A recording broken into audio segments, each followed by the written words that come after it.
Chapter 1.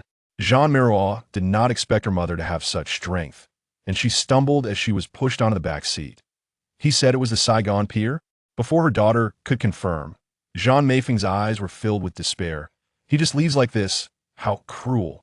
The black and white fragments of dialogue were quite fitting for the moment, but Zhan Meifeng had applied a heavier blush before leaving, and her feigned choking appearance was hard to believe. Meiruo wanted to remind her, but her anger simmered. Who told you to play 24 rounds this afternoon? Grandpa Chi has been waiting on the sofa for a whole hour. Zhan Meifeng had never held herself with elder dignity in front of her daughter. She urged the driver repeatedly, muttering complaints. I don't know what's wrong lately. All my mahjong friends keep going out of town. Mrs. Su went to San Francisco to marry off her daughter, and Mrs. Liang returned to Malaysia to visit her family. The other day, I ran into Ming Zhu in Tsim Sha Sui, and I thought about getting a little thrill. Meiruo pressed the car window down and closed her eyes, pretending to doze off. It wasn't a matter of being unlucky. The whole world clearly knew that Hua Laohu was in deep trouble, and everyone was too preoccupied to bother with his mistress. 12 years, Zhan Meifeng covered her face. How am I going to live from now on? Uncle Chun, the driver, couldn't bear it, madam. Meiruo opened her eyes. Her mother's tear-streaked face was close at hand, but she remained unmoved. It's useless to chase after him now. After Grandpa Chi left this afternoon, I secretly went to the Hua residence. The Hua family's women had already left for the port in batches a month ago. Her mother was shocked. You mean, Grandpa Chi arranged it all? He probably just kept it from us. The car slowed down, and Uncle Chin glanced at the extremely similar mother and daughter in the rearview mirror. Madam, we will arrive at the Saigon pier in a quarter of an hour. The implication was to go or not to go. I must see him once, Zhan Meifeng said without hesitation. Hearing this, Meiruo raised her eyebrows. Hua Lao had enjoyed Zhan Meifeng's 12 years of youth and had taken care of the Zhan mother and daughter for 12 years. This deal left neither party in debt to the other. Today was the day it ended. Any further entanglement would only invite disdain, and they should return home to prepare for the future. Meiruo wondered what her mother was still expecting. Do you know what to do when you see him? Zhan Meifeng's eyes were filled with pleading. Your grandpa, Chi, has always valued you. That was indeed true. There had been countless times when Hua Laohu had been amused, squeezing Meiruo's cheeks and praising her as a smart girl. I know.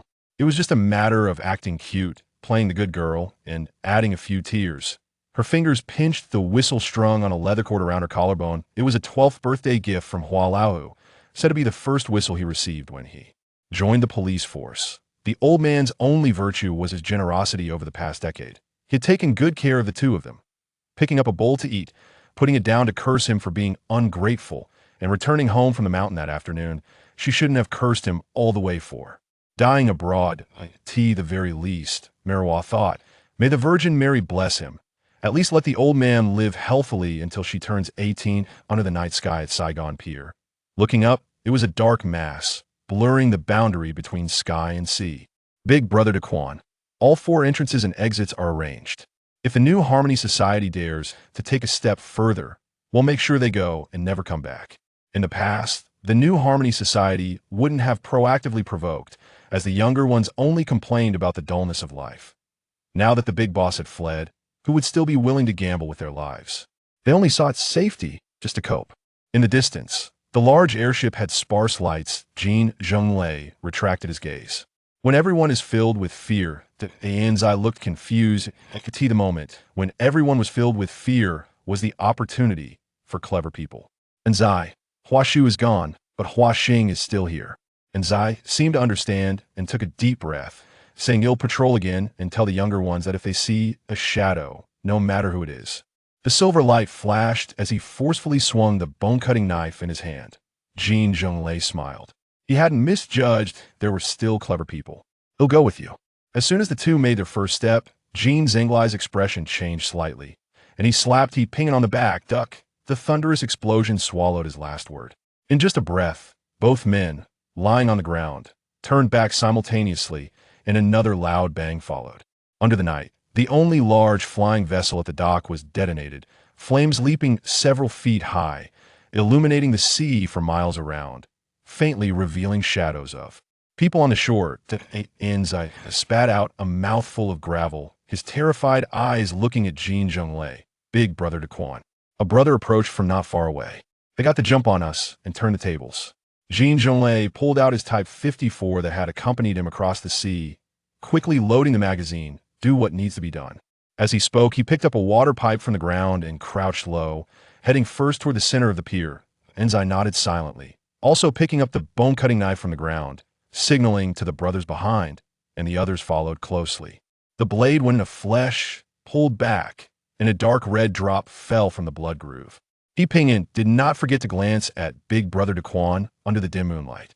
The smuggler he picked up by the triangular mouth of the sea was truly formidable, surrounded by 7 or 8 people. None could get close to Enzai. It's all about making a quick buck. Who's different? Just a matter of leadership. There were many old acquaintances in the new Harmony Society that had separated from Hua Xing enough talk. He Pingyan kicked away someone who tried to sneak attack and swung his knife at his former comrades. Seeing the surrounding younger members of He Xing weak, Enzai grew disheartened and kept glancing toward Big Brother Daquan. This mainlander always had a bit more insight when it came to matters. Jin Zhenglei signaled for Enzai to come closer, and the two finally stood side by side. You call the brothers and find a chance to leave first. And you? I swim well. A water pipe was wielded by Jin Zhenglei with great vigor. Blunt instruments struck flesh, and with a muffled groan, another one fell to the ground. Go out and call the police. Enzai's eyes widened. Jin Zhenglei nodded slightly, elbowing Enzai away from the crowd, then shouted loudly, striking a person behind Enzai with the iron pipe. Just then, the sounds of tires screeching against gravel and the orderly sound of boots hitting the ground echoed. O's office is on duty. Drop your offensive weapons. Repeat. Drop your offensive weapons. Electronic beeping filled the air above the pier, and over a dozen black police cars surrounded the dock in a horseshoe shape. Seeing the situation turn bad, Jin Zhenglei pretended to be kicked and slowly crouched down, clutching his abdomen. The attacking group, startled, saw an opportunity and surged forward once more. The police whistle blared, and the scene was as chaotic as a beehive. Enzai led his brothers back into the center of the crowd, covering his head, dodging a knife that swung toward him, and roared, Big Brother Daquan, you go first. Jin Zhenglei's smile, which had been concealed, returned to the corner of his mouth in just a second. Thanks, he rolled toward the coast, barely brushing against the feet of the new Harmony Society members, slipping out of the crowd like a fish. Enzai took a furtive glance. The dark sea quietly rippled, and he finally stood up, tossing away the bone-cutting knife in his hand. Brothers of Yixing, listen up. Let's abide by the law. We are good citizens. Bah! The new Harmony Society members spat in disdain, and after spitting, they threw down their weapons as well. 2 miles away from the pier, Zhan Meiruo and her daughter were stopped. A row of barricades lay across the yacht club's private road. 3 black police cars parked at the roadside, and officers on motorcycles occasionally whizzed by. After checking their IDs, the officer found their explanation quite amusing. Madam, are you saying that in the early morning of November, at 1:15, you plan to set out for a boat ride? Zhan Meiruo was at a loss for words. Did I like it? Which law says I can't? The officer replied seriously. I'm sorry. There's a special operation tonight. Let me report to my superiors. Mom. Meiruo gently tugged at her mother's sleeve, indicating behind them. An inconspicuous black van quietly parked by the roadside, and 2 men in suits got out. A tall figure approached the police car and presented his credentials, saying, Lansu, Yichu, Fuga. The officer, looking displeased but maintaining a calm voice, replied, Oji Aju Tseving Chan. He nodded slightly and turned to Zhan Meiruo, saying, Miss Jan, I am Izhouda from the ICAC's Enforcement Division. We have received a witness report regarding Chief Inspector Hua's abuse of power, corruption, and bribery. Please cooperate with our investigation and come with me. You're strange. Why don't you go after Hua the Tiger instead of asking me? I don't know anything. The former queen of the Lichi was not easy to deal with. Meiruo clenched her mother's trembling fingers tightly. His gaze shifted to Meiruo, unable to hide his surprise and curiosity. Miss Jan, is this your sister or your daughter? Meiruo narrowed her eyes and returned his gaze from behind her gold-rimmed glasses. What I am is none of your business, nor is it related to Hua the Tiger. I have no blood relation to him. Officer, what do you mean by asking this? A difficult pair to handle. Hizhouda was somewhat taken aback. Then I apologize. Miss Jan, please come with me. Zhan Meiruo stamped her foot. Isn't everyone at the ICAC equipped with radar? If you want a witness, Why not find his legitimate wife or concubines? Hua the tiger is just my benefactor. What he does outside has nothing to do with me. He Zhaoda insisted. She looked to the officer by the police car for help, but Kai Bingqian wore a helpless expression. The newly established ICAC was in high demand, and even the Organized Crime and Triad Investigation Unit, known as OG, could do nothing.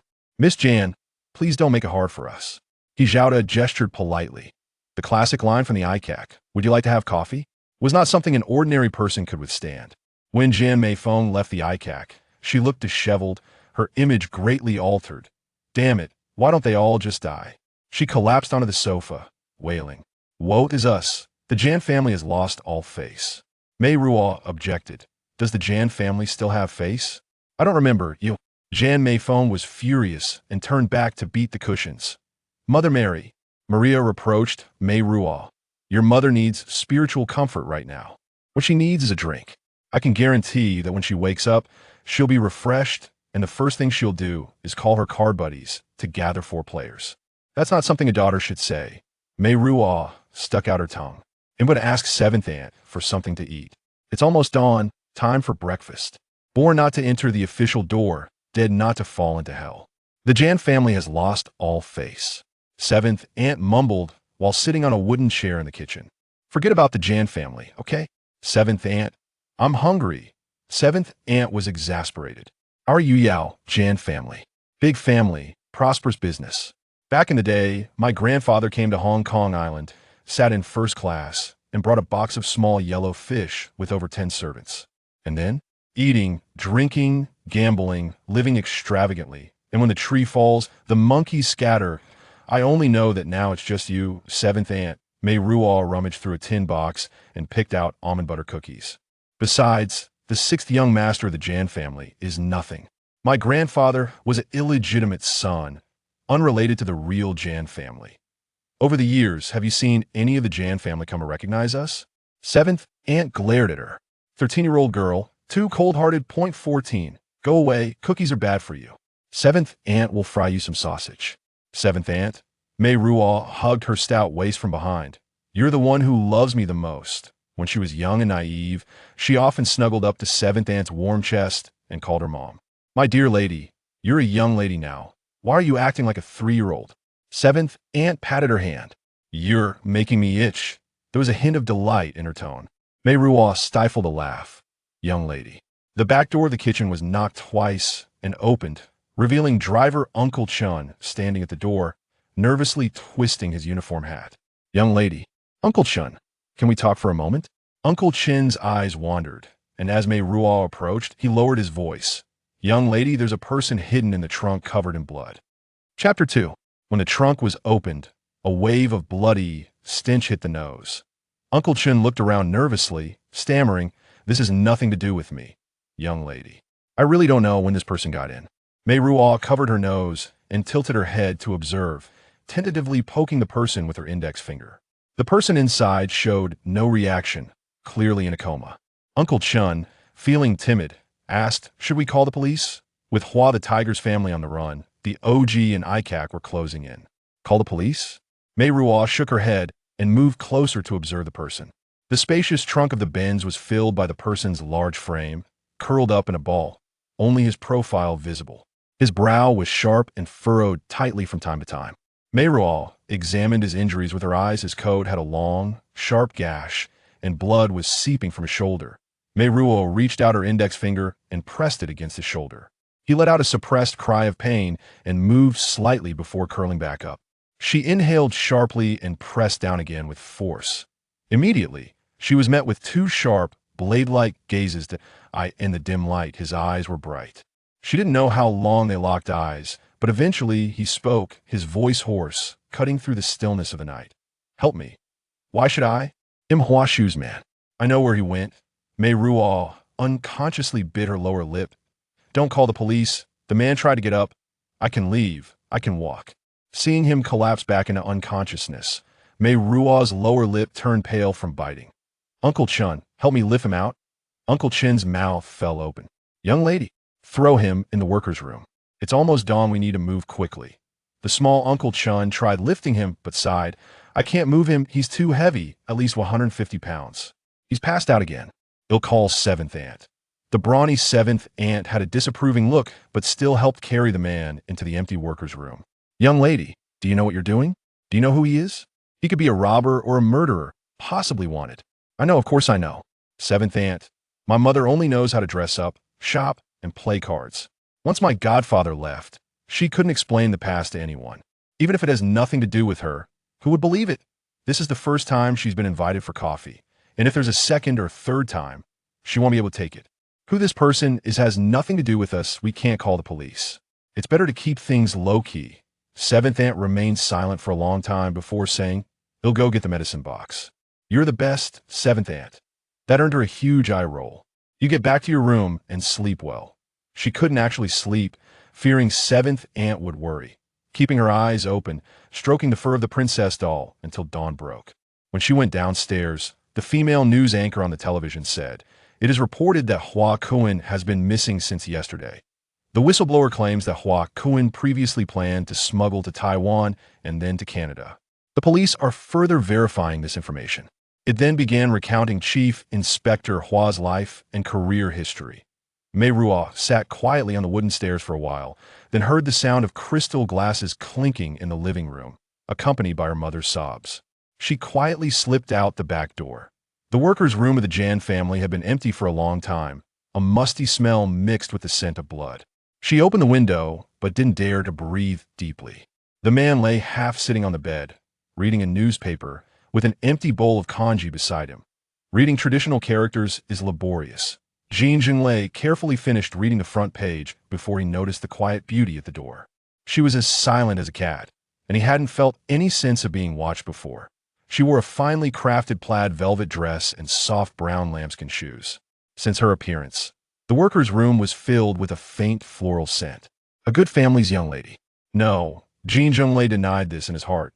A good family's young lady should be screaming and running out at this moment. Instead, she approached slowly like a small beast, filled with caution and curiosity.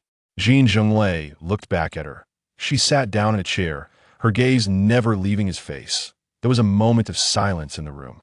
Then she asked, can I leave now? He was relieved that his injuries weren't serious otherwise. That plump old woman would have definitely thrown him out into the cold alley behind the back door, just like tossing out a bag of garbage. However, with Zai captured, he had nowhere to go.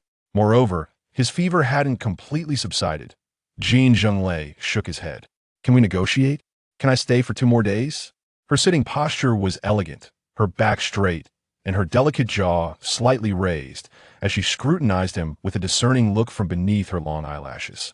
Jin Zhenglei felt a moment of daze. She was clearly just a child, yet he was trying to have a serious adult conversation with her. I don't like your tone and expression. It doesn't feel like you're asking for something, but rather that it's a given. Also, we agreed to only let you stay for 1 night. You can't go back on your word. He remembered he hadn't agreed to anything, even though he had a high fever of 40 degrees last night. Don't you want to know the whereabouts of old who? He recalled the conditions exchanged before he fainted. Let him go to heaven or hell. Let him die. Meiruo thought with resentment. Are you trying to buy time? It's useless. I'm neither curious nor patient right now. Besides, can your words be trusted? The wrinkle of her nose ruined her earlier ladylike facade. As she answered herself, no. Jin Zhenglei pondered, weighing the newspaper in his hands. Uncle Hua left the island last night and went to the Philippines. The island and Saigon were in opposite directions. Why did the old man tell her he boarded the ship in Saigon? Meiruo quietly clenched her fists. The answer was clear. The person in front of him sincerely praised. No one can avoid such things. You are still willing to cover for Uncle Hua, leading the cops to Saigon. Truly loyal. After saying this, she shot him an angry glare, and her age-appropriate actions amused Jin Zhenglei. He leaned back more comfortably. Little one, how old are you? 10? 11? He was genuinely curious the conversation he overheard last night when he secretly climbed into the trunk, and the experience when his head was muddled but his heart was extremely clear made it hard for him to connect her pretentious act from before with her youthful demeanor now. Jin Zhenglei thought of something interesting and smiled. Uncle Hua has a fence outside his house on Bellu Road, covered in roses. She interrupted him. Half the people in town know where old who lives. After the news, probably everyone in Hong Kong knew the house on Bellu Road was vacant. The peak of Victoria Peak in spring is beautiful, with the sunset, roses, red roofs, and blue sea. I've seen you were chatting animatedly with Uncle Hua's florist under the rose tree. Her earlier angry expression suddenly reminded him of that scene, where her gaze towards Hua's residence was intimidating. Meiruo lowered her eyelids. No one knew that the son of the florist at Hua's residence was her classmate, nor did anyone know she feigned interest in gardening to learn countless trivial matters about the Hua family. Are you related to my godfather? Why have I never seen you before? She looked at him sideways, and, at such a young age, she had an indescribable aura. Jin Zhenglei shrugged and replied, I'm not qualified to be related to Uncle Hua. I'm just doing odd jobs under Long Wuya. The foreigners in this locality were clever and understood the strategy of using one's enemy against another, which led to the bizarre existence of Chief Inspector Hua. Old, who had been in the police force for decades and had been securely in the position of chief inspector for over 10 years. This real boss of the Hyung Sing gang suddenly retired bravely over 2 years ago, handing the decision-making power of Hyung Sing to the inner home master, Long Wu. Meiruo knew the old red sticks who had long followed Old, who was not surprising that she had never seen the small fish and shrimp doing odd jobs under Long Wu yet. She fell silent, and Jin Zhenglei also remained silent, just looking at her, meaning you should trust me now. How many days do you want to stay? Jin Zhenglei secretly breathed a sigh of relief, wanting to stretch his muscles. He raised his hand and felt pain throughout his body. He smiled wryly. 3 meals and a night's sleep. He'll leave tomorrow. You're an illegal immigrant, aren't you? Meiruo smiled slyly. His eyes narrowed dangerously. Meiruo immediately became serious. I will tell Aunt Chi not to make a fuss. I hope you keep your word and don't cause trouble for each other. That's best, he said slowly. Don't cause trouble for each other. Leaving the workers' room, turning past the drying rack and flower bed was the kitchen. As soon as Meiruo pushed open the glass door, she heard a loud crash from the living room. Dai Fei, circling around Aunt Chi's feet, suddenly jumped onto the top of the cupboard, while Aunt Chi slowly placed the medicinal pot in her hand on the table and sighed softly. Then came the shouting between a man and a woman, and Meiruo recognized her uncle's voice. Young master is here at dawn. He probably heard the news, Aunt Chi explained. Meiruo silently ate her porridge spoon by spoon, while the argument in the living room gradually escalated, and Maria rushed in, flustered, incoherently calling for help. Uncle is going to hit. Madam, Mississippi. Meiruo lifted her eyelids. He wouldn't dare. He still needs to rely on her for money. Mississippi. Maria stomped her foot. Really, it's better to worry about yourself. Maria, where will your salary be next month? Maria was momentarily stunned, glancing at Aunt Chi and then turning to Meiruo. Miss, are you saying that I am just teasing you? Meiruo smiled. Look at you, so easily scared it's not fun. Maria patted her chest, which was almost bursting at the seams. This can't be joked about. I've been with the Zhan family for 8 years. Watching you grow up, it's not good to drive me away, she said, wiping her tears. I know, I wouldn't want to either. After calming Maria down, Meiruo looked at Aunt Chi, whose expression was inscrutable. She forced a smile. Aunt Chi. Aunt Chi sat down at the table, holding her hand. Meiruo scooped up the last spoonful of porridge from the bottom of the bowl. We have to save the bird's nest at home. Who knows when we can buy more next time. She swallowed hard, patted Aunt Chi's hand, and pushed the bowl away. They'll go see my uncle. Her mother and uncle were tired from arguing, each sitting at one end of the sofa, sulking in silence. Maria cleaned up the scattered crystal glass shards on the floor, not daring to look more than once, and retreated back to the kitchen with her back hunched. Aruo, come, sit next to Uncle. Her uncle was smiling, seemingly unaware of Meiruo's cold demeanor towards him. The Zhan family was blessed, all having good looks and selfish hearts.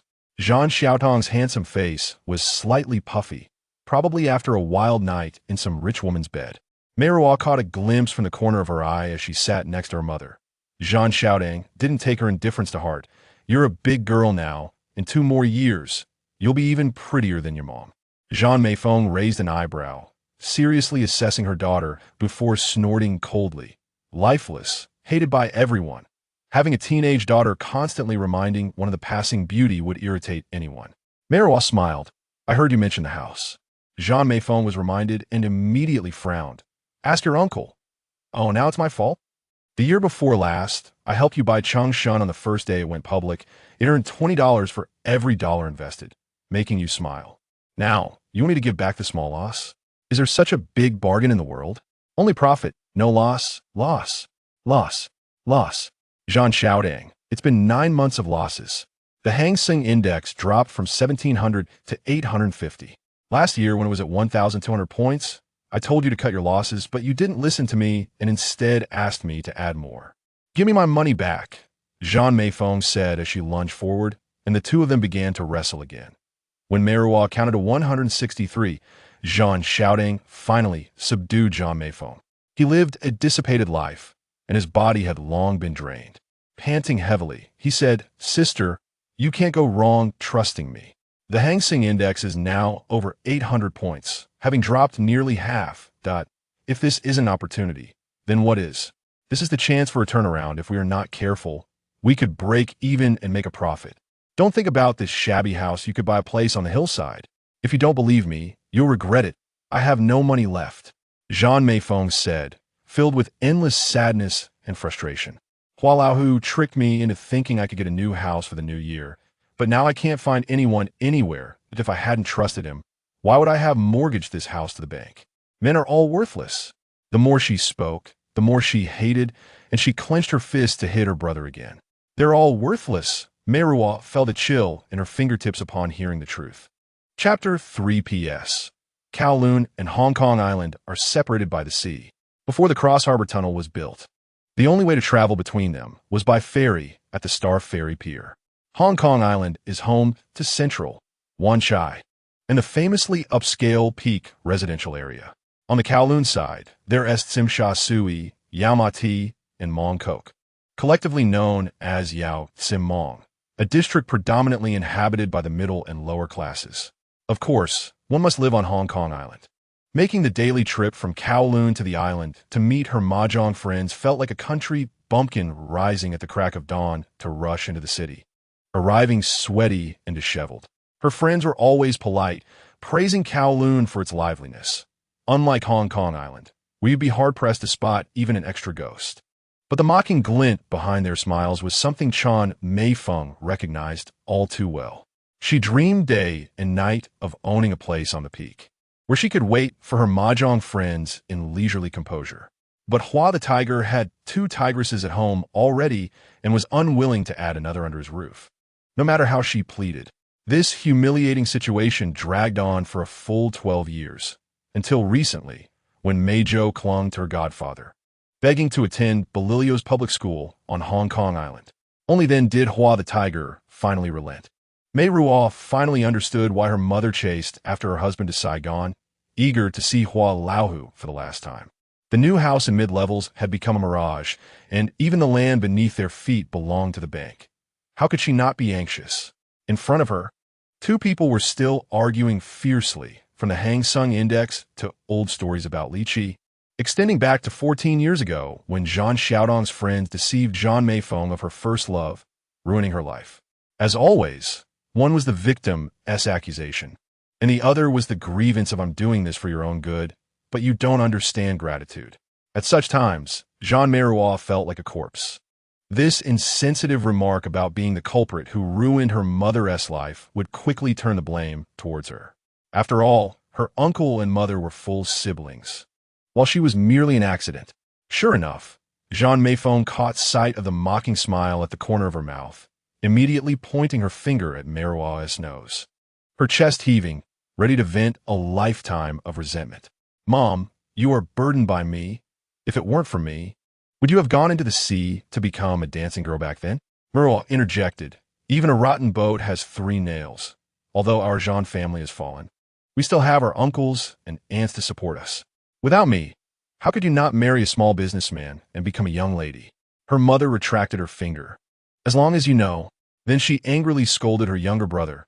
"I've been dragged down by you 2 debt collectors my whole life. One wanting money and the other wanting my life." Speaking of money, with winter arriving, it was time to buy new school uniforms.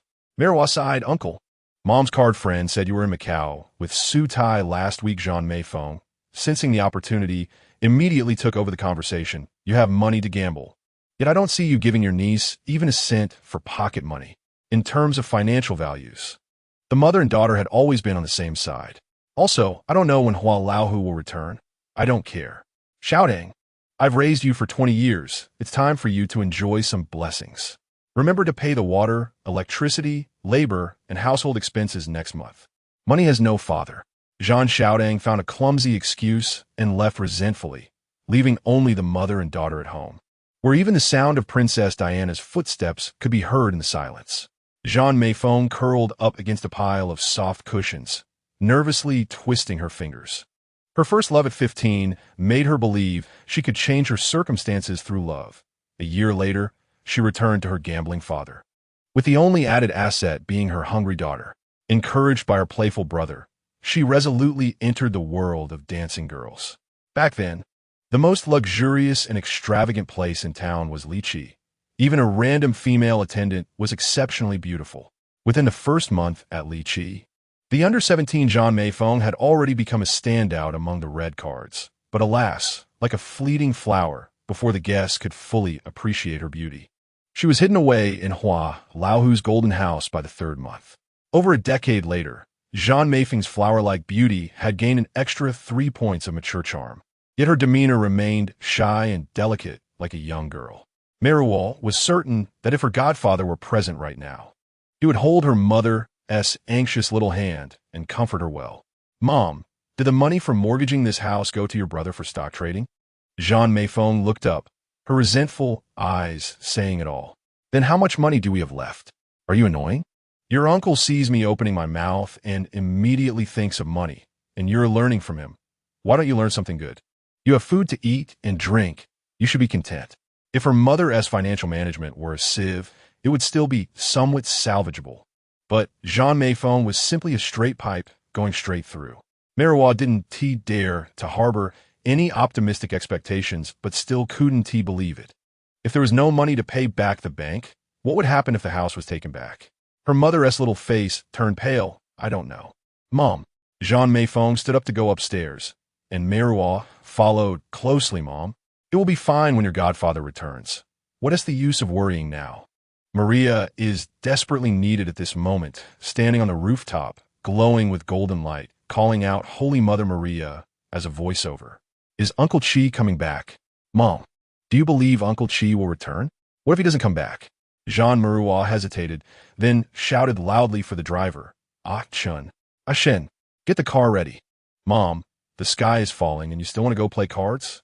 If the bank takes the house, where will we live? Uncle only spends money and doesn't pay it back. Don't expect him to cover our rent and utilities. Do you know what will happen in the future? Her mother suddenly turned around. What do you want me to do? From today on, I will take a lunchbox to work in Central every day, working in a small company of 100 square feet without sunlight, typing away for 10 hours? Or should I wear 3-inch high heels and a cheongsam that reaches my thighs, standing outside the Li Yuman restaurant, nodding and bowing in the sea breeze, shouting thank you for your patronage, please come again? So what? In less than 3 months, you could hook up with a director to be a concubine and find a rich man to be your side partner. Isn't that what you and Uncle are planning? So you don't need to panic. Her mother was so angry she trembled. Zhan Meiruo, your mother could go work as a dancer to support the family at 16. You can too. The door slammed shut in front of her. Seventh aunt comforted Meiruo. Miss, I've watched you grow up. You have the same temperament as your father. It's just talk, I can't bear it. Little miss, don't be upset. I'm not upset. When it comes to the crunch, is there a second choice? Meiruo straightened her shoulders. Look, I haven't developed yet. If those two could rise up 2 inches, I'd do it too. She was underdeveloped, a 13-year-old girl with a figure like a 10-year-old child. Seventh aunt's face changed at such shamelessness. You can't talk like that. The Zhan family's girls. Seventh aunt, forget about your Zhan family. Seventh aunt fell silent. The old master was a good man. My father thought about him until he died. He was fond of the old master. Even though he was a bastard son, he cherished him like a treasure in his old age. It's a pity the old master is not ambitious. And the brothers are too. She has been a servant of the Zhan family for generations. It's not right to speak ill of the family masters. As people age, they love to talk about the past. Seventh aunt was chatty, and Meiruo knew her maternal grandfather's family history very well. The Zhan family had practiced medicine for generations, starting trade in the late Qing dynasty. During the war, the old master passed away. Worried that his younger son would be bullied by the legitimate sons, and specifically ordered his most trusted steward, who was also seventh aunt's father, to take her maternal grandfather to the south. Unfortunately, her maternal grandfather was too incompetent. Let's not mention that. I'm worried about the present and the future. Meiruo drooped her shoulders, unable to hide her dejection. She always knew that others' dowries were family backgrounds. She could only rely on a diploma. A diploma from a prestigious school was the passport to a new life. The Bolero Girls' School was known for producing socialites, and entering it would make studying abroad much easier in the future. Now that her dreams were shattered, she would continue to be classmates with the sons of flower kings and the daughters of vendors. It could even be worse. Take it one step at a time. Seventh aunt was helpless. Little miss, I have always believed in your capabilities, but you've made a mistake this time. She pointed to the kitchen back door. That person. A knock on the door interrupted her words. The person seventh aunt mentioned was standing outside the glass. Seventh aunt quickly got up, like a hen protecting her chicks, standing between the intruder and the little miss, shouting, "What do you want?" Jin Zhenglei stepped forward, extending the empty bowl in his hand. "Aunt, do you have any hot water?" He was a patient with serious injuries and a fever, having only consumed a bowl of porridge and a bowl of medicine in nearly a day. After waking up, his mouth was parched, so he had to look for the kitchen. He overheard most of the conversation between the hosts, and only then realized that the once wealthy Walloho was now in such a dire situation. Seventh aunt turned her waist to pour water for him, her gaze cautious. Jin Zhenglei was unconcerned, accepted the water, and sat down at the dining chair. Seeing that he sat down without anyone inviting him, and even took the first chair, Meiruo, who had been expressionless, couldn't help but raise an eyebrow. "You seem to be recovering quite well." She was in a bad mood, her tone even worse. Jin Zhenglei ignored her hint and replied, still a bit recurring, "Aunt, do you have any fever-reducing medicine?" Although it was a question, there was no trace of pleading in the intruder's eyes. It sounded more like an order. Seventh aunt muttered, "Strong as an ox. Who needs medicine?" While speaking, she bent down to get the medicine box from the cupboard. She was kind-hearted. Seeing the blood-red stain soaking through the bandage on his shoulder, she couldn't help but remind him, "You need to take care of your injury. Don't rely on your youth. Pulling muscles will make you suffer when you're older." "Thank you for the reminder, Aunt. I will be careful." Jin Zhenglei smiled. The intruder, looking like just a 20-something young man during the day, dressed in rustic clothing with a charming smile, unlike the fierce-looking men around Walloa, was probably just down on his luck for a while. Seventh aunt's expression improved a lot. The close relationship between the master and servant made Meiruo immediately sense that seventh aunt's stance had softened. She straightened her back and glared at Jin Zhenglei. The other party remained steady as a mountain, sipping the water from the cup, the delicate gilded porcelain teacup looking oddly out of place in his large, dark hands. Zhan Meiruo felt a hint of curiosity. "Have you been here for half a year?" She omitted the word smuggler. The other party replied with a sound. There were indeed smuggled workers hiding their identities to do black work, but definitely not someone like him. People like him were more about making a quick buck and enjoying it for a year or so before returning. After all, in Hong Kong, there are more gold shops than rice shops, with plenty of opportunities to get rich. "Have you been with Uncle Long Wu all this time?" He replied with a low then raised his eyes to look at her. The inner hall released news yesterday that Uncle Hua will leave the port from Sai Kung, and we small fries are waiting at the Sai Kung Pier for the New Harmony Society. Who knew the New Harmony Society took the lead and blew up the ship first? Is that what you wanted to ask? The news only mentioned a gang fight. No one expected so much behind the scenes. Uncle Chi is indeed powerful. When others escape disaster, they flee in a panic, but he just lifts his foot, crushing both new and old grudges underfoot, without even catching a glimpse of his shadow. Jin Zhenglei lazily stretched his legs. The person sitting with their back to the light, slightly bowing their head, was illuminated by the slanting sunset from the back window, making half of her head glow with a golden light.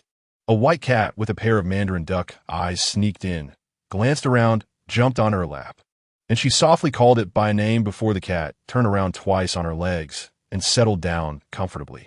He was curious. "Little one, do you understand what I'm saying?"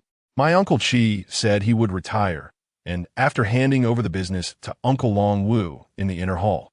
I heard that Uncle Chi, the lame one, was not very happy And that's how the new Harmony Society came to be. Jin Zhenglei was a bit stunned. No wonder the ICAC came looking for them. You know quite a bit of inside information. So what? That doesn't stop Walaoho from using her and her mother's identities as a decoy, leading everyone to chase them to the west while he safely leaves from the east. Meiruo's delicate fingers gently stroked the back fur of the cat, which began to purr softly. Why not look for a job? It's hard to mix in Yixing. Once Uncle Qi leaves, Uncle Longwu won't be able to hold it down, and Lame Qi is much tougher. It's better to follow Lame Qi than Uncle Longwu. Jin Zhenglei tugged at the corner of his mouth, smiling sinisterly.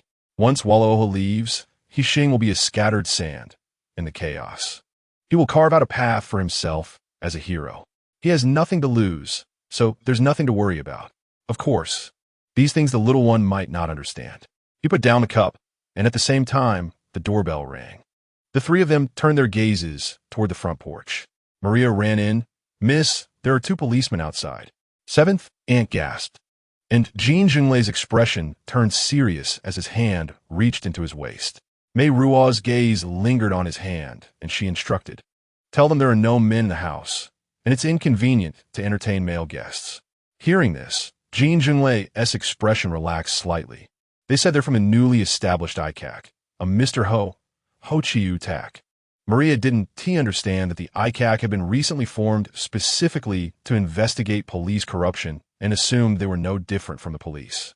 Jin Zhenglei visibly exhaled in relief. Meiruo shot him a disdainful glance before turning to Maria. "Speak politely to Mr. Ho, but without a search warrant. They're not setting foot inside the Zhan family's door." After Maria's footsteps had faded away for a long while, Meiruo shifted her gaze from Jin Zhenglei's waist to his composed face. "What is that?" she asked. "You want to see?" He smiled and said, "My gun." Chapter 4 PS. In the old version of Hong Kong currency, the $10 bill was green and nicknamed Green Crab. The $500 bill was called Red Snapper. And the $1,000 bill was known as Big Golden Bull.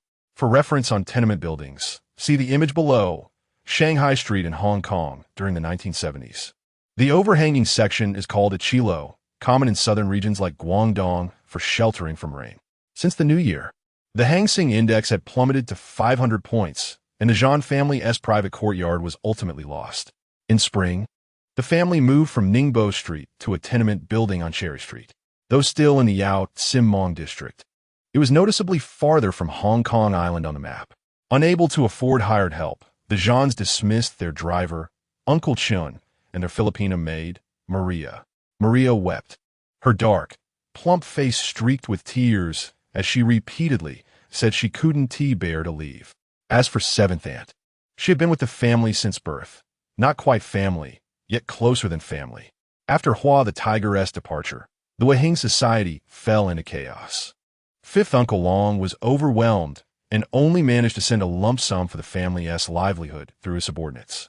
Ironically, it was crippled 7, the boss of the rival son Hui, who had suppressed Weihing relentlessly, that quietly extended a helping hand. Mong Kok South Cherry Street was his turf, and he provided the new home for Zhan Meifeng and her daughter. Soon after, Meifeng officially began working at crippled 7's nightclub. The nightlife scene wasn't what it used to be. In the past, high-class dance hostesses carried an air of aloofness, and patrons were willing to indulge them, savoring the back-and-forth flirtation. But times had changed. People no longer had the patience for drawn-out games. Money ruled, and pleasure depended on how well one was served. Her mother's temper grew increasingly volatile. Tired of the arguments, Meiruo took up part-time work after school. That new year, she finally experienced her first period. As spring stirred, her chest ached strangely, swelling into 2 unremarkable little mounds, though disappointingly, her height had barely increased by an inch. After school, she still wore her uniform, a white blouse, black skirt, and striped tie, revealing slender legs as she walked down Cherry Street, with a coy smile and a sway of her hips. She'd lure the lecherous uncles she attracted into a tenement at the end of the street, handing them over to Aunt Sin and the other women at the unlicensed brothel.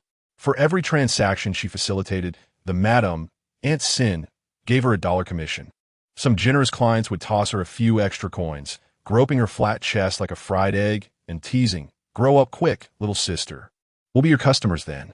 She dodged their grasping hands with a laugh and pocketed the tips. Seventh aunt had voiced strong objections to such indecent behavior. Seeing one Zhan girl go down this path was bad enough. Now a second seemed destined to follow. It pained her deeply.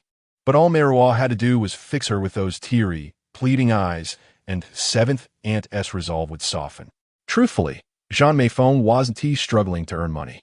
Within a month of starting work, she became a top-tier hostess. But her expenses were just as high. The tenement's thin walls meant seventh aunt recently overheard the mother and daughter arguing over the eldest daughter's new Christian Dior dress. The eldest insisted she needed new clothes to avoid embarrassment at social gatherings. The younger retorted, "Do you really think those people still recognize you?" The Zhan family is in decline, and seventh aunt has witnessed the harsh realities of life once. The young miss is not wrong, but her words are too hurtful to the elder miss. In the past, when the Zhan family was truly wealthy, the elder miss would have new clothes and shoes every day. Back then, the master often went to Stanley Street for tea and then downstairs to Fuhezhuang to have seasonal clothes tailored. The elder miss would go along, a delicate little girl, obediently allowing the tailor to measure her, inside and out, enough to cover a poor family's expenses for several years. It is truly difficult for the elder miss to live in the present circumstances. But the young miss is equally pitiful. Such a tiny person has to engage in solicitation on the mixed streets of Mongkok. Seventh aunt, who doesn't know whom to help, is in great confusion and can only take on more manual work to support the family. Summers on Hong Kong Island are often filled with typhoons, and the days before a typhoon are hot and humid. It feels like summer vacation and staying out late on the streets.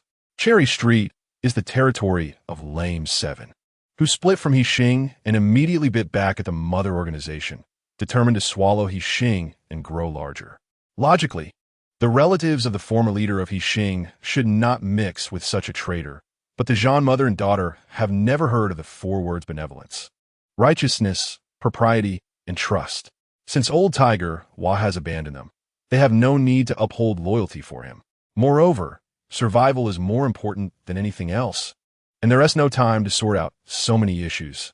In the brothel, some are local fallen women, while others are undocumented immigrants. Ancien pays Lame 7 a fixed protection fee every month, and Lame 7's men are responsible for keeping watch. Meiruo helps solicit customers under the arcade of the brothel, without any concerns for safety. On this particularly stifling night, the small rooms upstairs are nearly full. Meiruo buys half a chilled watermelon from a fruit stall at the corner, hoping to please the brothers keeping watch.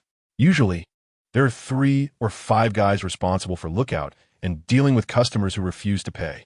When Meiruo returns, she is a bit surprised and asks the only one left, "Brother to Fei, where are the others?" Something happened ahead, and everyone rushed over. "What's wrong, Ruo? Are you worried about Brother, who, and can't bear to leave for even a quarter an hour?" Brother, who is the small-time boss of this street. But as for his looks and character, they leave much to be desired. Meiruo rolled her eyes and said, "I'm going to deliver a couple of watermelon slices to Aunt Xian." The unlicensed brothel had rented out the entire 5th floor, and above that was the rooftop, convenient for making a quick escape. The stairwell of the tenement had no windows, narrow and dim. The chilled watermelon in her hands gradually warmed in the stifling air, its juice dripping onto her feet as she climbed the steps. Meiruo was fanning herself with her hand when she suddenly felt a strong force pulling her towards the wall at the corner.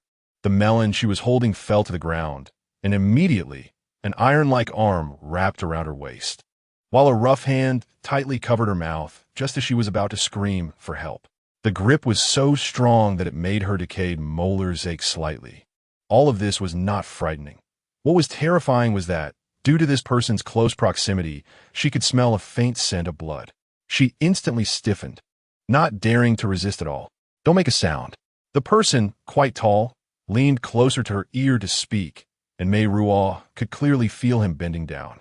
She lacked even the courage to nod, as his warm breath enveloped her ear, causing the hair on her back to stand on end. Chaotic footsteps were approaching from downstairs. "Over there. I see his clothes on the ground. Keep chasing. That street thug has the guts to cause trouble on Cherry Street. Kill his whole family." If Meiruo heard Brother who calling for Brother to Fei to help, A glimmer of hope flickered in her heart. Unfortunately, the sound of footsteps grew from near to far, and she was once again plunged into overwhelming terror. Kill my whole family? The person behind her seemed to find this an incredibly funny joke. The hand covering half of her face trembled slightly before he leaned in close to her ear again and said, "Take me to the rooftop. Walk slowly, step by step." The moment he mentioned the rooftop, Meiruo's eyes widened in shock. By the time he finished speaking, she had already recognized who was behind her. At that moment, all she wanted was to turn around and confirm, but if she made any reckless move, there was no telling how a madman like him would react. After speaking, he dragged her upstairs. Due to their height difference, the arm wrapped around her waist shifted to her slightly raised chest. The man seemed momentarily stunned, pausing for a second before moving his hand back to her waist and gripping her tightly to pull her upward. Just like every other time she had been groped, Meiruo cursed him violently in her heart. As they neared the fourth floor, the sound of Aunt Xian bidding farewell to a guest drifted down from above. Aunt Xian let out her signature raspy, coquettish laugh and called out, "Take care. Come back in a few days." Damn it all. What if someone came down and saw her being held hostage? Would he run away, or would he snap her neck first before fleeing? Meiruo's mind raced. But within mere seconds, the man's cheerful humming after his indulgence grew closer, accompanied by the sound of footsteps descending the stairs. The person pressed tightly against her back breathed more heavily, and then Meiruo felt herself being lifted and spun around, her back now against the wall. Her eyes widened, but before she could clearly see the face of the person before her, he had already bent down. A deeper darkness engulfed her, along with the terrifying scent of masculinity and tobacco overwhelming her senses. He forcefully sealed her mouth with his own. Damn, the world's morals are in decline. Truly in decline. The satisfied customer shook his head as he walked past. Meiruo felt as if she didn't have time to wait for the sound of footsteps to completely disappear. She began to kick her legs, which were half a foot off the ground, and the grip on her neck seemed to relax a bit in response to her resistance. With a glimmer of hope for survival, she swung her head to dodge. A massive hand pressed down hard on her jaw and parted her neck again, and she let out a muffled groan, struggling like a white goose waiting to be slaughtered at the market. The lips that were slightly parted once again drew near, but this time, Meiruo only felt a warm, fleshy thing invade her mouth, circling around her upper and lower lips and exploring between her teeth. Then, fresh air miraculously returned to her chest, and Meiruo finally realized. He used his tongue. He actually used his tongue. Jin Zhenglei couldn't describe his feelings at that moment. Just a moment ago, he had just dealt with the limping Chi-Chi, blood spurting out half a foot and staining his clothes. Then, Chi-Chi's men chased him for 9 streets. Running out of breath, but he finally shook off everyone who could take his life with his blood-stained clothes, gaining a brief moment of safety. Yet just seconds ago, he was actually tempted to deeply inhale the intoxicating fragrance between 2 soft lips. He heard the other person's suppressed and rapid breathing and immediately loosened his grip, ensuring she wouldn't faint from lack of oxygen. One hand, however, seemed to have a mind of its own, unconsciously caressing half of her face, the thumb gently brushing over the softness he had just lingered on. Then he cursed heavily and completely released his grip. Meiruo, who was lifted in the air, was unprepared and fell to the ground. "You bastard. You actually used your tongue. Disgusting," she cursed, vigorously wiping her mouth with the back of her hand. "How could you be here?" He looked down at her from above, his brow furrowed in displeasure. "Why can't I be here?" She recalled what had just happened and kicked his calf angrily. "You bastard, using your tongue." Hearing her curse, he stared at her in disbelief, squatting down to grab her long hair and turning her face toward the faint light coming from the 5th floor. Confirming it was her, he cursed under his breath and lifted the limp Meiruo to stand straight, darkly saying, "I don't have time to chat with you. Take me to the rooftop." "The rooftop is locked. Are you planning to fly up there?" she retorted. Her voice grew louder, and before Jin Zhenglei could respond, a coarse female voice from the 5th floor inquired, "Is that a Ruo? Is there a guest?" Meiruo opened her mouth, looking at Jin Zhenglei with a gaze as sharp as a knife, her expression filled with anger. "A Ruo? Yes, yes. They're guests," Meiruo answered in a fluster, then nudged Jin Zhenglei, signaling him to go upstairs.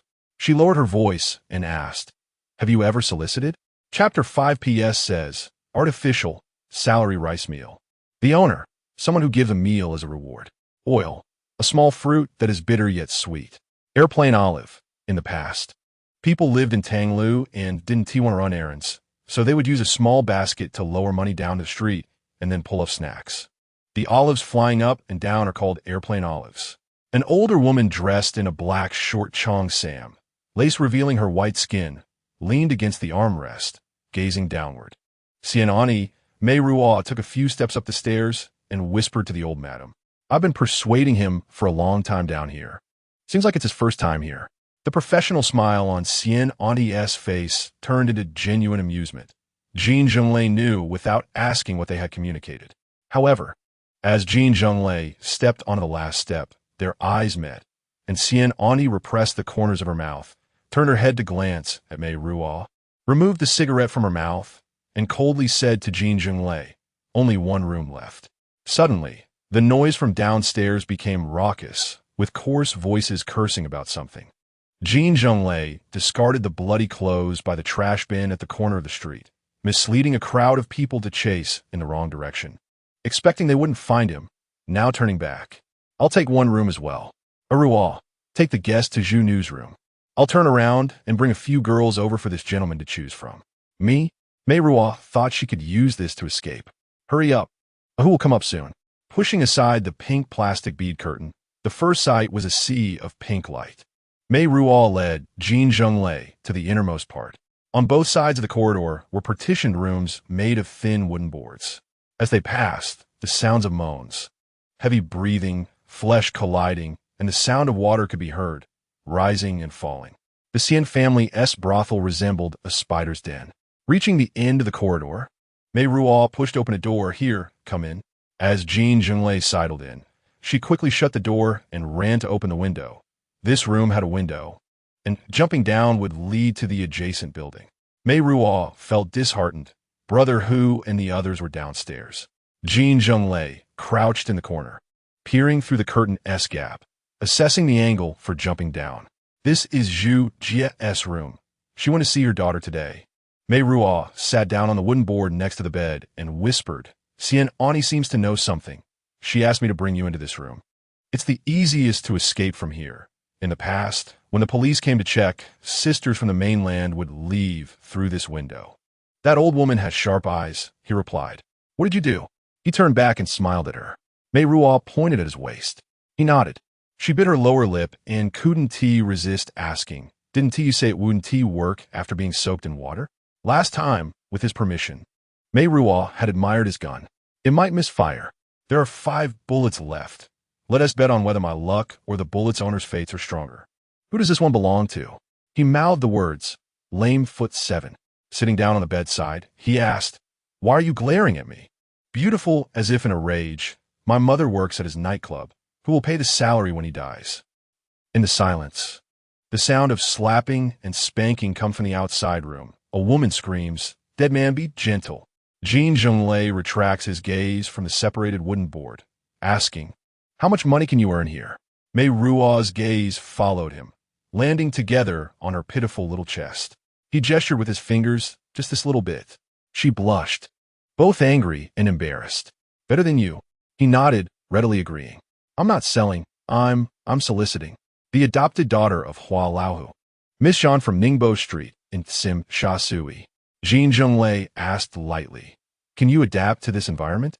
Since she could remember, there had been nothing but idiots, criminals, gamblers, bloodsuckers, and murderers around her. One had no choice but to adapt. Beautiful as she is, she squints at the people around her, and now there's an additional madman. Who do the remaining 5 bullets belong to? He is turning the muscles in his neck, gazing up at her from below, as if to see who stands in his way. Meeting a god, killing a god. Meeting a Buddha, killing a Buddha. It's nothing more than that. Meiruo regrets having said that the crippled 7 is ruthless. There are many who are even more ruthless than the crippled 7. She bites her lip tightly, refusing to speak again until a satisfied grunt comes from next door. "You should leave." Jin Zhenglei approaches the window, glances downstairs, and turns back, saying someone will pay your mother a salary, and it's easy to take care of you. His large hand reaches out, cradling Meiruo's chin, his thumb brushing over her lips. Ruo. Then, in the astonished gaze of Meiruo, he pushes open the window and leaps down. $20 for Shenghui. After leaving the room, Aunt Xian smiles and holds out her hand for money. With the future flower of Cherry Street serving, $20 is a steal for him. Aunt Xian's gaze is not to be refused. If you want to stop, then stop. In my mind, I'll hold it back. Little sister, don't let your mind get all worked up just because someone is good looking. Auntie Xian said this and then left gracefully. Meiruo quickly followed. Aunt Xian. I came up to ask. Aunt Xian turned to stare at her, and I said I didn't know. Thanks. No need to thank me. Aunt Xian caught the scent of killing intent on him. Helping others is how you help yourself. What about Uncle Seven? Lame Seven is dead, lying in Tong Choi Street. Aunt Xian blew out a string of smoke rings. In life, you have to recognize who puts rice in your bowl. But don't cling too tightly. People come and go, rivers and mountains always meet again someday. Today, it's you collecting debts. Tomorrow, it's him. Who knows who LL come the day after? This was wisdom forged in the struggles of the world, and Meiruo took it to heart. Just as Aunt Xian had said, the very next day, a new group showed up on Cherry Street to collect protection money. Meiruo lay on the dentist's treatment bed. After Dr. Huang finished cleaning her mouth, he heard commotion from the street and immediately abandoned Meiruo, whose mouth was still pried open, hastily running to pull down the iron gate. A fight broke out. Whether out of fear or excitement, the 50-something old man jumped 3 feet high. Uncle Diane, the vendor selling preserved olives under the arcade, squeezed in through the gap in the iron gate, set down 2 baskets of olives and Indian gooseberries, wiped his sweat, and said, "The Hyung Hing gang killed crippled 7 yesterday, and today they came to take over his turf. Do you think the son Hui will just accept it? If not, there'll be a fight." This morning, over at Tong Choi Street, they already clashed over the seafood stalls. Blood was everywhere. Aunt Seven sat upright by the treatment bed and began chanting Buddhist prayers with her eyes lowered. Poor Meiruo, her mouth still wide open, drooling uncontrollably, had to twist half her body to peer curiously out the window. Snap! Dr. Huang closed the curtains. Even if they don't accept it, there's nothing they can do. Crippled 7's younger brother is useless. He has been coasting on his brother's reputation, but when faced with real tough guys, he's just a weakling. The winds are shifting again. Dr. Huang adjusted the overhead light and said leisurely, "The streets have been lively for many days. The sun Hui and Hyung Hing, once evenly matched, gradually found themselves on the losing end. Soon after, dark uniformed police officers were deployed. But the police were too preoccupied with the Independent Commission Against Corruption, ICAC, to handle much. In Mongkok's dozens of streets, funeral parlor vehicles came every morning to collect the dead. When school started, most of the big shots from the new conversation had already died off. The person collecting protection fees at the Xian family pavilion had also changed, and the leader was called He Ping'an. For this person who personally killed Ahu and dragged his intestines half a meter. Aunt Xian treated him especially courteously and even called in the most popular girl to serve him. These had nothing to do with Meiruo. It was just that her mother was very emotionally unstable. When the lame 7 died, Zhan Meiruo was so angry that she tore several silk skirts. She understood that lame 7 had intentions to flirt. After all, she was the woman of a past powerful leader in Hong Kong and Kowloon, and being with her would mean taking the place of Hua Laohu. Long Wu from Xing also understood this, but he was getting old and his teeth were about to fall out, so he was willing but unable. Lame 7 was different. He was in his prime, but his appearance was not good. Whether he would meet her expectations was uncertain. Zhan Meiruo couldn't make up her mind about leaning against this big tree, just as she told her brother Zhan Xiaodang. That face, that lame leg, makes her feel nauseous just looking at it. Zhan Xiaodang comforted his sister. The limp doesn't matter, as long as that leg is useful. He is determined despite his disability. You can just tease his appetite a bit. Before she could even tease him enough, lame 7 collapsed on Tonkai Street for good. How could Zhan Meiruo not be furious? Recently, after the situation stabilized, Zhan Meiruo smiled a bit more. Meiruo, do you remember the European watch shop on Nathan Road? In a few days, Mom will take you to pick a new watch. Is it better to get an Audemars Piguet or a Patek Philippe? While doing her homework, Meiruo looked up and asked, "Is it the boss or the boss's son?" "Of course it's the son. The boss just celebrated his 70th birthday." "That won't do. I still need to ask Dad for money." Zhan Meiruo retorted. "The earth has already been buried to his father's neck. If he hangs on for a few more years, it will be to his head." "That's true." Meiruo continued her homework, thought for a moment, and then asked Mom, "Your salary from last month hasn't been paid. Will it be given this month together?" "Right. The new boss promised to pay it all at the end of the month." "Speaking of which, the new boss is really nice, very polite, unlike Lame 7 and those people who shout and kill all day long. The most remarkable thing is that he is young and handsome." "I don't like your new boss." Zhan Meiruo was surprised. "You know him?" "How could I know him? I am very angry that Lame 7 is dead. If he hadn't died, we wouldn't have to pay rent for this place." "Mom, do you know how much the rent has gone up?" "What are you afraid of? With Su Shanhua, you don't have to worry about not having a place to live." Returning to Tsim Sha Sui, Meiruo felt a sense of being in another world.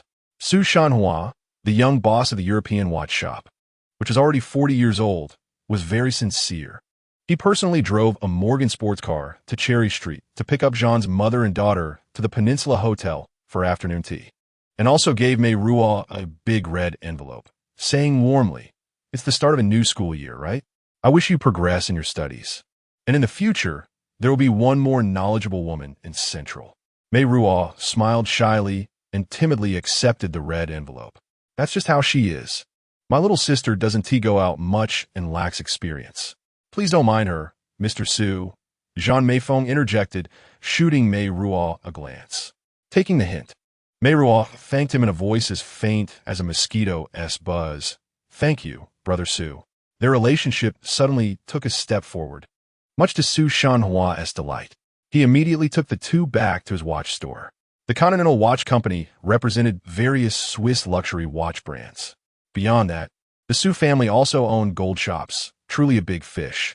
In the past, Meiruo hadn't found such things particularly remarkable. But after living on Cherry Street for over half a year, the sight of rows of name-brand watches on velvet cushions now dazzled her eyes. Their golden gleam so radiant it stirred joy in her heart. Su Shenhua wasn't just a playboy either.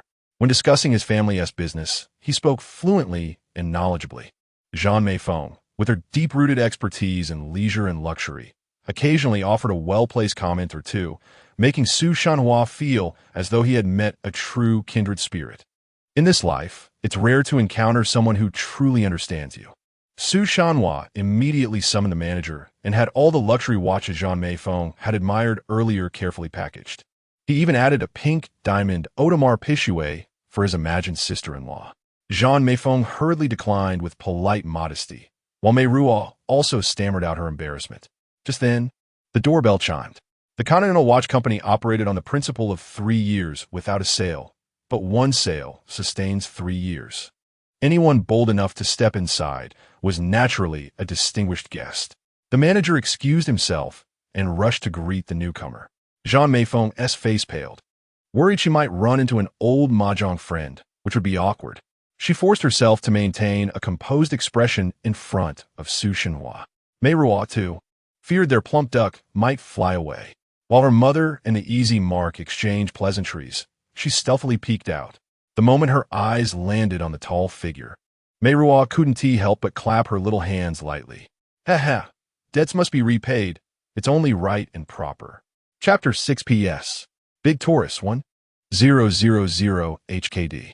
In the Hong Kong education system, Form 4 is roughly equivalent to the first year of high school on the mainland. Meiruo is currently in Form 2. Form 2. Taking a break tomorrow. Next update will be Sunday night. No draft saved, yet I've managed daily updates for 5 days straight. Can't take it anymore. My eyelids have been at war every single day.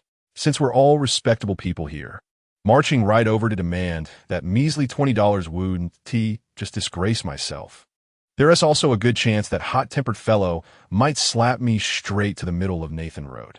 Meiruo retracted her head that she had just poked out. Su Shanhua was inviting Zhan Meiruo to cross the sea to Wan Chai's Fulemin for dinner. Just as the two were getting up to leave, Meiruo urgently said she needed to use the restroom. However, when she came out of the restroom, her mother had not left with Su Shenhua to give him the car. but instead was standing in the store chatting with that person. Seeing her, Zhan Meiruo smiled charmingly at the other person. "Boss, I'll go ahead." The person asked, "Who is this?" "This is my younger sister. Meiruo, come meet Boss Jin."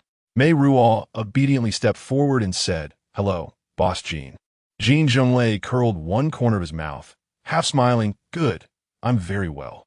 Zhan Meiruo greeted the woman beside him. "Linda, take your time picking. Sister Feng, take care." Once in the car, Zhan Meiruo pouted and acted coy. "Mr. Su, please don't be angry with me. It's really hard to make a living.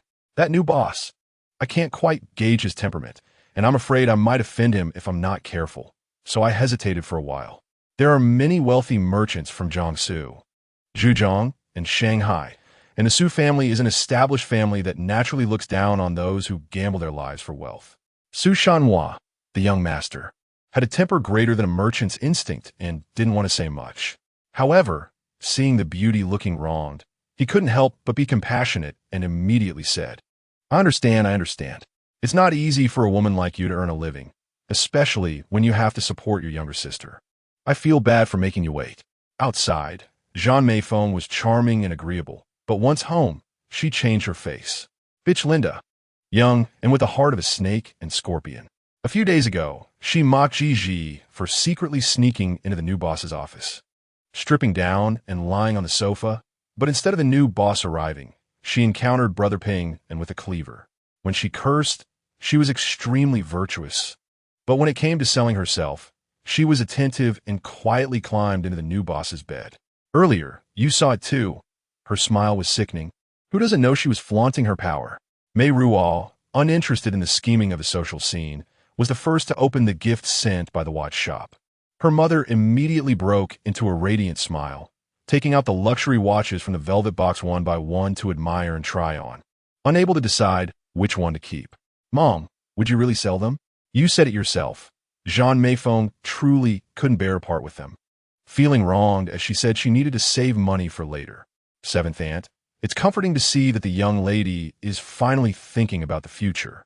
Zhan Meiruo, with a longing gaze, slowly pulled her eyes away from the pile of boxes and instructed, Seventh aunt, put them away. Make sure to hide them from Xiaoding. I don't know if he has gone to Macau again, as I haven't seen him for days. Mom, my AP is in there. Meiruo protested indignantly. Without your mother. How would you have your AP? I've been pretending to be obedient for half a day. That's why Mom didn't ask you for a red envelope back. Meiruo, angrily stamping her foot, declared, I'm going back to my room. The red envelope contained 2 brand new, shiny golden bowls, worth more than a month's salary for an average person. Meiruo felt quite satisfied. Thinking of another matter, she felt a bit frustrated again. Beautiful, yet sharp-eyed.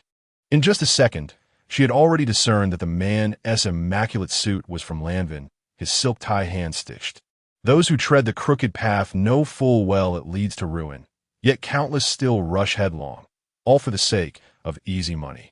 He had taken crippled 7S life and seized his turf. Dozens of streets in Mongkok yielded daily protection fees, enough to buy him tons of premium 3-head abalone. Sudden wealth was no surprise. The only bitterness was that he had instantly become her mother's meal ticket. Not only would she never recover that hard-earned $20, but from now on, she'd likely have to flatter him with sweet words whenever they met. I'll just keep my head down and take the long way around from now on, she thought before drifting off to sleep. At school, Mei was known for her aloof, eccentric, and proud demeanor, without any close friends or confidants. She harbored no regrets. The other girls, lacking both natural beauty and the diligence to cultivate it, paid little attention to their studies. In their free time, they only gossiped about boys from neighboring schools and the latest hairstyles. Occasionally, they would use her as a subject of ridicule, sneering at her for shortening her school skirt by an inch, only to secretly imitate her later. Fortunately, the teachers understood, quietly praising her for her academic excellence and obedience. Though her temperament left something to be desired, after school, she was accustomed to walking home alone. Occasionally, boys from nearby schools would follow her, but they only watched her from a distance, never daring to approach. Yet exceptions happen. One day, a bold young man stepped forward, blocking her path, and handed her a red rose along with a greeting card.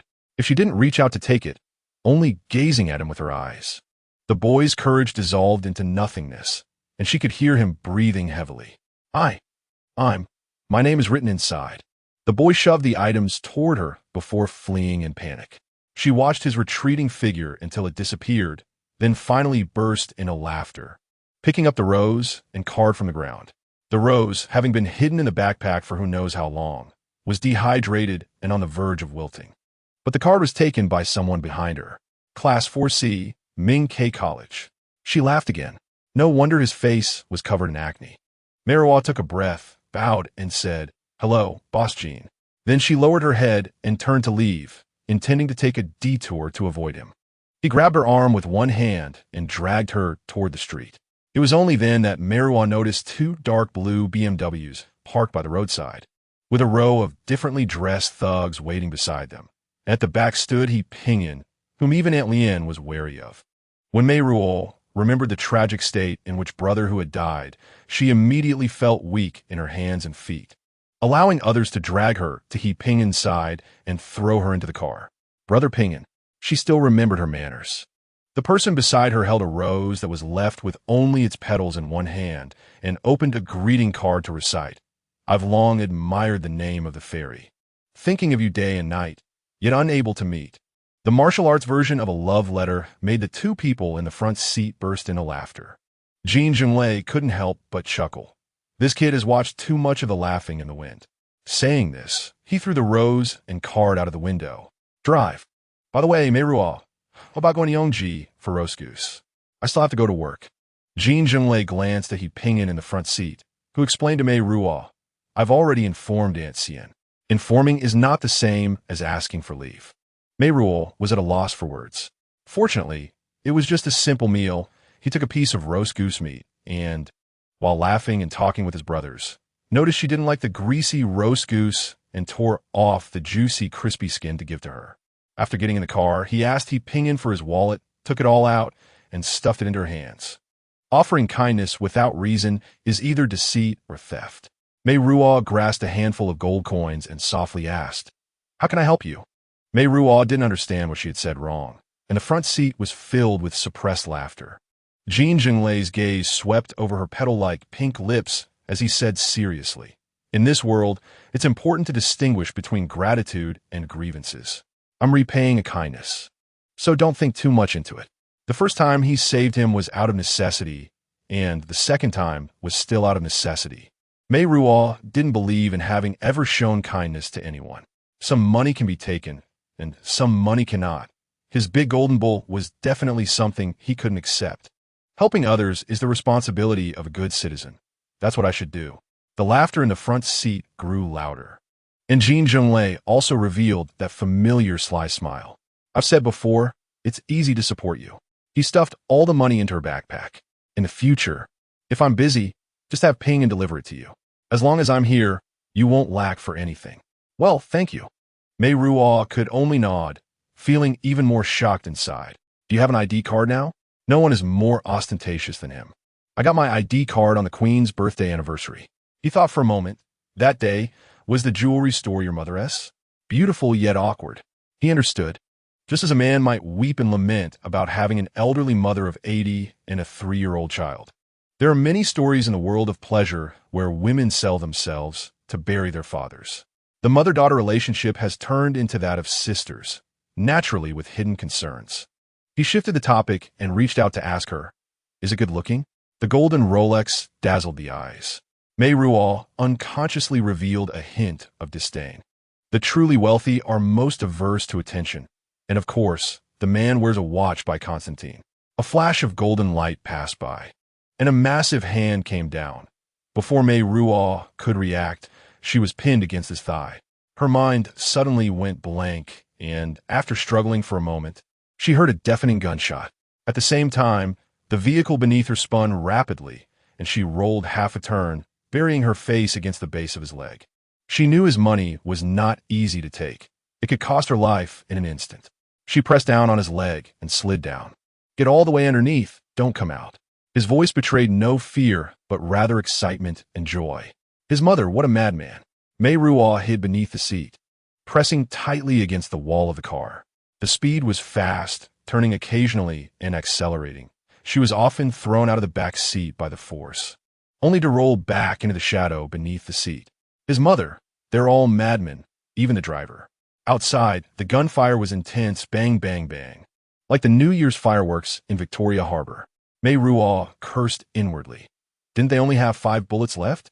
In her confusion, the surroundings quieted down. As she counted sheep in her mind, reaching over 600 or 700, the car came to a stop. A pair of shiny shoes stepped on the ground. And soon after, she was dragged out. Meiruo was dragged by Jin Zhenglei by the collar of her school uniform, rolling and crawling, barely able to recognize that the surroundings resembled a factory. Eventually, she was locked in a small room. Wait for me to come back. She wanted to cry, but had no tears.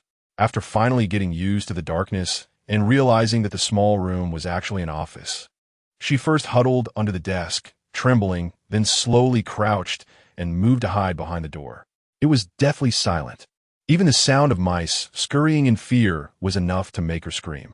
Meiruo bit her lip tightly and covered her mouth, counting her heartbeats silently.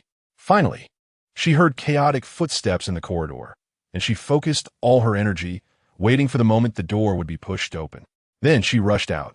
Her hair was grabbed, and she instinctively jumped up to struggle, kicking and screaming at the person. Meiruo, it's me. Jin Zhenglei held her tightly. It's me. You scare me. He Ping'an said. He responded with a hum and slapped her on the face. Meiruo, it's me. Meiruo felt as if she had been slapped. Her head cleared up, and she began to take deep breaths. Someone approached in the corridor, suppressing their excitement. Big brother to Quan, we found the last body. What should we do? Throw them all into the paper shredder. Jin Zhenglei picked up Meiruo and said, Hurry up, the cops will be here any minute. Meiruo was pressed against his hard shoulder, her stomach heaving with dry retches. What's your name? She asked hoarsely. She actually didn't know his name. Jin Zhenglei stopped in his tracks. Jin Zhenglei. Jin Zhenglei. Fine, I'll remember you. The hatred in her voice made him pause. And then he slapped her sharply on her upturned bottom. I'll take you to see freshly crushed human flesh. I don't want to see it, damn you. You pervert, I don't want to see it. Meiruo struggled fiercely, pounding on his back. If you don't see it, you'll never learn. You. Meiruo finally vomited, stomach acid and bile splattering all over him. Chapter 7. If you can't earn respect, then make them fear you. This was the philosophy of the underworld. Meiruo didn't realize that Jin Zhenglei was deliberately scaring her. She was thrown over his shoulder like a sack of rice, her body swaying. As they passed a spacious gate, someone let out a nightmare-like scream. The scream abruptly stopped, and though brief, its echoes seemed to linger in the empty factory. Jin Zhenglei did not stop. This was her only sense of gratitude. After getting in the car, she bent down and continued to vomit everything in her stomach. That person, she shivered. That person was not yet dead. He wiped her mouth with his sleeve, and now he was truly dead. Pervert, don't drag me down with your madness. I don't want to be a witness. I won't give you that chance. He looked up and asked Ping'an, did it go smoothly? Clean and tidy. Buckle up. Meiruo discovered that the car was like a disaster scene, with books scattered everywhere. She picked up her bullet-riddled backpack, and Jin Zhenglei showed no remorse as he said, I'll have Ping'an buy you a new one tomorrow. I don't want to see you all again. She was genuinely angry at everyone. The car returned to Cherry Street, where 7th Aunt was pacing under the arcade, looking around. If Mei wanted to cry, she clung to her waist, 7th Aunt. 7th Aunt shielded her with both hands, hiding her behind her back. Auntie, Jin Zhenglei called respectfully, handing over Mei's tattered school bag with both hands. 7th Aunt's cheeks trembled as she struggled to suppress her anger. Taking the bag, she supported Mei and turned to head up the tenement building. He dared to hit you? How did he hit you? Her beautiful face was half swollen, which was an accident. What else did he do to you? And she carefully brought a bowl of carrot, water chestnut, and pig's trotter soup and asked. If Mei shakes her head, little Mississippi, 7th Aunt, is so anxious she's pacing around. If something's wrong, you must tell 7th Aunt. It's nothing. Mei finishes her soup. 7th Aunt, I want to sleep. That scoundrel. We shouldn't have saved him. Should VE just left him to rot. 7th Aunt curses bitterly behind her. Little miss, don't sleep yet. I've boiled eggs to soothe your face. Big circle brother. Ping'an asks. Jin Zhenglei withdraws his gaze from the pitch-black stairwell and signals. He has gone back. The next day, when Aunt Xian sees the dark bruise on half of Mei's face, she shows not the slightest surprise. Aunt Xian, don't stare. I've already been gawked at all day at school, Mei pleads. Looking like this, I can't work either. Aunt Xian, can I take another day off? Aunt Xian agrees, but just as Mei is about to leave, she calls her back. Don't go to Granny AE at the end of the street. It's too unsafe there. Every year, several lives are lost. Many are girls in their teens, too afraid to tell their parents. Such a shame. If you need anything, go to Aunt Fong at the Jinxing Clinic on Bodhi Street next door. She trained at Baptist Hospital. Mention my name, and she'll charge you less. I wasn't raped. Aunt Xian gives her an understanding look. Better safe than sorry. If Mei had said the night before that she didn't want to see any of them again, and Jin Zhenglei hadn't reacted, she would have taken it as silent agreement. Once the swelling subsided, she returned to her part-time job at the ferry house. Occasionally, she would run into He Ping, and each time, she would flee. It wasn't until the next month, on the day when protection money was collected, that He Ping and intercepted Mei at the stairs after collecting the fee from Aunt Xian. She pressed herself tightly against the wall, not saying a word. He Ping and tried to step closer, but she shrank further into the corner. He Ping and spoke up. "ARO," Big Circle said. "This month's living expenses, he wants me to pass them to you." He placed a stack of bills at Mei's feet. "My job is done. Whether you take it or not is up to you." Watching him stride away, Mei bolted upstairs. She crouched at the 5th floor landing, waiting for a while, but heard no movement on the stairs. Her heart ached for the abandoned money, so she slowly made her way back down. On her 14th birthday, Mei opened a bank account under Chi Gu's name, saving up a backpack's worth of $1,000 Hong Kong bills and 50-cent coins to deposit. Zhan Meiruo hated being reminded of her reckless, thoughtless youth, and she loathed even more the reminder that she had a daughter growing older by the day. In 14 years, Mei had never had a grand birthday celebration.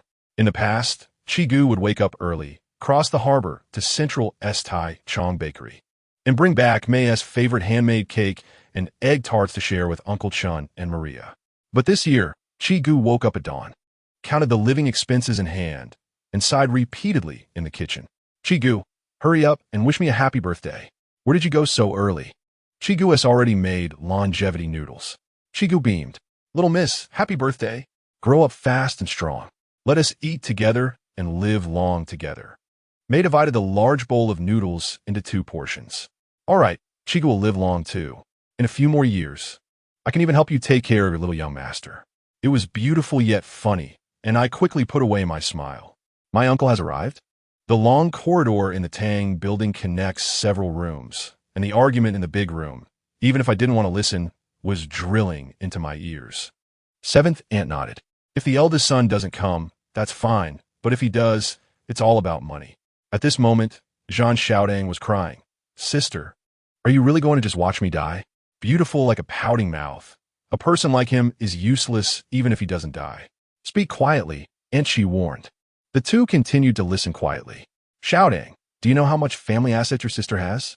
Over the years, eating, drinking, and spending, supporting both the elderly and the young, how many coins can be saved? Last year, I told you to cut losses, but you said it was an opportunity and borrowed money to average down, dragging it to now. Xiaodang, do you want your sister to die with you?" Although Aunt Shi was just an illiterate woman, she knew how terrifying the world was now. The Hang Seng Index crazily rose to 1,500 points last year. How many people changed to new houses and bought luxury cars? In just over a year, the index fell back to 200, and every day at the market buying groceries, one could always hear people at the newsstand exclaiming about someone jumping off a building. Fortunately, the young lady cut losses at 500 points. Otherwise, if it had been left until now, there would be nothing left. Aunt Chi felt fortunate. Your uncle probably has his eyes on this little bit of leftovers. Sure enough, Zhan Xiaodang brought up the remnants after Zhan Meifeng's cut. Sister, don't fool me. At the beginning of the year, you cut losses. I remember it added up to quite a lot, more than 100,000. So what? Zhan Meifeng's voice became sharper. Doesn't your sister have to pay rent, eat, wear clothes, and buy makeup? Prices rise day by day, and there are 3 people at home, with 2 living off white rice and not working. Have you ever helped even a little? It's all on me. Aunt Chi put down her chopsticks, trying hard to hide her plump body. I just eat a bit more. Meiruo said, don't misunderstand, Chigu. Mom doesn't mean that. It's all your hard work. Mom and I haven't touched a drop of water. After a moment of silence outside, Zhan Xiaodang spoke up. Aren't you getting close to Su Shanhua from the European-style jewelry store lately? Zhan Meifeng didn't answer him, seemingly pondering her words, and after a long while said, I broke up with him. Not only was Zhan Xiaodang surprised, but Meiruo also widened her eyes. Chigu, hasn't young master Su come to date Mom recently? Chigu shook her head. Someone came to pick him up, but he didn't get out of the car, so I couldn't see clearly. Outside, Zhan Xiaodang was furious. Zhan Meifeng, are you out of your mind? A little bit of Su Xinhua's money could last you a year. How could you let such a big client slip away? What good is relying on him? He only knows how to flatter with sweet words. And when it comes to real money, he goes home to ask Dad for permission. Zhan Meifeng spoke with a hint of pride. In a few days, I'm going to be a mama-san and earn my own money. You're crazy. No, you're the one who's crazy. Do you know how good the nightclub business is? How many girls are there every day? How many times does each one turn over a table in a day? What's the mama-san's commission? I have the ability to earn money myself. Why should I look at others with disdain and beg for charity? Tell me honestly, who are you involved with? Zhan Meifeng refused to answer. Is it your boss? That new one, what's his name? Zhan Xiaodang clapped his hands. Big circle brother. Meiruo's chopsticks fell into the bowl. Her mother made an expression that made Zhan Xiaodang furious. You want that kind of trash? Zhan Xiaodang continued to scold. Mainland people. Illegal immigrants, street thugs, killing people like slaughtering chickens, getting killed in minutes. Present wealth is just morning dew and floating clouds. Compared to young Master Su, he doesn't even match up to a toe. Meiruo nodded repeatedly, picked up her chopsticks, and continued eating her noodles. Wasn't Hua Laohu the same? Why didn't you say such things when I was with him? Did his money buy your silence? How can he compare to Hua Kuan? How can he not? He only came to Hong Kong last year, still a low-ranking member, yet by year's end he was promoted to Red Pole. And now he has already entered the inner circle. Dozens of streets in Mong Kok are all under his control. Long Wu from Wahing is already old. Once he is gone, it'll be the younger generation's era. Xiao Tang, if you look down on him now, don't regret it later. Zhan Xiaodang said nothing. Jia isn't young anymore. Do you know what a 30-year-old woman faces in this line of work? She is still popular now, but for how long?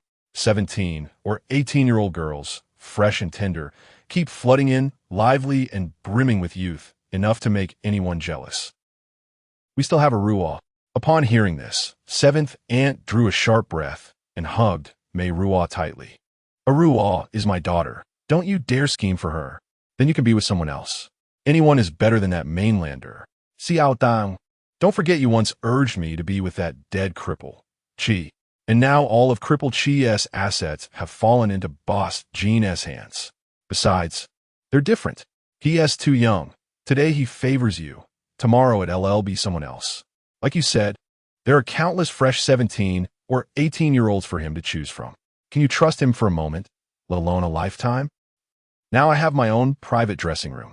Every day when I go to work, there are English roses flown in just for me on my vanity. The other girls are so envious. Yes, he is young, for years younger than me, but he is steady and proper.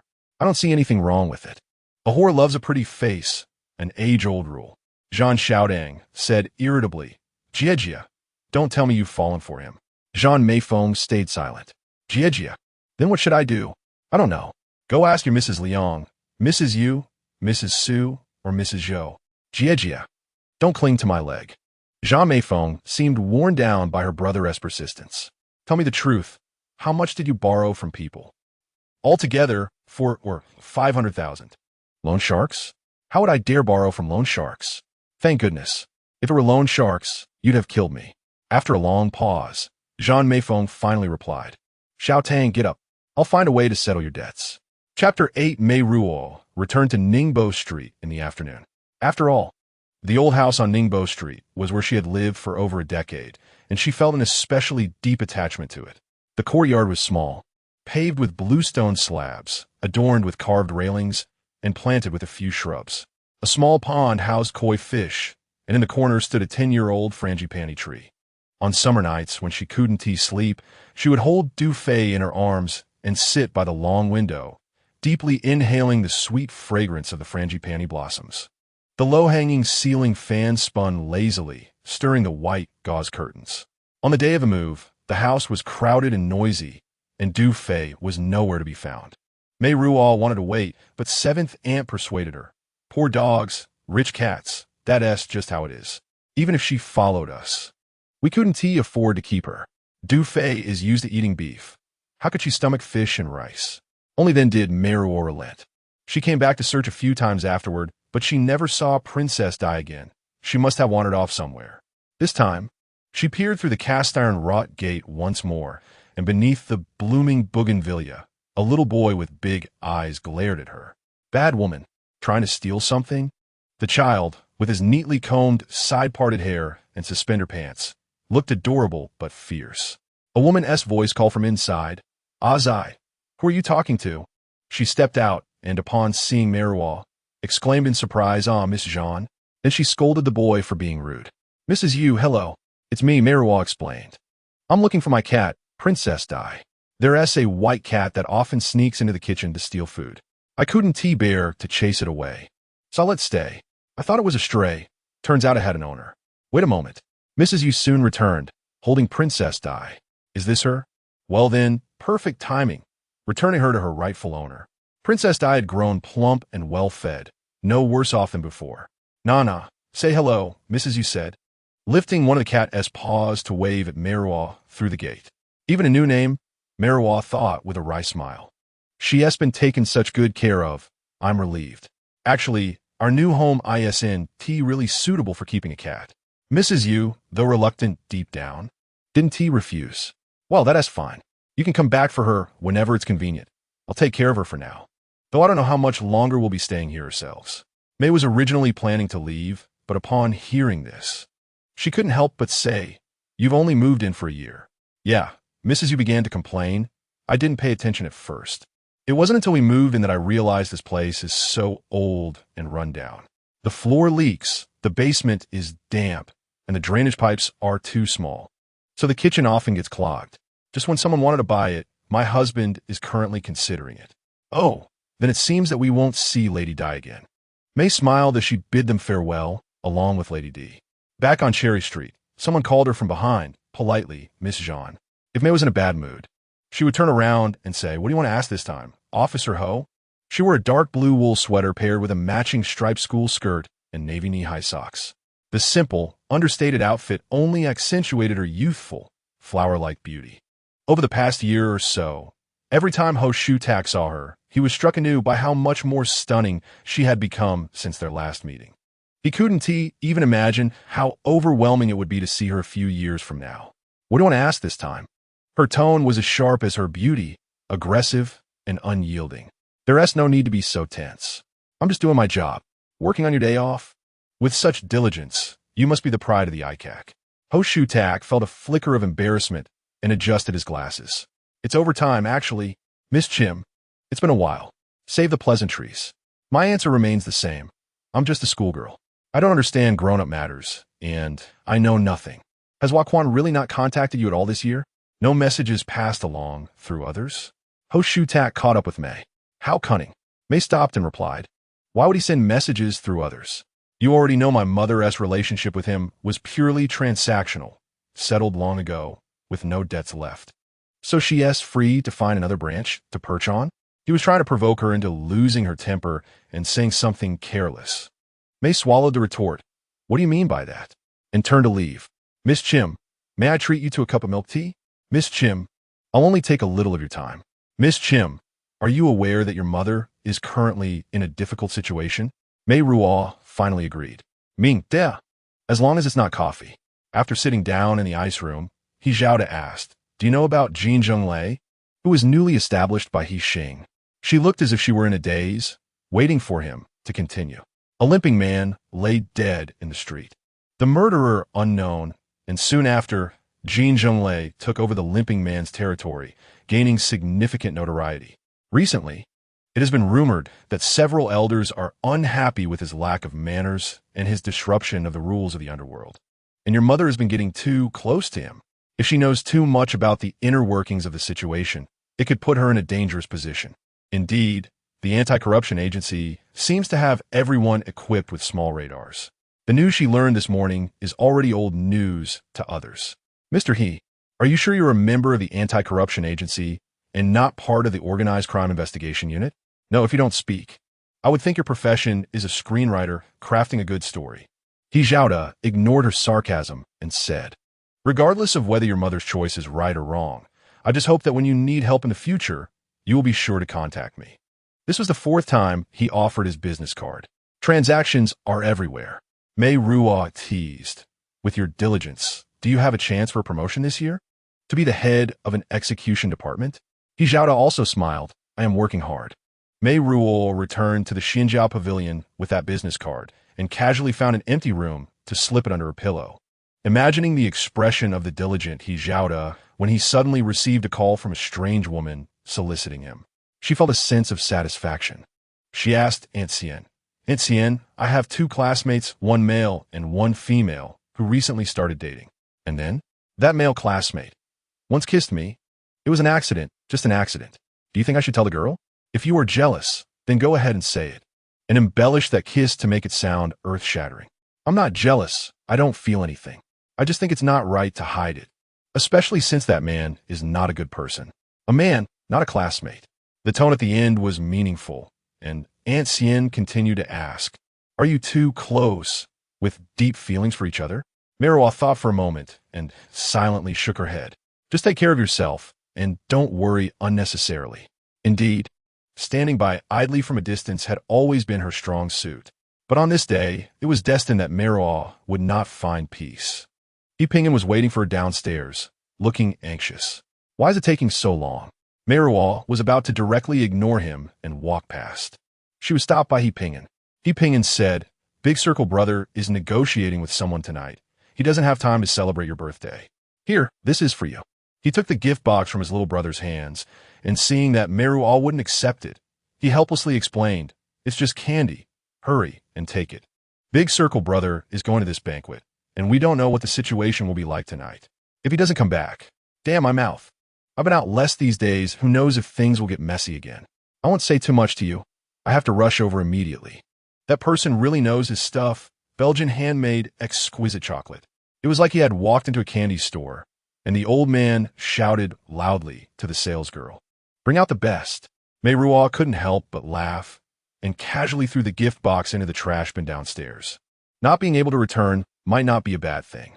The street on Cherry Street was calm, and that person had completely disappeared. Unfortunately, things didn't go as planned. As the Lunar New Year approached, after finishing the last class of winter break, Meiruo was taken by 2 people as soon as she exited the school gate and was forced into a brand new BMW parked by the street. In a freezing cold, he was surprisingly shirtless, as beautiful as a stunning sight. Jin Zhenglei turned around, exposing his entire back muscles to her eyes. Just returned from Macau. He found a good master, spent money to endure the pain, and poked at him with needles for a whole day. Such a large area, covering the entire back and chest with a pattern. Even the bravest one-armed uncle who has been with Hua Laohu for decades reportedly had to endure the pain over 2 days to complete it. Is it handsome? He asked. Meiruo swallowed hard, once again confirming that the madness factor in his blood was beyond ordinary. So handsome. In a few days, he would need to get a touch-up. He couldn't get it wet now, and it was unbearably itchy, so he simply didn't wear any clothes. He turned around, revealing a fresh and gruesome scar in his right armpit. Seeing Meiruo's gaze fixated on his shoulder, he smiled with satisfaction. Worried about me? She was frustrated, wondering why the knife wound wasn't a bit lower. Once the flesh around the scar healed and the color of the tattoo seeped in, it wouldn't be so noticeable. The tattoo was also meant to cover this scar, so that when you see it in the future, you won't be scared. Can you handle a dragon? Moreover, no one dares to tattoo a 5-clawed dragon. I'm tough. Didn't I just die and come back to life?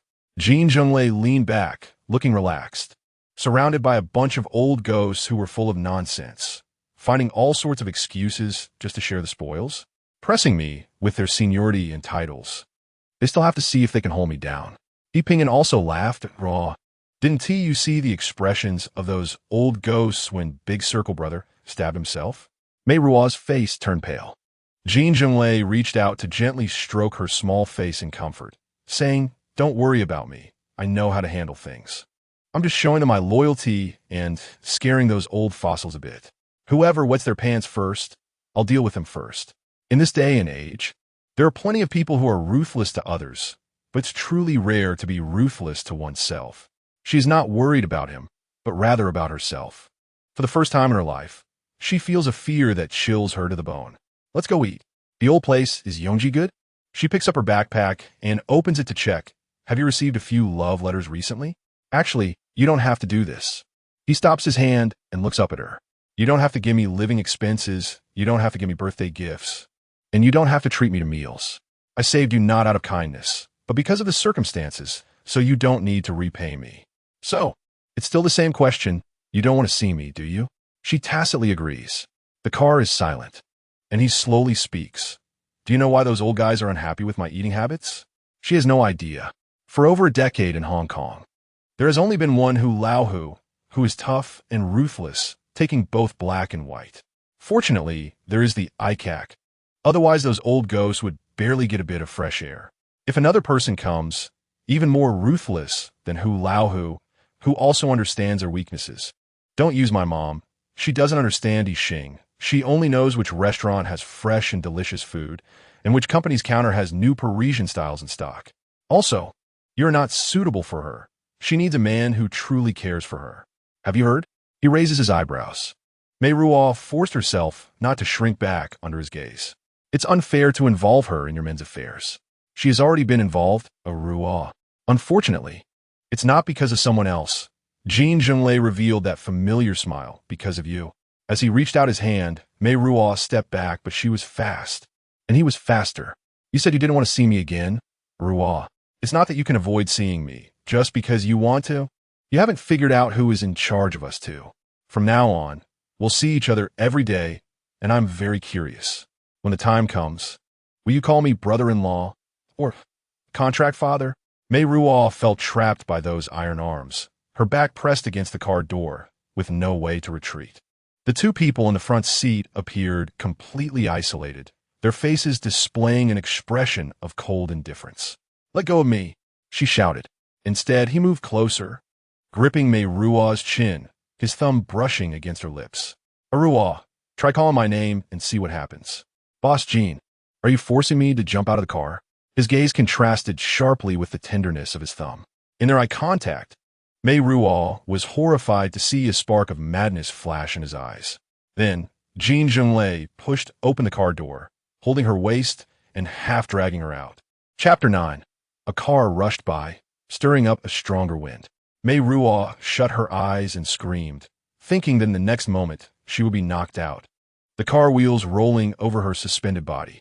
When she was pulled back, she realized she was already in tears, sitting on Jin Zhenglei's lap, shaking uncontrollably, and had no choice but to cling tightly to his neck. "Ruo, if you scare me with jumping out of the car, I have to scare you back." He surprisingly reasoned with her. "It's just a scare. My hand has always been supporting your waist. I won't let you get hurt." She cried out loud. Don't cry, don't cry." Even he Pinyin, who knew him well, showed a shocked expression earlier, and Jin Zhenglei felt a twinge of regret. "Don't just sulk with me. You are different from me. Your life is precious." He spoke the truth. Yes, her sharp tongue was of no use in front of true villains, because she was unloved. She cherished herself even more. She valued her life. She had a weakness. Meiruo cried helplessly. "Don't cry." Jin Zhenglei held her even tighter, roughly wiping her face with his big hands. "Look, this is so good. Be good, and I won't scare you again." She angrily dodged his hand. "Scum, pervert, only bullies the weak." Meiruo's curse lost its strength due to her sobs. "I have no intention of bullying you." She recalled the heart-stopping moment just now, filled with endless fear, and her cries became even more tragic. "All right, I promise you I won't do this again. Please stop crying." She vaguely sensed that he was handing her a weapon. Meiruo opened her tearful, dazed eyes, propped her hand against his bare chest, and stared at him intently. "How can I trust you? I promise." Seeing her lips tremble and tears about to fall again, he hastily raised his hand. "I swear, if I break my oath, may I end up like crippled 7. Then promise me you won't harass me again." He remained silent, his hand wandering along her slender waist. "The most I can promise is to wait for you to grow up quickly." Disappointed, Meiruo muttered resentfully, "I won't let you have your way." Amused, he replied, Yes, Miss Zhan is very formidable. I'm terrified." She obediently followed him to dinner and was safely returned to Cherry Street. As the car stopped downstairs, Meiruo looked up at her rooftop. "If my mother sees this, she'll pounce on you and tear you to pieces. She wouldn't dare risk the $500,000 she just got. At most, she'd yank your hair and then silently allow it." Once again, she had underestimated his shamelessness. On the 7th day of the Lunar New Year, Jin Zhenglei hosted a grand banquet to reward his brothers. Zhan Meiruo had long prepared a new dress, styled her hair, and adorned herself meticulously. Before leaving, she turned repeatedly in front of the mirror, adjusting the fur on her shoulders, and asked Meiruo, "How do I look?" Meiruo nodded. As the sound of high heels faded in the corridor, Meiruo gently pulled aside a curtain. A few cars were waiting downstairs, and Jin Zhenglei approached Zhan Meiruo, feeling as though someone was watching. He looked up. Then, a smile appeared at the corner of his mouth as he raised his hand to salute Meiruo. The gesture was standard, as if he had undergone police training. What a disgrace. That person. Aunt Chi was inexplicably shocked. She had long heard of the big brother of the circle, and today she finally saw the true face of the young lady's new lover. "You didn't see it wrong. Aunt Chi." Meiruo let go of the curtain. "It is him." "But..." Aunt Chi's eyes were in disarray. "There is no but." Meiruo's face darkened. "Aunt Chi, forget that you once saved him, treated his injuries, and made soup for him, especially in front of Ma." Aunt Chi nodded obediently, but at night, Meiruo heard her tossing and turning in bed. In the early morning, the whole street echoed with Zhan Meifeng's piercing screams. She was brought back by He Ping'an. The newly bought fur shawl was stained with blood, but fortunately, she was not seriously injured, just scared out of her wits. After dropping off Zhan Meiruo, He Ping'an rushed off to the hospital with his little brothers without a word of explanation. Aunt Chi found Gong Niu Huang Wan and Dan Shin Wan and fed them all to Zhan Meiruo. After a long while, she finally regained some sanity. So terrifying. It was simply hell. The whole restaurant was filled with corpses, the gunfire ringing in my ears. Someone died in front of me, and a bloody hand still tried to grab my dress. Zhan Meiruo tightly held Meiruo's hand. Hell. Ma. The long nails dug into her flesh, and Meiruo felt great pain. "Miss, please bear with it a little." Zhan Meiruo lost a high heel, and the sole of her foot was pierced by several shards of glass. Aunt Chi carefully picked them out one by one. "Don't move, there's still many." "I never want to see him again," Zhan Meiruo said. She had never experienced such a fright, never again with him. Beauty is like silence. However, 7th Aunt is awake and should ask the young master for the 50,000 back early. Zhan shouting. Zhan Meiruo gritted her teeth, tears glistening on her powdered cheeks. The next day, the streets were eerily quiet. Even the big-eyed uncle selling snacks was nowhere to be seen. The Xinjiao Pavilion was open as usual, but business was bleak, and one less staff member was watching the place, leaving a few people with panicked and wandering gazes. It was said that the newly established big brother in Mongkok had gone through a fierce battle last night, with his life uncertain. It felt like watching a grand performance. Ancien blue smoke rings as a game to pass the lonely time. Living on Cherry Street has such advantages. Ordinary people don't have so many explosive news stories to fill their pale lives. If Meiruo is invited into the hospital, it is rumored that Jin Zhenglei, who was hit by stray bullets and bombs and is said to be on the brink of death, is actually gambling with his little brothers in the intensive care unit. Before Meiruo had her shocked emotions, a doctor came in and shouted loudly, "No smoking." People scattered like birds and beasts. Playing cards fell to the ground, and Jin Zhenglei lay back on the hospital bed for the doctor to examine. Meiruo heard the gray-haired doctor say, "You could be discharged tomorrow." Upon hearing this, Jin Zhenglei grinned and winked at her, calling for Ping'an and saying, "Take her back." Ruo had just arrived. Seeing that she was relieved was enough. Jin Zhenglei was either naively guessing Meiruo's thoughts or expressing his own feelings. He pinged and wiped his sweat and decided to choose the latter. He advised Meiruo in the car, "Big Circle brother shouldn't trust you too much. The fewer people who know about this matter, the better. Meiruo, don't talk about it everywhere. The consequences could be severe. My IQ isn't enough. I don't understand your tricks." Meiruo replied, "There are numerous rumors circulating. Some said Big Circle brother was gravely injured and wouldn't survive, while others insisted they had personally seen him lying in the intensive care unit. His face swollen like a pig's head, connected to numerous tubes, using a ventilator to prolong his life." Half a month passed, and Jin Zhenglei finally appeared before everyone, accompanied only by a few lackeys, walking gloomily into his nightclub. Thus, the rumors intensified. Xian Ani sneered disdainfully, saying, "There are those who rise quickly and fall just as fast, but it will never be that mainlander. In my opinion, the show has just begun. Find a good seat and watch." However, later it was rumored that Jin Zhenglei knelt in front of Long Wuye's house, bearing the burden of guilt, and pleaded with Uncle Biao from New Territories to mediate and give him a chance to apologize to Long Wuye and the other seniors. Even Xian Ani began to have doubts, occasionally peeking at Meiruo. Some people started to default on their protection fees, and he pinged and patrolled a few streets. When he reached Xian Family Pavilion, his expression was quite grim. "Although I have a worthless life, I can still afford a little silver," he said. "Pingin, you're in Mongkok for a day. Xian Family Pavilion, one tea miss you for a single cent." Meiruo admired the beauty, while Xian Shun was perceptive. And finally, Pingin showed some smile. Sure enough, not long after, Uncle Biao agreed to be the mediator to resolve the disputes between the old and new generations of Hixing. The He2 wine banquet was held in the New Territories. Later, whenever someone knowledgeable talked about this past, they would all be animated. The New Territories had been set in a deadlock. At the He2 wine banquet, Jin Zhenglei publicly kowtowed to Long Wuye, pouring tea and admitting his mistake, taking the lead in launching an attack at the signal of breaking a cup. That night, the New Territories were filled with blood and chaos. The officers who rushed in the next morning searched the scene of the shootout and found countless bodies burned black as charcoal after the arson. The few remaining elders of Hixing went missing from then on. The position of the leader was left vacant, and Uncle Biao took over the hosting. Rumors spread like a tide, and the strangely tense atmosphere in Mongkok gradually stabilized, presenting a scene of peace. Meanwhile, Zhan Meiruo, forgetting the pain after healing, joyfully began to prepare for the moving arrangements. "Mom, can I stay here with Seventh Aunt? How can that be? Who will cook and make soup? Who will do the laundry? You have money now and can hire a dozen Filipino maids to serve you. Meiruo, Seventh Aunt, is getting old and confused. Don't be silly with her. She is a servant of the Zhan family and naturally has to work. Do you treat her as family?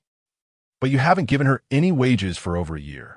Zhan Meiruo hesitated. "I will calculate her pay properly. Beautiful, but helpless. I can only bid farewell to Aunt Xian." The former partner of the Dragon Head of Hexing, Lao Hu, has now taken on the new Dragon Head of Hexing. Given this complicated relationship, one can imagine how explosive the recent biggest news is, and Aunt Xian naturally won't miss it. But she understands more than the average person. So she asked with a hint, "Male classmates and female classmates?" Meiruo bit her lower lip, remaining silent. Even Aunt Xian, whose heart was as hard as iron, couldn't help but sigh for the 14-year-old girl she had spent over a year with. In fact, this kind of thing wasn't rare, as she carefully considered her words. Many years ago, she knew a textile factory owner who married two sisters and treated them equally, without distinguishing between wife and concubine. Now, they lived halfway up the mountain, and it was said that their family was harmonious. This comfort sounded more like a death knell, and Meiruo's face turned pale. Aunt Xian sighed again, saying that if she was unhappy, she could endure for a few years, make do, and seek another path. She silently nodded. As she left, she could only hear the murmurs behind her. Women never seek beauty, just seek a good fate. Meiruo nearly bit her lips in fear. That night, in the darkness, she whispered, "Seventh Aunt, I'm really scared. Or should we tell the young lady?" Meiruo had considered confessing to her mother. "Seventh Aunt, am I important to Mama in her heart?" Seventh Aunt didn't answer, sitting up to hold her tightly and gently patting her back. Meiruo clutched the front of Chi-Gu's nightgown, trembling as she said, "Chi-Gu, I'm scared. Don't be afraid, little miss. If he dares to lay a finger on you, this old woman will fight him to the death." Chapter 10. A year and a half later. The Zhan family moved back to their old residence on Ningbo Street. On the day of a move, Hexing dispatched over a dozen of its underlings to help. In the past, the neighbors on Ningbo Street had all suffered headaches and frights due to Hua the tiger's frequent comings and goings. When the Zhan family moved away, everyone clapped and cheered. Who could have guessed that in just a year, the Zhans would return to their old haunt, and with a gang of fierce-looking thugs in tow? For a time, bang, bang, bang, doors and windows slammed shut up and down the street. By evening, the neighbors had barely endured long enough for the gang to leave. Some cautiously cracked open their windows for fresh air, only for several luxury cars to pull up at the street corner. The men who stepped out were all dressed like mobsters, scowling and glaring. Pedestrians who happened to be on the street pressed themselves against the walls in fear. While along Ningbo Street, bang, bang, bang, another round of doors and windows slammed shut, punctuated by the cries of frightened children. Meiruo gave up her original bedroom on the second floor and chose a small guest room on the first floor. A small floor-to-ceiling window led to the backyard, and if anything happened in the middle of the night, she could rush to the workers' room to seek help from Aunt Chi. Hearing the continuous sound of breaks at the door, she hid in the kitchen, helping Aunt Chi tidy up the pots and bowls. Her mother was scolding the Filipino maid hired by the agency, and then a low male voice could be heard. Back then, Zhan Meiruo attended diocesan girls' school and was raised in a cultured family, displaying the demeanor of a refined lady in and out of the house, especially skilled at serving men. In the past, when Hua Laohu came to their home, it was all handled personally by Zhan Meiruo. She would offer slippers upon entering, serve fragrant tea upon sitting down, and if he frowned, her delicate little hand would immediately soothe his temples with a gentle massage. Meiruo pouted. She thought, if she were a man, she might have tried the soft jade warmth that the once mighty Hua Laohu had enjoyed back in the day. She remembered Aunt Xian saying that men are a different kind of creature, with psychological needs often surpassing physiological ones. If you can make him happy, a little effort in bed would make his wallet yours. She was busy with her hands while her mind was in a jumble. When she heard her mother call from outside, "Chi-Gu, it's time to eat." When there were guests, Meiruo didn't have the right to eat in the dining room. Although the Zhan family was not large, whenever Hua Laohu graced Ningbo Street, a meal would be served in 3 parts. Zhan Meiruo and Hua Laohu would eat in the dining room, while Meiruo was alone in the kitchen. After the hosts finished, Chi-Gu and the driver and maid would begin. At that time, Meiruo would sit by the wooden table in the kitchen, listening to their chatter while doing her homework. Maria's Cantonese was not standard, and she often caused laughter, making everyone laugh together in a cheerful atmosphere. Meiruo had initially thought the same.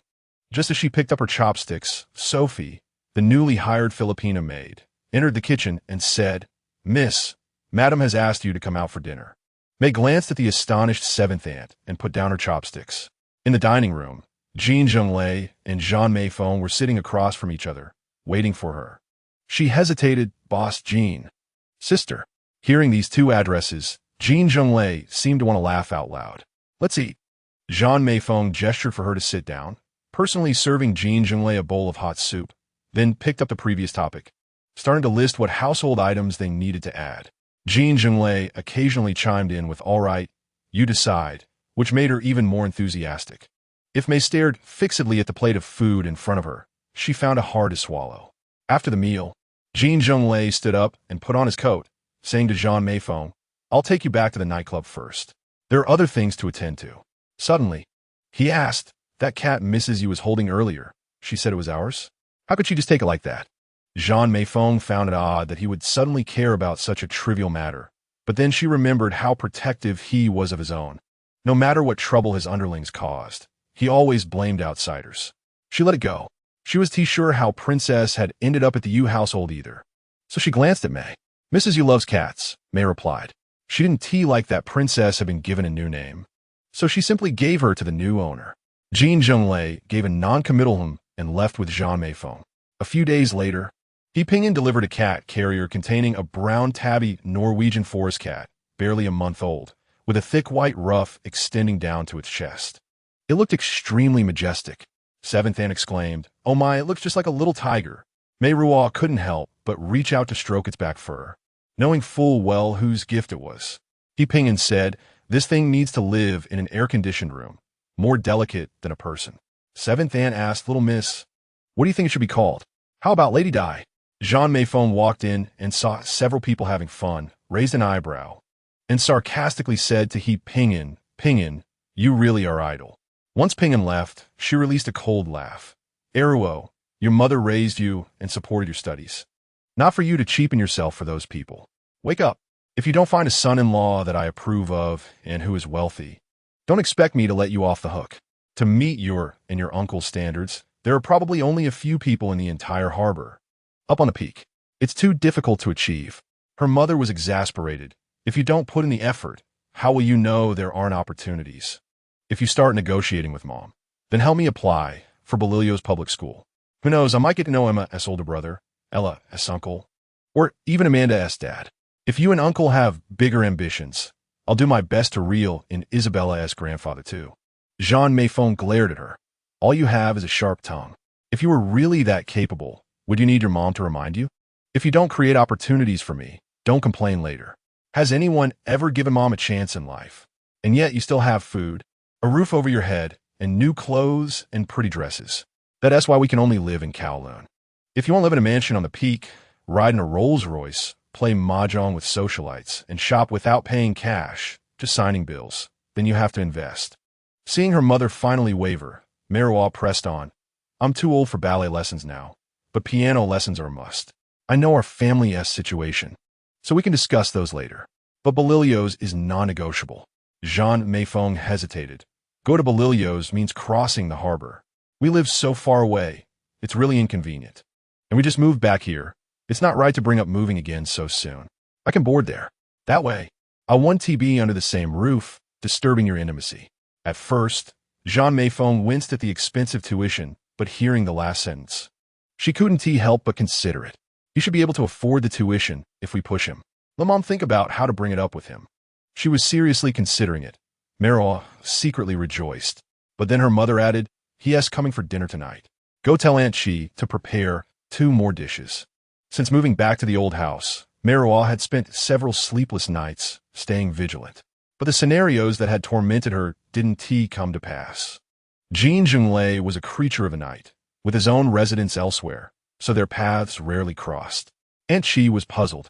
He seems to follow the rules. Could we have been overthinking it? Beautiful as the sky. Seventh Aunt, you also know how to say it seems.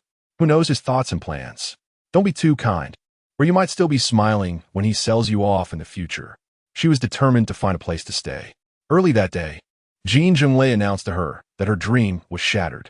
He could actually get up at around 6 in the morning, sit in the dining room, and pretentiously browse through an English morning newspaper with a cup of coffee he called slop beside him. Meiruo quietly drank her kanji, not reminding him that the newspaper was upside down. 2 gazes came from that direction, making her back tingle, and she gave up after only drinking half a bowl of the kanji. He put down the newspaper and stood up, saying, "I'll take you back to school. Wait outside." Times have changed. Even He Pingin had put on a suit and cheerfully said, "Ruo, good morning." Recently, Zhan Meiruo had been throwing tantrums, scolding Jin Zhenglei for his younger brother's ambitions of a toad, wanting to eat swan meat, often circling around a Ruo. This smile indeed confirmed something, at least in Jin Zhenglei's heart. Just as Meiruo was about to respond with a smile and say good morning to her companion, she was suddenly hugged from behind and thrown into the back seat. Pingin, call her sister-in-law. According to the strict rules of Xing, flirting with sister-in-law is a severe punishment. Jin Zhenglei believes that He Pingin isn't foolish enough to test the law with her own body. He Pingin, who was suffering from this unexpected disaster, was momentarily stunned, but then obediently said in unison with the driver, "Sister-in-law, good morning." Her beauty was like a frozen face, and despite her cleverness, she didn't know what to say at that moment. "I heard you want to study at Periro?" She felt a glimmer of hope, thinking he would propose a condition for exchange. "No. Why? Wait a couple more years. Wait until I make a lot of money, move to mid-levels on Hong Kong Island, and have a car pick you up and drop you off. Going now, looking poor and shabby, would just be a joke to others, and I can't bear that. His expression was indifferent, as if wealth could be easily grasped. I don't care. Arua. He adjusted her face. What are you planning? Boarding? Do you really think I can't find you if you hide there? Be gentler. She swatted his hand away. You said you would wait for me to grow up. Don't worry, I won't leave you. He spoke with such affection that it made her irritable. That's not what I meant. Look, I'm not even at your chest. And my figure is even less impressive than Ping and even if you wanted to. This person was completely impervious to both softness and hardness. The moment she softened a bit, he took advantage. Being tough was even more futile. After all, she couldn't act like him and throw away a life. Fine. She would compete with him in shamelessness. Even if you want to make things difficult for me, at least wait 3 to 5 years. What's wrong with letting me study during these years? His expression reminded her of the dark staircase at Xianjiao Pavilion when he had taken advantage of her. And at the moment she asked about his mother, he had pulled her hair, turning her face towards the dim light, and it was just as unbelievable then. Then, he laughed heartily. Meiruo pressed her lips tightly together. Miss Zhan. He couldn't help the twitching at the corners of his mouth and leaned closer to her ear, whispering, Do you know I want to tease you? Do you know how I want to tease you? His voice was low, and at the same time, he gently pinched her waist. She decided to pull her face away and throw it at his feet. Meiruo tilted her head, her lips brushing against his, meeting his gaze with a wronged expression, saying, In a few years, when I'm older, you can do whatever you want. She heard his deep breath, so she tentatively moved her hand to his thigh, sliding it to his knee, pleading, Can I go study for a few years first? Jin Zhenglei's eyes burned with fire, and his hand covered hers, slowly rubbing as if carefully considering. After a moment, Meiruo felt as if years had passed. Is that okay? He slowly shook his head. No. He had clearly enjoyed it just now. Meiruo felt angry at being deceived. Jin Zhenglei sat up straight, looking ahead. I've been very busy lately. It's not easy for all the brothers in Xing to have a peaceful meal. But no matter how busy I am, you always wait for me at home. Thinking about this makes me very happy. If I can occasionally have a meal with you when I have some free time, I'm even happier. Letting you go to Hong Kong? Not considering it. She definitely wasn't waiting for him at home. Don't think too much. Study well. I'm out here working hard to earn money. In 3 to 5 years, you could do whatever you want. He patted her cheek, as long as you behave. You old mother. And also, eating like counting grains of rice effect development. He weighed a little egg on her chest, slightly disappointed, still this small. Chapter 11 the next day, Zhan Meifeng asked Meiruo, Has he explained anything to you? If Mei didn't speak up, she wondered how the villain would display his loyalty and virtue in front of her mother. The stock market had plunged to 150, and it would take at least 2 or 3 years to recover. With the world in such a dismal state, even his business wasn't doing well. Even a no-capital venture had its ups and downs. Mei felt like laughing. Someone had left the Nguyen Film Company to strike out on their own. But with insufficient funds to keep things running, they had gone through intermediaries to borrow a large sum from him. Come to think of it, the leading actress under that director was even known to her mother. Zhan Meifeng unconsciously raised her voice, not yet realizing she had strayed from the topic. Back in the day, her mother had been the talk of Lichi, with countless people eager to treat her to tea. She just couldn't be bothered with the socializing. Yang Lulu had been nothing but a third-rate songstress back then, and her mother still remembered how often she'd been pelted with fruit peels. Oh, now she made something of herself, even stepping onto the big stage as a star. Over 30, and who knows what gives her the confidence to compete with younger girls. Mom, aren't you going out for mahjong today? With life stabilizing again, Zhan Meifeng had reverted to her old ways, passing her days with shopping and mahjong. Fortunately, Jin Zhenglei didn't actually expect her to be of much help at the nightclub, so she was free to indulge herself, only occasionally returning to the night scene to play the role of the boss's wife. Your little uncle is such a nuisance. He said he'd drop by this afternoon, so I had to reschedule my appointment with Mingzhu. Ever since the Zhan mother and daughter had moved back to Ningbo Street, Zhan Xiaodang had been visiting more often for meals. If he happened to run into Jin Zhenglei making a rare appearance, the smile on his face would be especially ingratiating, more affectionate than if he were meeting his own father. If Jin Zhenglei was in a good mood, he'd exchange a few pleasantries with him. If not, He'd simply wear a cold expression, which Xiaodang didn't seem to mind. During one shared meal, Xiaodang brought up some gossip, rumors that someone had been visiting Tan Xiao's boudoir late at night. Zhan Meiruo was a star chaser. Suddenly presented with fresh gossip to share with her mahjong friends, she was both shocked and delighted. Is it that rising star competing with Yang Lulu for the lead role? Of course, who else? Zhan Meiruo gloated. Yang Lulu's luck ends here. I told you, what does she have to compete with? Not necessarily. I heard someone ask keen on promoting Tan Xiao. Xiaodang said meaningfully, glancing at Jin Zhenglei. But she is only getting supporting roles. They say her age isn't right for leads. Jin Zhenglei chuckled. Xiaodang seems to know quite a bit. My little brother's best quality is his cheerful personality. Lots of friends, wide social circle. Zhan Meiruo seized the moment to praise her brother. You're almost 30, Xiaodang. It's time you settle down and build a proper career. Well, someone has to be willing to give me the opportunity. Jin Zhenglei set down his chopsticks and mused. Boss Lu's newly opened film company is short on talent. Someone with Xiaodang's personality might be a good fit. I'll mention it to him when I get the chance. Xiaodang was overjoyed. Xiaodang thanks Brother Jin in advance. No need for thanks. Jin Zhenglei replied with a faint smile. Talent should be placed where it belongs. We're just helping each other out. Meiruo had no interest in watching the farce unfold. Setting down her chopsticks, she said, Elder sister, I'm done eating. Everyone, take your time. With just a small bowl finished, Zhan Meiruo frowned. Ruo, you've been eating so little lately. Don't tell me you're going through a breakup after dating someone? Feeling the weight of two piercing gazes from across the room, Meiruo replied uncomfortably, It's hot. I have no appetite. At her age, still growing, she wouldn't deliberately deprive herself. Seventh aunt had already prepared another portion waiting for her. After finishing her homework, seventh aunt cleared the dishes and brought over cooling herbal tea. Outside the floor-to-ceiling window stood a 2-meter-tall frangipani tree, its fragrance carried by the night breeze. Meiruo hugged her stuffed toy, humming a tune. Except for the nuisance caused by one big pervert, everything felt just like the old days. Seventh aunt. That pervert has gone off to chase after some actress now. Men are all like that. A little money, and they start itching all over. Seventh aunt immediately regretted her bluntness. Little miss, you're a proper young lady of the Zhan family. Best not to dwell on such vulgar matters. I don't care. In fact, I'd be thrilled if he fell head over heels for some starlet and never bothered us again. But what about our livelihood? Seventh aunt sighed. Right now, we still have to rely on him. The mistress has no choice. Who'd willingly choose hardship if they had another option?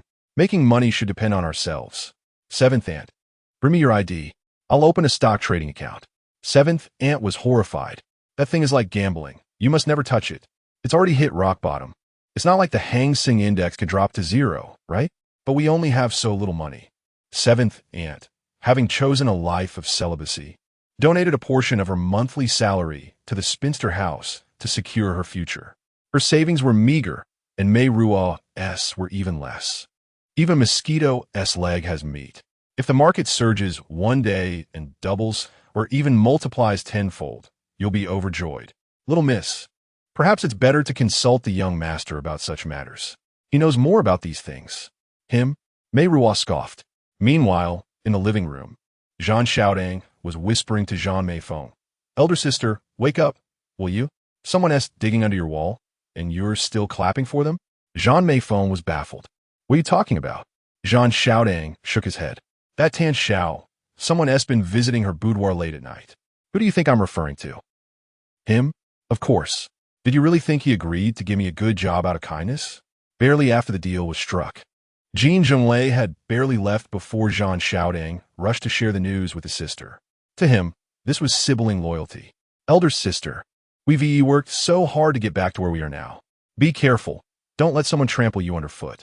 Zhan Meiruo took a deep breath. I know what to do. Whether it was Miss Tan's silver tongue or her enchanting physique, Jin Zhenglei had been absent for days. Zhan Meiruo wasn't afraid of women from the entertainment industry.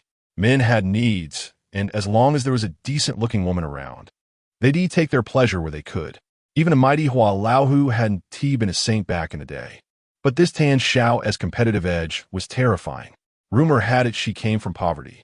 starting as a takeout delivery girl before climbing her way up, first seducing a production assistant, then sleeping her way to the director's bed. At just 20, with delicate features and a jaw-dropping 38C bust, how could men resist? Zhan Meiruo canceled all her engagements, sleeping during the day and mustering her energy at night to hunt for Jin Zhenglei in Mongkok. But after days of fruitless searching, her temper grew increasingly volatile. Meiruo took one look at her mother and immediately detoured. In secret, however, she was overjoyed.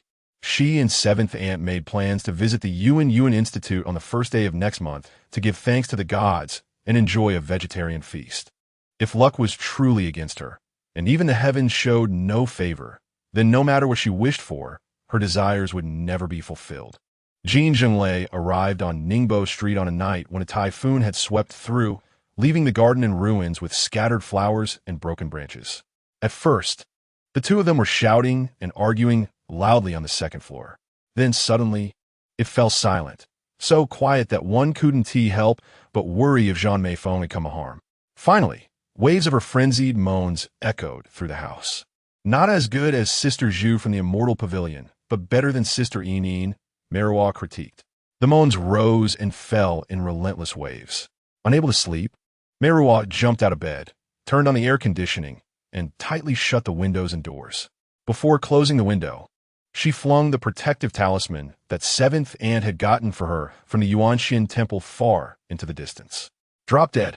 The next day after school, Meiruo returned home to find two Filipino maids in the corner, flushed and whispering to each other. One said, "The vanity was knocked over. How much force did that take?" The other replied, "That's nothing." The bathroom looked like it had been flooded, and the sheets and blankets were a tangled mess. It took me a full 2 hours to clean it all up. Meiruo shook her head and warned, "Mind your own business." The maids fell silent, bowed, and stepped aside to let her pass. Zhan Meiruo seemed to have just woken up. Wearing a sheer nightgown, she reclined lazily on the living room sofa, her eyes half-lidded, her delicate feet crossed. Seeing Meiruo enter, she ran a hand through her disheveled hair and asked, "Arwa, do you think your mother should get a new perm? One of those big, trendy curls?" It was Tan Xiao's signature hairstyle. Meiruo was speechless at her mother's tactics to win favor. "If you like it, then fine," she thought. Entering the kitchen, she said to seventh aunt, "I have other plans on the first day of the month. You could go to the temple by yourself." "Amiba, little miss, sincerity is key when worshiping Buddha. If you can't make it this time, try again next time. But if you say you'll go and then don't, the Bodhisattva will be displeased." Seventh aunt's crow-like mouth proved prophetic within days. Ho Xiaotak waited for Meiruo outside her school. It had been months since they last met. She seemed to have grown a little taller, still dressed in her school uniform, a white shirt with a dark blue tie, her slender legs bare below the skirt, her exposed kneecaps small and delicate. Watching her approach slowly, Ho Xiaotak felt his heart race as if he were back in college, experiencing first love again. "Miss Zhan, hello. Just so, not great." Ho Xiaotak was momentarily at a loss for words. As the beauty brushed past him, he grew anxious and hurried to walk beside her. "I got a promotion and a raise." "Congratulations, congratulations."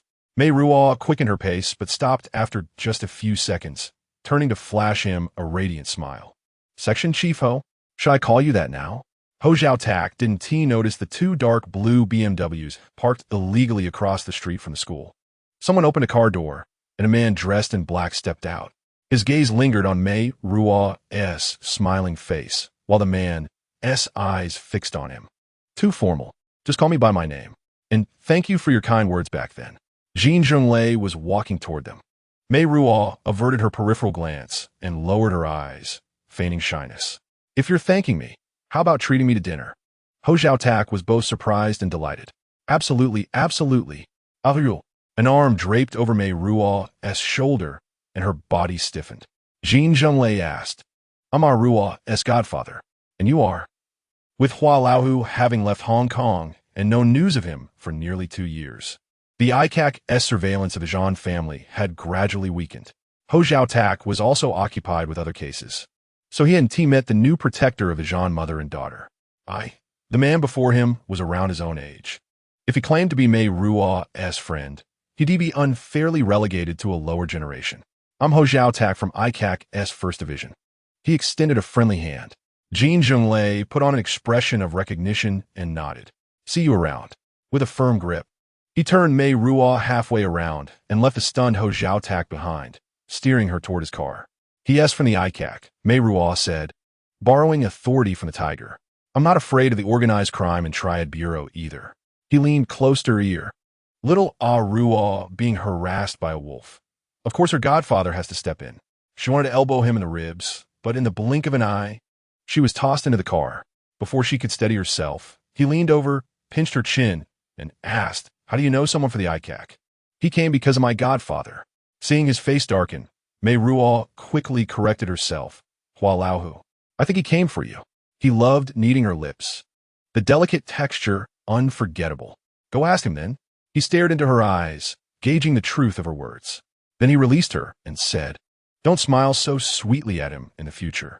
People like that, licensed thugs, keep your distance. ICAC officers were at least graduates of the University of Hong Kong. Yet here was a gangster lumping them together with his own kind.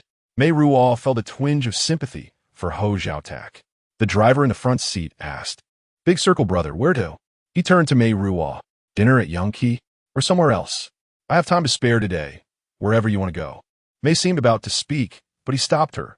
Going home isn't an option. Meiruo said angrily. Then please don't pretend to be kind and ask for my opinion. Ugh. He mimicked her pouting and annoyed expression, amusingly pinching her little face. She's small, but has quite a temper. Is this what makes you angry?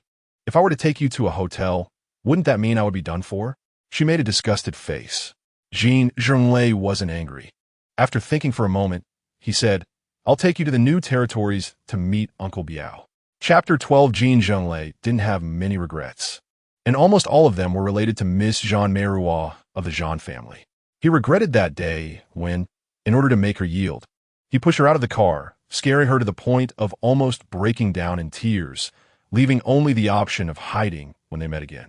He also regretted that day when she used her charms. Although her skills were clumsy and made him laugh until his stomach hurt, considering the dignity of a young girl. He should have acted more surprised and flattered. As for later, refusing her so decisively was truly a misstep. The little one was clever and mischievous. When her charm didn't work the first time, now she wouldn't even let him hold her hand. Jin Zhenglei planned to give her a little treat. When Bolero selects students, he not only looks at their academic performance, but also their family background. I've inquired about it.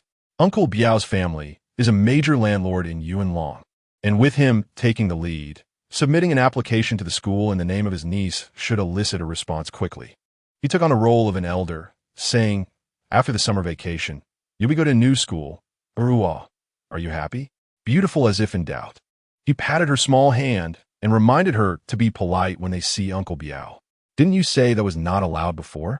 He pretended to ponder, saying it was his oversight. In fact, looking at the bigger picture, if you study hard for a few years, it wouldn't be a bad thing. In the future, when you graduate from Periro and directly enter Hong Kong University, I also know a talented girl from HKU. Just think about it. Very impressive. Seeing his sincere gaze, Meiruo felt a bit uneasy in her heart. Whether you believe it or not, you'll know when you see Uncle Biao later.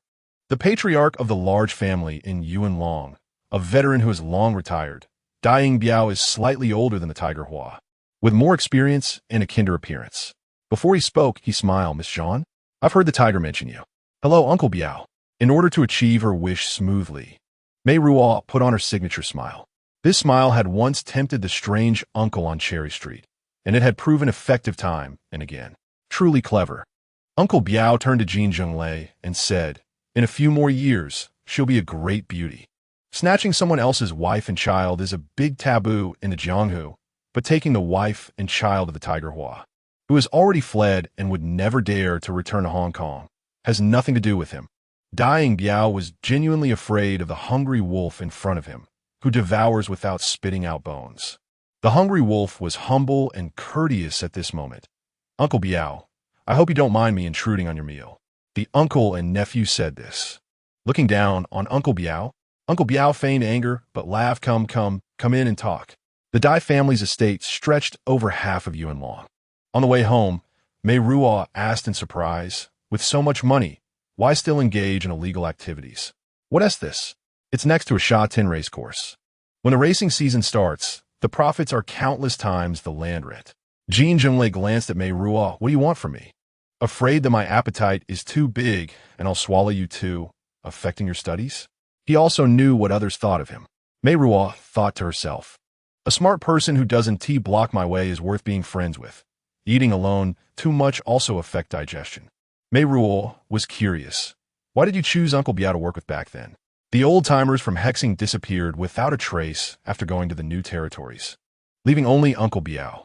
Even the dumbest person could see what was going on. He looked the most terrified at the time. Jin Zhenglei pointed to the spot near his shoulder. This stab wound wasn't for nothing. I remember him saying, whoever wets their pants first will be the first to go. You can't show even a hint of weakness in front of him. The moment he senses an opportunity, he pounce and tear his prey to shreds. She had acted impulsively, saving a wolf in sheep-esque clothing. Meiruo bit her lower lip, questioning whether her demand to study at Balilio's had been too hasty. People grow weaker with age, and with children and grandchildren to worry about. Who would fear what comes after? Holding on to their current wealth is good enough. He seemed regretful.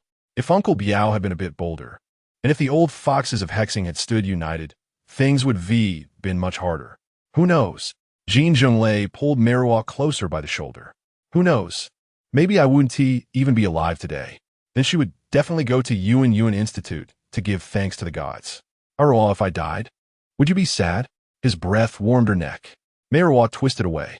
You already know the answer. He pressed closer, undeterred, whispering in her ear, I know you would. You'd be very sad. Then he nipped at her earlobe. I wouldn't. That tickles. She shoved him hard. Jin Zhenglei chuckled. You definitely would. That day, when I let the word out, everyone thought I was on death's doorstep, that I'd be gone in a few days. But you were the only one who came to the hospital to see me in person. Meiruo, if you really hated me bothering you, why didn't you tell anyone? Meiruo bit her lip tightly. How foolish she had been back then. Thinking it had nothing to do with her and turning a blind eye instead of exposing the truth. How you feel about me? I'll test it and find out. Meiruo, you like me very much. He turned her face toward him. Before she could explain, his lips sealed hers. Impatient by nature, he pried open her teeth at once. Meiruo tensed, pounding his shoulders repeatedly. A helpless, muffled sound escaped her as he seized the opportunity to invade and conquer. Warm, slick, still the same taste as last time. Meiruo couldn't evade him. Her tongue collided with his, only to be entangled immediately. She began to cry. Her first kiss. If the last time had been an accident, then this time, her precious first kiss was officially gone. Even though he tasted the saltiness between her lips, he refused to let go, holding her even tighter. Unable to resist, her arms weakly draped over his shoulders, and a soft whimper escaped her throat. Only when his rough plundering softened into tender caresses did Meiruo finally gasp for breath and burst into sobs. You, bully the weak. That's my profession. He shamelessly pecked her lips again. Meiruo, you saved me twice and cared whether I lived or died. You've been so good to me. I wouldn't dare bully you, even if I bullied everyone else. I wasn't good to you. She wiped her tears, but he caught her hand and kissed her palm. I know you're still young, shy, afraid of embarrassment, and think I'm not respectable enough. After kissing her palm, he lowered his head to her neck. Wait until I make big money. I won't disappoint you. I'm not shy or afraid of embarrassment. Still denying it? Even your neck is red. His fingers traced the delicate curve. Meiruo stopped crying, unable to shed another tear now. That devilish hand slid downward, threatening to reach her chest. Startled, Meiruo grabbed his hair without thinking. I'm not afraid of embarrassment. He froze, then laughed. Yes. I know Meiruo is brave. You didn't even cry when I was being hunted down. Meiruo, why would I cry if you were being hunted? Meiruo couldn't argue her way out. A hand cupped the small swell of her chest, kneading gently. Don't touch, she pleaded, trembling in his arms with infinite grievance. I really don't like this. Not 1 bit, not 1,000 bits, not 10,000 bits. Seeing the disgust and plea in her eyes, his heart chilled, and he slowly withdrew his hand. Gasping for breath, she forced herself to finish. I don't know who I'll like in the future or what he'll be like, but it definitely won't be you. You're my mother S. This is just. She couldn't find the right words. Women like your mother are a dime a dozen, selfish to the core. Hong Kong has countless men richer than me. In a few years, she'll find a new target. It doesn't matter. I still can't accept it. Ruo, he lifted her chin. Do you want to go back to Cherry Street with your mother? Keep earning a living under Aunt Sin's thumb? Pay off your mother S and Uncle S gambling debts, letting even an 80-year-old geezer toss you a few coins to have his way with you? Her small face paled under the moonlight. Or go to Balilio's, get into HKU, work in a central office tower, and have people respectfully call you Miss Zhan. Her lips trembled before pressing tightly together. Jin Zhenglei leaned closer to those tempting lips and whispered, Ruo, the path is one you choose yourself. Meiruo inhaled deeply and tried to speak. I don't like it. I don't like it. Ruo, you are always smart and know what you want. Her crying voice softened hearts. Jin Zhenglei quietly waited until two small hands trembled and reached up to grasp his jacket's front. Two cherry lips slowly approached, and then she kissed him on the lips. This kiss later often traversed through nightmares, causing Meiruo to wake up crying. She had no heart for her studies, and her test papers were filled with mistakes. She performed terribly. As summer vacation approached, she was both worried about being stuck at home every day with no escape from reality and relieved that she wouldn't have to fear someone waiting for her outside of school. At least, in front of everyone, that person wouldn't dare to be too reckless. The only thing that made her smile was when Balilio finally sent an invitation, asking the Zhan family to come for an exam. Zhan Meiruo took her to Central to buy a new dress. When it came to taste, Zhan Meiruo, who had spent half her life in the affluent circle, was accustomed to delicacy and refinement, and Meiruo was influenced by her, not to be outdone. The two shared the same vision, mother and daughter, wearing matching puff-sleeve fitted dresses, one black and one white, looking like sisters. Thinking of Jin Zhenglei's expression when he received the huge bill made Meiruo happy, but upon deeper thought, she found it too boring and uninteresting. As they passed another counter, Zhan Meiruo suddenly lifted her neck, her high heels clicking loudly, and burst out two words through her teeth. Bitch! As Meiruo turned her gaze back to the spot where her mother had been, she saw a young girl accompanied by a servant in a white shirt and black pants, chatting and laughing with a saleswoman as they selected new perfume. The woman was heavily made up, wearing large earrings and a boldly colored outfit, a purple top paired with peacock blue wide-leg pants, and adorned with an orange-yellow scarf that wrapped around half of her thick black hair. Such a look could only be easily carried off by someone with a flamboyant personality and striking features, and Meiruo couldn't help but inwardly praise. So charming. Who was that person? A harlot, a prostitute. Zhan Meiruo realized that these two words were too damaging to one's image, took a breath to calm her disgust, and then said, Tan Xiao. So this is the new favorite of that wolf. Ruo, don't look at her anymore, lest that shameless woman grows arrogant. We, as respectable ladies, do not stoop to the level of such lowly people. Meiruo laughed heartily in her heart. When she got home, she thought carefully about how to speak and smile when she met the girls from Balilio tomorrow, wanting to make them all fall in love with her. Mom poured her heart and soul into this for you, so you must seize the opportunity to make more friends in these years and expand your social circle. I understand. Uncle Biao is indeed an old hand. He won't do good deeds unless he does them thoroughly. He personally called in the evening to inform the Zhan family that he would send a driver to pick them up. Early the next morning, when Zhan Meiruo saw the vintage black Mercedes-Benz and the uniformed driver by the car, she was overwhelmed with emotion. The Mercedes-Benz Audina. Only 1,000 units were produced back then, and your grandpa chose a striking bright red. At that time, Mom was still young and loved that color, focusing on picking a pure white dress, which had a tulip pattern at the hem and was adorned with handmade British lace at the neckline. The memory is indeed vivid. Your grandpa took Mom to Stanley Street for tea, and that car parked at the bottom of the Liu Yu house, attracting countless gazes. But no one dared to touch it with dirty hands. She was afraid of smudging her eye makeup, trying hard to hold back her emotions, yet tears still shimmered. Rising from humble beginnings to wealth took a lot of effort, but fortunately, there was also the joy of success as compensation. However, Falling from the heights of success to the dust only leaves behind a sense of nostalgia for the past glory and a few tears. Mom, Meiruo softly called her.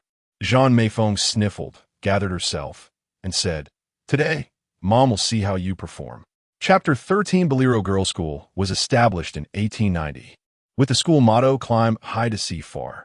It was because of these simple 4 characters that Meiruo fell in love with it long ago. There are only 5 classes per grade in the school, and new students can come from anywhere, covering Southeast Asia, but they must first submit an application, which must be approved by the board of directors to gain admission. The spots are highly competitive. Before enrolling, new students have a fair and reasonable opportunity for an interview. This will determine her future path, and Meiruo is determined to succeed. Miss Lee, who led them on a tour of the campus, talked about the school's clubs. There are 4 clubs in total, encompassing public speaking, sports competitions, crafts, interest groups, and charitable activities, which help cultivate students' various qualities and abilities. Hence, the 4 clubs are called Run, Yi, Li, and Ji. Ren, Yi, Li, Zi. Mei looked at Miss with eager anticipation, suppressing a smile. Upon entering the small conference room, 2 middle-aged women were seated at the table, dressed in black suits with neatly styled hair, accompanied by a nun who was spreading teachings. After the mothers sat down, the other party greeted them with warm smiles. Meyer was born without her father's name on her birth certificate.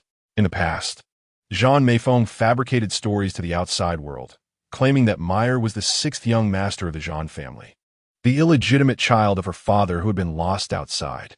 She portrayed herself as a strong woman raising her younger siblings alone.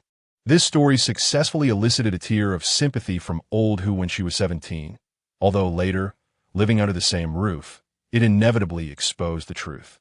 However, Old Who, being seasoned, chose to remain taciturn. The Zhan family was a fallen household, and this time Uncle Biao stepped in to help, using the name of the Yuan Long landlord's niece, which required a change of narrative. Since receiving the invitation, the mother and daughter began to plot. At this point, Zhan Meiruo started to play the role of a socialite from a Rubber King's family in Nanyang. Due to local discrimination against Chinese people, for safety reasons, the sisters were sent back to Hong Kong Island to live. The Zhan family had ties with the Dai family, so they temporarily stayed in Yuanlong. Zhan Meiruo expressed both the hardships of living abroad and her admiration for Western culture. This was not the first time the mother and daughter had colluded to deceive. They worked in perfect harmony. When Zhan Meiruo performed, Meyer appeared obedient, and when she spoke of missing her family, she timely shed silver tears. When it was her turn to perform, she confidently showcased her past achievements, ending with a shy smile. In the eyes of the young ladies, this pair of sisters had exceptional temperament and elegant speech, perfectly fitting the style of the Bolero Girls' School. The Zhan mother and daughter emerged victorious from this encounter. On the way home, Zhan Meiruo envisioned the future and then earnestly advised, in the future, when you go to school, remember to set your sights high and be soft in demeanor. When making friends, choose good girls. I also know that those people look down on us. Given our current situation, we will inevitably face difficulties. Ruo, even Han Xian has endured humiliation. Bear with it for a moment to avoid 100 days of worry. There will always be moments when you can step on them. Mother has a point, Zhan Meiruo said, dissatisfied. You are mocking me again.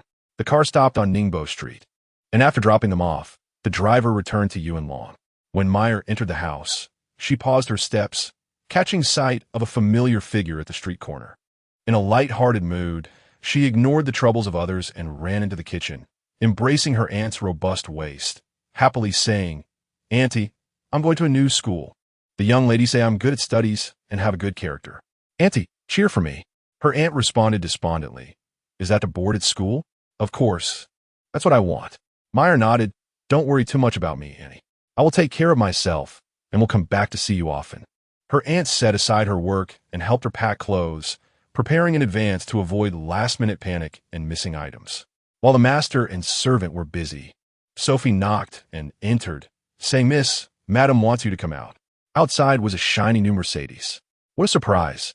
He said calling a taxi to go out is too unseemly. Ruo, our family finally has a dedicated driver again. But where did he find this? He's old and ugly. Looking at the old man beside the car, indeed, He has a very unique taste. Could it be that he is afraid I would? Zhan Meiruo covered her mouth and chuckled. How could I do such a thing? During dinner, at the table, Zhan Meiruo's eyes sparkled with springtime joy. And Jin Zhenglei asked, the new card just arrived. Do you like it? Of course. It's much more convenient this way. You can play cards, go shopping, and visit friends during the day, and pick up and drop off Meiruo for school in the morning and evening. It saves us from having to hire a driver. Both were stunned. Zhan Meiruo said, Meiruo is going to boarding school. We've already found a dormitory today. What boarding school? If word gets out, they'll think I can't even afford a car. At most, it will just be a bit tiring running around on the road. That's fine. Once you take someone's help, Zhan Meiruo had nothing more to say. Mei, with her lips tightly pressed together, fiddled with the rice grains in her bowl. Suddenly unable to restrain herself, she dropped her chopsticks and said, take your time. As she entered the room, she buried her head in the blanket and cried out loud. Seventh Aunt rushed in to comfort her. Remembering that wicked smile, anger surged in her heart. She clung to Seventh Aunt's waist and cried uncontrollably, Seventh Aunt. That despicable person is scheming to bully me again. When Mei first felt hopeless about survival, she stayed in her room for many days without going out. One day, the Filipino maid came in and informed her that a mystery was waiting outside. Meiruo, feeling troubled, wanted to wait for him. By the afternoon, Sophie knocked on the door for the third time, and only then did she leisurely go out. Upon learning about Meiruo's situation, Zhao immediately became flustered. Just escaping from danger, he felt like he was entering another perilous situation. Although the little beauty was stubborn in nature, she was inherently gentle, and at this moment, she was likely eager for him to extend a righteous hand to rescue her from danger. Seeing Meiruo's troubled expression, he understood quite well. It was like a lotus flower spurning the mud. Were you also waiting here a few days ago? Aren't you annoyed? Meiruo, I know everything. He felt heartache for her. I have both parents, a younger brother at home, and my parents work hard to send me to Hong Kong University. After graduation, I can finally make them proud. Meiruo's eyes were filled with question marks. All these years, I believed I've worked hard. Meiruo, trust me, I can give you the life you want. Meiruo turned to leave. Zhao grabbed her. Meiruo, do you even understand the situation you're in? Your mother asks. That Jin Zhenglei is the boss of hexing. He kills without batting an eye. Runs rampant in Mongkok. He has the new generation as Hua Tiger. No, he is even more ruthless and unscrupulous than Hua Tiger. Try to fish for information again. Meiruo rolled her eyes. I'm just a student. I don't know anything. Meiruo, you're in danger. If you knew I was in danger, why didn't you save me from the fire last time we met? Zhao was at a loss for words. At that time, I didn't know who he was. All talk and no action. Meiruo had no interest in continuing the conversation. Inspector, personal matters aren't under the ICAC's jurisdiction. I'm going in now. No time for this. Meiruo, wait. Please think it over carefully. I can support your education. If you want to apply to HKU in the future, I'll back you. I can even call off my engagement for you. You're engaged? Meiruo was curious. Zhao looked awkward. Preparing to be engaged. To whom? My high school classmate. Meiruo is quite regretful. She must also be nearsighted. The diligent and disciplined section chief, he does not understand her humor. She is not nearsighted. She has 1.5 vision. Section chief, I don't need you to sacrifice for me. Goodbye. Meiruo. Section chief, since the conversation is over, please feel free. By the way, just a reminder, that person who is said to kill indiscriminately might appear on Ningbo Street at any time, so it's better to be careful. Meiruo, I really worry about you. In such an environment, I'm afraid. You might follow your mother's old path. Beautiful, as if holding her breath, her face fell, and there's no need for you to worry. I still have something to say. Zhao is struggling on the scales, and there's intelligence that Zhou Xiaohua, the one-armed man next to Huakuan, may have smuggled himself back to Hong Kong. My heart suddenly raced, and Beautiful tried hard to control her expression. Let me think. I haven't heard of this person.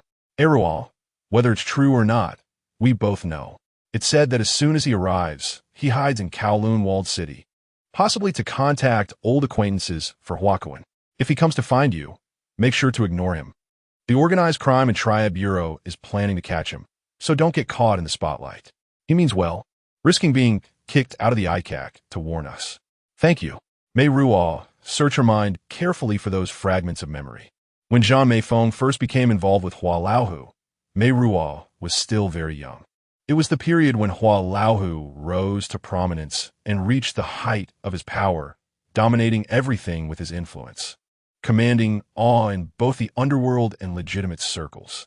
In good spirits and seeing her grow up, he never treated her as an outsider. Those around him were aware of this as well. So during casual conversations, they didn't bother to shield a child like Meiruo from their discussions. Meiruo has uncovered many secrets, from someone's rise to fame to another person's perverse habits in bed. As far as she knows, Uncle Duosho is a new generation idol, cold-hearted and ruthless, with absolute loyalty to Hua Laohu. He was a reckless gambler in his youth, which led to his family's downfall. Later, he sharpened a machete and stormed into an unlicensed doctor's clinic in Kowloon-walled city, chopping off his left hand, and then turned over a new leaf. Before following Hua Laohu, he was a well-known figure in Kowloon-walled city. After his family fell apart, it seems Uncle Duosho was left with just one relative. However, no matter how hard Meiruo tried, she couldn't remember whether it was a brother or sister, what they did, or where they lived. This was a deeply secretive matter in the underworld. Time was running out. Uncle Duosho could leave the port at any moment. Meiruo was unwilling to wait at home and planned to go to Kowloon-walled city herself to find someone. The thought of venturing alone into a slum that even the police dared not enter made her shiver with fear. Moreover, the area was filled with sewage, illegal constructions everywhere, and no house numbers. Carelessly searching for someone there was far too dangerous. Then she thought, what place isn't perilous? There's a wolf lurking nearby. Watching her with hungry eyes, his desires were growing. If she didn't run, she knew what would happen next. He had taken a kiss from her. Next time he would demand more, and eventually, he would consume her entirely. That was her inevitable fate. Meiruo let her imagination run wild, but then she shivered. She wanted to leave, to go far away. She couldn't wait any longer. She hugged her pillow and continued to think. Then, she rolled over and got up. The clinic. A person as ruthless as Uncle Duosho must have enemies. If he dared to enter that clinic and sever his hand, he must have had immense trust in it. She could go to that clinic to find someone. Seventh Aunt. Seventh Aunt. I have something for you to do. Chapter 14. Seventh Aunt brought her own clothes. What do you need this for? I have a female classmate. Meiruo spun her eyes, who accidentally got pregnant. Seventh Aunt was startled. How pitiful. She didn't dare to tell her parents, and could only ask me to accompany her to that place. Seventh Aunt, you understand. That's a living life, not yet formed. It doesn't count as a life. It's sinful. The world is getting worse. Young lady, it's fortunate that you changed schools.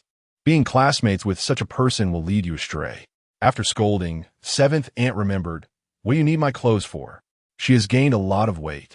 Meiruo gestured this much. Wear a loose shirt, so that no acquaintances see. Seventh Aunt found it disgusting. Just throw it away after using it.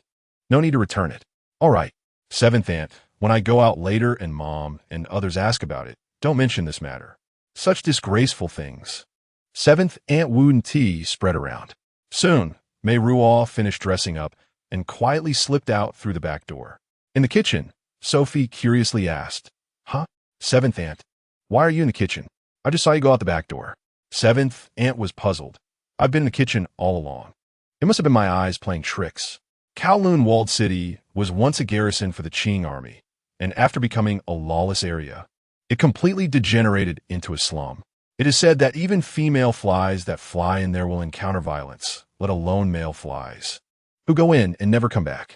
Every street and alley there is bodies lying in the streets, those who were robbed, murdered, or died from drug overdoses, left to rot, while residents continue to solicit, gamble, deal drugs, engage in prostitution, rob, and be robbed next to the corpses. In short, it is a hotbed of crime. As beautiful as a mischievous child, she often provoked the anger of her aunt. And the most common threat she faced was being tossed into Kowloon-walled city if she misbehaved. Now, she is finally about to step into this forsaken place. And besides her fear, there is a hint of excitement. A short pregnant woman, pale and emaciated, her round belly almost ready to give birth. Her loose clothing unable to conceal it. Whether robbers or rapists, they probably wouldn't have any interest in her. Meiruo steadied herself and stepped inside. People passed by from time to time, and each time she lowered her head and pressed herself against the wall. The cobblestone path was interspersed with broken bricks, long neglected and unrepaired, with puddles filled by the last rainfall. Overhead, illegally strung wires crisscrossed like spiderwebs, breathing in the putrid air. She skirted around puddles and piles of garbage. The deeper she went, the narrower the alleyways became, branching into countless forks. Makeshift structures multiplied, stacked haphazardly, blocking out the sunlight until day resembled dusk. Suddenly, a hand grabbed her ankle. Meiruo, clutching her belly, jumped and screamed, then yanked her foot free and kicked the person on the ground. The man, looking half dead, let go weakly and retreated sullenly into the shadows of the corner. Her heart pounding, she pressed forward. After walking the entire street without finding the clinic, she approached a small shop nearby and asked the elderly shopkeeper. The old man barely lifted his eyes, his gaze sweeping over her swollen belly before his expression settled back into indifference. Go in through that alley, take the first left. 50 meters ahead. Meiruo felt as if her belly was about to drop under his gaze. She thanked him and turned around, sneaking to a corner to lift her belly slightly. The clinic was small, but the sign had quite a few words: injuries, abdominal pain, diarrhea, cold, fever, urology, gynecology. At the end of the alley, there was a mahjong table, and 4 or 5 shirtless men were leering at her with lewd eyes. Meiruo was startled and took a few steps closer to the clinic. Someone walked out from inside, glanced at her, grabbed something, and went back in. The people here all wore indifferent expressions, as if even a hint of a smile would bring trouble. Meiruo, in a moment of urgency, shouted, "Meiruo, I'm looking for Xia. Uncle Du Shou's real name is Zhou Xiaohua, and he has a nickname that very few people know." Meiruo has only heard Hua Laohu call him that once or twice. Meiruo waited for a while, and then the person came out and asked her, "Abortion? 100. Pay first, then we do it." Then he angrily said, "Miss, are you playing with me? What are you pretending to be pregnant for? I'll find someone. I'll find Xia. I'll call a Ruo." The person waved his hand dismissively. "I don't know any Xia or a Go.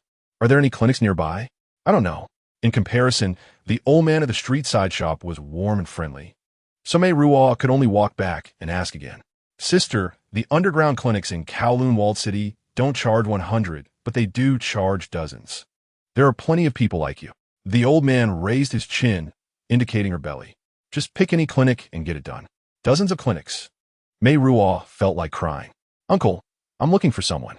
When it came to looking for someone, the old man was unwilling to get involved in trouble and refused to say more, pointing in another direction.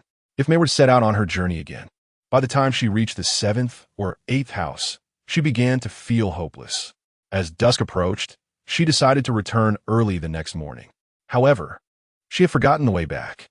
Earlier, she could still catch glimpses of sunlight in the narrow alleys, but gradually, the surroundings were swallowed by twilight. The sound of pigeon whistles filled the sky, homing pigeons flying past. Passing by a wooden door, the aroma of stir-fried dishes wafted out. Mei circled around several times but couldn't find her way out. Standing at a 3-way intersection, she looked around anxiously, her heart brimming with frustration. "Remember to bring a piece of chalk tomorrow to mark the walls," she reminded herself. Stamping her foot, she decided to pick a random path and try her luck when suddenly, someone grabbed her arm and yanked her forward.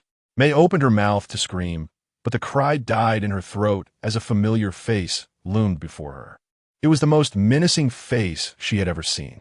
Jin Zhenglei gripped her arm and dragged her forward. Meiruk stumbled along, struggling to keep up with his long strides. He seemed intimately familiar with the place, knowing every alley and turn like the back of his hand. Before long, Meiruk caught sight of the main road outside the Kowloon Walled City. He shoved her into the car. Earlier, as she had stumbled and swayed, the pillow that had been dangling between her legs finally fell out. He picked it up, looking as if he wanted to laugh, but then suddenly frowned and hurled the pillow at her face. He turned to the man beside him and said, "Go in and tell Ping An and the others they can wrap things up." Then he climbed into the car, dragged Meiruk, who had shrunk into the corner, toward him and wiped his hand across her face. What is this? Yellow and gray. Ma's eyeshadow, she replied. He then pulled out a string and dangled it in front of her. And what's this? The string to tie the pillow. Meiruo tugged at it desperately. Stop pulling. Don't pull anymore. She pleaded. I'm wearing seventh aunt's clothes. They're too big. I used this string to tie the pillow and the pants together. If you keep pulling, the pants. Of course, he couldn't expose her backside in front of everyone. Jin Zhenglei snorted coldly. You sure came prepared. She didn't dare respond. Soon, the rest of the group returned, and the convoy of cars started moving. If Mei was looking for an excuse, why would you be here? I had something to discuss with the 24K people. He shot back the same question. Why would you be here? I have a female classmate, and she accidentally got pregnant. And then she asked me to accompany her here to get it done. You know, and then, after she had the abortion, the baby ended up on you? She was scared and wanted me to go through the pregnancy with her to share the experience. He grabbed her hair, yanking her increasingly lowered head up, gritting his teeth as he said, You think I'm an idiot? You met Hijauda at 2:10 this afternoon, and at 4:30, my men spotted you in Kowloon Walled City. Are you telling me you were meeting him here for a hotel rendezvous or planning to elope? Or is there some other purpose? Meiruo angrily accused. You're spying on me? Of course, I need to keep an eye on my woman. You little brat. Don't try to change the subject. Come on, tell me, renting a room? Eloping? What's the point of pretending to be pregnant? I'm afraid pretending to be pregnant feels safer. You know what fear is? This den of cannibals. Even the police dare not enter alone. They definitely wouldn't dare to wander around inside. Yet you can? My subordinate said he followed you for half an hour, just wandering the streets. Are you trying to get yourself killed? Just be honest with me. What are you doing here? You pinched her chin so hard it hurt. Meiruo tried her best to pry his hand away, tears welling in her eyes, helplessly confessing. I'm here to find someone. Jin Zhenglei stared at her, then eased his grip, asking Du Shou, How do you know? He snorted coldly, asked Ping'an, the previously unacknowledged Ping, and spoke up, Sister-in-law, my family has lived here for 2 generations. Half of the current Kowloon Walled City is ours. Then you must know where Uncle Du Shou is, Meiruo said, reigniting hope. This question could immediately bring about death, and he pinged and refused to answer. Jin Zhenglei smiled. You tell me why you're looking for him, and I'll tell you where to find him.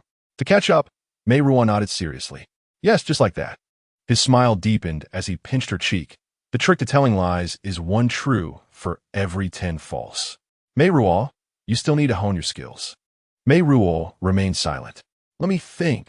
No matter how close you and one hand are, the age gap is too big. Besides, you're terrified of death. Why would you risk coming to see him just to catch up? As for other reasons like money, you could just ask your mom for it now. It's not like you're short on cash.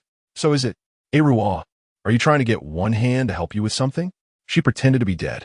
Help with what? One hand can barely take care of himself right now. Unless you're hoping he'll take you along if he flees to Hong Kong again. Her heartbeat faltered. He leaned in close, their breaths mingling, and asked in a low voice, Little Meiruo, are you trying to run away? Her fists clenched involuntarily.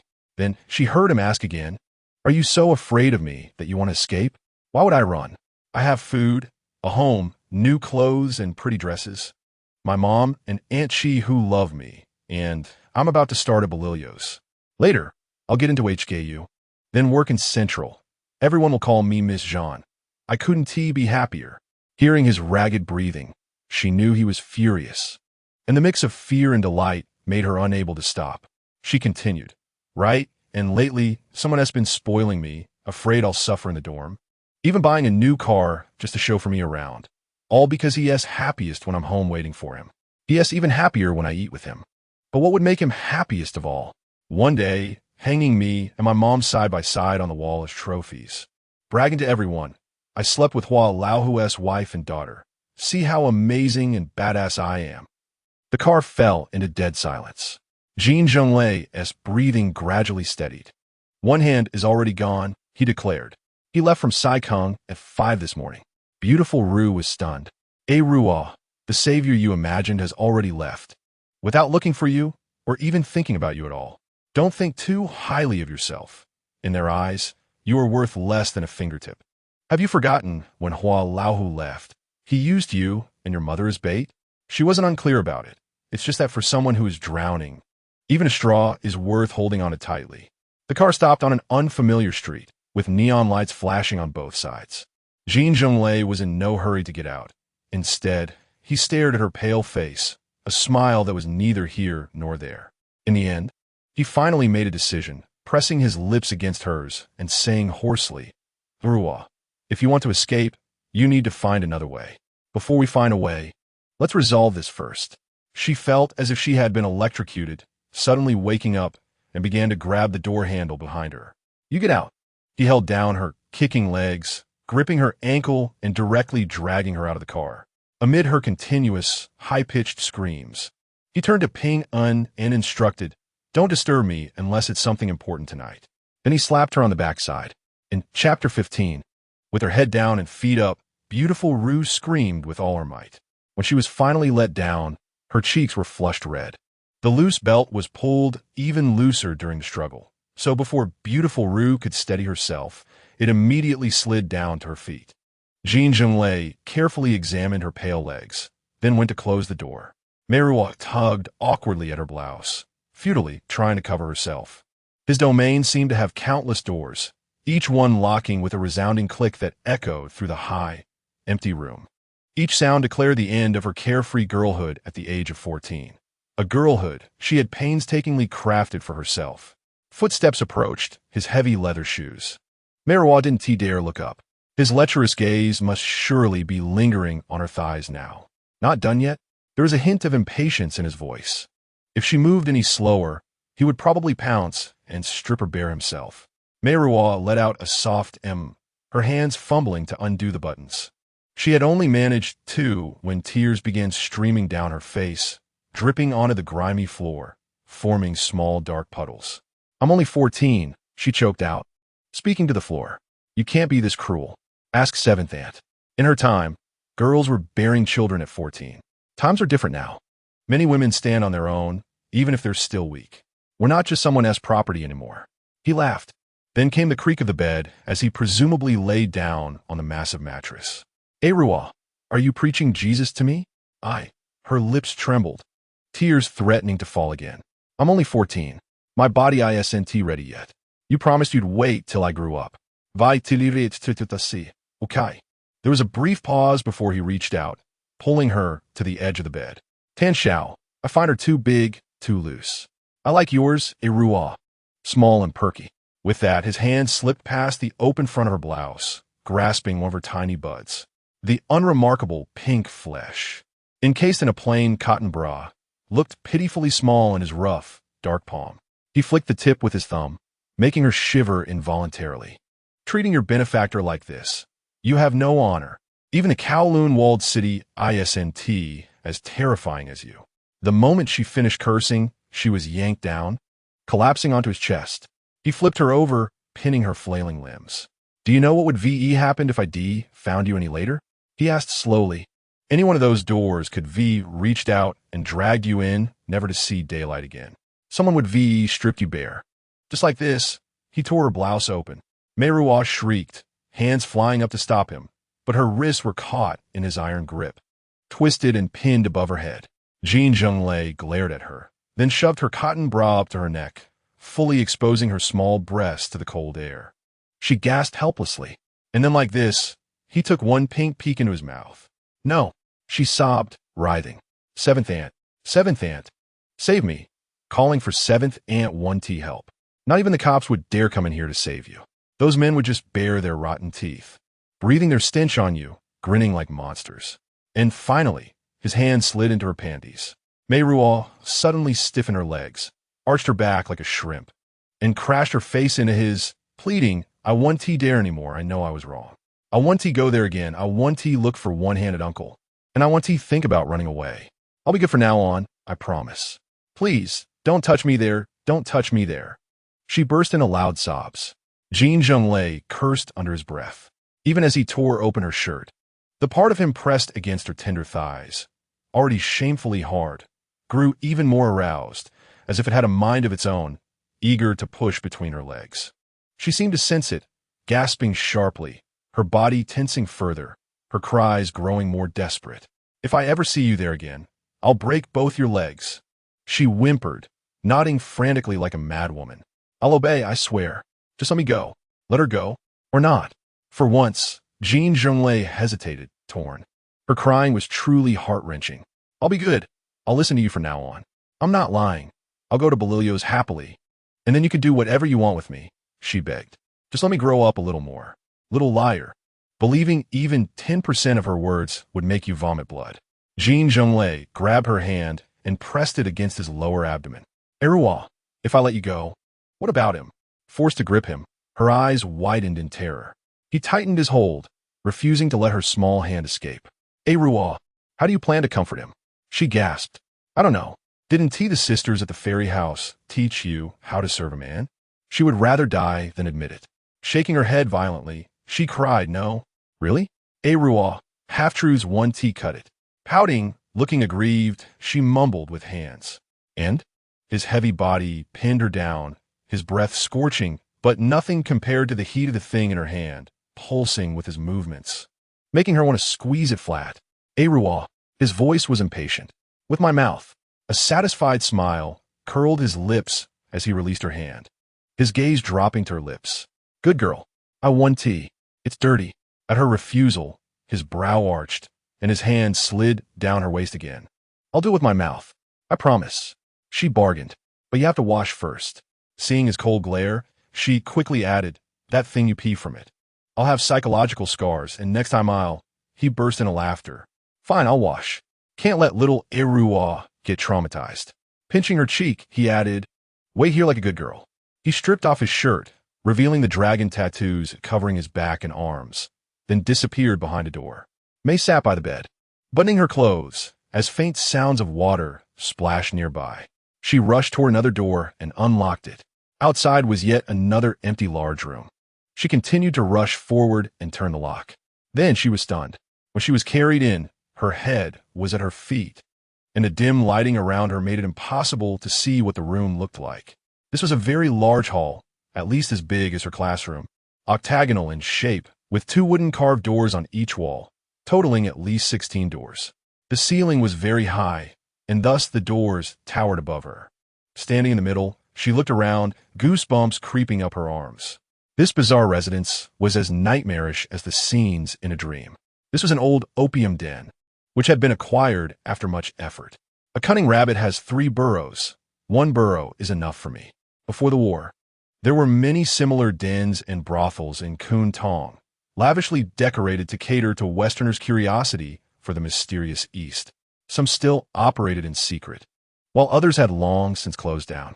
Meiruo had heard Hu's subordinates talk about their experiences before, but today she finally got to see it for herself. She chuckled awkwardly, feeling a strong artistic vibe.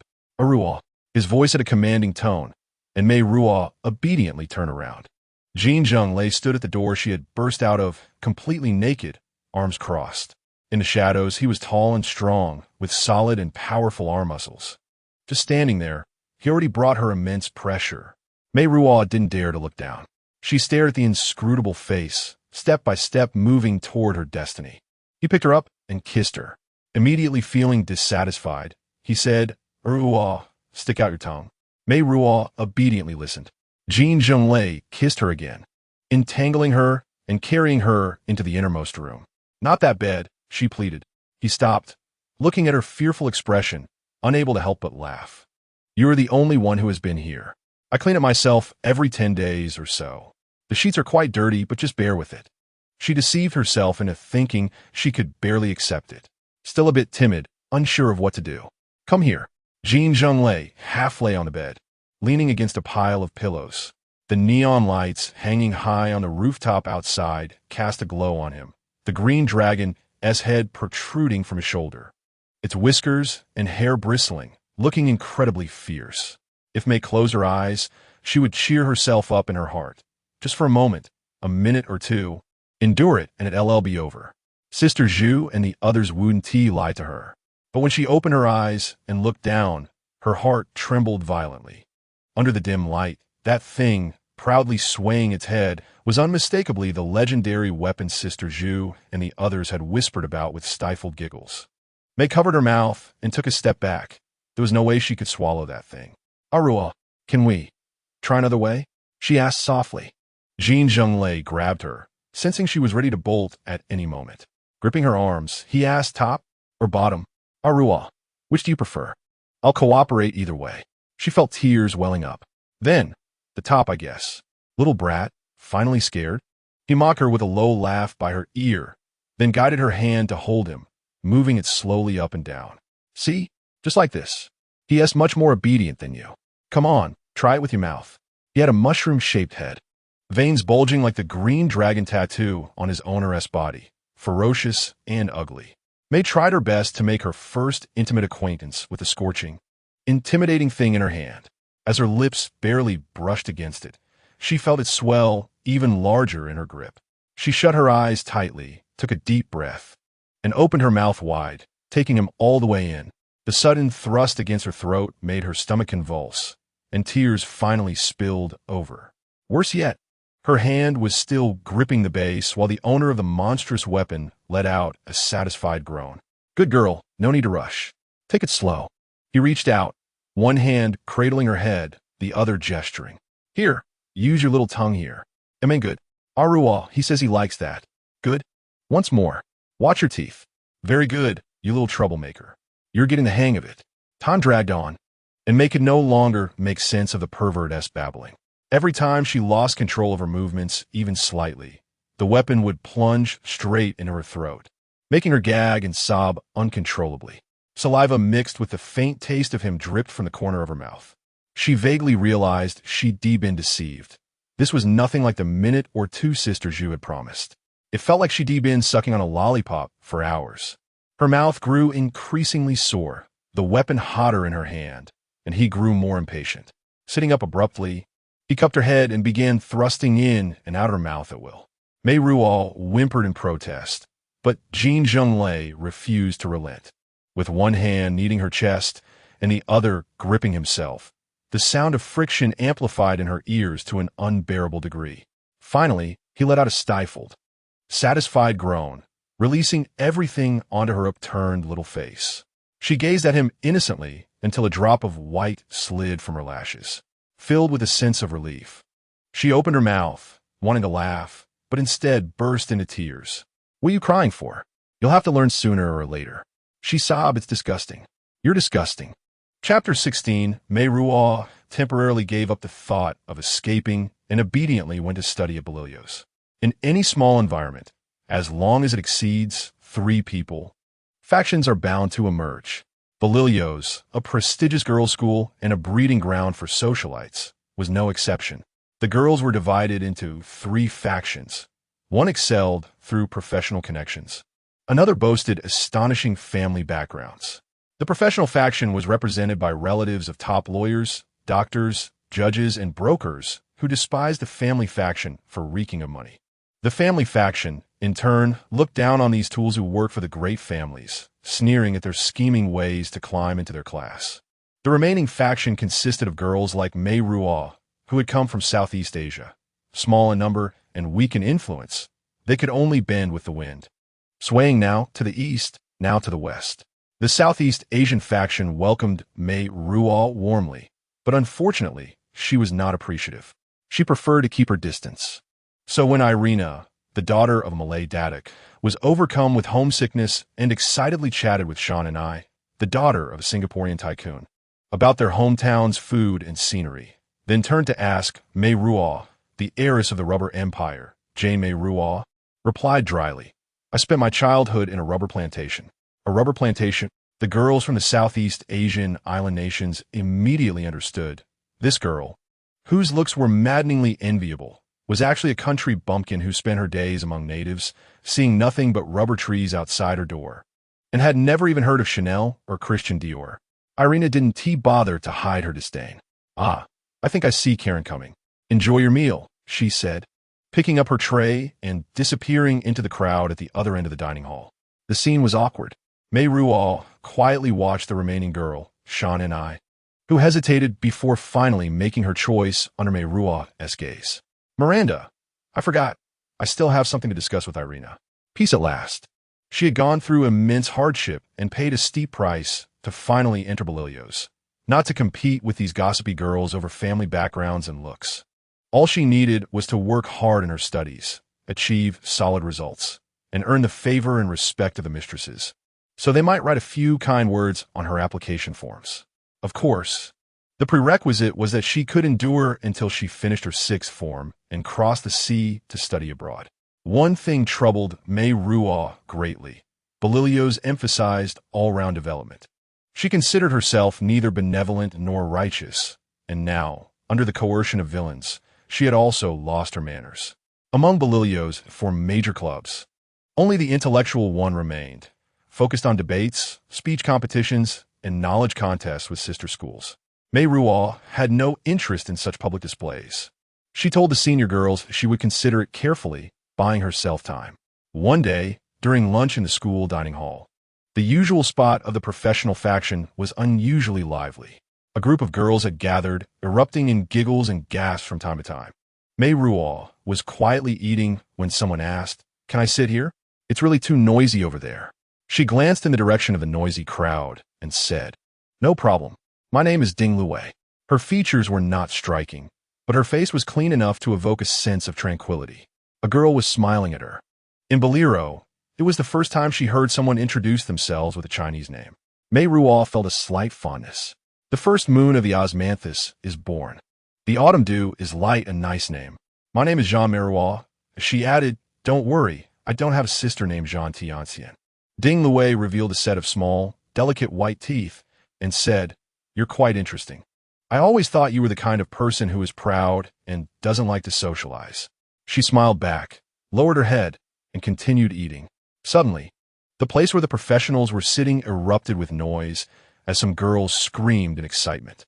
Ding Lue showed a look of pity and said, "They bought a hamster outside the school gate and are teasing it for fun." Meiruo paused with her chopsticks, glanced over there, and remained silent. The daughter of lawyer Pang Yongyan, Pang Huixin. Ding Lue pointed over there with her lips. A sharp figure from the professional circle. Meiruo smiled, not intending to participate. Her maternal family were directors at HSBC, and lawyer Pang rose to prominence thanks to them, famously known as a henpecked husband. It is said that their Filipino maids often request to change employers before their contracts expire, causing quite a headache for the agencies. Such gossip-worthy news could be casually mentioned here, and Meiruo once again felt the barriers of hierarchy. She was curious, "What about your family?" I'm being too forward, please don't mind. I truly don't understand anything as I'm new here. My mother is Lady Ding Hian." Ding Lue smiled shyly, seeing that Meiruo didn't show her usual expression of long admiration, and awkwardly bit her lip, explaining, "A director at the Shatin racecourse." Meiruo revealed a hint of amused smile. In a place like this, someone would actually feel embarrassed about flaunting their family background. She had a mischievous thought. "What about your father?" Ding Xiangjie. This tycoon was known to everyone. Ding Xiangjie's father, Sir Ding Shisheng, was even more famous. The Ding shipping group he founded started with just a few small boats, but now it owned countless massive vessels, handling millions of tons of cargo daily in major ports around the world, earning him the title of Shipping King. If my mother were to meet Ding Lue, she would surely be willing to bow down and polish the shoes of the Ding family's young lady. Actually, I'm just like you, a neutral party. My mother and Pang Huixin's mother are distant cousins, so it's hard to offend either side. Mei doesn't consider herself neutral, if forced to categorize. She stands in a league of her own. However, the girl before her is gentle and polite, so she has no intention of causing embarrassment. Instead, she wishes to return kindness with kindness. I'm a country bumpkin. So many things seem novel to me. Please forgive my ignorance. Ding Lue asked curiously, "I heard you spent your childhood living on a rubber plantation?" Bishop Hall truly is a hub for gossip. It seems the words had barely left her lips a few days ago before everyone already knew. Meiruo replied, "Yes. I've been living in the countryside of Indonesia, where every day I step outside to see blue skies and white clouds, along with vast rubber plantations. The workers are busy tapping the rubber, But what is most abundant, there are actually mosquitoes, snakes, and lizards. Ding Lu Wei covered her mouth. How scary. Lizards are truly frightening. The ones from our place don't need to bite you. Just one lick can be fatal. Miss Ding's eyes were filled with fear, but she pressed for more details. Why? Their saliva secretes a toxic substance that can cause paralysis and decay. Ding Lu Wei gasped in shock. May thought it best not to scare her. After all, Ding Lu Wei was the only woman in months who had truly impressed her. In all my years, I've only traveled far from home once, to see my second sister off for her wedding. She married into Brunei. I know of that place. My father had been there and said the ground was covered in black gold. Oil had made them incredibly wealthy, with palace domes and mosque roofs all gilded in gold leaf. But it wasn't all that great. My second sister wasn't very happy there. She was the fourth wife and, for many years, was only allowed to return home once. So she must have married the king? Ding Lu Wei widened her eyes excitedly. Meiruo had to slightly lower her impression of him. He was a prince. The king wasn't as wise and powerful as one might imagine. It was said he was a short, dark, and chubby man with a beard. The queen was even more unattractive. Rumors had it she weighed 300 pounds and needed 4 servants to carry her. Oh, Ding Lu Wei felt disappointed, but quickly perked up. You know so much. I think we could be good friends. What do you think? Miss Zhan Meiruo, the niece of the Rubber King and sister of the Brunei prince, hesitated for a moment and finally said graciously, I admire you as well. The two exchanged smiles of friendship when suddenly a gasp came from Pang Huixi inside. 2 misses from the school administration walked into the dining hall, their stern gazes sweeping over the room, causing the girls to scatter like partridges chased by an eagle, flapping their wings in panic. At the sound of the gasp, Meiruo saw Pang Huixi and the others sneak into the restroom. The 2 misses noticed as well and immediately chased after them. Meiruo said to Ding Lu Wei, I've finished eating. How about you? I'm done too. Let us go together. That afternoon, all the witnesses dining in the restaurant were called one by one to the school office for questioning. The next day, Meiruo was intercepted in the restroom on the classroom floor. Pang Huixi and her group were ordered to stop attending classes, and the school notified their parents to take them home for education. Presumably, penalties such as deduction of credits would follow. The troublemakers were other main members of Pang Huixi's faction, questioning Meiruo about why she reported to the teachers. I don't know what you're talking about. Meiruo tried to walk away. Someone lunged from behind. Girls fighting usually involve hair pulling, pinching flesh, twisting waists, and slapping faces, but Meiruo was different. She directly extended her claws to scratch at the other girl's beautiful face. A few were so frightened that they stepped back in fear. Then someone burst in through the door, shouting, I said it, don't make things difficult for her. Ding Lu Wei came to the rescue. I said it. If you have a problem, come at me. She stood beside Meiruo, hands on her hips, looking very loyal. The others, wary of the Ding family's influence, left after throwing a few harsh words. Meiruo regretted being blind to her own feelings and unexpectedly becoming friends with the justice-filled young Saint Seiya. She said to Ding Lu Wei, I still have classes to attend. Her attitude had already turned a bit cold. Aruo, I want to apologize to you. Ding Lu Wei spoke from behind.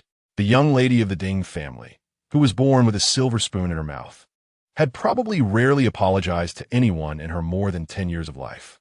At this moment, she looked awkward, wanting to say something but hesitating. Yesterday, I came to find you to have dinner together, but it was actually for a reason. She suddenly felt it was interesting and quietly waited for her to continue. Before I went to find you, I had already reported to the ladies. They are truly too cruel. They tormented the hamster to the point where it couldn't survive or die, and in the end, to eliminate the evidence. They even wanted to flush the body down the toilet. Ding Lu Wei twisted her fingers. As a person, one should enjoy the benefits of time and place. And with all the blessings, one should have a sense of reverence for weak lives. This is what my grandfather said. Grandpa Ding is kind-hearted. Ding Lu Wei nodded seriously, yes. The connecting master of the Yuanshan temple also said this. What I want to apologize for is that after I reported to the ladies, I regretted it, fearing it would affect my mother's sisterly feelings. So I sat beside you, hoping that when they doubt me, they can direct their suspicion towards you. It turns out she is not a foolish person who forgets herself due to a sense of justice. beautiful as if blossoming with sincere laughter. What class do you have this afternoon? Ding Luwei was surprised. Aren't you angry with me? Don't you dislike me? You harmed me before when you weren't my friend, so I understand. Ding Luwei opened her mouth wide and then murmured with a sigh, You really are an interesting person. She remembered something and said, Have you joined a club? Come to our Rin society. I can still talk inside. It's mainly for fundraising and making some crafts, like dolls and pillows, to send to the orphanage's children. Such a boring thing, and someone still does it, Meiruo said, speechless. When you get married in the future, these are also part of your duties, so it's good to start training and learning now. Ding Luwei continued to persuade her. Charity activities are the responsibility of the Rubber King's daughter and the Brunei Prince's sister-in-law, not hers. But seeing Ding Luwei's sincere expression, Meiruo reluctantly nodded. That evening at dinner, under pressure from Zhan Meiruo, Meiruo could only choose to report irrelevant information and mention that she joined the Rin Society. Zhan Meiruo nodded, very pleased. In the future, when you marry into a wealthy family, you will often need to care for orphans and comfort the elderly. Starting to learn now is not too late. The person at the main seat had a smile that didn't reach his eyes upon hearing this. Meiruo caught a glimpse out of the corner of her eye and felt a wave of panic. She responded with a couple of hesitant sounds and buried her head to continue sorting the rice grains. What about Wei Wei? What's her family background? Does she have any siblings? How would I know these things? Meiruo tightened her grip on the chopsticks, not daring to look too much.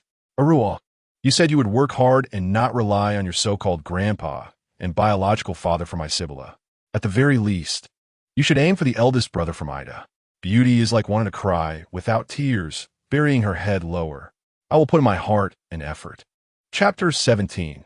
Is Esbila's grandfather and biological father? Ada's elder brother? Aruo, your appetite is bigger than I imagined. I was just saying, if I don't say it that way, Mother won't support me going to Bolero. He twisted her hand behind her back, her small chest puffed up, and Jin Zhenglei took the opportunity to reach into her suit, touching her heart through the fabric. I regretted it a bit. You know, there aren't many things that can make me regret. Don't do that. There are two people in the front seat, and Uncle O is driving behind.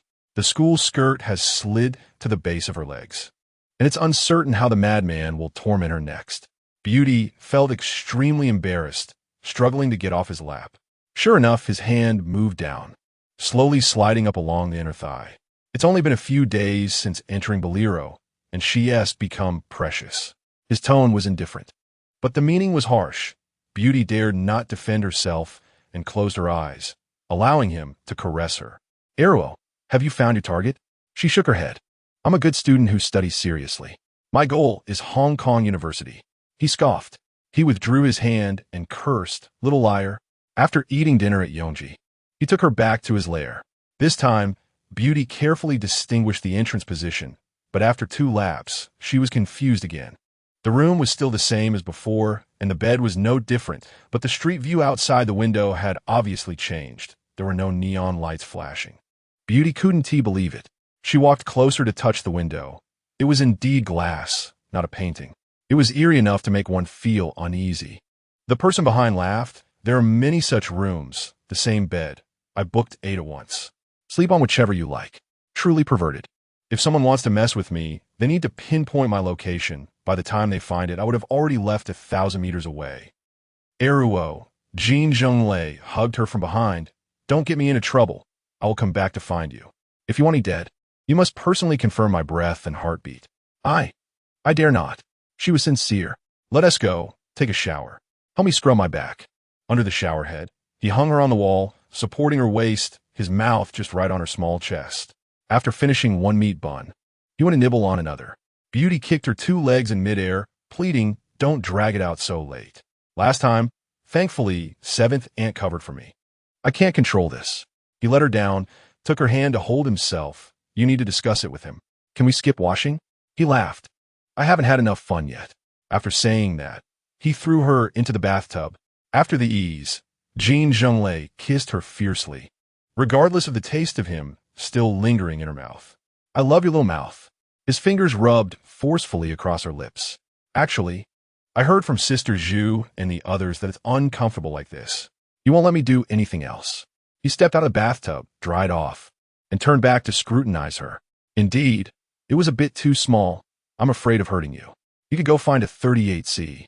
That's how stars are. Trying it doesn't mean it's enjoyable. He slowly turned around. Meiruo, you mentioned her twice.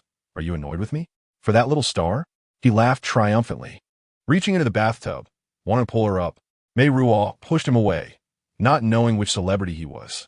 I was busy with my homework and had no time to watch movies. Meiruo, I'm a man. You can't expect me to keep being abstinent. His gentle explanation made her irritable.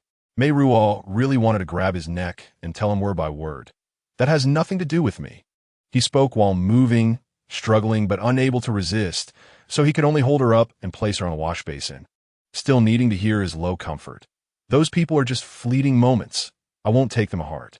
His hot palm pressed against her thigh, moving towards her hip, making Meiruo's skin tingle, and she couldn't help but cry out, "Let me go. If you stop being angry, I'll let you go." "I'm not angry. I'm really not angry. Not at all," she said sincerely. "Meiruo, you're not angry, but I am." She was truly afraid of his unpredictable temper, allowing him to help her dry off. Jin Zhenglei tossed away the towel and still wouldn't let her go, using both hands to support her knees. Wanted to pry them open to take a closer look. "Did you just get out of the water?" Meiruo quickly closed her legs. "No." He weighed her chest, which was growing quickly. "Meiruo, I'm afraid that one day I will lose my patience." On the way back to Ningbo Street, Jin Zhenglei said, "That classmate of yours. What's her name?" "Wei Wei. Her beauty is like a heart that beats erratically. Don't set your sights on her. She's kind to heart." He laughed out loud. "The little rascal has already learned to fear me. Why should I tire myself out like this? Such a shameless person. I've never seen one in my life." That Ding Wei, I've inquired about her. Her family background is quite prominent. But unfortunately, her grandfather is already 69, her father is about to turn 50, and she has a fierce wife at home.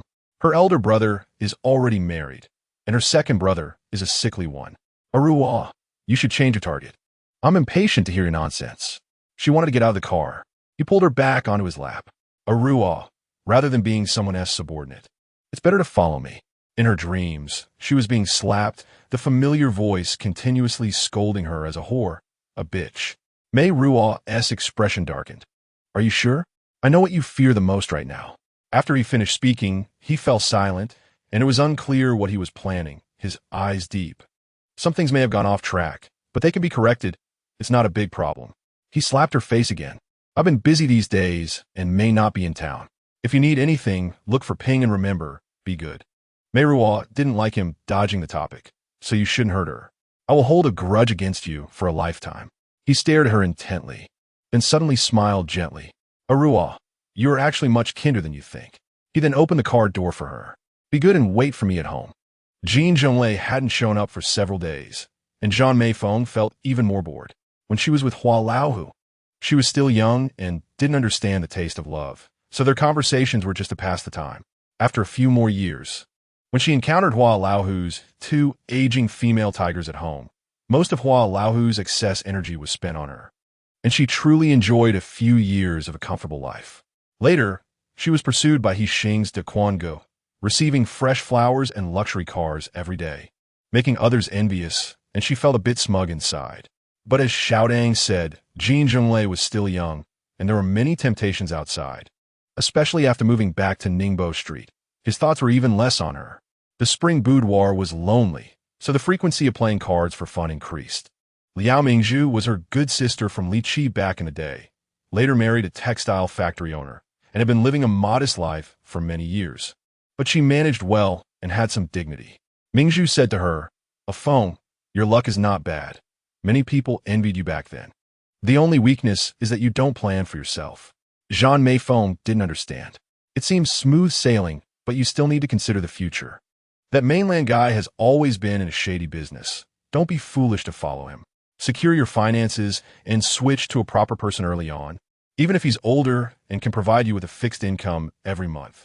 Isn't that better than living in fear?" At that time, she thought there was nothing wrong. "I heard he invested in a film company. Probably he won't be in shady business for long." Liao Mingzhu shook her head. "You, the eye between your brows hasn't opened yet. You don't know how to see people. Don't think I'm meddling. I advise you to send your daughter to boarding school." "You never believe me." Your daughter, so young, has already learned to attract attention around her. Having her around is a disaster. Zhan Meiruo found it amusing. Meiruo is only a few years old. Besides, with her strange temperament and sharp tongue, no one will like her. Why hasn't Xiaodang arrived yet? I'll call him. Zhan Xiaodang went to work as a producer at a film company, pulling in sponsorship while also acting as a middleman for sponsors.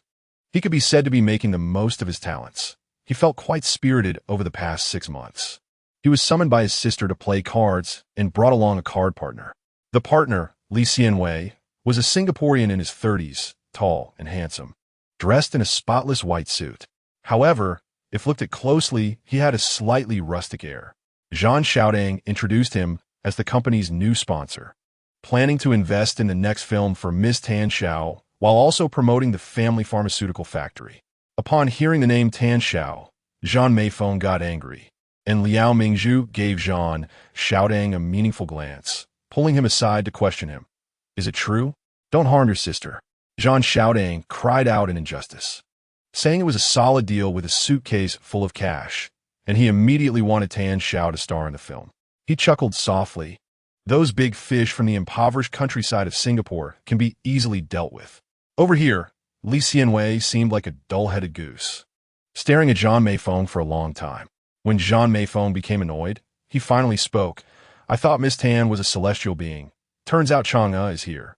Zhan Meiruo wanted to laugh, but bit her lip to hold it in. Liao Mingzhu's servant came in to say the mahjong table was ready and invited everyone over. After a few rounds, Li Xianwei was absent-minded and lost everything. He was wealthy and immediately called his driver to bring a suitcase of cash. He also invited everyone to dinner. Liao Mingzhu was quite clever. After a few rounds of mahjong, she had questioned him about his family background thoroughly. He should be from a Li family in Singapore, known for their tall and handsome men due to family genetics. This was quite good. The most valuable part was that he cared for his daughter and had not remarried. Even Liao Mingzhu was moved. Zhan Meiruo couldn't help but feel tempted as well. But unlike Liao Mingzhu's practical situation, she was still the precious pearl of the Zhan family's sixth young master and couldn't be easily looked down upon. What followed was quite surprising. Although Li Xianwei was a bit dull, he had received a traditional British education and sent a big bouquet of flowers every morning via his driver, with a card handwritten in beautiful calligraphy featuring a Byron love poem. Occasionally, he added a small gift, like diamond earrings or a new handbag. Zhan Meiruo didn't dare to give him her home phone number, and he was aware and considerate, not pressing her too much, instead asking Liao Mingzhu to arrange dates. She often declined, claiming it was inconvenient at home, and had only agreed to 1 out of 3 invitations. One day, Liao Mingzhu called again to help arrange a date, reminding her, it's about time. Being too cold might make the young master of the Li family seek comfort elsewhere. Plus, there's also Tan Xiao watching closely. Zhan Meiruo nodded in agreement. Meiruo knocked on the door and asked, Mom, are you still wearing that white dress with lace and satin ribbon embroidery? If not, can I have it? I'll have 7th Aunt help me shorten it. Okay? What do you need that dress for? Lu Wei invited me to her birthday party, and I don't have a little dress. That Wei? Zhan Meiruo was surprised. She invited you to her house. After receiving confirmation, she took another careful look at the card in her hand that had been sprayed with perfume and said, Meiruo, Mom will take you to buy a new outfit. Turning around in front of the full-length mirror, she added, I should also dress up nicely. Chapter 18. Grandpa Ding once said, when full, it overflows. When centered, it is upright. Therefore, despite the Ding family's wealth, they live halfway up the mountain rather than at the top. Of course, this is something Ding Luwei proudly tells everyone. Meiruo had some interest in that old man who seemed to have lived for a millennium, but she had no desire to meet him. Such ancient monsters could easily see through her emperor's new clothes. It was Ding Luwei's mother, Ding He, who received her daughter's classmates. They wore similar styles of black short kipeos with ancien and lace, giving off a hint of worldly charm, while Mrs. Ding He wore a brocade dress woven with gold threads, radiating an air of wealth. She wore only 2 pieces of jewelry to complement her outfit, an oval diamond ring the size of a quail egg and a necklace of Tahitian black pearls, each the size of a thumbnail. Ding Luwei wore a white tulle dress, adorned with cute pink diamond antique earrings. If she had a pair of white wings on her back, she would be indistinguishable from the angels in oil paintings. Her face was so clean and dust-free that her doll-like attire didn't quite suit her.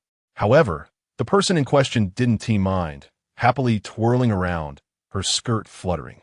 When it was time to give gifts, Meiruo took out an exquisite paper box. "It's a cake I baked."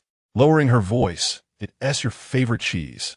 I added a lot. There were many who were willing to add a touch of luxury, and she was not one to be missed. Meiruo thought for a long time and decided to make the gift herself. Ding Lu Wei had a family doctor who customized a weight loss meal plan for her, strictly controlling her weight, and she hadn't smelled cheese in a long time. She smiled brightly as she received it and thanked her. Hiani's gaze swept over, seemingly with deep meaning.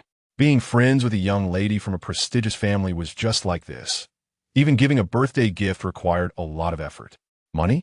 They were already immensely wealthy. Care? There was fear that you might have ulterior motives. Meiruo originally thought she wouldn't feel inferior, but in the end, she still did. With the confidence of Ding Lu Wei, why bother interpreting others' thoughts? Even when in high spirits, giving someone a branch would only be a great favor. She sat under the long corridor of the Ding family's garden, feeling somewhat disheartened. As late autumn approached, only withered vines remained on the trellis. Someone behind her asked, "Are you Lu Wei's classmate?" She turned around. A clean face, somewhat resembling Lu Wei's, with more defined facial contours and a paler complexion. "Yes," she replied. He sat down uninvited, asking why she wasn't inside playing with them. Piano and singing were not her strengths. The future flowers of Cherry Street were more suited for flirting, to show my unique aloofness, and also to wait for someone to comfort me for being left out. He smiled. Clearly, he wasn't good at socializing. At this moment, he should have taken the opportunity to engage more. Beauty remained silent. "I am Lu Wei's second brother." He introduces himself, Ding Weian. "I am Zhan Meiruo." He opens his mouth. "You're that Nanyang girl. Lu Wei once mentioned how interesting you are." If Mei doesn't like the phrase interesting, it feels like the jester of the court trying to amuse. I believe what she means is that I'm very strange. It should be that I'm stranger than her. I don't know how to interact with girls, and I don't know how to respond to you without making you dislike me. He is awkward, which makes him seem even more sincere. Beautiful, as if unaware of her smile. The Ding siblings are truly a remarkable pair. One feels awkward about their family background, while the other has already mastered the essence of self-deprecation. "Let me sit with you for a while," he said. "All right," until the well-pressed maid in a white shirt and black pants came looking for them. Ding Weian stood up, bent his arm towards her, and said, "The princess left behind. Please allow me to act as a knight this time." Mei hesitated for a moment, feigning reserve, before finally placing her hand in the crook of his arm. In the evening, Lu Wei Ding called, complaining that she had only been allowed a small piece of the cake Mei had baked herself. Finally, she covered her mouth and whispered, "Someone has been watching me the whole time I've been on the phone. Guess who? It's my second brother." Her laughter was carefree, nothing but giggles. The siblings exchanged a few playful jabs before the voice on the line changed. Wei and Ding asked, "Was the ride smooth?" "Not bad." "Well, have a nice weekend." Meiruo Wu Yu. The phone was snatched away by Ding Lu Wei, who loudly said, "Actually, my second brother wants to date you." "Ruo, are you willing to join us to watch the horse races in Shatin tomorrow?" Every autumn, after the horse racing season kicks off, tens of thousands of people crowd into Shatin to gamble on weekends. Ms. Ding Hianai is a director of the jockey club, overseeing the club's welfare and charity operations, so the Ding family has a private box to watch from, avoiding the sweat and crowd. In the adjacent box, there are quite a few foreigners. The men pretentiously carry a civilized cane, while the women all wear hats of various strange designs. Meiruo has been studying the feathers and bead decorations on those hats, while Ding Lu Wei is holding a pure white, tortoise-shell-inlaid women's telescope, looking into the distance. "Ruo, look, number 9 gate. Take a good look. Is he handsome?" Beautiful as if lifting a telescope. "That black one. She's called Bad Temper, and her father was as fast as the wind, a former horse king. She just participated in a competition last year and won the title of horse king for that season. However, her temper is extremely violent." Sure enough, true to her name, Bad Temper was being reluctantly pulled towards the gate by the groom, twisting her neck and biting at the reins. No matter how bad her temper, there is still someone who can handle her. Ding Luwei spoke with pride.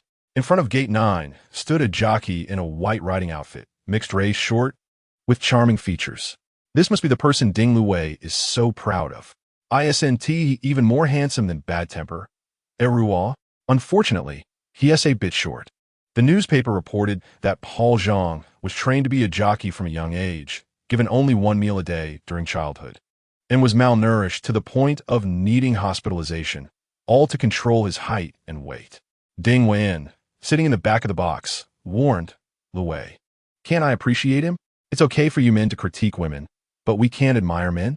Second brother, you're becoming more and more annoying like the eldest brother. Ding Luwei has a strong sense of female awakening. If Meiruo wanted to laugh, Miss Zhan, don't listen to Luwei's chatter. Come pick a horse you like, and I'll have someone place the bet. I'll go with number 9, bad temper, to cheer for Luwei. Eruo, you have such great taste. I'll go call someone over. Aren't you gonna place a bet and play along? Meiruo asked second brother Ding. Ding Wen set down his water glass. I've been frail since childhood. My mother forbids me from participating in any activities that might excite my heart. Her eldest brother was already married, and the second brother was a sickly weakling.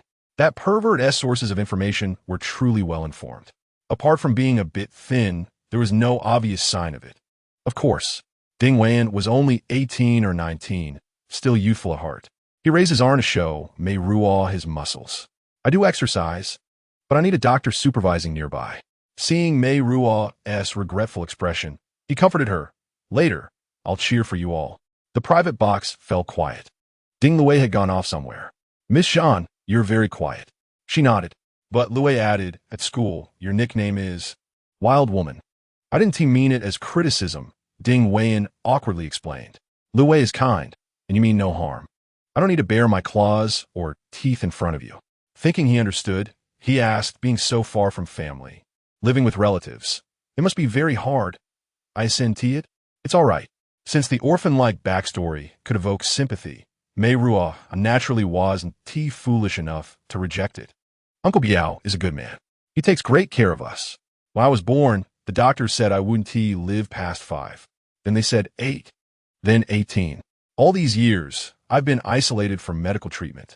You could say I haven't faced many hardships. But I also don't have much experience interacting with people. Luwei is the same. She is the little princess of the family, lively and willful. If we've been careless or overlooked anything, please don't blame us.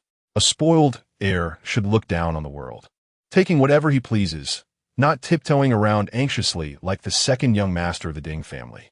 Ding Wen continued, you don't need to be so cautious. As if there is a wall between us. Being friends like this would be exhausting. Like a blooming smile, Mr. Ding, you are very sensitive. If you had been lying in a hospital bed like I was for over a decade, even a slight frown would bring tears to my mother's eyes and frighten the servants. You would be incredibly sensitive too. He tentatively moved a little closer. Eruo. Can I call you that? The woman's intuition told her, do you like me? Ding Wen blushed you. You're truly surprising. Can I come in? Ding Luwei pretended to knock on the door. Jump in. She ignored the awkwardness between the two and excitedly said, I've already tried running. It's about to open the gate. Luwei, are you going to see Paul Zhang again by yourself? What is the harm in taking a look? Eruo, come. This good spot is for you. The main purpose of the Ding siblings coming to Shatin was not to watch horse racing.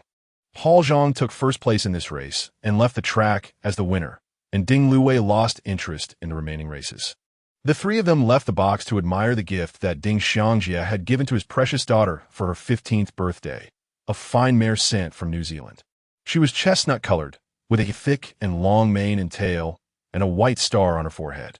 Ding Luwei discussed the mare's temperament with the stable hands and teased her with apples, their joyful laughter echoing in the stable.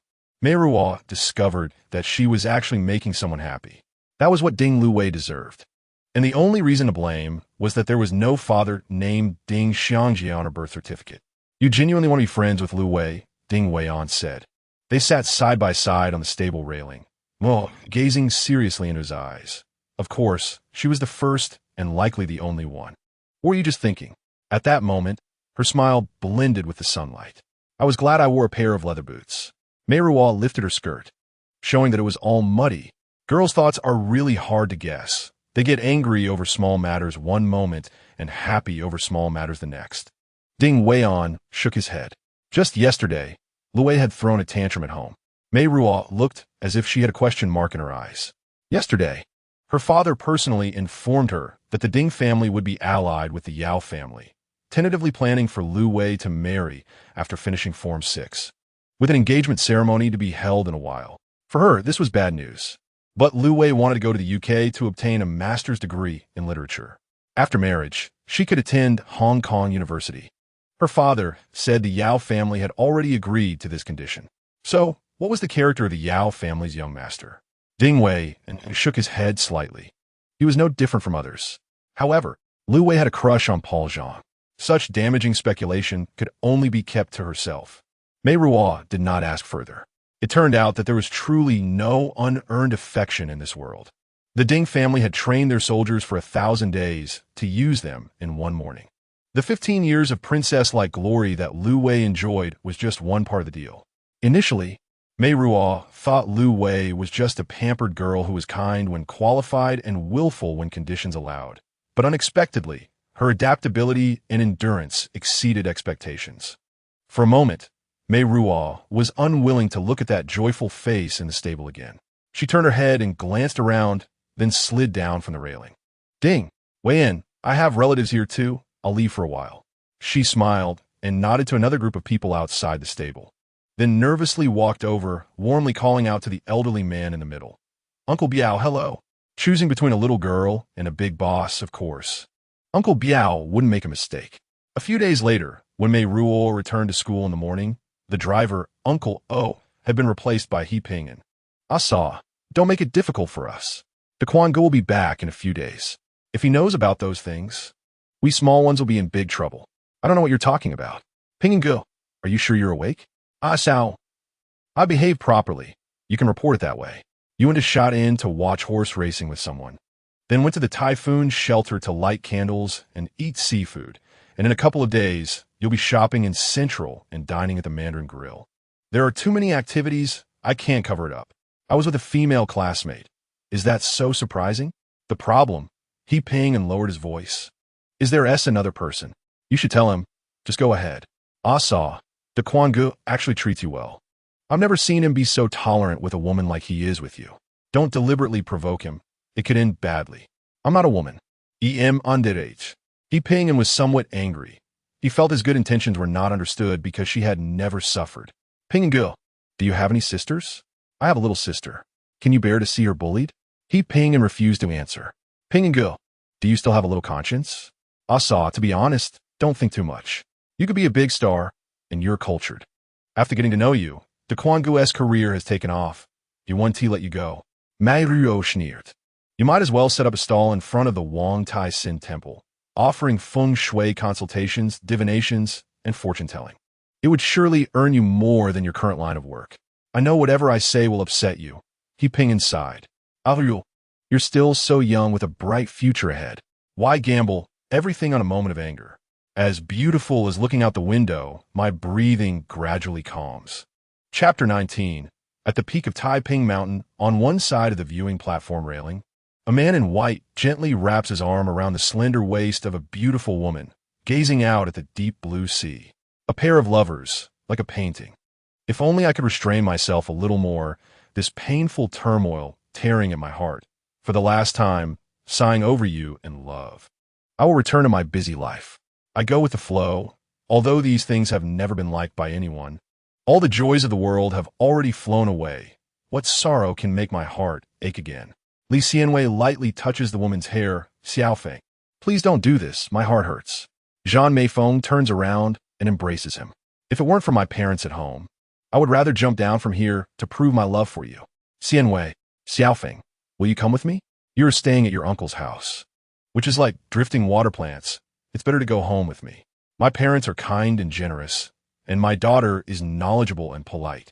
The only regret is the lack of a mistress like you. Lion City is not worse than here. You will like it there once you get used to it. Can you give me some time to think about it? I also need to think about how to explain it to my friends and family. Li Xianwei is filled with surprise and joy, holding the beautiful woman's face, Xiaofeng. You're not just comforting me, are you? Zhan Meifeng shyly nods, feeling troubled in her heart. She has a burden and cannot let the other party know. But how should she arrange for Eruo? Zhan Meifeng calls her daughter into the living room, feeling shy and finding it hard to speak. Mom, I'm going to sleep if there's nothing. Eruo, if Mom leaves you and you live alone, will you resent me? Will you take care of yourself? It's always my seventh aunt who takes care of me. What do you mean? I don't understand. It's like this, Mom might marry to Lion City. The other party is a businessman, and the family is conservative. It's difficult for Mom to be frank about already having a daughter. Also, the other party's ex-wife has a daughter too, who is slightly younger than you. Eruo, Mom, are you sure they are a good family? Your uncle's company's client should be fine. Uncle should be. Meiruo looks up at the sky. Mom, don't be too gullible. Even your Aunt Mingzhu has checked his background. Liao Mingzhu is formidable. Meiruo falls silent, thinking before asking. Then can you leave seventh aunt with me? Also, what about my studies and living? Zhan Meifeng hesitates, then makes up her mind. Well, it's good to have seventh aunt around as a support. I will leave some money, and I will also regularly send you money every month. You can rest assured about this. When will you leave? I'll go with him first to take a look, then come back to tidy things up. Your birthday is coming soon, so maybe afterwards. I understand. Eruo, don't resent Mom for being heartless. Beautiful as if staring at her own toes. Mom, you don't owe me anything. You've raised me until I was 15. I'm going back to my room first. The daughter's calmness startled her, and Zhan Meifeng tightened her fingers. This matter should not be told to others. Are you planning to do it secretly? Zhan Meifeng nodded seriously. After returning to her room, Meiruo hugged her pillow tightly and buried her face in the blanket. Her mother was young and beautiful, without the burden of her. She could have been a radiant and dazzling woman wherever she went. Her mother had raised her and done everything she could for her. Eruo, her mother had every right to seek happiness. Yes, that was how it should be. Meiruo wiped her face dry and chose to sleep. During handicraft class, she carefully stitched the scalp of a doll and braided yarn into tiny pigtails. Ding Lui asked Eruo, why didn't you join us for tea in one chai yesterday? My second brother was listless and left early to go home. I was thinking of your second brother. His health isn't good, and he has been going out frequently lately. The weather is chilly too, if he caught a cold. It would make him suffer and upset your mother. Ding Lui burst into laughter. If Madame Ding he any heard that, she'd consider you her lifelong confidant and the perfect candidate to be the Ding family's daughter-in-law. Don't say that. It's embarrassing. You don't like my second brother? Meiruo, if you put down a manual work, how is the Ding family? You know better than I do. As for my family, I understand it even more. Ding Lui's smile faded. After a long time, she spoke. I learned to ride for the first time at 12. It was Paul Zhang who helped me onto the saddle. At that time, he was 17, just having passed his apprentice jockey license. Later, I had countless photos with him, his autograph, and even collected the set of riding clothes he wore when he first won the champion horse title. Now that I'm 15 and about to get engaged, he sees me and turns away. I never said anything, and he never did either, but I know he knows too. I thought you had accepted it. I have accepted it, but my heart is still unwilling. A drop of blood oozed from a pinprick. Ding Lui held it in her mouth. Eruo, I want to urge you to be steadfast, just like my second brother, although sympathetic, never urged me either. We both understand that all struggles are in vain, utterly useless. At 7 o'clock, Aunt Chi knocked on Meiruo's door. Miss, the second young master of the Ding family is on the phone. Tell him I'm asleep. Mississippi Aunt Chi, don't ask too much. If you don't believe I'm asleep, I'll snore for you right away. At night, Meiruo woke up startled. Dai Fei gave a low whimper and jumped off the bed. Before Meiruo could scream for help, a hand covered her mouth. The person was entirely on top of her. Without needing to speak, through the smell and the invisible pressure, she had already sensed who it was. After being missing for more than a month, he didn't enter through the front door, but jumped over the wall and climbed through the window instead. From her expression, Jin Zhenglei could see she was relieved. He grinned and said, "Oh, did you miss me?" With that, one hand covered her mouth while the other tore at her nightgown, beautiful as if struggling for life. The buttons of her pajamas had already come undone several. Yet he did not continue, but instead focused and listened for a moment, instructing, "Someone will come soon. Tell them I have been in your bed since 10 o'clock tonight." She calmed down and asked, "What did you do?" "I had goods arrive and was surrounded by the O team during the dock transaction. I used myself as bait to draw most of the attention from the police. You should go upstairs. I believe Mom would be more willing to provide a false testimony for you than I would." He pinched her cheek, "Little liar. No one can pretend to be calm and innocent better than you." In the silence, she could hear his heartbeat and the sound of brakes coming one after another. He wrapped one arm around her and used the other to caress her hair, warning her at her ear, "Meiruo, if you want me dead, you must first ensure that the plan is foolproof." She bit her lower lip and glared at him, then said, "I know what to do." Jin Zhenglei chuckled, stood up, and stripped himself bare. Outside the door, the voices of Seventh Aunt negotiating with the guards could be heard. He lay back down on the bed and said, "I'll sleep for a while. Call me if something comes up." Meiruo didn't bother to button her clothes, letting her hair fall in disarray. She rubbed her cheeks until they turned red and threw on a morning coat. Behind her, a satisfied low grunt from a wicked man echoed, "Meiruo's pillow really smells nice." She nearly bit her teeth in frustration and angrily stormed out. Seventh Aunt and two maids were negotiating with the constables at the door. Seeing they couldn't be stopped, Meiruo walked over and quietly tugged at Seventh Aunt's sleeve. "Seventh Aunt, what's going on?" This question drew all eyes to her. With her messy hair and half-bare chest, Meiruo pretended to be shy, lowering her head to cover her front with the morning coat. The gentleman said they were pursuing a suspect and insisted on coming in to search. Her face was as pale as death. This seemed to confirm the thoughts of the onlookers, and someone immediately stepped forward. "Miss, I am Kai Bingxian from the O Department. We have been chasing the suspect from the dock all the way here, and we have enough reason to suspect that the suspect has hidden in this residence. For your safety, please let us in to investigate. You don't have a search warrant. The police station will issue one right away." Meiruo tightly clenched the corner of her clothes, hesitating. Chigu began to panic. "Mississippi. Let them in." A group of people had just entered the living room, and Jin Zhenglei was only wearing a pair of shorts, revealing his full body tattoos. Standing at the door of Meiruo's room with his arms crossed, lazily asking, "Meiruo, what's the matter?" Chigu and the maids collectively gasped and turned to look back. Meiruo was still calm, but under such a gaze, she couldn't help but feel fear. Her face turning pale. "Seventh Aunt, it's not me." The leader, Kai Bingxian, had already stepped forward and said coldly, "Mr. Jin Zhenglei, we have reason to suspect that you appeared at the outlying island pier around 11 o'clock tonight, related to a drug deal. Please cooperate with the O Department's investigation and come with us." Jin Zhenglei scoffed, finding it utterly ridiculous. He reached out and pulled Meiruo close, wrapping his arm around her waist, and said, "Where would I have the time tonight?" Under everyone's gaze, Meiruo's face was pale, trembling as she said, "He has been with me all night in my bed." "Bitch." Someone reacted even faster than the police. A woman, her skirt fluttering, rushed over and slapped Meiruo across the face. After slapping her, she went to pull her hair, yelling, "You shameless woman, seducing my husband. My mother worked hard to raise you, and you seduce my husband. You whore." Meiruo did not resist, being pushed to the ground and subjected to blows. Jin Zhenglei grabbed the wrist of Zhan Meiruo as she swung her hand again, shouting, "What are you going crazy for?" He looked fierce, and Zhan Meiruo momentarily lost her momentum, pushed back 2 steps, and struggled to maintain her balance. Jin Zhenglei began to curse, "You old mother, living off me, relying on me for everything.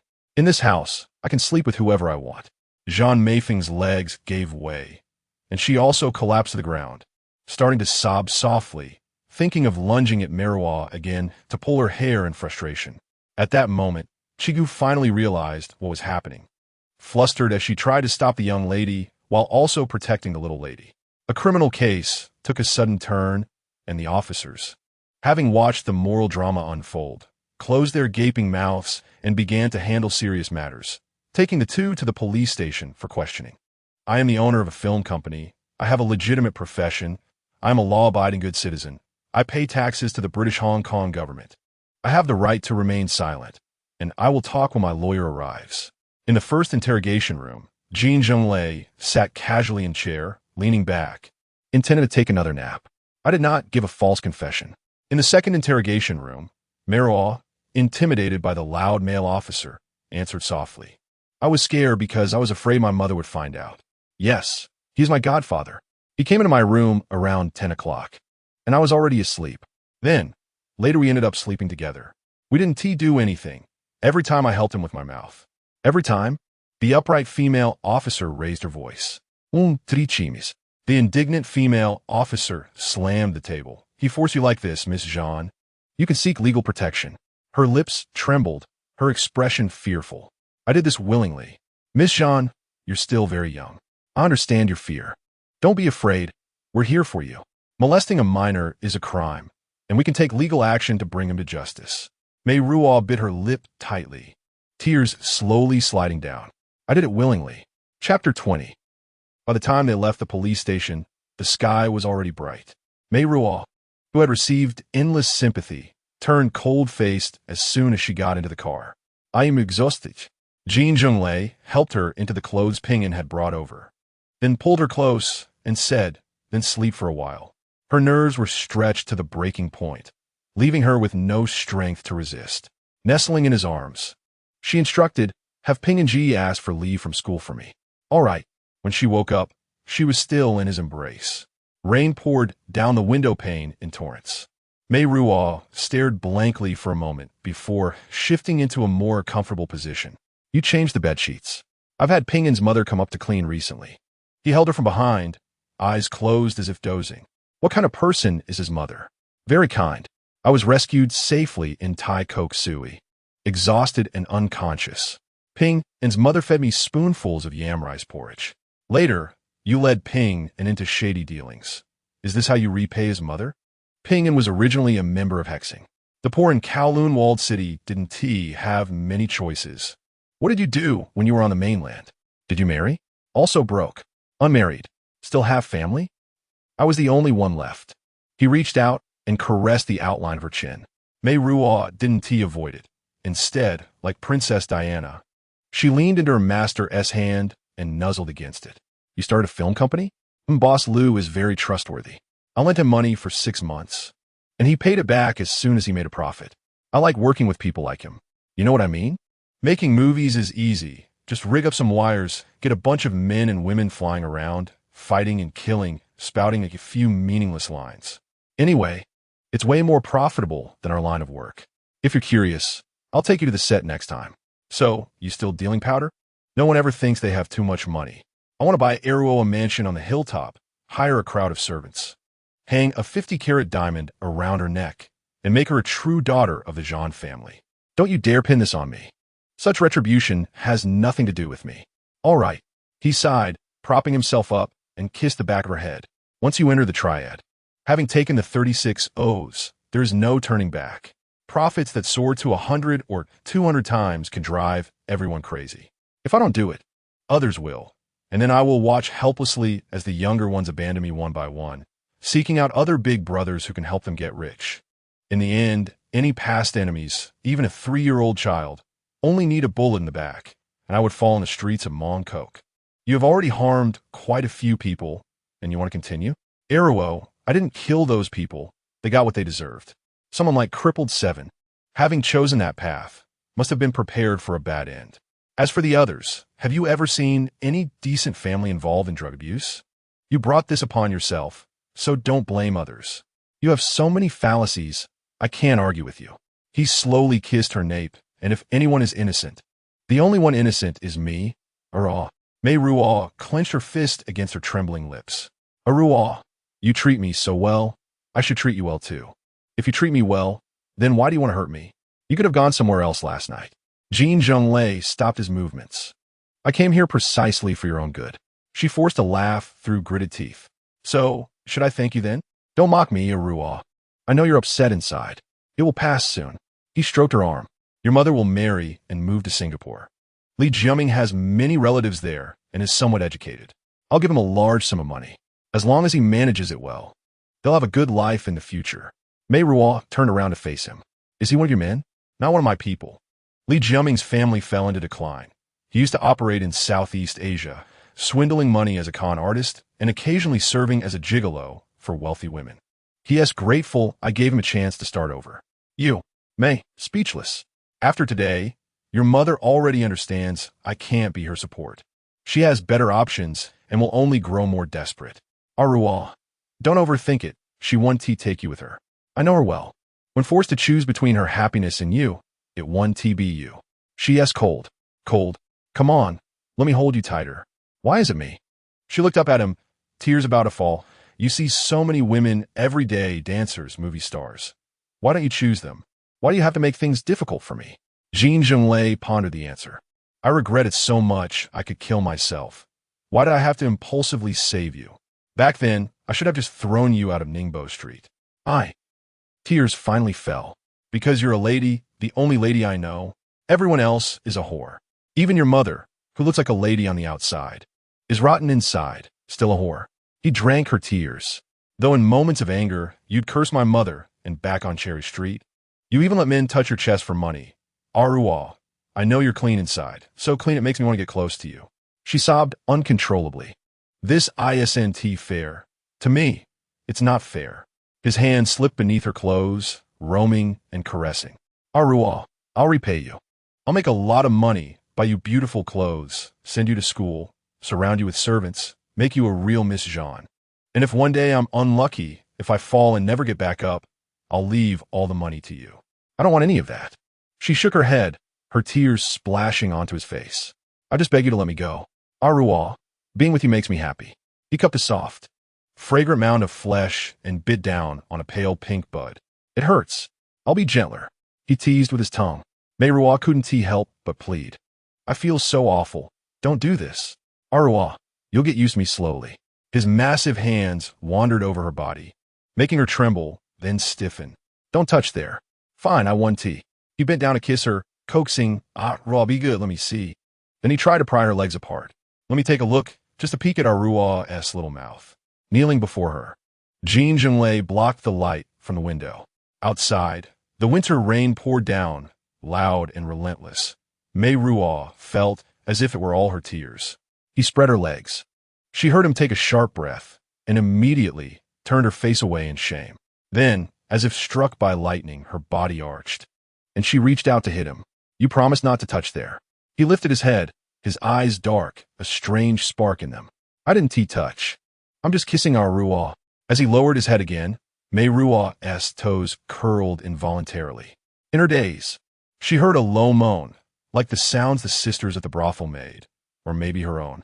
When a second moan escaped, she covered her face, tears seeping through her fingers. I'm a whore. I'm not some lady. I'm just a whore. If you are, then you're my whore. Jin Zhenglei continued to tease her, his tongue exploring all her hidden places. When he finally glimpsed the faint pink bud, he licked it. Meiruo screamed. The heavy rain gradually eased, and the sky darkened further. He lowered her limp legs from his shoulders and pressed himself against her, kissing her. Meiruo tasted her shelf. Her tears had dried, and she lay helpless as he devoured her. When he buried his massive hardness between her thighs, Meiruo let out a strangled cry, like the final resistance of a small animal. Aruo, you'll be 15 in a few days. You promised me. Her lips trembled, a mournful whimper rising from her throat. You promised. A man's vows were fragile, easily broken. But this was the only shield she had. Jin Zhenglei frowned, as if straining against his limits. Finally, he said, I want to go inside. Be good, don't be afraid.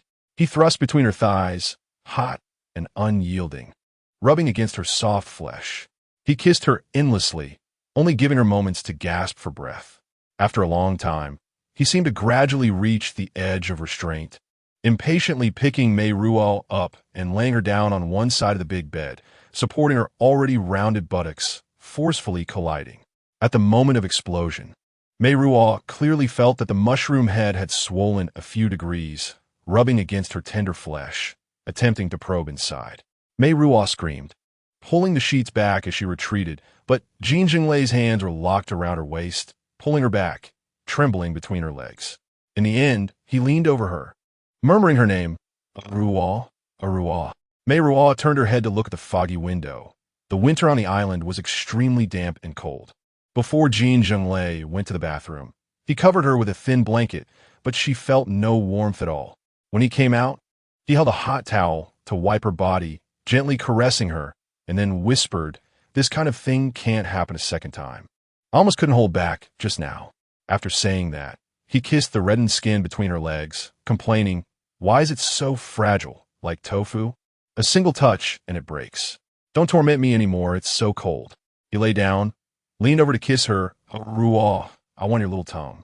Meiruo obediently complied. Jin Zhenglei seemed to be greatly encouraged, holding her tightly, almost crushing her. Meiruo gently pushed him away, taking a deep breath. He supported her delicate jaw, rubbing with his thumb, smiling as he slid over her slightly swollen lips. "Cold," she murmured softly, like a cold princess, hiding her feet between his calves. Jin Zhenglei reached down, holding her icy toes and rubbing them. "So this is what makes a Ruo happy. A Ruo is so cute like this." Her body stiffened, then she shot him a glance. "I'm not a lustful ghost. I'm not you." Her heart-shaped face still bore the pink from the earlier moment of passion, her delicate chin slightly raised, proud as when she first encountered him at the Zhan family, telling him to get lost. This glance was without lethality. Jin Zhenglei playfully pinched her face, angrily saying, "Little rascal, say that again. Lustful ghost. I'm a lustful ghost. I went straight in just now, regardless of whether you hurt or not." He leaned in to bite her earlobe, those two tender pieces of flesh tasting like tofu pudding. "I somewhat regret it. I should have tasted what was deeper inside just now. Disgusting, not interesting, get lost." He laughed heartily. "Ruo, no need to put on an act. I know you're scared." After laughing, he slowly said, "The scariest part has already been tried. It was just that. What is there to be afraid of?" She sneered coldly, her fingers brushing over the dragon whiskers on his shoulder, fiercely pinching a dragon tooth. Jin Zhenglei frowned, holding back. "Later, I'll take you back to Ningbo Street. I won't let anything happen to you." Meiruo refused. She decided to face her mother alone. It was dinner time. The kitchen was dead silent. Meiruo believed that at this moment, her seventh aunt was sitting in her wooden chair, silently shedding tears. The living room was dark. The curtains were tightly drawn. She took a deep breath, planning to go upstairs to knock on her mother Zhan Meifeng's door. "Are you willing to come back?" Zhan Meifeng sat in the shadows, turning on the lamp beside her. She was still in the dress from last night, her hair seemingly tidied by the seventh aunt, showing signs of aging from having not slept for a day and night. The crystal beads of the old-fashioned lamp refracted rainbow shadows, revealing fine lines at the corners of her drooping lips. Meiruo walked over quietly.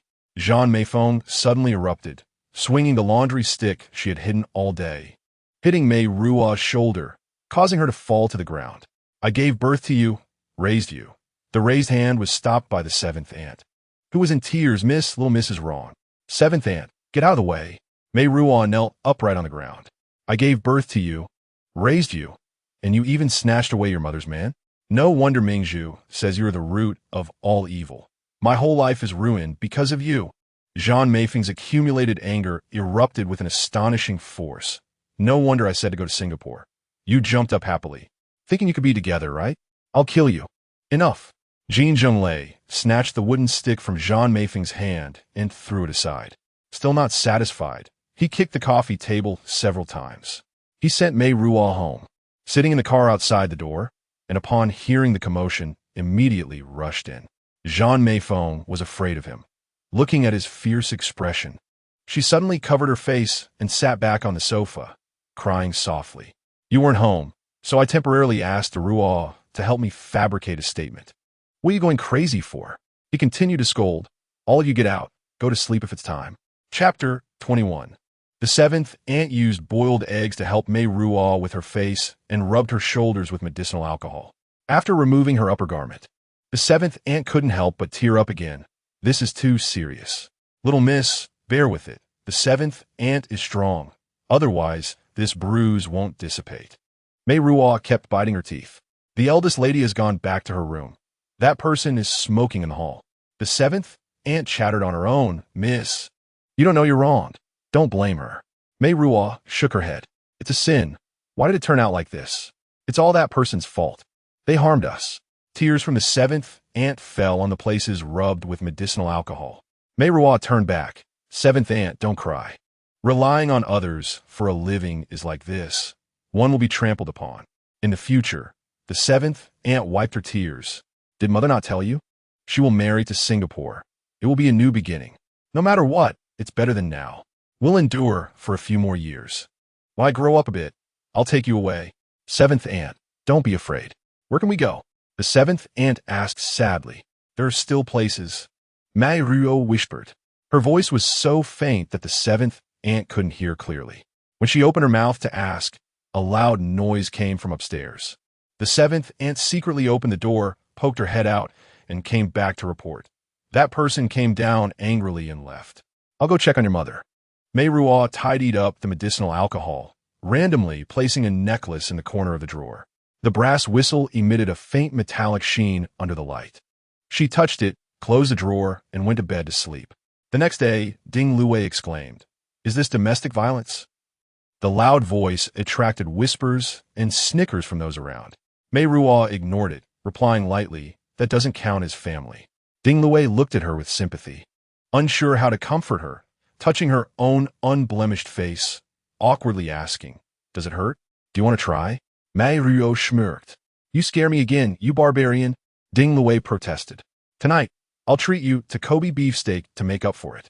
Ding Weiyan's health had declined after winter, and he had been resting at home.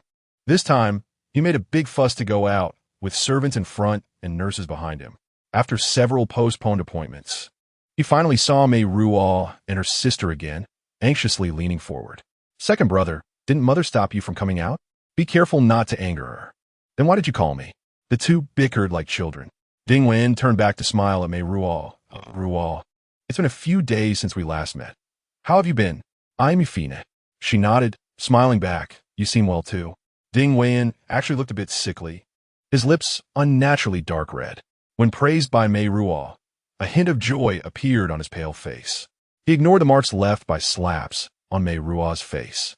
As a wealthy young master, he would always consider the feelings of others, preserving a bit of dignity for them. "Just smiling. I heard you want to eat Kobe steak." "My appetite has been whetted." That said, during the meal, he followed his doctor's advice, only ordering 2 light dishes, attentively listening to the two talk, occasionally smiling knowingly. Before leaving, Meiruo sent Ding Luwei away and carefully studied Ding Weiyan, the second young master of the Ding family. Under the orange light, he looked no different from any healthy boy. In fact, the sparkle in his eyes highlighted his handsomeness and brightness. "My family is very abnormal, Weiyan. It's a kind of abnormality you can't imagine." A hint of his smile faded from the corners of his mouth. Meiruo tilted her head, bringing the side of his face he had been pretending not to see into his line of sight. Ding Weiyan's hand on the dining table tightened. "I can protect you." She calmly shook her head. "You and I both understand. We are both weak." His lips trembled and then pressed tightly into a line. "Weiyan, I'm very sorry." The old elevator is slow and shakes from time to time. Meiruo wants to support him, but Ding Weiyan forcefully brushes her hand away. He frowns. "I'm not useless." Ding Luwei sees her second brother's pale face and anxiously asks with her eyes, "I'll go back first, Luwei. Take good care of your second brother." Meiruo ruthlessly gets in her own bins and leaves first. "Second brother." Ding Luwei jumps in place. "I'm not useless." Ding Weiyan angrily pushes his sister away and stumbles into the car, collapsing onto the leather seat. Ding Luwei calls and scolds, "Zhan Meiruo, how vicious you are. How could you make my second brother so sad? Let him be angry with me is better than being angry with his family in the future. And he will appreciate my refusal and understand my." Then you could say it more tactfully. "Life is short. We can't afford to delay." Lu Wei cries out of anger. "You're so vicious. You actually curse my second brother." "I have no intention of angering you, Lu Wei. I'm just stating the facts." Ding Lu Wei hangs up the phone. Since that day, when Jin Zhenglei said such nonsense about living off me and sleeping with whoever he wants in this house, a frightened Sophie proposed to resign the next day. The remaining maid moves more quietly than a cat, and no one knows where the seventh aunt has gone. Meiruo sits alone in the living room, putting the busy signal phone down. The sound of heels tapping comes as Zhan Meiruo's phone comes down from the second floor. Her makeup exquisite, wearing a new winter dress in cobalt blue from Jiyun, not even glancing at her, accompanied by a faint fragrance. Meiruo counts her fingers, feeling the taste of being forsaken by her family. Fortunately, she still has the seventh aunt. Seventh aunt, I'm hungry. On Meiruo's birthday, Ding Lu-wei comes over with a cold face, handing her a gift box. Happy birthday. After saying that, she turns her head and leaves. And Meiruo's spoon stops for 2 seconds before she continues to eat her lunch. Soon, Ding Lu-wei returns to the dining room, sitting across from Meiruo angrily, asking, aren't you going to open it and take a look? It's a Cartier bracelet watch chosen by second brother, inlaid with colorful stones. Second brother said you usually wear plain colors, so it would look better with some color. Thank you. You're welcome. I think it suits you well. Coiling around your wrist like a snake. You don't have to deliberately try to anger me. I won't get mad. I'm dumber than you. And I'm almost angered to death by you. Thankfully, second brother is fine. Otherwise, I wouldn't recognize you as a friend anymore. Ding Lu-wei stomps her foot. Aren't you going to ask how second brother is after he went back? Is he better? You just said he was fine. Ding Lu-wei looks like she wants to cry. How can you be so cold-blooded and indifferent? Lu-wei, your second brother is very strong. He survived when he was 5, and he can do it now. This is just an unsuccessful first love, not even a real romance. Don't you have the slightest bit of feeling? Meiruo hesitates and says, he is very warm. Forget it. Don't try to cheer me up. I know you don't have feelings. What plans do you have for the evening? I have an appointment. Jin Zhenglei is waiting for her in the car at the street corner. As long as Meiruo softens her attitude and pleads, he considers himself reasonable. Although hiding in this remote corner, he is getting a bit impatient. Until her figure appears in the rearview mirror, he moves to a suitable position, admiring her calves under her winter dress through the mirror. Then he notices that Ping in the front seat is also admiring. He reaches out to cover Ping An's eyes. Big brother, sorry, I just fell asleep. Is there something to discuss? Sharp, aren't you? Sleeping with your eyes open. Meiruo knocks on the door, interrupting the two. Jin Zhenglei hugs her in and starts to touch her legs. In such cold weather, parents don't protest against such a short school skirt. If they don't protest, I'm going to protest. My backpack. The backpack is hanging outside the door. He brings it in, and Meiruo has already stepped over his legs and sat on the other side. Where to? She asks. Ask him which nightclub has new 18-year-old girls. He knows. Ask him which cat food manufacturer has a human meat flavor. He also knows. Where should we go on a date? The dining table and the bed. As for other things, Jin Zhenglei looks at He Ping and tentatively suggests Ocean Park. Meiruo pouts. That's where I went for spring outing in 3rd grade. How about a breeze at the peak? In such cold weather, Jin Zhenglei looks at the driver again. Watch a movie, eat, and dance. The driver is very familiar with it. Meiruo reluctantly accepts, and Jin Zhenglei waves his hand. Let's go to the theater to watch a movie. After watching the movie, they go to Yongji for dinner. At the dinner table, he throws her a box. Meiruo opens it and is instantly speechless. Very fitting. He praises, personally putting the women's gold Rolex on her. That night, as he carries her to bed, seeing that smug smile, Meiruo wants to tear it off. She hesitates, wondering if it would be more effective to knock him out with the gold watch on her wrist or to take out the Cartier from her backpack. Happy birthday. Aruo, 15 years old. She still remembers 2 years ago when she often told the 7th aunt with dissatisfaction that she was already 14 in her lunar age. How much she longed to grow up. 2 years have passed, her chest is firm, her waist has formed curves, and her baby fat has tightened. She has grown up as she wished, but she is not happy at all. Very unhappy, Meiruo is kissed into a daze. She sobs, gripping the pillow under her neck tightly. Those 2 lips, pink and tender, are to die for. Jin Zhenglei tentatively touches them with his fingers. Hearing her let out a long, soft moan, the tender bud peeks out shyly, trembling lightly. He soothes that little thing with his tongue. No, she pulls his hair. Don't touch there. Aruo, we have kissed before. You liked it. I want to pee. Little liar. He ignores her and lightly bites as punishment. I'm serious. She pleads with a pained face. Let me go. I can't hold it anymore. He is poised to strike, so he takes a deep breath, restraining himself, and carries Aruo to the bathroom. Why aren't you peeing? He hugs her from behind and places her on the toilet. Little liar. Are you trying to trick me again? He spreads her thighs, peering over from behind, and Meiruo is anxious enough to cry. How can I pee with you looking like that? We've kissed already. Looking a few more times won't hurt you. Get away from me. Come on. Let me help you. He reaches over, pressing on the spot he had just gently caressed, gently rotating. Meiruo shivers, hearing the sound of water, and tears start to flow down her face. You pervert, shameless. Isn't this working already? He shakes his hand and goes to get a tissue. Meiruo tightly closes her eyes, then opens them again to see him holding a stack of tissues, ready to serve her. She feels truly helpless. She can only let him carry her to the sink and clean her up. She doesn't even close her legs, provocatively opening them. Are you going to kiss me or not?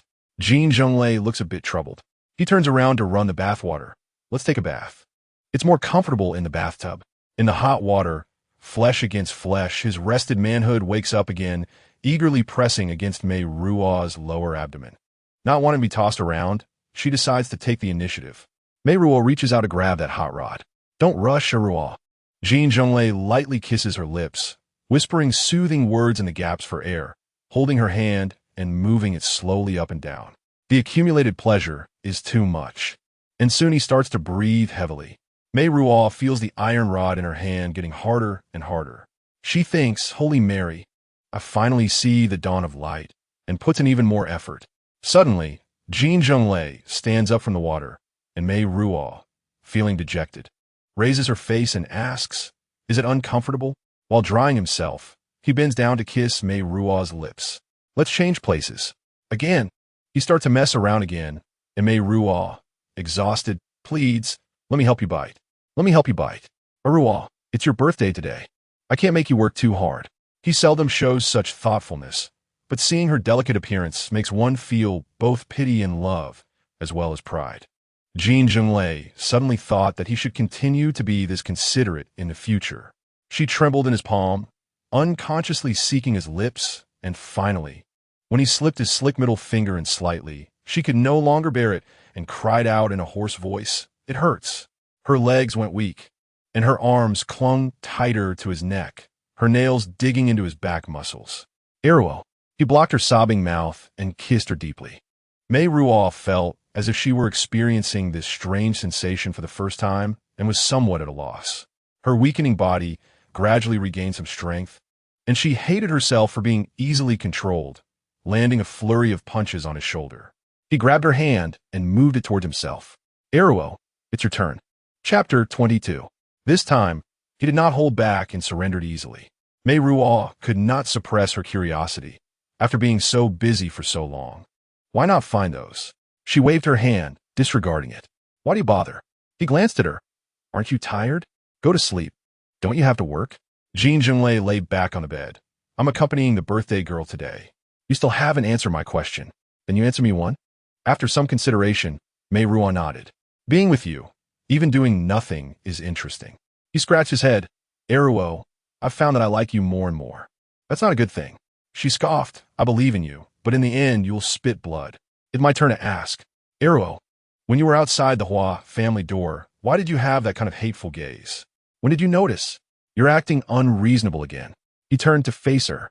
My eyes won't lie to me. Occasionally, I wonder what Hua Kun did to my Meiruo to make her hate him so much. Meiruo turned her face away.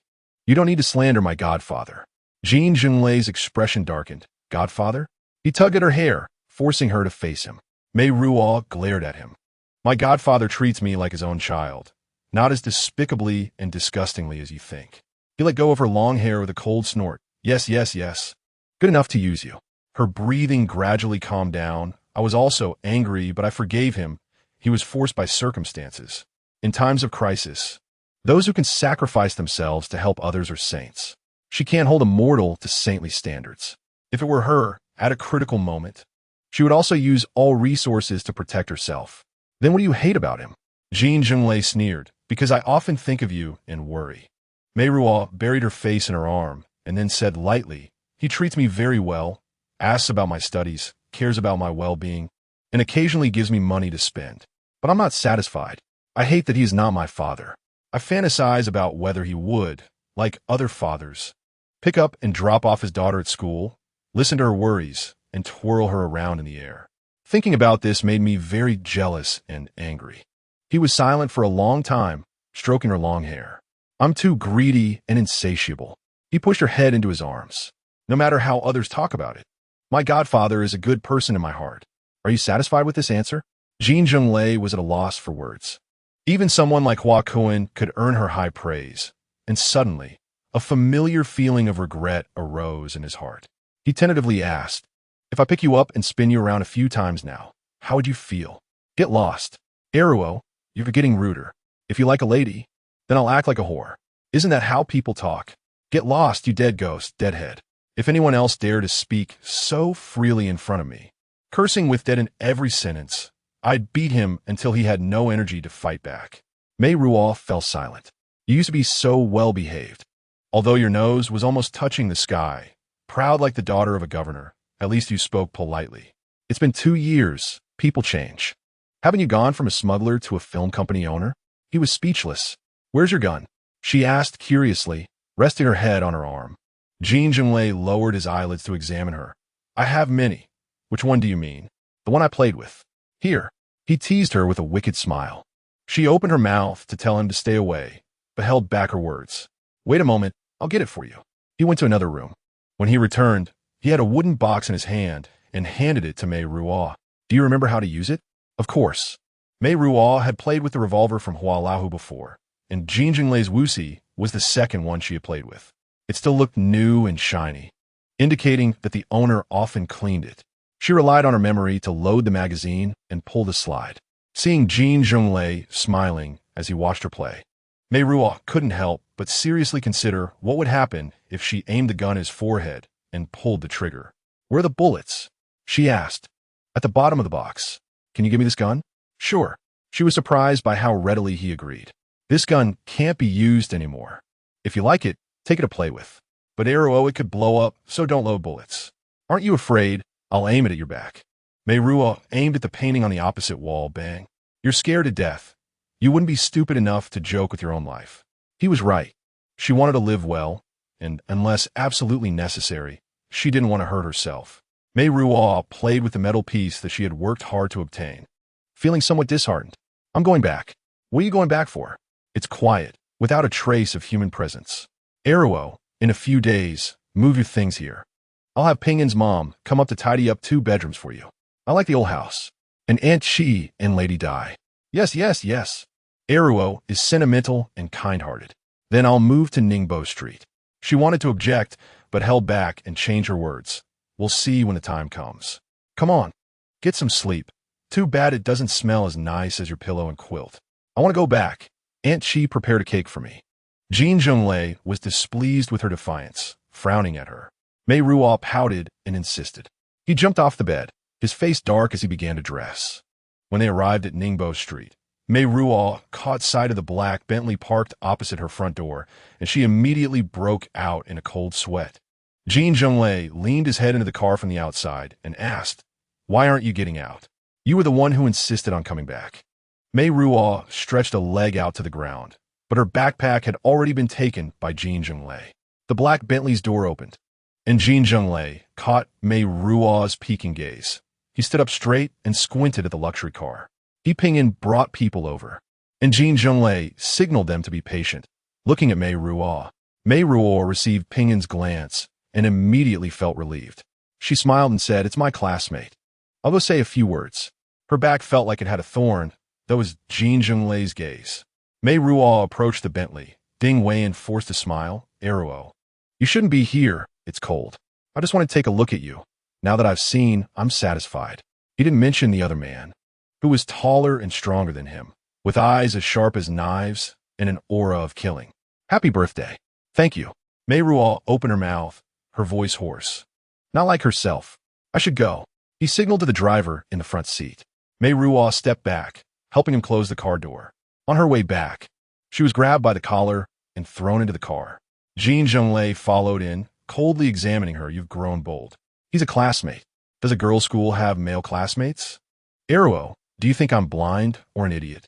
I saw his leather shoes and the hem of his pants. No explanation? He pinched her chin. Meiruo felt the pressure making her words leak. You won't believe anything I say. He looked at her with a half smile for a moment and then said, No need to say anything. Let's verify. With that, he dragged her onto his lap, lifting her skirt to take off her panties. Meiruo suddenly jumped up, but was pulled back into his arms, kicking her legs wildly to prevent him from touching her. She felt his hand already reaching her lower abdomen, and in a panic, she opened her mouth and bit his face. Jin Zhenglei saw the bloodstains in his hand and reached out to hit her, but in a split second, he created a gust of wind that swept past Meiruo's ear and heavily slapped the front seat. Meiruo opened her eyes wide to stare at him. He inhaled through his teeth. Meiruo, take care of yourself. If you don't give me the original, you know the consequences. If you force me again, I will pierce through myself and not leave you a single bit.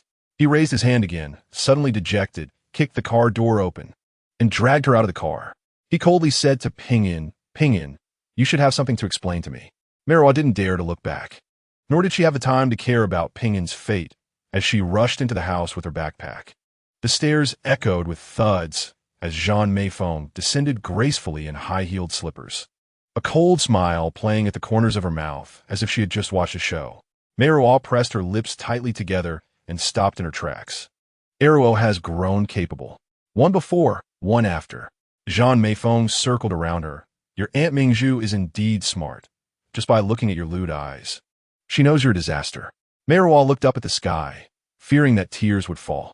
Zhan Meiruo noticed the new watch on her wrist, examined it seriously, and laughed mockingly. You sold yourself for such a worthless item? If I had known this, I might as well have sent you to Su Shenhua. After all, it's all selling. I was forced. I've said it 1,000 times. You were forced and still so happy? Mom said marrying into Lion City. You can't wait to send me off immediately.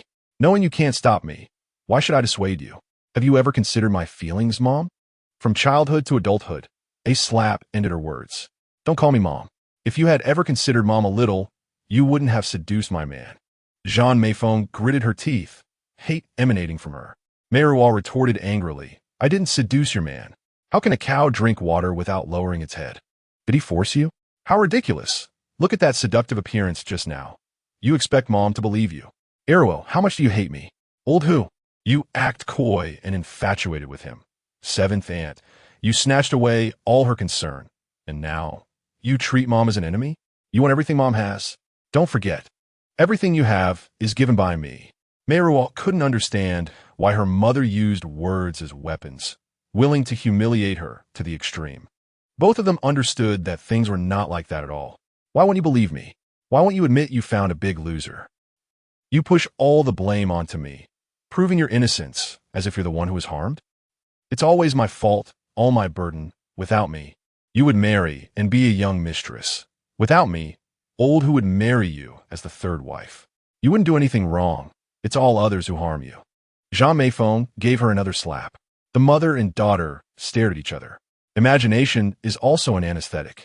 Meiruo smiled, Mom. You are the eldest lady of the Zhan family, virtuous and educated, and we all believe that. She decided never to argue for herself again. Little Mississippi. Seventh aunt gently pushed the door open. In the darkness, the candles on the cake lit up her kind face. 15 years old, a big girl now, don't cry. Meiruo sat up straight on the edge of the bed. I'm not crying. Come, make a wish. I hope all this. Seventh aunt hurriedly interrupted. It's not good to say it out loud. It won't come true once it's said. Meiruo lowered her eyes and silently made a wish in her heart. After eating the cake, seventh aunt brought a hot towel to wipe her hands. Suddenly, Meiruo hugged her neck, trembling against her warm chest. Seventh aunt. Chapter 23.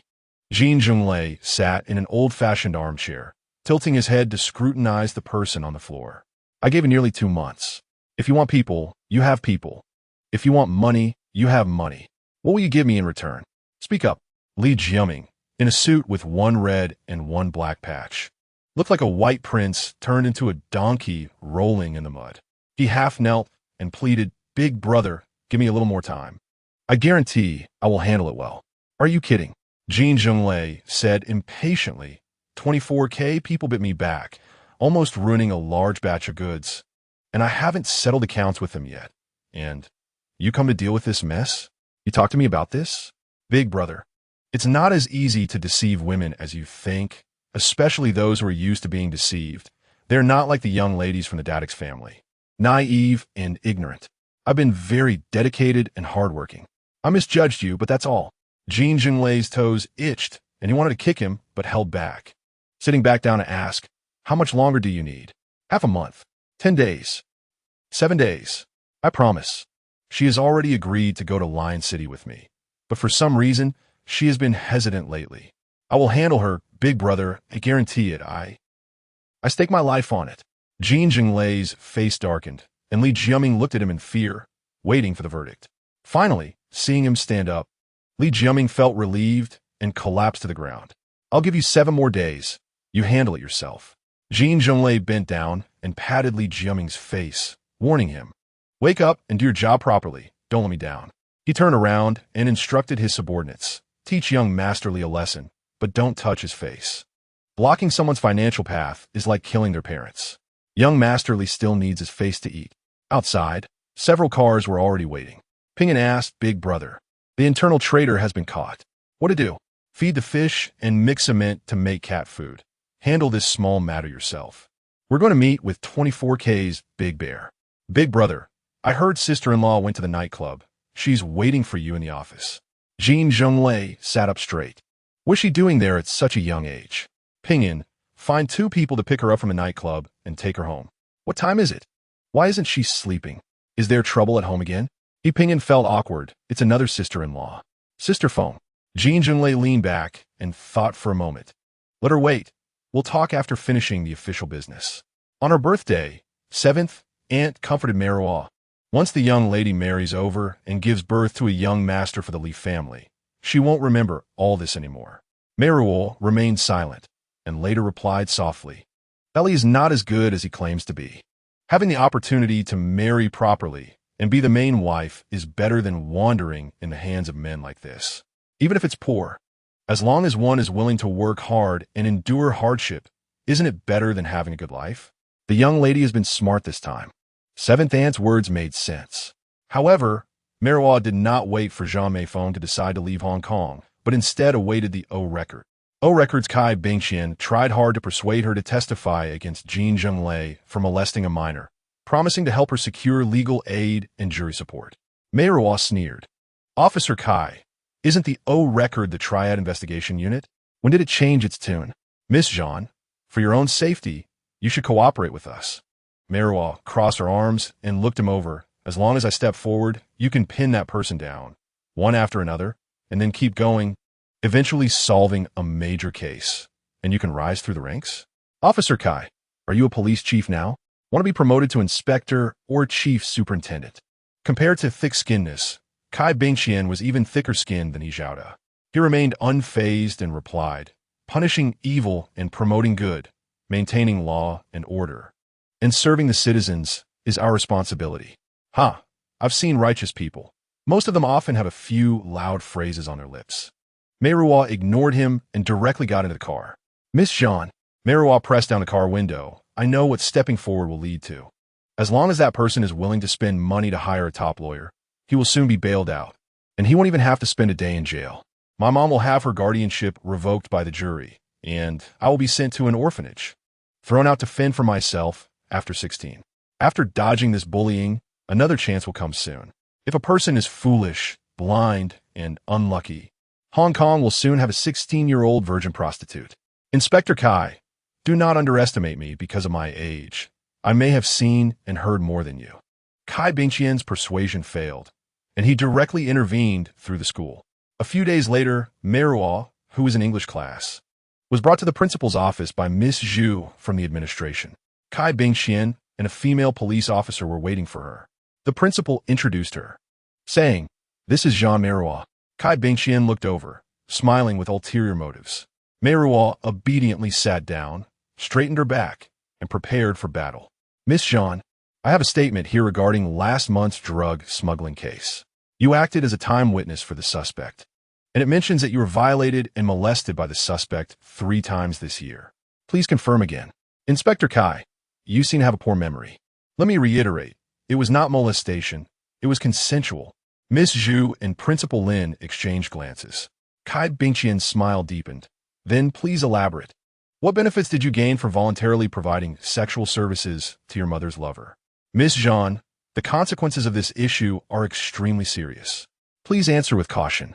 If she insists on a voluntary confession, she will be expelled from Balilios in the next second.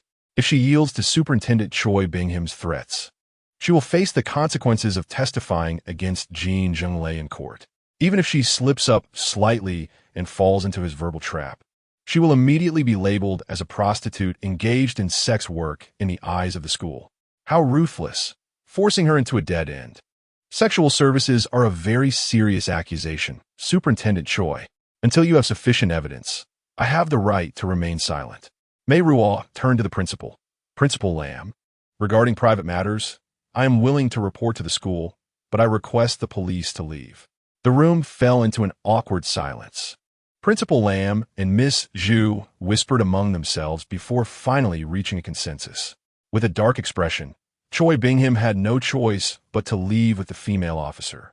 Following the school's approval, Miranda, there is a significant discrepancy between the information about your parents' current status on your enrollment form and what the police have stated. Please explain this to us, Principal Lam asked calmly. Judging by her tone, Meiruo already knew there was no way to salvage the situation. Any further explanation would only make things worse. She couldn't help but smile bitterly. Principal Lam, my family situation is complicated. It's not something I can explain in just a few words. All I ask is for the school to give me one chance, to let me withdraw voluntarily. Miranda, do you have any concerns? Miss Zhu from the school administration was quite fond of her. Meiruo shook her head. I'm 15, defenseless, and living under someone else's roof. I have no choice but to swallow every grievance. I'm grateful for the shelter Belilo has provided me, but like you, I don't want to tarnish Belilo's reputation because of me. Principal Lin, Miss Zhu, please allow me to withdraw voluntarily. Given the circumstances, the best she could hope for was not to be expelled by Belilo, so she might still have a chance to enroll in another school. She looked at them with sorrowful eyes. Finally, Principal Lin gave his consent. The rampant rumors swirling around Belilo would gradually subside after her withdrawal. After writing her report and packing her belongings, Meiruo was dragged by Ding Luwei to the rooftop garden of the library. It was late December, and a cold wave had swept in. The wind howled across the rooftop, making Meiruo shiver.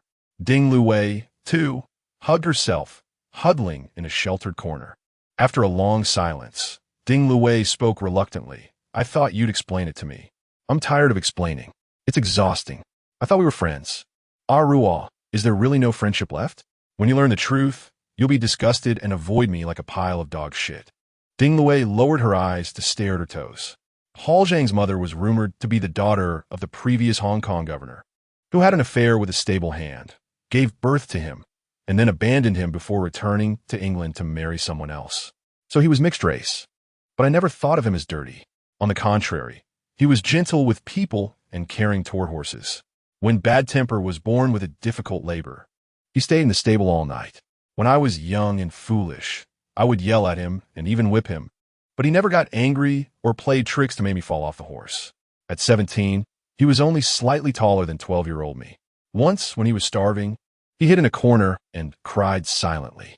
I offered him food, but he said his father wouldn't let him eat much, though everyone despised him as a bastard.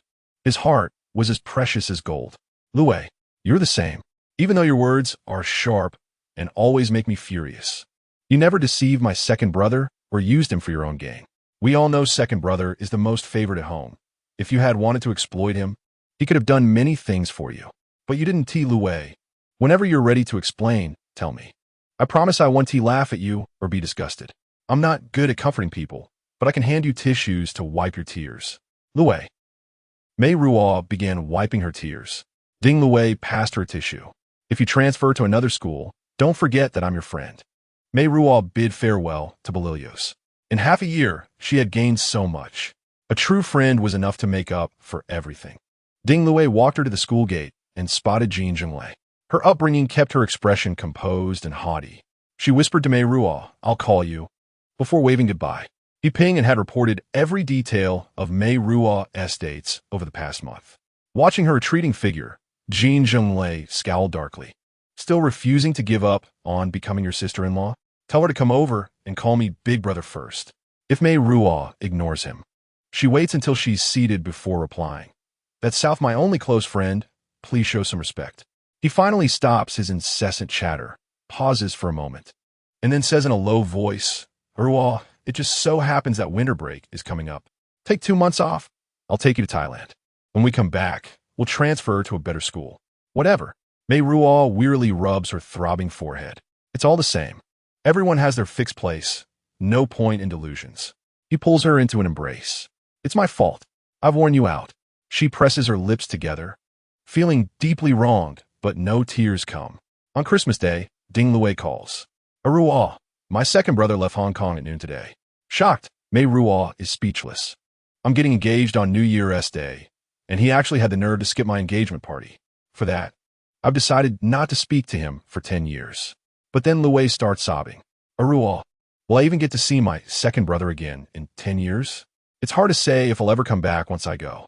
Lue, what happened? He insisted on going through with the surgery. There has never been an ideal occluder for interventional procedures, nor ideal occlusion materials. Moreover, he had already missed the optimal age for the surgery.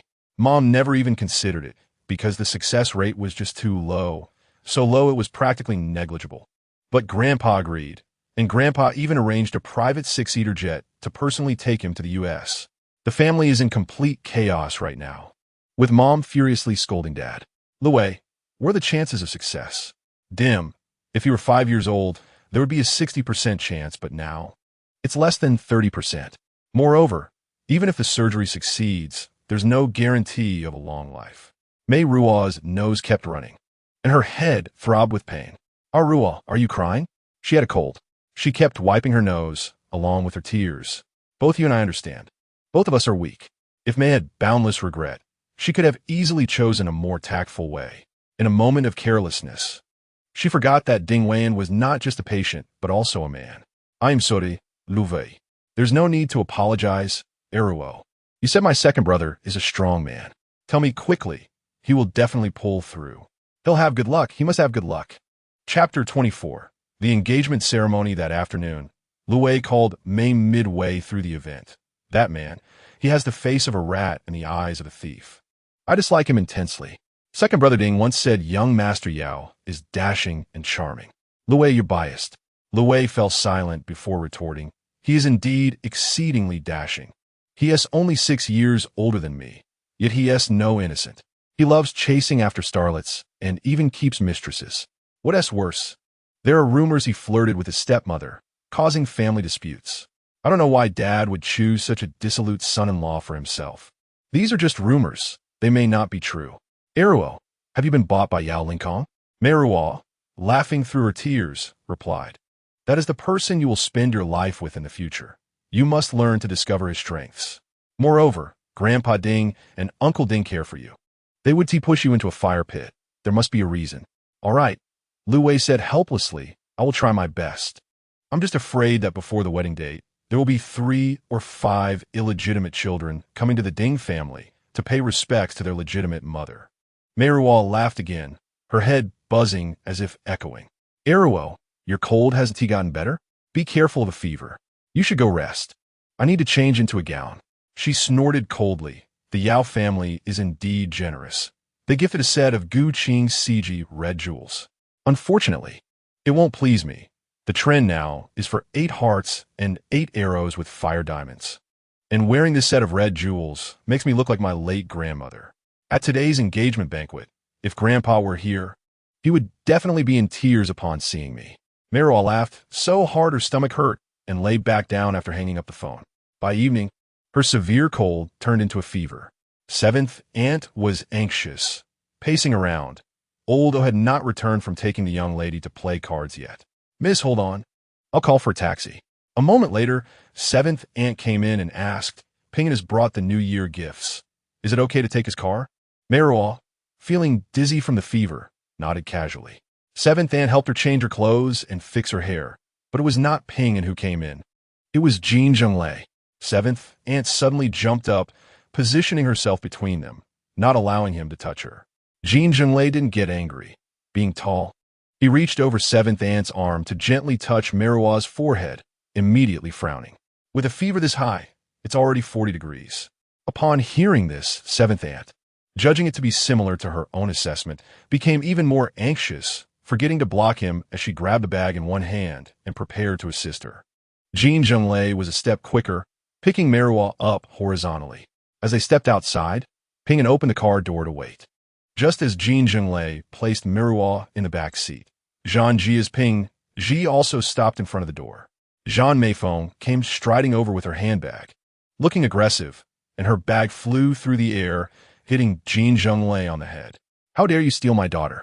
Jin Zhenglei blocked the second blow, angry. "Meiruo has a fever, and all you remember is playing cards?" Seventh aunt stepped forward to explain, "Miss, we were just about to take the young lady to the hospital." "We." Zhan Meifeng raised her voice. "All right.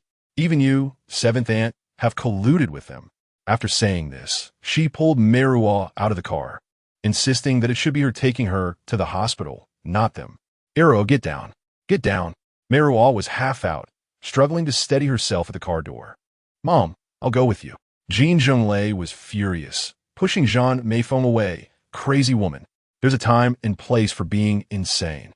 Zhan Meifeng stumbled back a few steps, her face turning red, pointing at Jin Zhenglei but unable to curse him, her expression a mix of crying and laughing.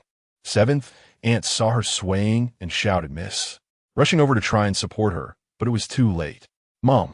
Meiruo also wanted to go over, but took 2 steps and fell to the ground. In the back seat were 3 people side by side, 2 fainting women on the left and right, and a man with a face as dark as a pot bottom in the middle. Even he Ping'an, who grew up in Kowloon Walled City and was used to bizarre events, couldn't help but shake his head secretly, thinking to himself, this blessing of a family is hard to enjoy. It's completely self-inflicted suffering. At Elizabeth Hospital, Meiruo forced herself to say, "I have seventh aunt with me. You go accompany my mom." Seventh aunt went with her. Meiruo clung to seventh aunt's sturdy waist, while Jin Zhenglei helplessly took Zhan Meifeng from He Ping'an's hands and walked her into the hospital stretcher. Finally, after getting in 4, Meiruo asked seventh aunt, "Has my mom woken up yet? She seemed to wake up just now. The doctor is examining her. Let's go take a look." In the emergency room, Zhan Meifeng was nowhere to be seen. They heard she was transferred to the gynecology department. As they exchanged glances, they both noticed a hint of ominous premonition in each other's eyes. They went up to the 3rd floor. On one side of the obstetrics and gynecology department was pediatrics, where occasionally the cries of children and parent scoldings could be heard. As they approached the consultation room, they heard a woman's triumphant laughter inside, drowning out all the noise. For a moment, everything around fell silent, only because the woman's laughter was too sharp and piercing, filled with triumph and mockery, mingled with desolation, almost insane. Meiruo's body softened, and she slowly slid down to sit on a chair, leaning against seventh aunt. They didn't know what the woman was saying, but she burst into laughter again. "Who knows which man's child this is? I haven't touched you in months." Jin Zhenglei began to curse. "You let him." Zhan Meifeng continued to laugh recklessly, and after laughing, she said, "Big brother, last month in your office you were so happy. After it was over, didn't you remember? Let me tell you." Her voice lowered, and seventh aunt leaned forward involuntarily. Then she sat back down, muttering to herself. What did she say again? A few seconds later, Jin Zhenglei's furious voice came from outside. "Do you think I'm afraid to hit you?" Following that, there were doctors and nurses blocking the way. He Ping'an quietly sat down beside them, his face like a frozen block of ice. "Namo Amitabha, Savior the suffering, Guanyin Bodhisattva." Seventh aunt held the 4 bag in one hand, made a gesture with the other, and began to chant. Meiruo coldly looked toward the consultation room door and suddenly scoffed. "Go ahead, hit me. It would be better to kill both you and your son." Zhan Meifeng pressed on triumphantly. After a while, she tapped her heels and walked out. Seeing 3 different-looking people, Zhan Meifeng stopped, her smile fading, replaced by a face ashen as death. "Mom." Zhan Meifeng slowly raised her hand to touch her abdomen, looking down at Meiruo with a condescending gaze. A smile returning to her face, and said joyfully, "Meiruo, do you want me to give you a brother or a sister?" Meiruo tightened her lips, and after a long while, she found her voice and replied, "Either is fine." As long as you like it. Jin Zhenglei came out just in time to hear this. You old mother. You are going to abort him today. After saying this, he directly grabbed Zhan Meifeng's arm and dragged her toward the consultation room.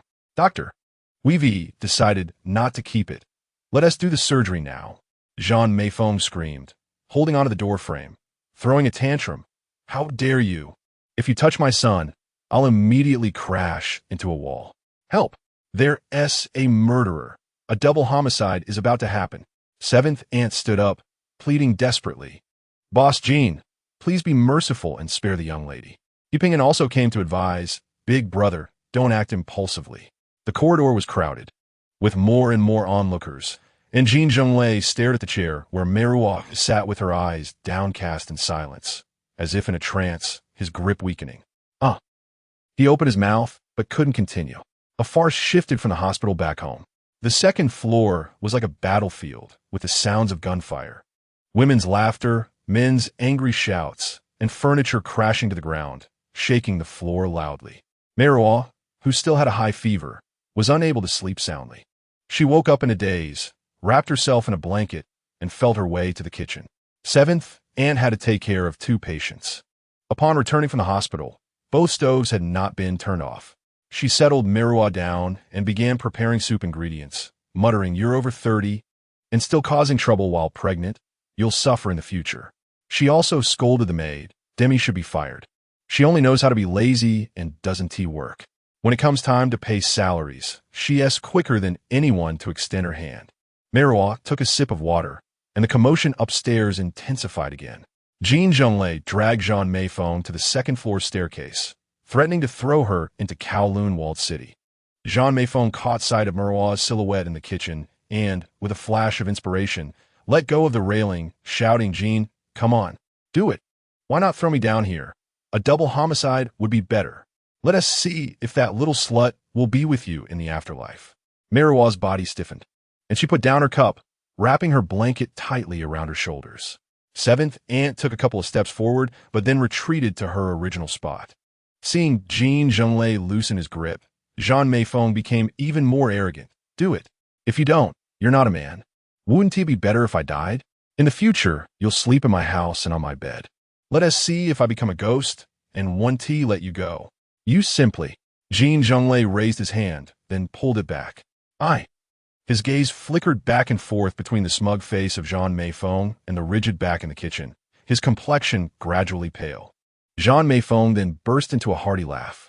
"Crazy," Meiruo murmured. The laughter continued for a long time until the Zhan family door opened, leaving Zhan Meifeng with a tall figure. She stared for a moment until the figure disappeared from view, then leaned against the handrail and turned her gaze towards the kitchen.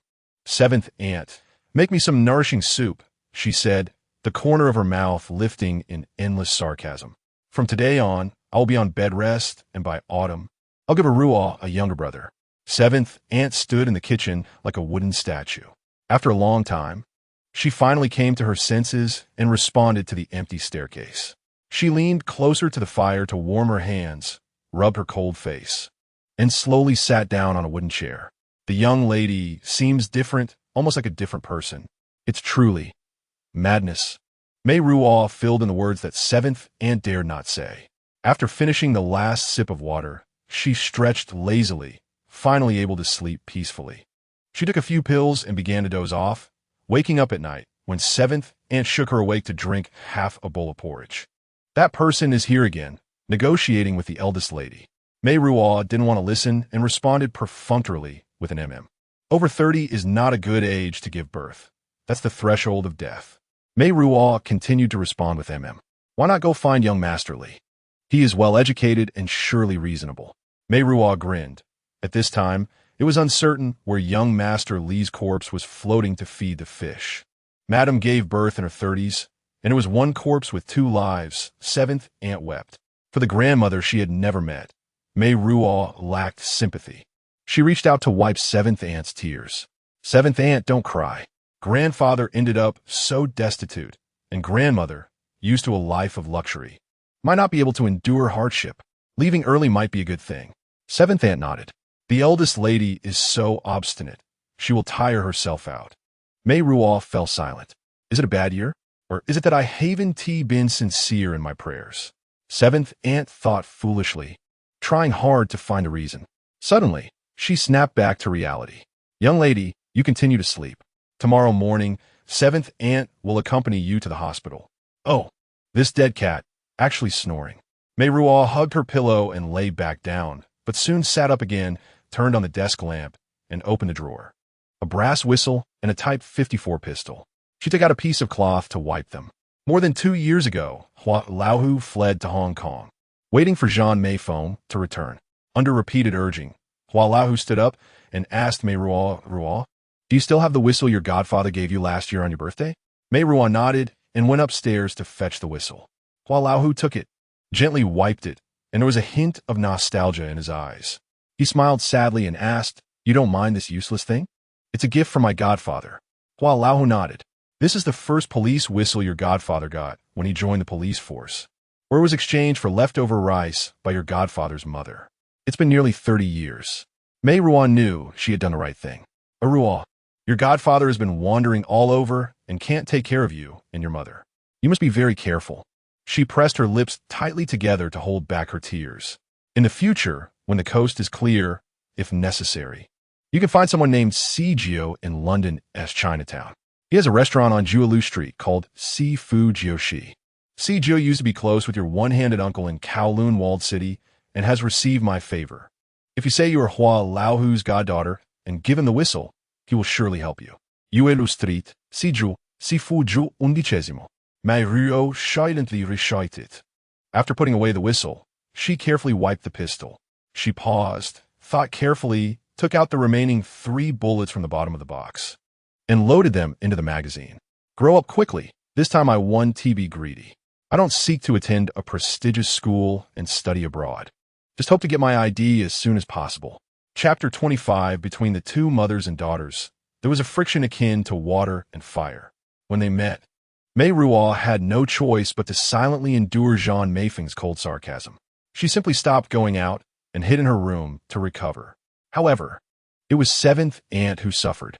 Zhan Meifeng, as a young girl in love, eloped with a friend of Zhan Xiaodang, thinking the other party had a distinguished family background.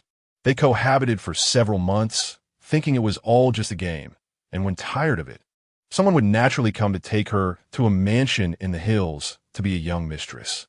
Realizing she had met the wrong person and had been deceived, it was too late to regret. She was already several months pregnant, fearing that an abortion would cost her life. She had heard that giving birth young could still maintain a good figure, so she decided to give birth to Meiruo. She endured a lot of hardship during that time, but this time was different. Zhan Meifeng was sure that Jin Zhenglei, although reluctant to have a child, also dared not harm her life. During negotiations, she made exorbitant demands, requesting only the finest in terms of clothing, food, and housing. Thus, in the following days on Ningbo Street, gang members were often seen delivering boxes of ginseng, deer antler, and luxurious furs to the Zhan family. Seventh aunt was busy making soup every day, and the bell on the 2nd floor often rang, either for stomach pains or backaches.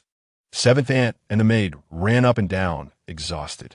Zhan Meifeng was determined to make up for everything she missed during her last pregnancy, but unfortunately, the maids were not supportive.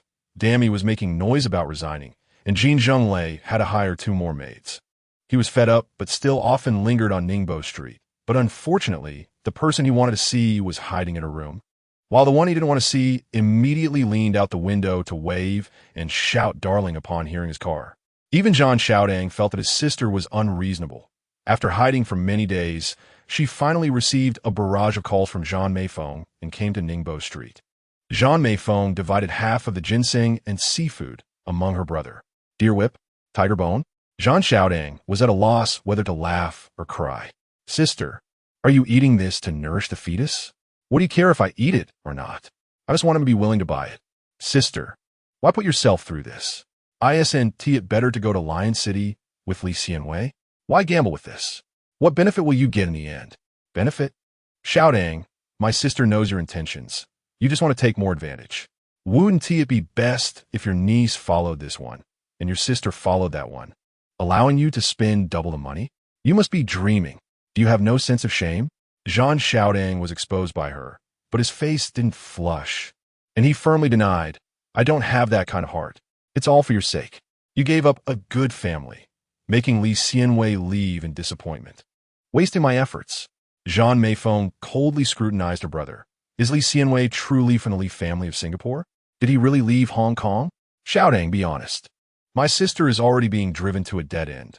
Don't push me further. What do you mean? Zhan Xiaodang was furious. We are blood relatives. How could I harm you? Zhan Meiruo twisted her fingers, recalling those 2 months of entangled moments, and slowly said, later, I thought. The timing of Li Xianwei's appearance was too coincidental. It really makes one uneasy. Could be a setup? Her brother lowered his head in thought, then shook his head. It shouldn't be a setup. Who would spend that much money to flaunt their background? The deposit he gave to the company was real money, more than 100,000. After this major blow, Zhan Meiruo felt she had become smarter. That Jin is opening a film company himself. Money is going in and out of his hands. What is impossible about that? Did you see with your own eyes Li Xianwei leave Hong Kong? Who knows if he was sunk by that Jin during a business deal? I haven't seen it with my own eyes, but he left a letter saying he would return in spring to invest in a new film. Spring. Do you believe that? What did Mingzhu say? Zhan Meiruo hesitated. Mingzhu won't harm me. I know that well. Whether Li Xianwei has returned to Lion City or not.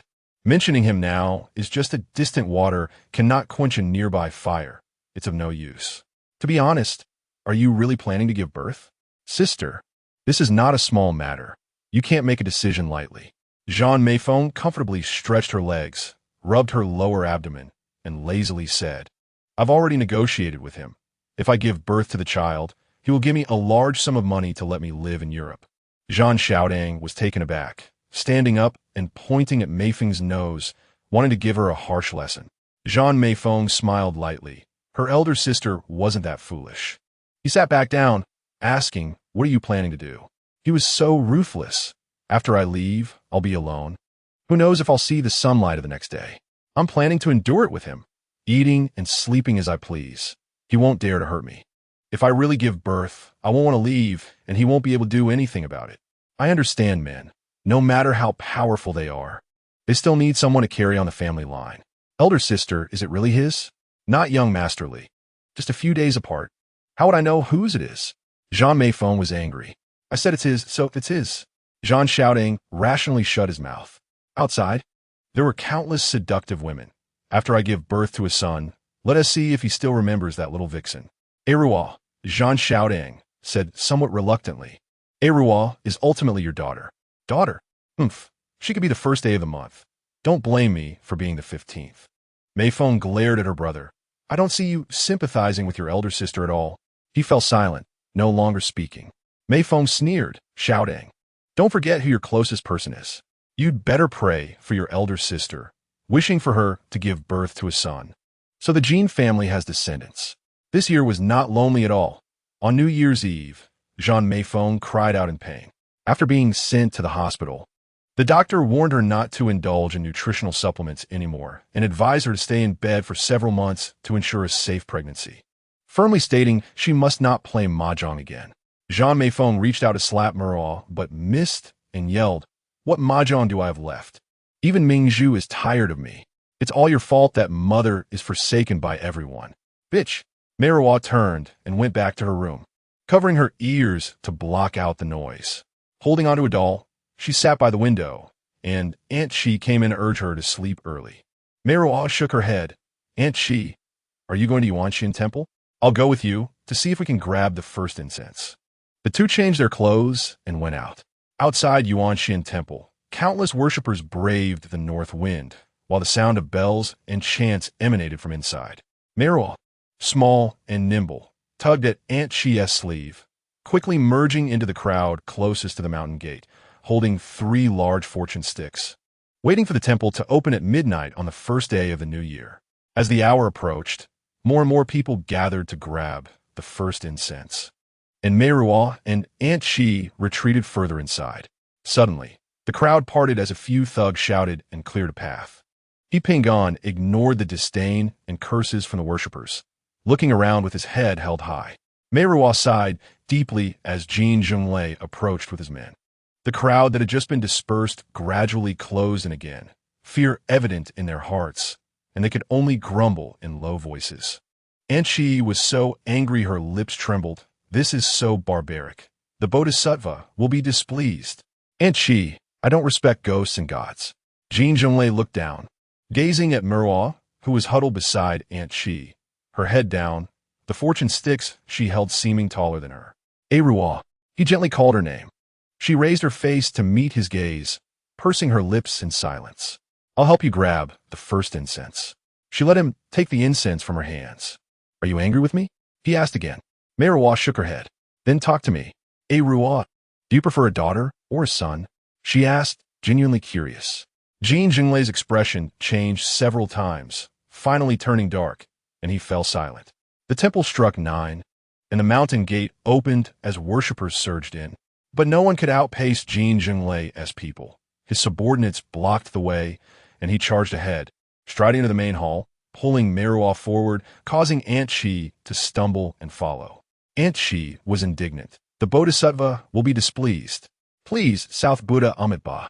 This has nothing to do with me and the young lady.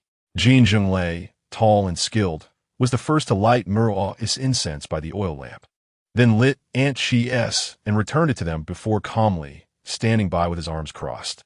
Meiruo bowed and prostrated herself, murmuring, Believer Zhan Meiruo sincerely prays. Bodhisattva, bless me. This time I won to be greedy. After coming out, Jin Zhenglei asked, What did you pray for? I didn't know you believed in Buddhism. For Mother, wishing for her to have a safe delivery. His patience seemed to reach its limit as he punched the car door. Aunt Chi was startled and staggered back. Seeing he didn't continue to lose his temper, she approached and put a string of wooden beads on Meiruo. I asked the abbot for these. He'd been blessed. Wear them and don't take them off. Aunt Chi, I have something to discuss with your young lady. You take the car behind. Mr. Jin, the young lady is young and doesn't understand. If you have something to say, you could talk to the elder sister. Jin Zhenglei's eyes flashed with anger. Aunt Chi grasped Meiruo's hand. Young lady, it's cold. Let us take the car behind and go home to rest early. Aunt Chi, don't be so condescending. Aunt Chi shielded Meiruo as they stepped back, and Meiruo pried her trembling hand away. Aunt Chi, I want to talk to him for a bit. You take the car behind. Young lady, listen to me. Nothing will happen. Once in the car, Jin Zhenglei remained silent for a long time. Meiruo heard his breathing gradually calm down. Aunt Chi has served 3 generations of my family. You shouldn't treat her like that. I'm willing to respect the elderly, but it depends on whether she gives me the opportunity. Another silence fell. He coughed lightly, tentatively speaking, 2 months ago. I don't want to hear it. 2 months ago, I clashed with 24K and was covered in blood. When I returned to the nightclub, your mother was waiting for me in the office. I don't want to hear this. It has nothing to do with me. You don't want to hear it, but you have to. Meiruo. At that time, I had just killed 24K's big bear, and in my extreme excitement, when she saw me, she cried, asking for my forgiveness, saying that she had a difficult life after giving birth to you due to being with the wrong person, so she always referred to you as her sister. She said she was sorry for deceiving me and cried very sorrowfully, and in the end, she unzipped my pants. Meiruo covered her ears, but Jin Zhenglei's voice still penetrated through. I was already excited. She made me lose my mind. Disgusting, stop talking. At that time, the condom she brought had already been punctured by her. In the hospital, she admitted it, tried her luck to see if she could hold on to me. I don't know the truth. Only your mother knows. Yipingan, stop the car. I want to get out. Meiruo, it's my fault for not controlling my lower body. Meiruo, I will handle this matter. Meiruo lowered her hand from her ears, staring at him blankly. Handle? You plan to handle my mother? She is pregnant with your child. You misunderstand. What I mean is that I will resolve this matter. Meiruo felt utterly powerless. How could this matter be resolved? The only solution was to marry her. For the first time, I realized that being a father would impair one's intelligence. Jin Zhenglei knew this matter couldn't be resolved. He had made a wrong move and was now deeply mired. What made him even more furious was that he had dug a pit for others to jump into, only to find himself leaping in courageously. Actually, I'm not sure the child is mine. After all, she was with Li Jiaming at that time. Whose child it is has nothing to do with me. The only thing that matters is that I'm about to have more brothers or sisters. Why are you telling me this? He looked at her intently and slowly said, Meiruo, don't pretend to be foolish.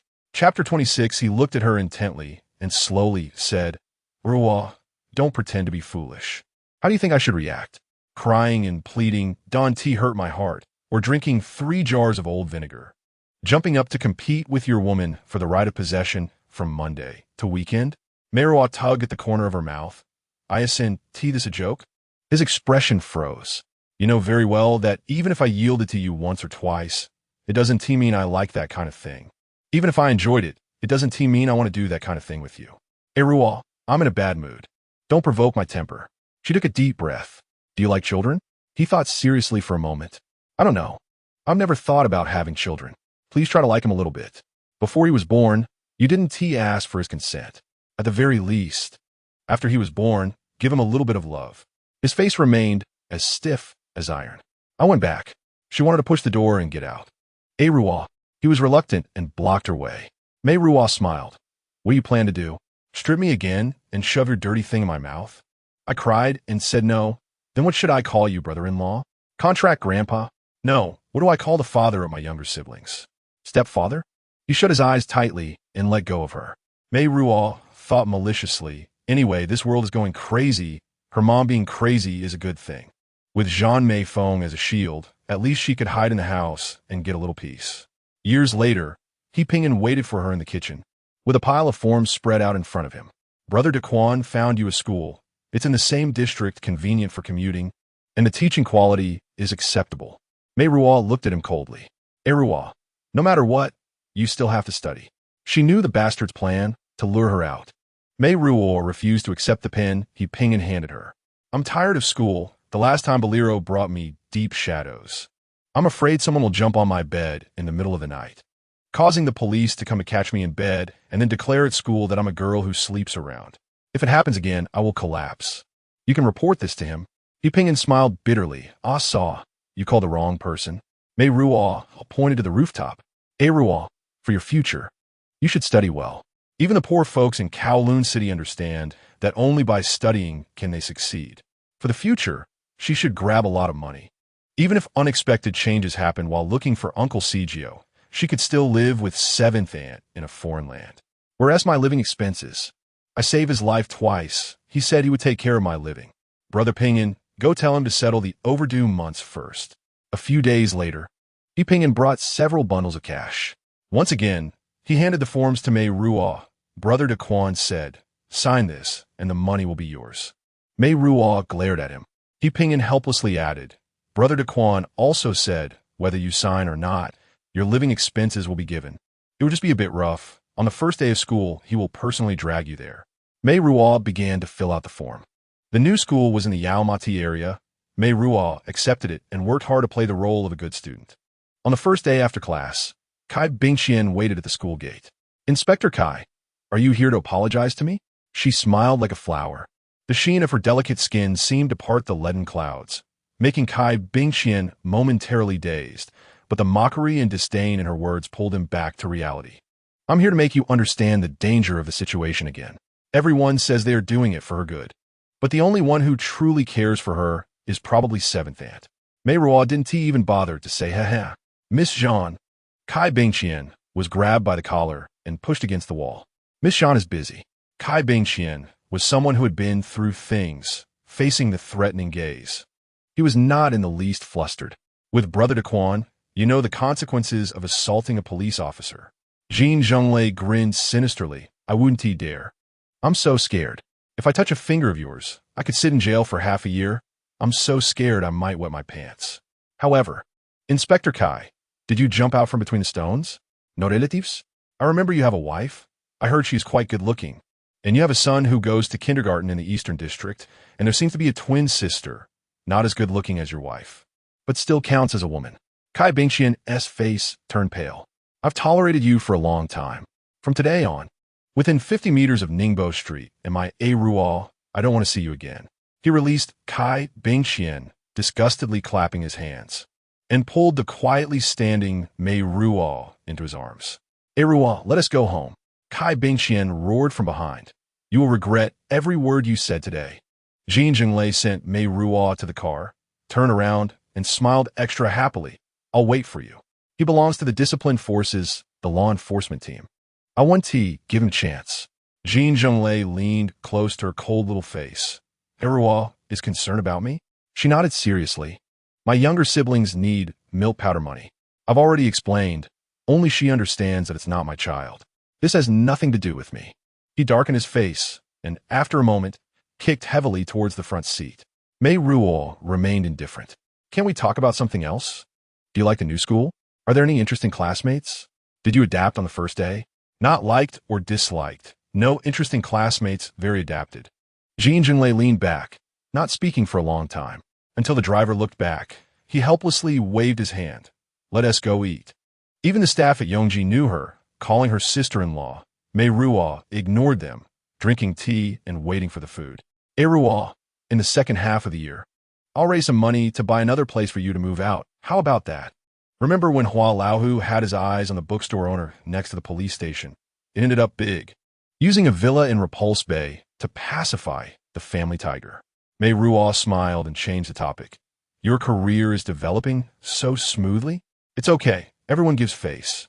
That's terrible. One day, when you prosper, we mother and daughter will become the laughingstock of Hong Kong. He shot her a fierce glance, then turned his head to pour himself a drink. Yongji came out, and Meiruo knew Jin Zhenglei would take her back to where. The car stopped downstairs of a stronghold in Kun Tong. She refused to get out. Meiruo, do you want me to hug you? He poked his head in and asked. Like the first time? Meiruo took out his Type 54 from her backpack. Try it. He gasped. She calmly pulled down the safety valve, aiming it directly at his chest while instructing the driver, and he pinged. Get out. Jin Zhenglei clenched his jaw, his gaze moving from the dark barrel to her cold little face. The high-hanging neon lights reflected a mesmerizing glow on her and the car window behind her. At that moment, she was dazzlingly beautiful. Meiruo, Jin Zhenglei almost wanted to see her into his heart. I've kissed you, touched you, and slept on the same bed with you more than once. You actually don't even tremble. She pressed her lips tightly. Meiruo, it could explode. If it explodes, at worst I die. If it doesn't, you die. Let us bet on whose life is greater. He was backlit, unable to see the expression on his face clearly, but his eyes were like the deep sea before a storm. Meiruo could feel the invisible pressure within. She clenched her fists. After a long time, he finally said slowly, I can't afford a bet. I admit defeat. In an instant, she almost softened her hands and feet. Meiruo, what do you want? I want you not to touch me again. If they're essay next time, it will be the same. You know, there are 3 bullets left. One of them could end our lives. She pointed the gun at him, called for Uncle O, and told him to drive me home. In her sight, Jin Zhenglei's tall figure standing on the street gradually disappeared, and only then did Meiruo put his gun away. Miss, what you're doing is not right. Usually, the obedient and agreeable Uncle O surprisingly spoke. Meiruo looked at him warily. I understand men. The harder to get, the better. I've seen many women in Kowloon City, not a few who wielded frying pans to hit their husbands, but a woman who plays with guns. Uncle O shook his head, clicking his tongue in amazement. If I were young back then, I wouldn't let it go easily, just by looking at the posture. I know it's very powerful. Damn bastard. Even hiring a driver is a retired gangster. Meiruo kept the gun close, sleeping with it under her pillow, hiding it in her school bag. The person she was on guard against had completely disappeared from her world. Only he pinged, after receiving a call from Zhan Meiruo, would come to Ningbo Street to deliver supplies to the Zhan family. After Zhan Meiruo showed, her temper became particularly irritable, and the servants at home were frequently changed, always with new faces. Zhan Xiaodang often comes over, grinning as she talks to Meiruo, but behind that smile, Meiruo clearly feels that there are some disgusting intentions hidden. When she gets home, she hides in the kitchen or a small room, which she has planned as her activity space. That person only has one virtue. He doesn't make empty promises. In the summer, he spent a fortune to buy a white Western-style house halfway up the mountain. Zhan Meiruo no longer complains of back pain or itching. Instead, she smiles, touches her bulging belly, and energetically directs the servants to prepare the new home. The new house has a nice view, with a glimpse of the sea in central. 3 stories high, complete with an underground wine cellar. When Zhan Meiruo gets out her car, she finds the vehicle particularly unsightly and grumbles. At the very least, it should be a Rolls-Royce to match. Once she sees the sea from the terrace, she beams with joy, squinting as she takes a breath of fresh air, proudly telling Zhan Xiaodong, "Did I make the right move, sister?" Zhan Xiaodong nods repeatedly, flattering her. Sister is wise. She then asks, "Is he not coming today?" Zhan Meifeng's expression darkens immediately, saying, "Whether he comes or not, if you want to see him, just go." Seeing her brother's awkwardness, she asks, "I heard he has been with Tan Xiao again recently. Is that right, Xiaodong? Which man doesn't dabble in these romantic entanglements?" Zhan Xiaodong comforts her. "I'm carrying a big belly. I don't have time to care." Zhan Meiruo glances at Meiruo's room window downstairs. "As long as he doesn't bring his affairs home, I'll pretend I didn't TC." She rubs her belly, saying, "Baby, it all depends on you now. If you're good, Mommy will take you to live on the peak when you grow up." In August, Zhan Meiruo screams in pain on the second floor, and her seventh aunt thinks of sending her to the hospital, but she fiercely refuses, only screaming, "Call him. Tell him to come see how much I've sacrificed for him." The seventh aunt knows she is cramping and that a massage will help, but the young lady insists. So she has no choice but to call Ping in, pleading desperately. When Jin Zhenglei arrives, it is already getting dark. After helping Zhan Meiruo into the car, he stands on the porch and looks back. Meiruo, unable to hide, walks out from behind the door.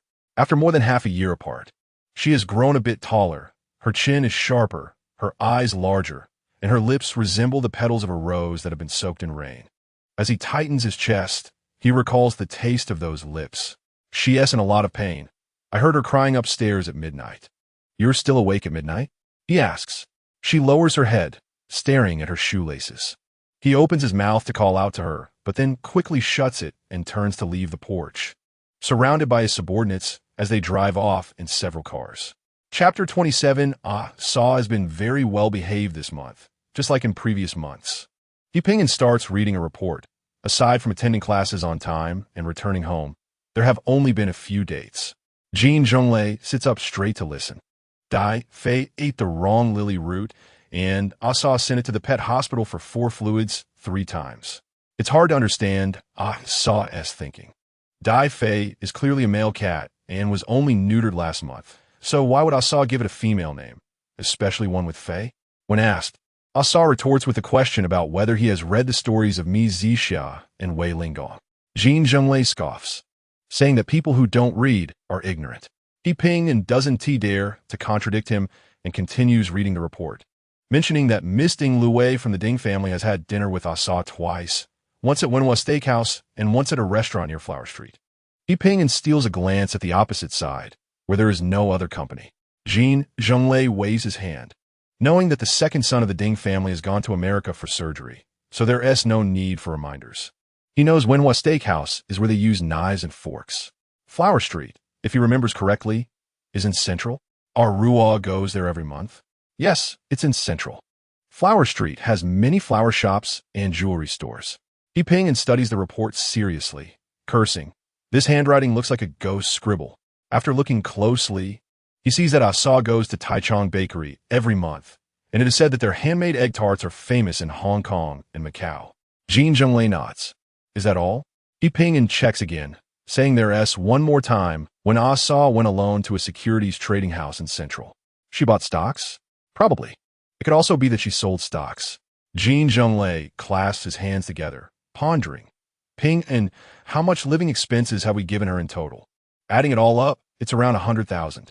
Starting this month, we'll suspend it. She says she doesn't have enough cash flow. Big brother. That's unnecessary. She doesn't spend much. Saw just likes to save money. Before on Cherry Street, Jin Zhenglei stops him, saying, a poor family can't afford to be extravagant.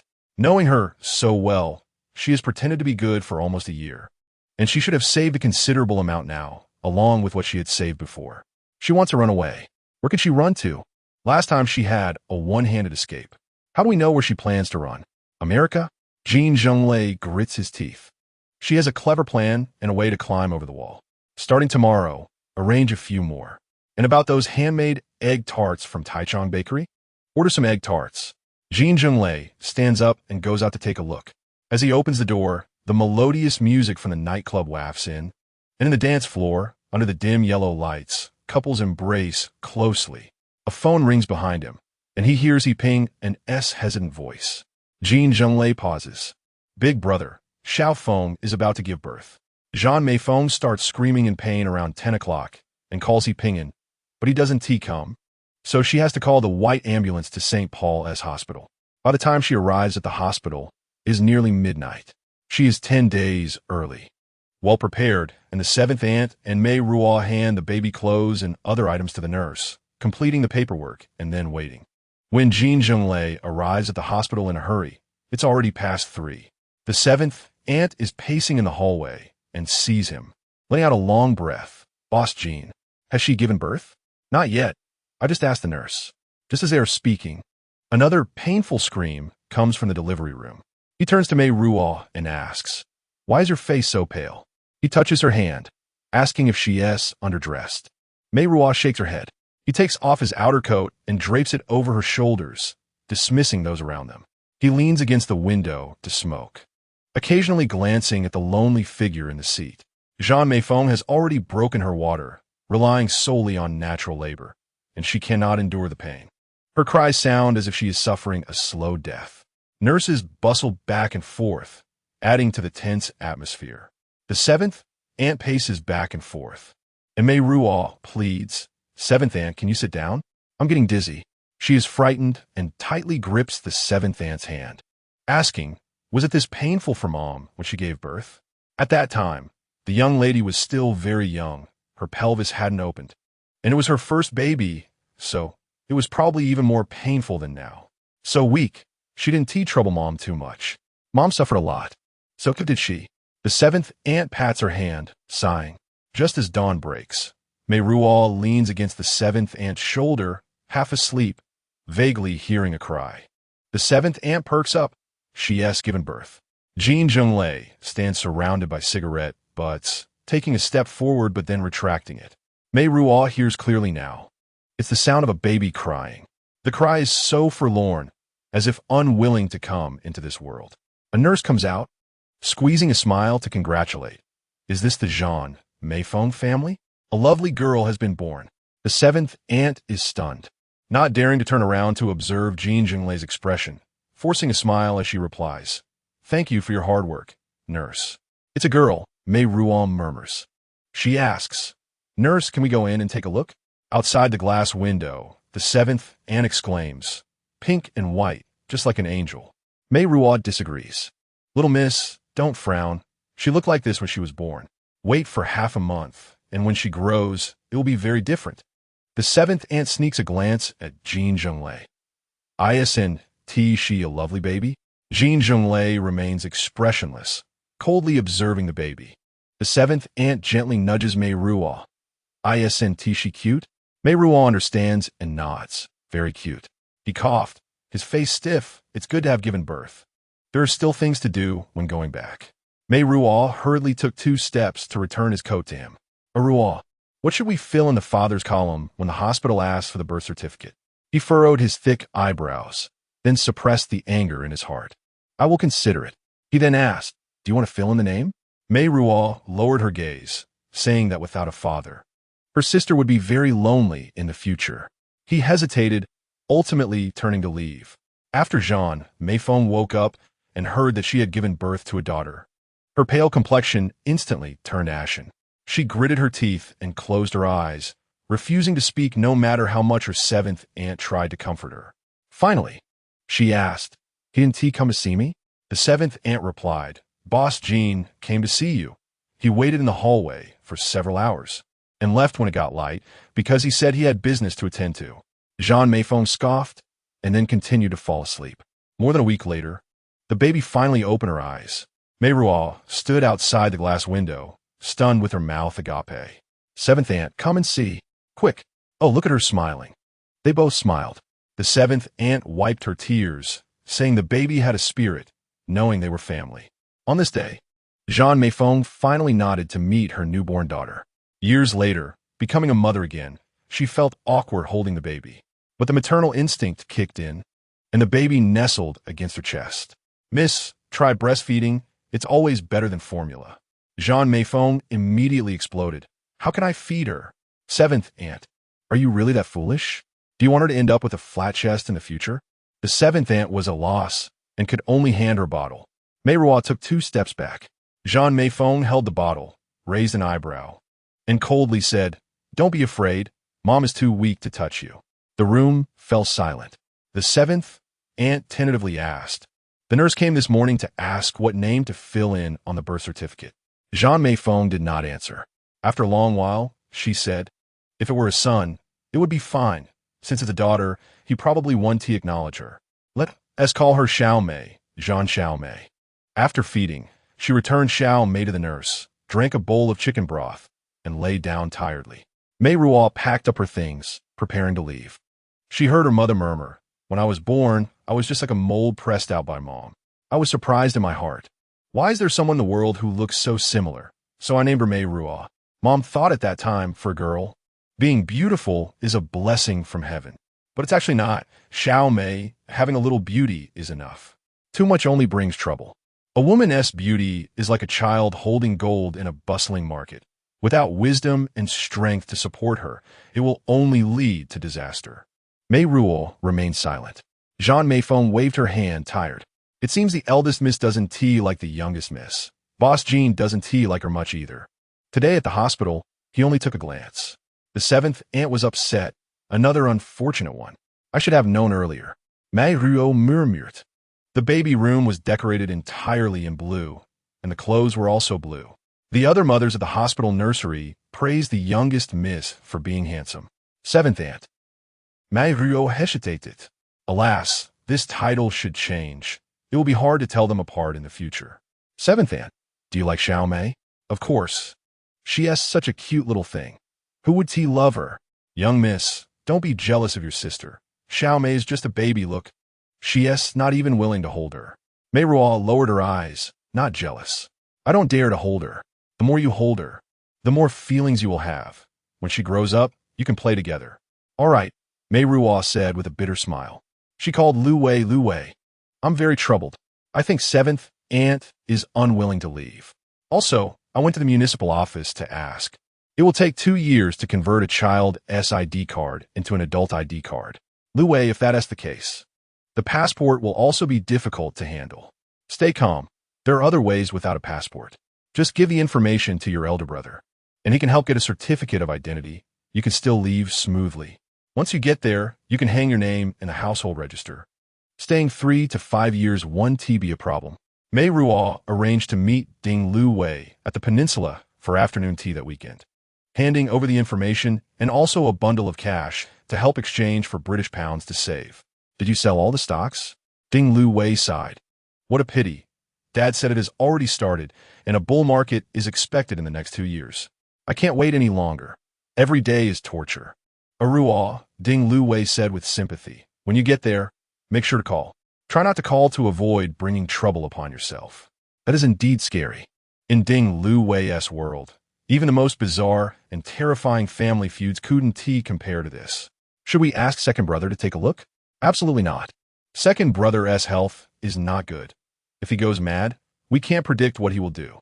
Second brother is recovering well after the surgery. After some consideration, Ding Lu Wei shrugged and gave up. "All right, I'll find a chance to go see."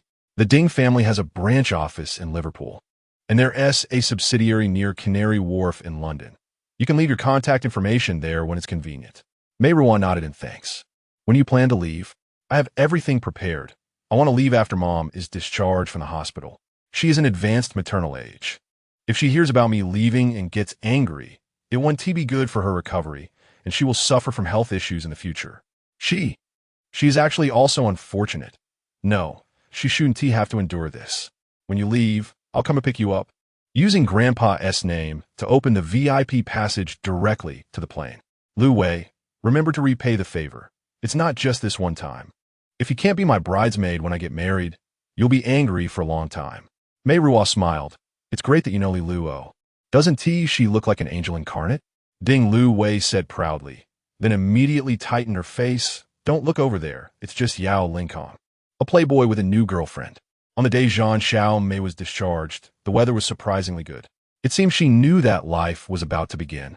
Her chubby little hand making a graceful gesture, shyly covering her face. The seventh aunt was immensely fond and happy, wrapping her up snugly. "Oh dear, Miss May, we're going home." Jin Zhenglei only sent a car to pick them up. Zhan Meifeng didn't care, only sneering continuously, instructing seventh aunt. "You take that car with the driver and a Ruo, and I will take this one." Knowing she was annoyed with her daughter and didn't want to look at her more than necessary, the seventh aunt obediently complied. Halfway through the ride, Zhan Meifeng said, "I need to take a shower before going home. I need to wash off this bad luck." The seventh aunt, in the car behind, wondered if she should tell her. Meiruo asked, "Should we? She is a servant of the Zhan family, not your aunt. There is no need to report your whereabouts to her." Zhan Meifeng shot her a glare. "Just let her return on her own. The more you say, the more mistakes you make." Meiruo fell silent. The car stopped at a Finnish bathhouse. In the afternoon, the bathhouse was empty. The two entered the women's area. Meiruo casually rinsed off and called out to the shower room next door, "Mom, are you done?" Amid the sound of rushing water, Zhan Meifeng answered, "You go steam first. I'll be there in a bit." Meiruo wrapped herself in a towel and followed the attendant into the sauna. The attendant helped her sit down, closed the door, and left. She let her wet hair down, feeling the temperature was too low. Scooped a ladle of water to pour over the hot stones, and the steam rose, heating the sauna room further. She took a deep breath of the lemon scent. Meiruo covered her mouth and nose with an ice-cold wet towel. Hearing the door open, she handed another towel over. "Mom here." Even in the sauna with temperatures over 60 degrees, she couldn't help but shiver. Jin Zhenglei was only wrapped in a towel around his waist, exposing his tattoos. The dragon's tail coiling down to his lower abdomen, hidden under the towel. Their eyes met, hers filled with fear and disbelief, while his were dark and obscure. "Aruo." He stepped in, sitting beside her. Jin Zhenglei picked up a wooden ladle and poured another scoop of water over the stones, making the sauna even hotter. The humid, hot steam clogged Meiruo's pores, and she breathed heavily. "Aruo." He leaned down and kissed her. She whimpered, letting out a fearful cry like a small beast. As he pulled the bath towel away and held one of her soft sides in his grip, he gently kneaded her, but it felt like he was squeezing her heart, one squeeze at a time. Meiruo closed her eyes tight, enduring until it became unbearable. "I can't breathe." Jin Zhenglei pushed the door open and carried her out. The way was like entering a deserted land. Even a few passing waiters lowered their heads and hurried away. The room was small, resembling a hotel room, with a decor that was quite standard. Meiruo looked up at the ceiling. "Is this your place?" "It's nice. I come here occasionally for a nap." He pushed her wet hair aside, cradled her face, and gently kissed her lips. "Aruo, you're mine now. You said you would wait for me to grow up." She futilely resisted. "Next month you turn 16. The law states you are of age, you can marry, you can have children, and you can." She tightly closed her eyes, but once engulfed in darkness, his touch felt even more acute. She could sense his warm palm gliding across her skin, his fingertip brushing over her peak, sending uncontrollable shivers through her. Meiruo could only turn her head to glare at the thick curtains. "Why isn't it raining?" she murmured. "Raining?" He repeated in her ear, nibbling on her earlobe, his hands moving downward. "The first time it rained was last year. It poured heavily, all my tears. This time, there's none." Her voice was too soft for him to hear clearly. "Aruo, look at me." Undoubtedly, he was extremely handsome, with a few strands of wet hair falling over his forehead, thick and long eyebrows, a square jaw. At that moment, he pressed his lips together, his eyes deep and filled with something indescribable. Under the spell of that gaze, Meiruo trembled all over. She wanted to cry. At least tears could wash away the humiliation of this moment, but her eyes were dry, and she could only blankly return his gaze. His hand explored her hidden place, and Meiruo anxiously twisted her body, softly crying in pain. "Be gentler." Her body, manipulated by him, easily betrayed her heart. Meiruo quivered in his palm, gripping his arm tightly to fend off the invading soft sensations. "Aruo, Aruo." He left kiss marks densely along her neck, trailing down, then circling back to capture her slightly parted lips. "Aruo." His fingers teased and played with her, as if that wasn't enough. He lifted her hips and leaned down to kiss her. Meiruo tasted the metallic flavor of blood on her tongue. She had bitten her lower lip. As he descended upon her, Meiruo seized this moment of clarity and asked, "What did she sell me for? What was the price?" Her voice was hoarse. He gazed at her intently, his palm caressing her face. Don't ask that." He spread her legs apart. "I want to know, tell me," she pleaded. He tentatively entered a little. She tensed her body, clutching his arm, still asking, "Tell me, I have the right to know." Meiruo, his large hand gripped her waist, leaving her no room for resistance. "Meiruo, I promised to marry her." For a moment, confusion flickered in her eyes. Then her pupils dilated, her body arched, using all her strength to resist. But a piercing scream burst from her throat, abruptly stopping, transforming into a cry of despair. He penetrated her body. The person lying on the bed resembled a broken doll, her wet hair messily sprawled at the side, still in the twisted position from when he withdrew from her. Jin Zhenglei wiped the traces between her legs. The white fluid mixed with blood, and he leaned down to kiss his territory. A soft whimper escaped Meiruo's throat. He caressed her small face and chin. Her eyes were hollow, viewing him as if he were invisible. "Meiruo, no need to call me like that. I'm not dead yet," she said, word by word, as if exhausting all her strength. Jin Zhenglei lowered his head and kissed her cold lips, trying to give her some warmth. Meiruo wearily closed her eyes. He dried her wet hair and embraced her. She offered no resistance. "Meiruo, you are mine now," Jin Zhenglei declared, kissing her forehead. When she woke up, the outside was shrouded in dusk. Meiruo looked out the window. "Why isn't it raining yet?" Jin Zhenglei withdrew his numb arm from under her neck, propping himself up. "No need to explain. I don't want to hear a word about those disgusting transactions," she said slowly. He fell silent, his gaze like a kiss. Time flowed on as he continued to look at her, and Meiruo pretended to doze off. A waiter knocked on the door of the small hall outside, left something, and quietly departed. Jin Zhenglei picked up Meiruo. "Let us eat first." Seeing her fiddling with the rice in the bowl, he directly placed her on his lap and force-fed her. "Meiruo, if you want to mess with me, you need to have strength." Finally, tears slipped down her cheeks, and she swallowed them along with the rice. "Tonight, pack your things and let Shigu accompany you back to Ningbo Street." She shook her head. "Then do you want me to let her move back to Ningbo Street?" She continued to shake her head. "Meiruo, you also think it would be disgusting for me to live under the same roof with her, letting you choose which bed to sleep in?" He threw down the spoon heavily, warning in a low voice, "Meiruo, understand this. I promised to marry her. Just promise to marry her." She chuckled lightly. "So what? You two made a deal, using me as the bargaining chip. I'm just a worthless whore now. What am I afraid of? Now you're not just Xiao Mei's father, but also mine." "Father," she wrapped her arms around his neck, her lips brushing against his jaw, seductively nibbling. "Father, come kiss me. I like it when father kisses me." "Meiruo." He shook her hard. Meiruo slapped him fiercely. Jin Zhenglei was caught off guard, momentarily softening his grip and unable to hold her. Meiruo slid down to the ground, crying out loud, "Isn't this what you wanted? To ruin me? To drive my mother crazy? To make me your whore? You've destroyed everything for me, so I can obediently listen to you. Now I'm a whore. Is that what you wanted?" She clutched the table leg, her cries piercing. "With a mother like that, I'm destined to be like her. I want to thank you for not letting me be a flowery bird on Cherry Street, for not letting me be ridden by thousands. Boss Jean, I thank you. From now on, I'm yours." She knelt before him, bowing her head. "Boss Jean, thank you." The sound of her bowing echoed. "Boss Jean, thank you for taking care of us, mother and daughter." Jin Zhenglei's face was as cold as water as he sat down beside her. "Meiruo," she cried until she was exhausted and collapsed on the ground, burying her face in the carpet and continuing to sob. He embraced her, his lips resting in her hair. "If you don't run away, I will treat you well." Her cries hadn't stopped when she suddenly lifted her tear-streaked face, laughing loudly. "You've already treated me very well. Meiruo, you are too careless. In a month, first go to the city hall, then get the money, and then see Ding Luwei. I'd rather you pointed a gun at me. At least I could still see you."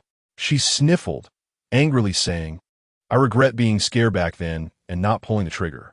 Meiruo, where do you want to go? Ding Wei In is waiting for you in America? Ding Luwei arranged everything for you?" Meiruo wiped her tears. Meiruo. He sought her lips. Meiruo avoided him. I want to go home. He was silent for a moment, then finally nodded in agreement. The gun, inseparable from him, was not in the bag. Meiruo didn't ask more. She was determined to see the person who pushed her into the fire pit. Zhan Meiruo sat in the hall waiting for them, her smile chilling as if she had ice cubes in her mouth.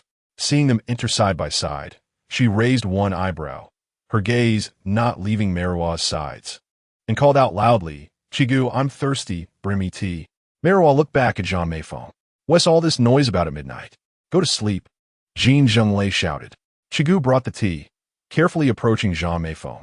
Zhan Meiruo didn't take it, lifting her chin toward Meiruo. "This is for your young lady. Go to sleep." Before Jin Zhenglei's words fell, Meiruo lunged forward and slapped her mother. The force was so great that Zhan Meiruo nearly fell to the ground. Coming to her senses, she screamed, "Little bitch." The raised hand was caught in midair by Jin Zhenglei, who then grabbed her arm and dragged her upstairs. "You little bitch. Is this what you wanted? You'll spend your life with him, living together forever. You'll never think of climbing above me. You'll be a concubine, a mistress for life. You'll be mocked, Anne." The vicious curse faded away inside the door, and Meiruo smiled delicately, standing in the hall, on the verge of collapse. The stunned seventh aunt was awakened by Jin Zhenglei's roar from upstairs. She hurriedly put down the tray in her hands and supported Meiruo. "Miss, you shouldn't scare seventh aunt. Wake up, miss." "Seventh aunt, I've returned everything to her. I've given her everything back." Meiruo bit her lip, took a deep breath, and tears mixed with snot slid down her lips. "I'm tired of her giving birth to me and suffering. Tired of her not being able to be a young mistress. Tired of her working to raise me. Seventh aunt, I've returned everything I owe her." Chapter 29. Meiruo locked herself in her room for many days. Outside, there were various noises, her mother's sharp scoldings, near-maniacal laughter, little May's cries, seventh aunt's gentle coaxing of a baby, and the chaotic sounds of Jin Zhenglei and his subordinates coming and going in a hurry. None of this concerned her. She hid in her shell. Only a few times did Jin Zhenglei try to enter her room, but seventh aunt stopped him, pleading. Every time she heard that deep voice, she would involuntarily tremble, clutching the pillow tightly. Seventh aunt advised her, "Miss, at least eat a little more." She could actually smile and said to seventh aunt, "There's nothing left but the big matter of eating to stay alive." She had set herself a cage until Ding Luwei came to the Zhan family. "I'm so worried. We agreed on a date, you." Ding Luwei stopped talking, looking at Meiruo at the window. Meiruo lowered her head and softly explained, "Luwei, I won't leave. I can't escape. Let be like this." Aruo. Her tone was so indifferent, her posture so humble that Ding Luwei wanted to cry. "Don't come to see me again. This place is a mental hospital, and you'll be scared if you see it." "Aruo."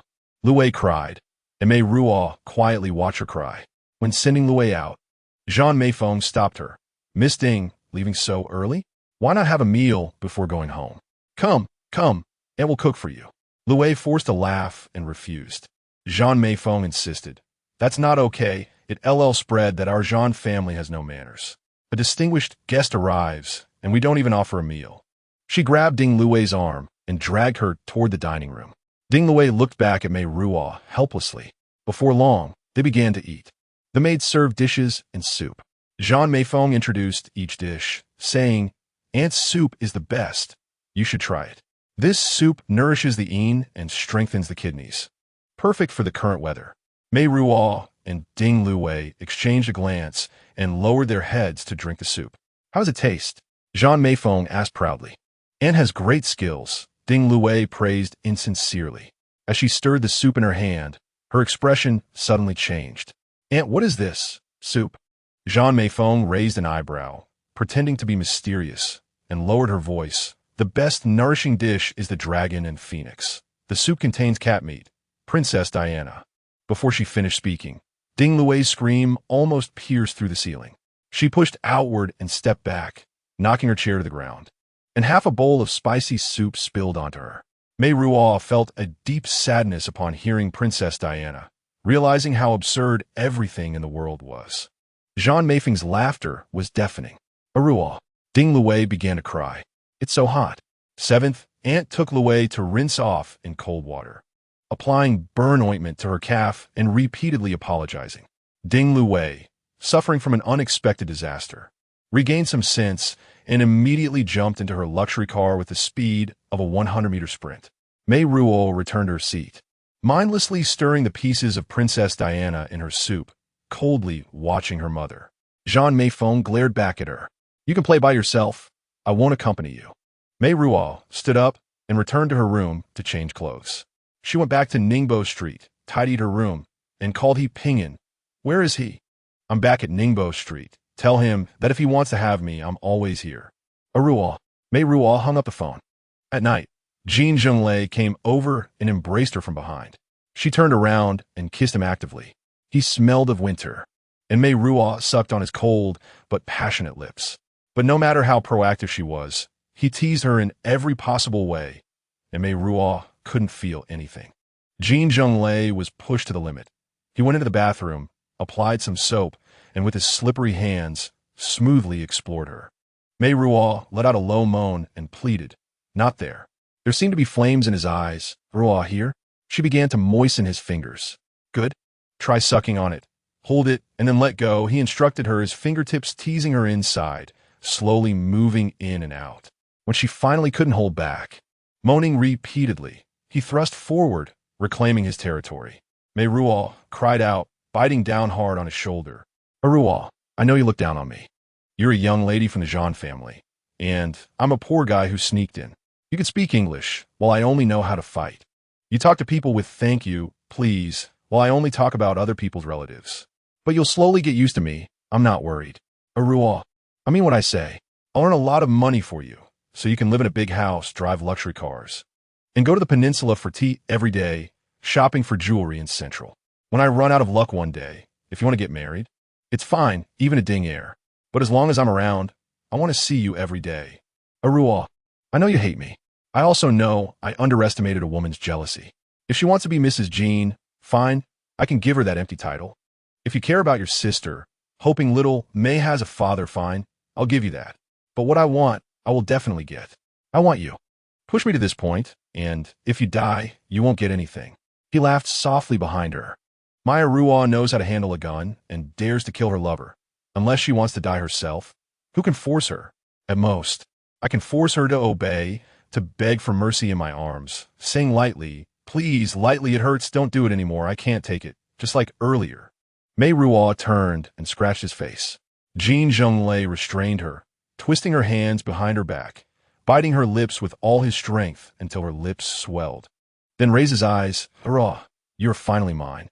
The next day, Ningbo Street was lively again, with the younger brothers moving in various pieces of furniture. And in the afternoon, several maids came in to clean. He Pingyan called to inform Meiruo, sister-in-law, Daquan Gu is coming over for dinner tonight. I fed him last night. If he's hungry, let him go eat somewhere else. Meiruo through the phone. In the evening, the maid made seafood rice and garlic soup.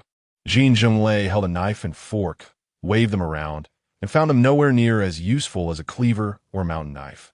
So he threw them away and switched to a spoon. After sipping the soup, he almost spat it out.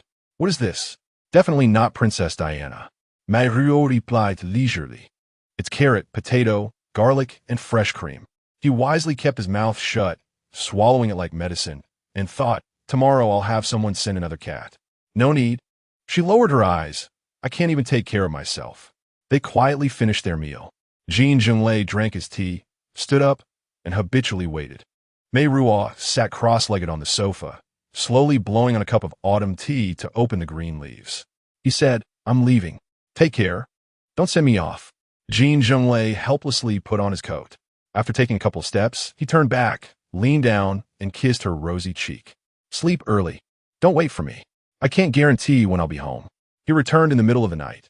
They pounced on each other, biting and clawing. By noon, he got up, leaving Ningbo Street with half his body covered in bite marks and claw scratches. That evening, he returned for a meal of Western food prepared by the maid, and then went out to carry out his illegal activities. Ding Luwei called to apologize. "Ruo, I'm sorry for not saying goodbye that day. I was really scared. I should be the one apologizing for tiring you out like that. Is the injury on your leg healed? Will there be a scar?" The doctor said there won't be. "One day in my own garage, I ran into Yao Linkong.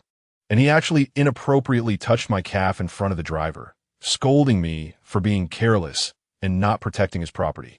I was so angry that I cried and complained to my mom, but instead, she scolded me, saying that it was just premarital affection. Then I felt relieved. Ruo, I called your house and heard that you moved back to Ningbo Street.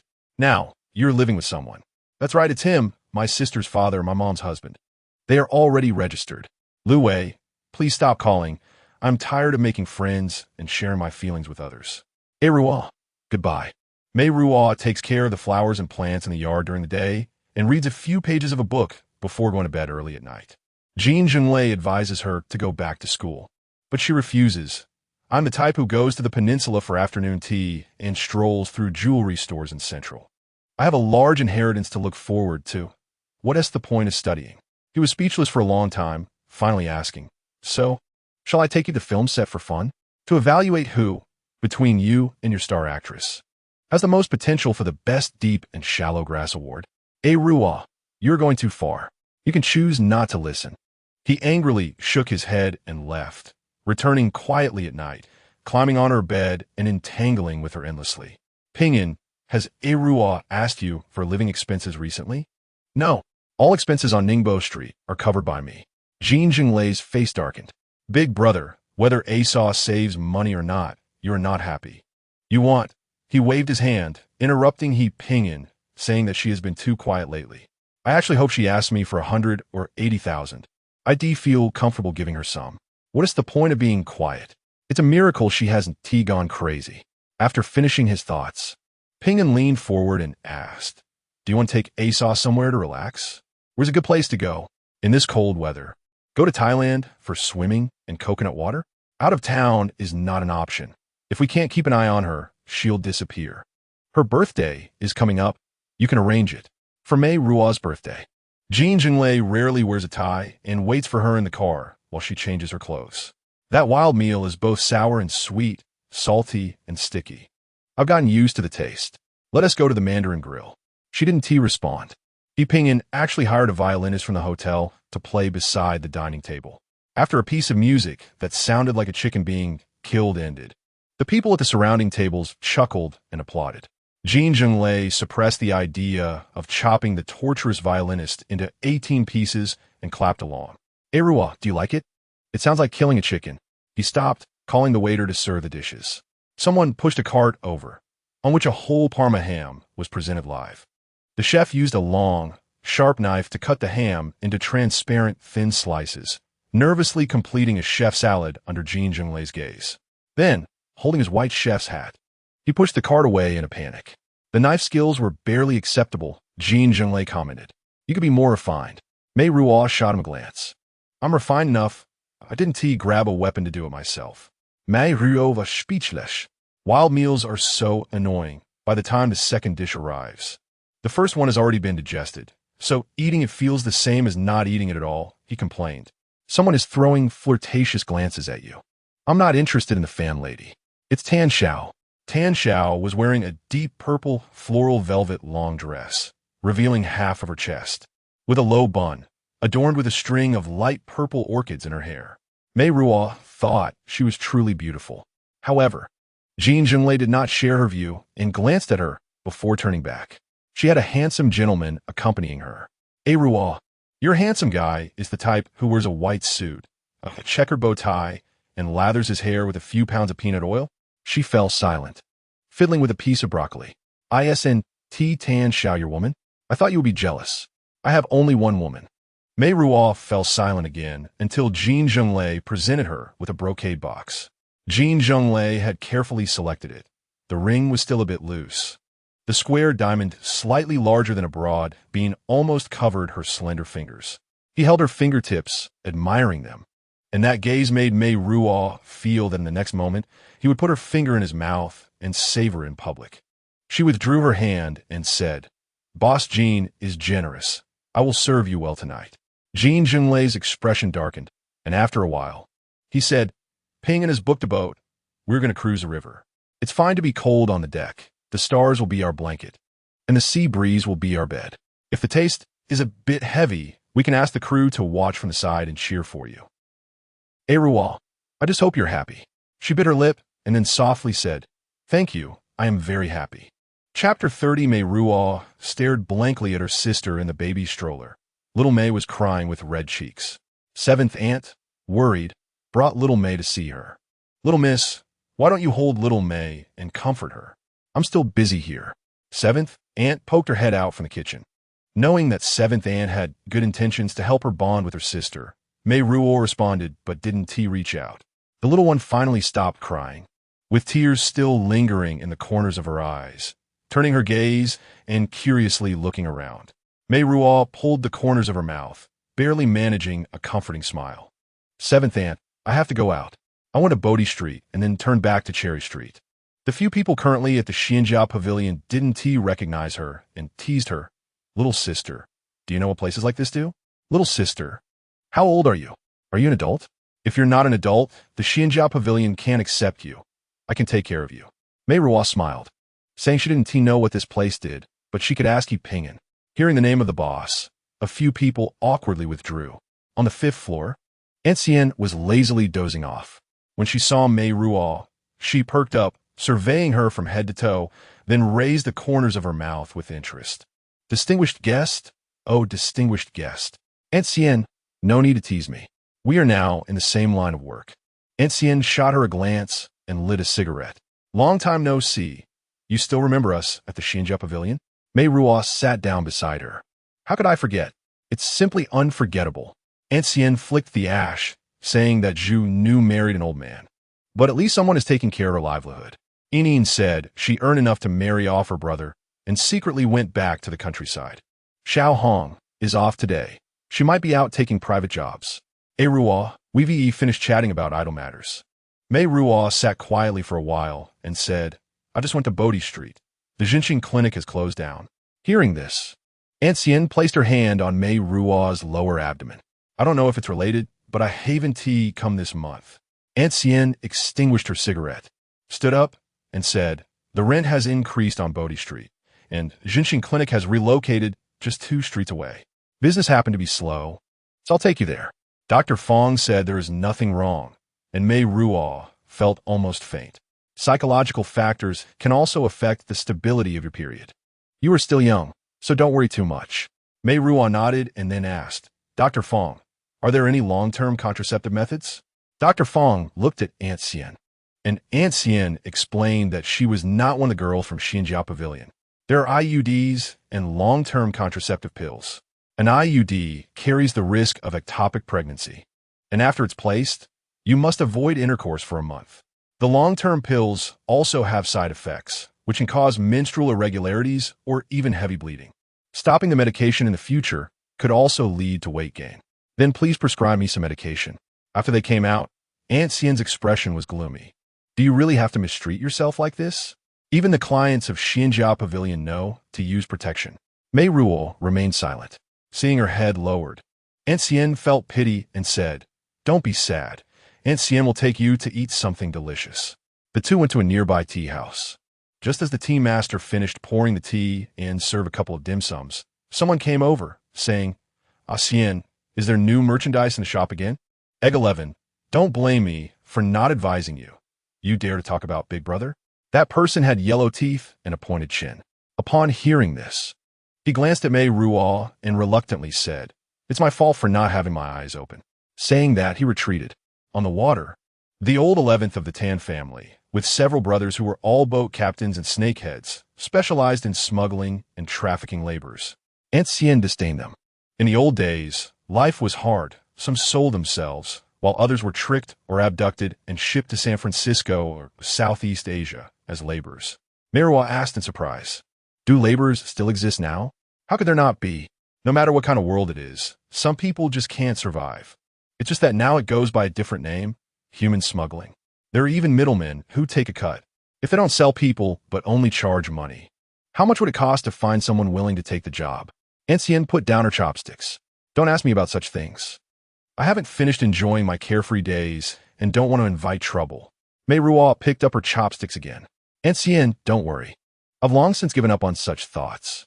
Life may not be worth living, but at least I'm not dead. I'll just carry on like this. You, though, Didn't you learn all those tricks at the Immortal S house? Can't you just sweet-talk him a little? Tell him that you're still young and your body hasn't fully developed yet, so he should remember to be considerate and care for you. In any case, that kind of medicine shouldn't be taken long-term. Even a healthy person would be ruined by it. As for how he treats me, I don't really care. At worst, it's just what it is. What I do care about is why others treat me that way. I've never been able to understand it. Is she afraid of him, and so takes it out on me to vent her hatred? Your sister? Beautiful, with a bitter smile, offered no further explanation. Aunt Sienne sighed. England S. Mary beheaded the 9-day queen, Jane Grey, and her sister Elizabeth later beheaded Scotland S. Mary. Look at these four. The most distant relation between them was still that of cousins. How women? In youth, they compare beauty. In maturity, they compare husbands. In old age, they compare children. Between women, it has always been a war without smoke. But I don't want that. You may not want it, but that one tea stopped others from wanting it. Beautiful fell silent. After a long pause, she asked, Aunt Sienne, have you read many books? Reading a lot of books isn't anything special. Auntie Sienne can still be an outstanding madam. Meiruo chuckled and said, reading a lot isn't anything special. I can still be a prostitute. Auntie Sienne patted her hand and replied, there's always a chance to get out. You've always been sharp otherwise. I wouldn't bother chatting with you. Just hang in there for now. Jin Zhenglei asked her in the evening, did you go to Cherry Street today? Yes. I want to see Aunt Sienne. Colleagues should always exchange ideas and share experiences. Meiruo. His tone was warning. I also went to Bodhi Street and Jinshin Clinic. Has no one reported to you? Meiruo. He pressed close, and I've already asked. You're not pregnant. Since you already know, why bother asking me? He smirked. Try me. See how obedient I am now, Meiruo. She bit her lip. No more pills. I'll leave them outside. Let us wait a couple of years until your body recovers. We can use condoms. I want to poke holes in them. I don't want a rubber barrier between us. Fine, have it your way. She began unbuttoning his shirt. Do you want to do it now? Jin Zhenglei held her hand, gazing down at her for a long time. The bedroom was silent. You've been very unhappy today, he said with a deep breath. How about I take you shopping in Central tomorrow? I stay at home all day and don't need new clothes. Then I'll arrange everything. And we can go to Thailand for the new year to bask in the sun and drink coconut water? Whatever. You have my ID anyway. She got up to change into her pajamas. If you're not doing anything, I'll sleep first. In the middle of the night, she was startled awake. Meiruo heard him get up and go downstairs, expecting to soon hear the sound of a car leaving. To her surprise, by dawn, Jin Zhenglei had returned. Reeking of tobacco, he pulled her into a deep kiss. Meiruo forced herself to stay alert, wrapped her arms around his neck, and let him have his way. During the new year, 7th Aunt returned to Ningbo Street, as if fleeing a disaster, clutching little May in her arms. All she had was a small cloth bag containing diapers and a milk bottle. Meiruo called the maid to prepare the guest room. As 7th Aunt made the bed, she muttered, shouldn't the young mistress see a doctor? Her gaze at people is becoming increasingly frightening. Today, she really scared me. She was staring at Miss Xiaomei, and if I hadn't intervened, she might have reached out to pinch her. Xiaomei seemed to sense something and started crying. Aunt Shi picked her up and rocked her. But the more she comforted her, the more Xiaomei cried. Aunt Shi anxiously said, Miss, keep an eye on her. She might be hungry. I'll go prepare some formula. After saying this, she placed Xiaomei in Meiruo's hands. Meiruo was stunned for 2 seconds, then tentatively moved Xiaomei a little, supporting her head, and gently called, Xiaomei. Xiaomei stopped crying and pouted at her. I am your sister. Xiaomei pouted again, about to wail. I am Xiaomei's sister. Come on, don't cry. What is this? 1 finger, 2 fingers, 3. Little May's tears rolled down as she burst into sobs. 7th Aunt walked in with a smile, took May in her arms, and the little rascal immediately stopped crying when she saw food. Little Miss May is shy around strangers.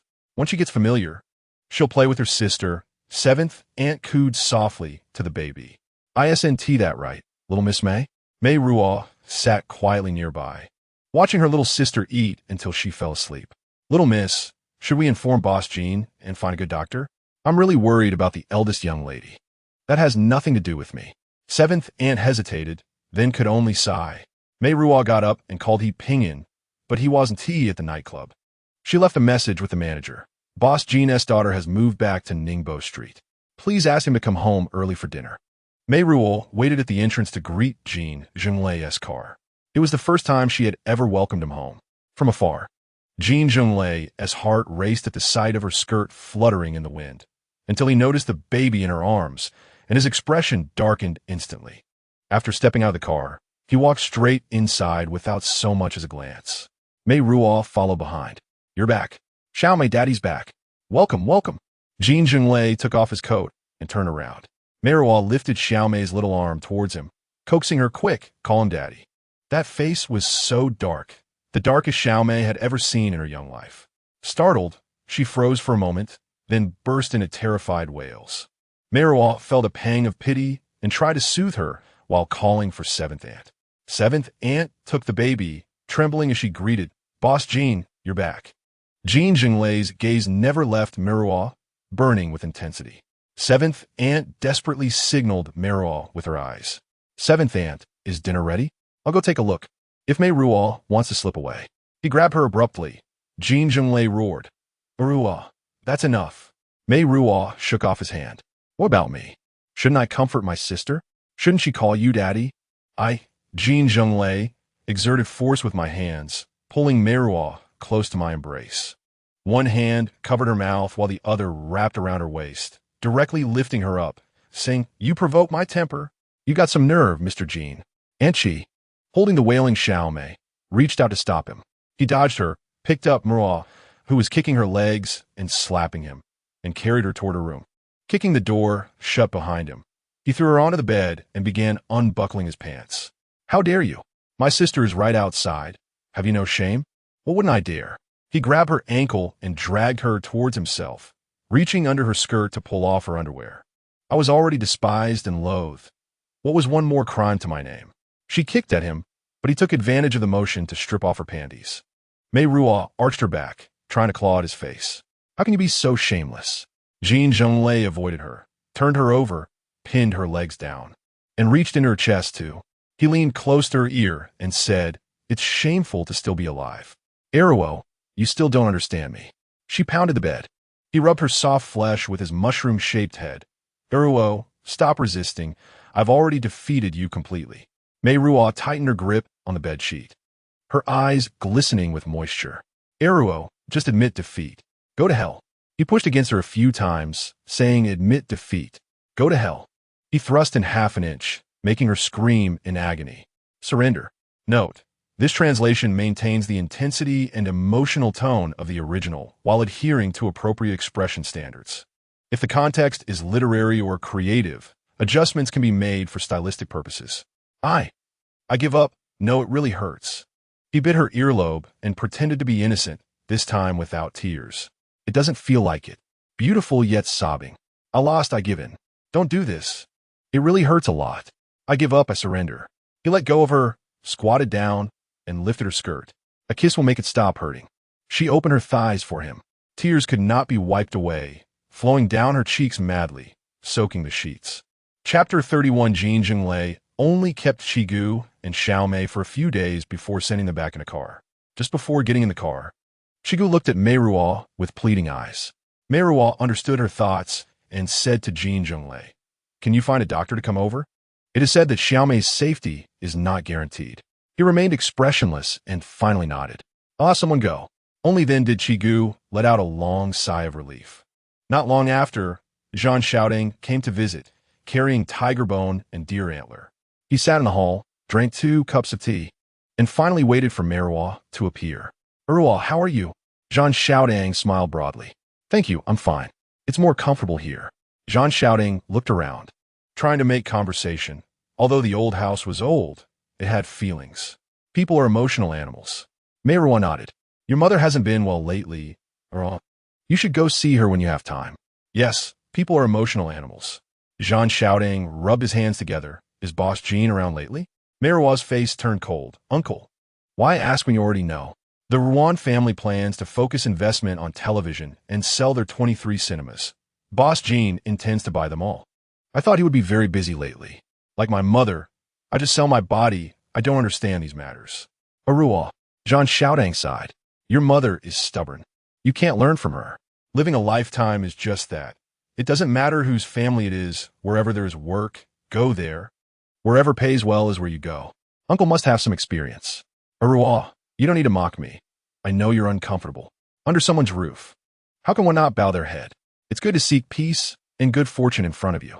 Meiruo fell silent. He is a person who does big things, acting without reservations. Meiruo interrupted him. Uncle, what are you after? Zhan Meiruo hesitated. More than 20 cinemas, that's quite a lot. I know Boss Jin can handle it, but he has many revenue streams. Earning a little less is no problem. Uncle has some background. I want to ask him to buy one or two. How much wealth do you have? Buying one or two cinemas is not a problem. It still depends on Meiruo's words. If it can be cheaper, Uncle definitely won't cut your share. That is still quite a lot. Uncle, in these years, how much have you deceived from my mother? Just counting the 73-year stock market crash, at least $1 million or $2 million, right? Meiruo, what are you saying? I am your mother's blood relative. Meiruo chuckled lightly. Isn't it clear to us both? Zhan Meiruo pretended to be indignant. Don't worry, Uncle. It has nothing to do with me, and the cinemas are the same. I've already said he provides for my needs, and I take care of his comfort. He won't listen to anything else, and I can't manage that. Then you should go see your mother when you have time. Zhan Meiruo's long sigh was truly heartfelt. The doctor prescribed sedatives. She has been fluctuating between good and bad. You should wait until she is well before visiting. She won't make it difficult for you. Meiruo thought for a moment and replied, We dislike each other, so let us forget it. Jin Zhenglei returned and asked her, Did Zhan Meiruo come today? Meiruo answered, What did he say? I don't know. He mentioned the cinemas. I didn't understand. Does he want to get involved?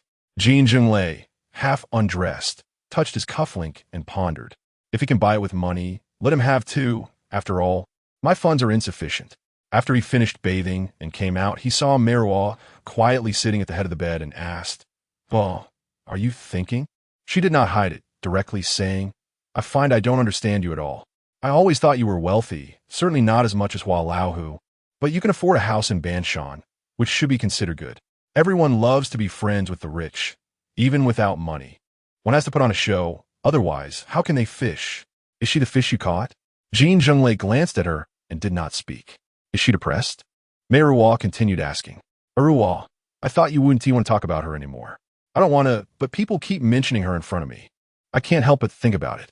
I will instruct my subordinates that Ningbo Street will no longer welcome Shigu and Zhan Meiruo.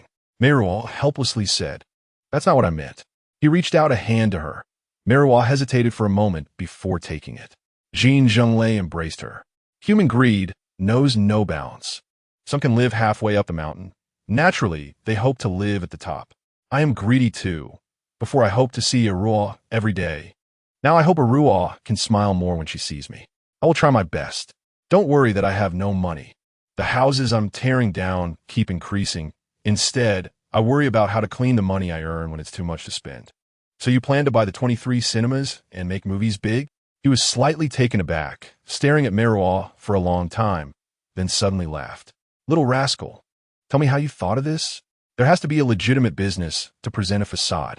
Almost the same meaning. He pinched her cheek. Meiruo is too clever. I need to be cautious. Having fallen to this state, what is there to talk about being clever? Meiruo pulled at the corner of her mouth. Don't let Shigu come to see me. I really miss her. He nodded in agreement. As long as she doesn't keep circling around me, it's fine. Even someone as fierce and overbearing as him has moments of discontent. Shigu and Xiaomei were driven out of their home and packed their things to move back to Ningbo Street. Xiaomei now likes her sister, feeding her fingers into her mouth. Shigu sighed while folding clothes. The eldest lady is doing a bit better. She hasn't been throwing tantrums lately. But after getting better, it's even. Meiruo sneered. Isn't it the same old story? Having a daughter brings her troubles? I've heard it repeated for over 10 years. Now it's applicable to Xiaomei. Little miss, Shigu has something to say, but doesn't know whether to say it or not. You can say it. That person is so ruthless. Could he have the heart to harm the eldest lady? The eldest lady takes so many medicines every day, and the doctor is hired by him. Shigu hesitated. If something were to happen to the eldest lady, you and Xiaomei's custody would fall into his hands. Even if the little miss becomes an adult. If Xiaomei is under his control, she can't disregard that. Meiruo's nails dug into her palm. Little miss, I'm really worried. If you can't escape this for a lifetime, Chigu, don't say any more. Meiruo shivered. I am scared. Chigu held her shoulder. Chigu, take Xiaomei out to see him less. He might get tired of her, and I don't know what he would do in a fit of temper. Chigu understood. Yipingyan reported dryly. Asa has been going to Cherry Street frequently, drinking tea with Aunt Xian. Jin Zhenglei raised his eyebrows. Drinking tea? And having heart-to-heart talks. Heart-to-heart talks? It's true. Aunt Xian is sharp-eyed and one tea seek trouble. According to her own words, my Aunt Xian has 18 skills. Finally, someone is succeeding me. Yipingyan awkwardly coughed. There's more? Jin Zhenglei leaned forward. Aunt Xian also said, go back and tell that mainland guy that Aruo has served him comfortably. Remember to come and thank her. Gifts are unnecessary. I dare not accept. Jin Zhenglei changed his sitting posture. With a half-smile said, then let us give it a try. He returned home early that night, cleaned himself up, and had another round of fun with Meiruo. The next day, Yipingyan saw him in high spirits and thought that if the big circle brother could maintain his mental and physical happiness, the little ones underneath would have a much easier time, so he should prepare a generous gift for Aunt Xian. Meiruo was secretly set up by Aunt Xian and had no one to complain to. She still had to smile and invite Aunt Xian to continue drinking tea. At the tea house, waiting for an opportunity, one day she finally bumped into Dan Shi again. She followed him to the restroom, eavesdropping on the sounds inside, estimated about the right time, threw a lip balm in front of the door, and then bent down to pick it up. Sure enough, before she could stand straight, she felt a hand slide up her short skirt, moving between her legs.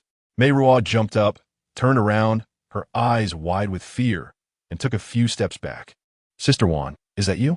Dan Shi also felt a bit flustered, glancing around the corridor. Seeing no one, he immediately felt a surge of desire. Meeting each other was indeed fate. Meiruo bit her lip and took 2 more steps back, pressing against the wall. 11 brother. Dan Shi was surprised. You remember me? Dan Shi? Meiruo nodded slightly. Dan Shi rubbed his hands together excitedly. Then it really is fate. You misunderstood, 11 brother. I remember you because I have a favor to ask. Oh, since we've met, I might as well ask. I have a sister who sneaked over from the mainland and is alone in Hong Kong, wanting to go to San Francisco to find her family. She came to me for help, asking me to think of a way.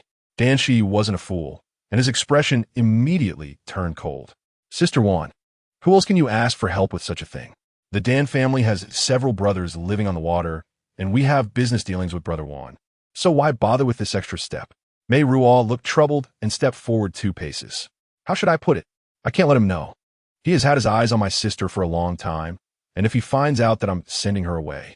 Dan Shi seemed to understand, grinning wickedly as he leaned closer to Meiruo and asked, your sister is even more beautiful than Sister Wan?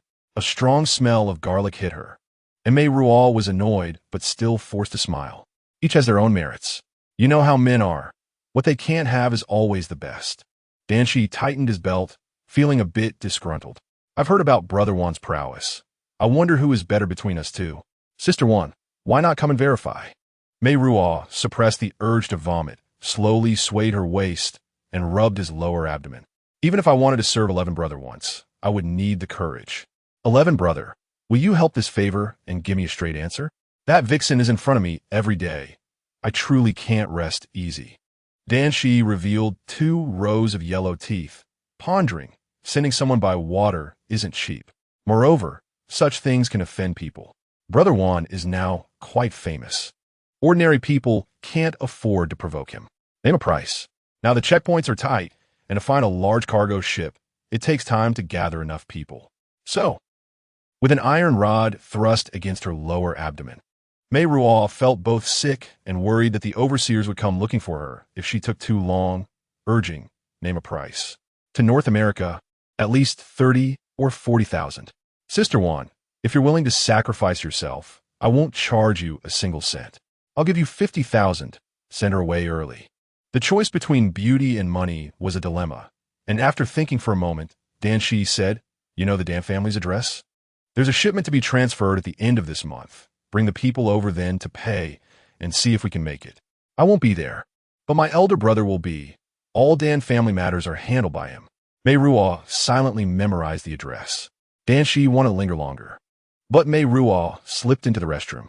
After she came out, Aunt Xian quietly sipped tea and, after a long time, finally spoke. Danshi isn't trustworthy.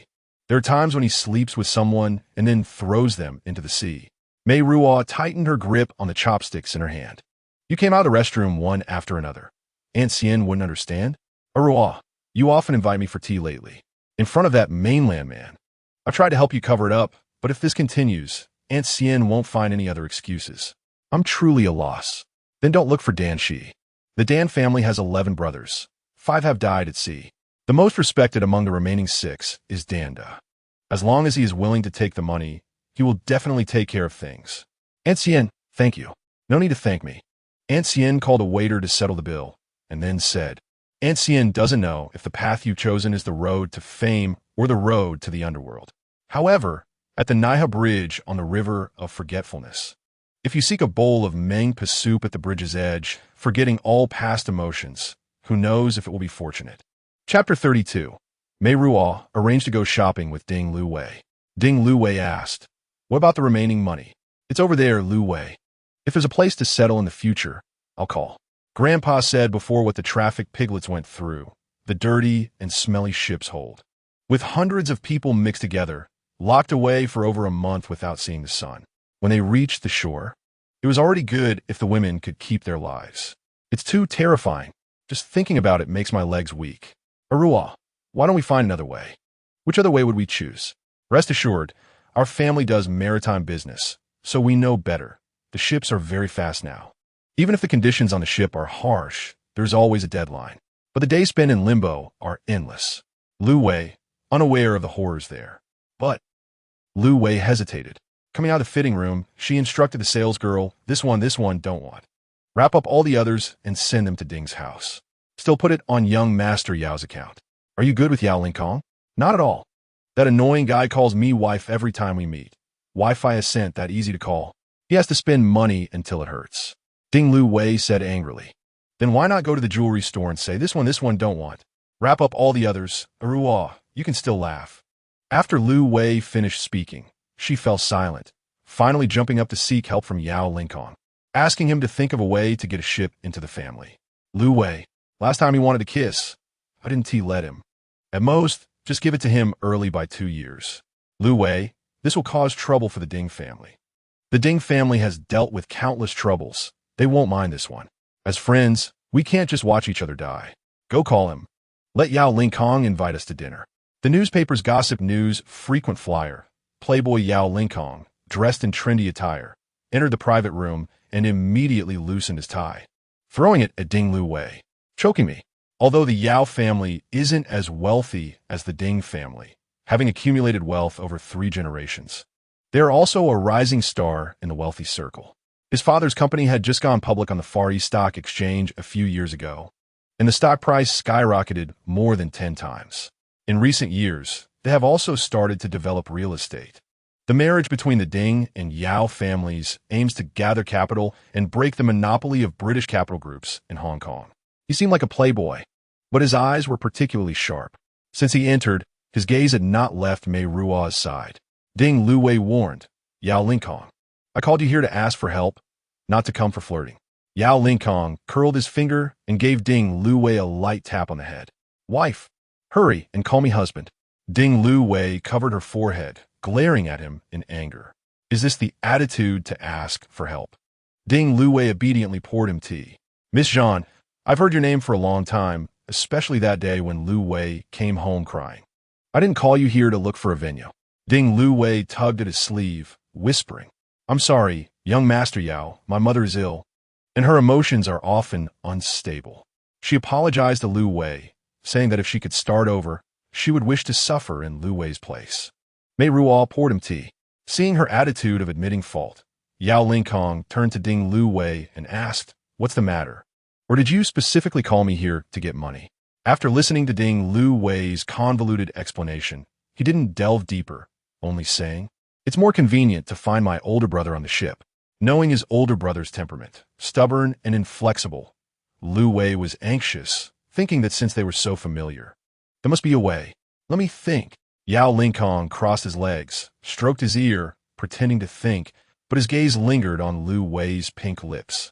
Lu Wei was captivated by his stare, her eyelids slowly drooping as she softly said, "I agree, about that matter we mentioned a few days ago."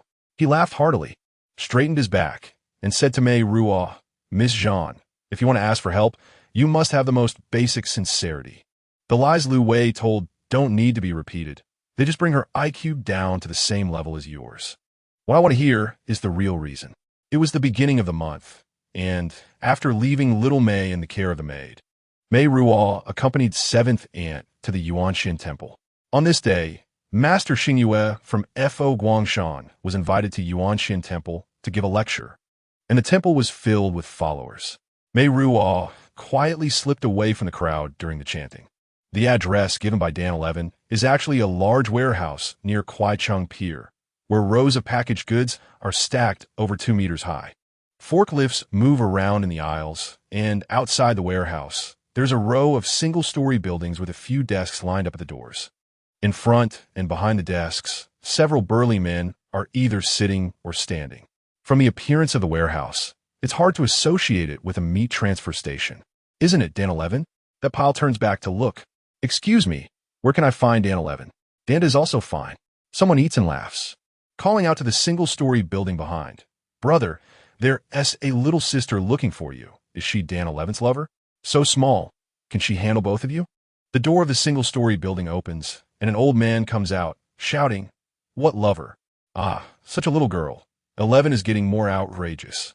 Meiruo then realizes that the other party only has a head full of white hair and looks just over 40. She steps forward and asks, "Are you the elder brother of the Dan family?" Brother 11 said to come here to find him. Dana looks her up and down, then instructs the group, "Shijio, give her 2 red shirt fish, send her off." Meiruo steps closer, looking as if she is pregnant. Is she here to support their business? Danda reassesses her with a different gaze, then pushes open the door of the single-story building and says, "Come in." Once inside and seated, Meiruo begins to lift her skirt. To facilitate her escape from Yuanxin Temple, she did not bring a handbag. Instead, she tied a wad of cash around her thigh and wore 2 layers of thick tights to keep it tight. After negotiating with Brother 11, it was 50,000 cash to send to the United States, with no restrictions on the port of arrival. He said there would be a ship at the end of this month. "Sister, the world is dangerous, and people's hearts are hard to measure. Such a large sum of cash. Be careful of going and not coming back." Meiruo looks up at him, smiles, and says, "They say the elder brother of the Dan family is good, and it really is so. Don't worry, I'm not afraid of losing the money. It's all with Xingde Quange. If he wants to swallow it, he has to weigh it carefully." After saying that, she continues to take out the money, layer by layer, tearing off the tape from her thigh. It sounds like a troublesome business. Danda clasps his hands together, resting them on his round belly. However, making an extra 50,000 on one trip isn't too much space to take up. Finally, Meiruo takes out the last wad, puts her skirt down, and sits properly. Moreover, sneaking in and sneaking out, she 1T dragged them down. Snakes have their paths, and mice have theirs. The Dan family relies on water to make a living, and finding trouble on land isn't that easy. Dan strokes his chin, but Xingde Quan isn't easy to deal with. Meiruo turns the ring in her palm outward, takes it off, and places it on the money. Danda takes it, examines it carefully, and continues from where he left off. No matter how hard it is to deal with him, he relies on our family to transport so much cargo over water every month. He has to give some face. Meiruo returns to Yuanxin Temple after the evening class has ended, and Chigu is anxiously waiting. The 2 who asked before said they went to the bathroom and haven't been seen since. "Little miss, you're back late. I don't know how to explain." "Chigu, it's settled. We can go home." She opens the backseat car door, and her face turns pale. Jin Zhenglei is waiting for her in the car, holding her hand tightly without letting go. "Where's the ring?" "Donated it for merit, using a name." His grip tightens a bit more, his face darker. Upon reaching Ningbo Street, he drags her into the house, and Chigu stumbles after them. "Boss Jin, let us talk slowly." Chigu blocks him. "Chigu, step aside." Jin Zhenglei picks up Meiruo. "Little miss is still young. Boss Jin shouldn't torture her like this." Chigu tears up, holding onto the hem of his shirt. "Chigu, step back, it's nothing." Meiruo punches his shoulder, urging him to put her down. Let go. The little miss is already very miserable. Pushing her further will drive her mad. One has already been driven to despair. Do you want the Zhan family to end up in your hands too? Tears stream down Chi-Gu's face as she hugs Meiruo. Seeing Meiruo reach out, Jin Zhenglei's anger flares, and he turns his face to kick Chi-Gu. Get lost. Chi-Gu falls to the ground but still grabs his pant leg, sobbing, Don't bully the little miss like this, when she almost lost her life. It was my little miss who saved her. Jin Zhenglei pauses his steps, slowly putting Meiruo down. Chi-Gu, don't plead with him anymore. She tries to help herself up. Chi-Gu, try again. Don't use force. Let us see how it goes slowly. Chi-Gu tries again, but winces in pain. Jin Zhenglei squats down, supporting Chi-Gu's back. Helping her up? Take her to the hospital. I didn't mean it. He explains outside the examination room. Meiruo shakes her head, holding back tears. Aruo, I didn't mean it. She ignores him.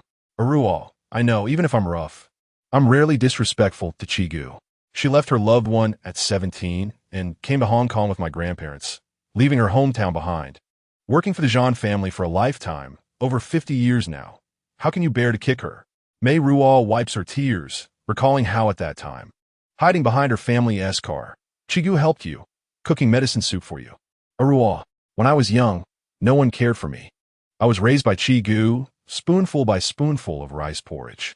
I would sleep next to her chest, calling her mom. He roughly wipes her tears. Chi-Gu has things to do. You'd better keep your eyes open while you sleep. I don't know which night I might stab you in the chest. I mean what I say. The doctor comes out to inform that Chi-Gu has a fractured hip bone and needs to be admitted immediately. Meiruo goes home quietly to pack her things. When Xiaomei wakes up and can't find Chi-Gu's voice, she cries loudly. Jin Zhenglei finishes 2 cigarettes in the living room and waits for Meiruo to finish everything before preparing to change his shoes to go to the hospital. He gets up, takes the bag from her hand, puts it aside, and says, I'll take you to the hospital later, Ruo. Let's talk about where you went today first. Where could I go? I've been at Yuan Xin Temple the whole time. Where's the ring? Donated for merit. Ruo, lies have to stand up to scrutiny. I can look for it in the merit book at the temple. She remains silent. Jin Zhenglei pulls her into the living room and throws her onto the sofa. Aruo, I want to hear the truth. Believe it or not. He sits opposite her, lighting a cigarette. Meiruo keeps a cold face, planning to endure it with him. Aruo, if you tell the truth, I'll take you to the hospital immediately. Aruo, Chi-Gu hasn't had dinner. She should be hungry now. If she can't see you, she must be worried about you having an accident. You say you love Chi-Gu. Is it just empty words? Meiruo bites her lips tightly, then keeps her mouth shut. Over 50 years old, with a fractured hip bone, it's hard for her to walk. And she can't even find anyone to help her go to the toilet. She cries out, You kicked Chi-Gu, making her get hurt. Yes. He takes a puff of his cigarette. And you, if you had been obedient, wouldn't have dragged Chi-Gu down. She angrily picks up a fruit plate from the coffee table and throws it at him. Jin Zhenglei dodges, kicking the crystal glass shards of his feet, extinguishing his cigarette, saying, Aruo, tell me the truth. Where did you go today? Where could I go? I've been at Yuan Xin Temple the whole time. He grits his teeth. Then let Chi-Gu continue to be hungry. I don't believe you can endure it. Just before dawn, Jin Zhenglei glances at her. Meiruo hangs her head, her eyes downcast, her will already at its limit. Aruo. He cups her face, calling her softly. She drowsily looks up, realizing it's him, and tries to slap him. Jin Zhenglei grabs her wrist, kisses her palm. Aruo, where did you go yesterday? She shakes her head, feeling wronged. I didn't go anywhere. Don't push me anymore. I still have to go deliver food to Chi-Gu. Deliver what food? He sneers, standing up. No need to stay in a hospital. The old lady can't do much at her age. Raising her is a waste of money. Just throw her out. She can find food on the street. Tears stream down Meiruo's face. How can you be so heartless? Chi-Gu still cooks porridge for you. Does she? I don't remember clearly. Seeing that he really intends to call someone, Meiruo panics and hugs his leg, crying heartbreakingly. Don't treat 7th aunt like that, I said. I'll tell the truth. I went to find 11th brother from the Dan family and begged him to help me sneak across the border. Chapter 33. Meiruo entered the hospital room, followed by the Filipino maid who set down a large bag of items. She personally opened the food container and ladled out a bowl of porridge. 7th aunt, Let me feed you the porridge. I made it myself, though the taste isn't as good as yours. Seventh aunt hurriedly propped herself up halfway. Young miss, how could I possibly trouble you to serve me? I'll do it myself.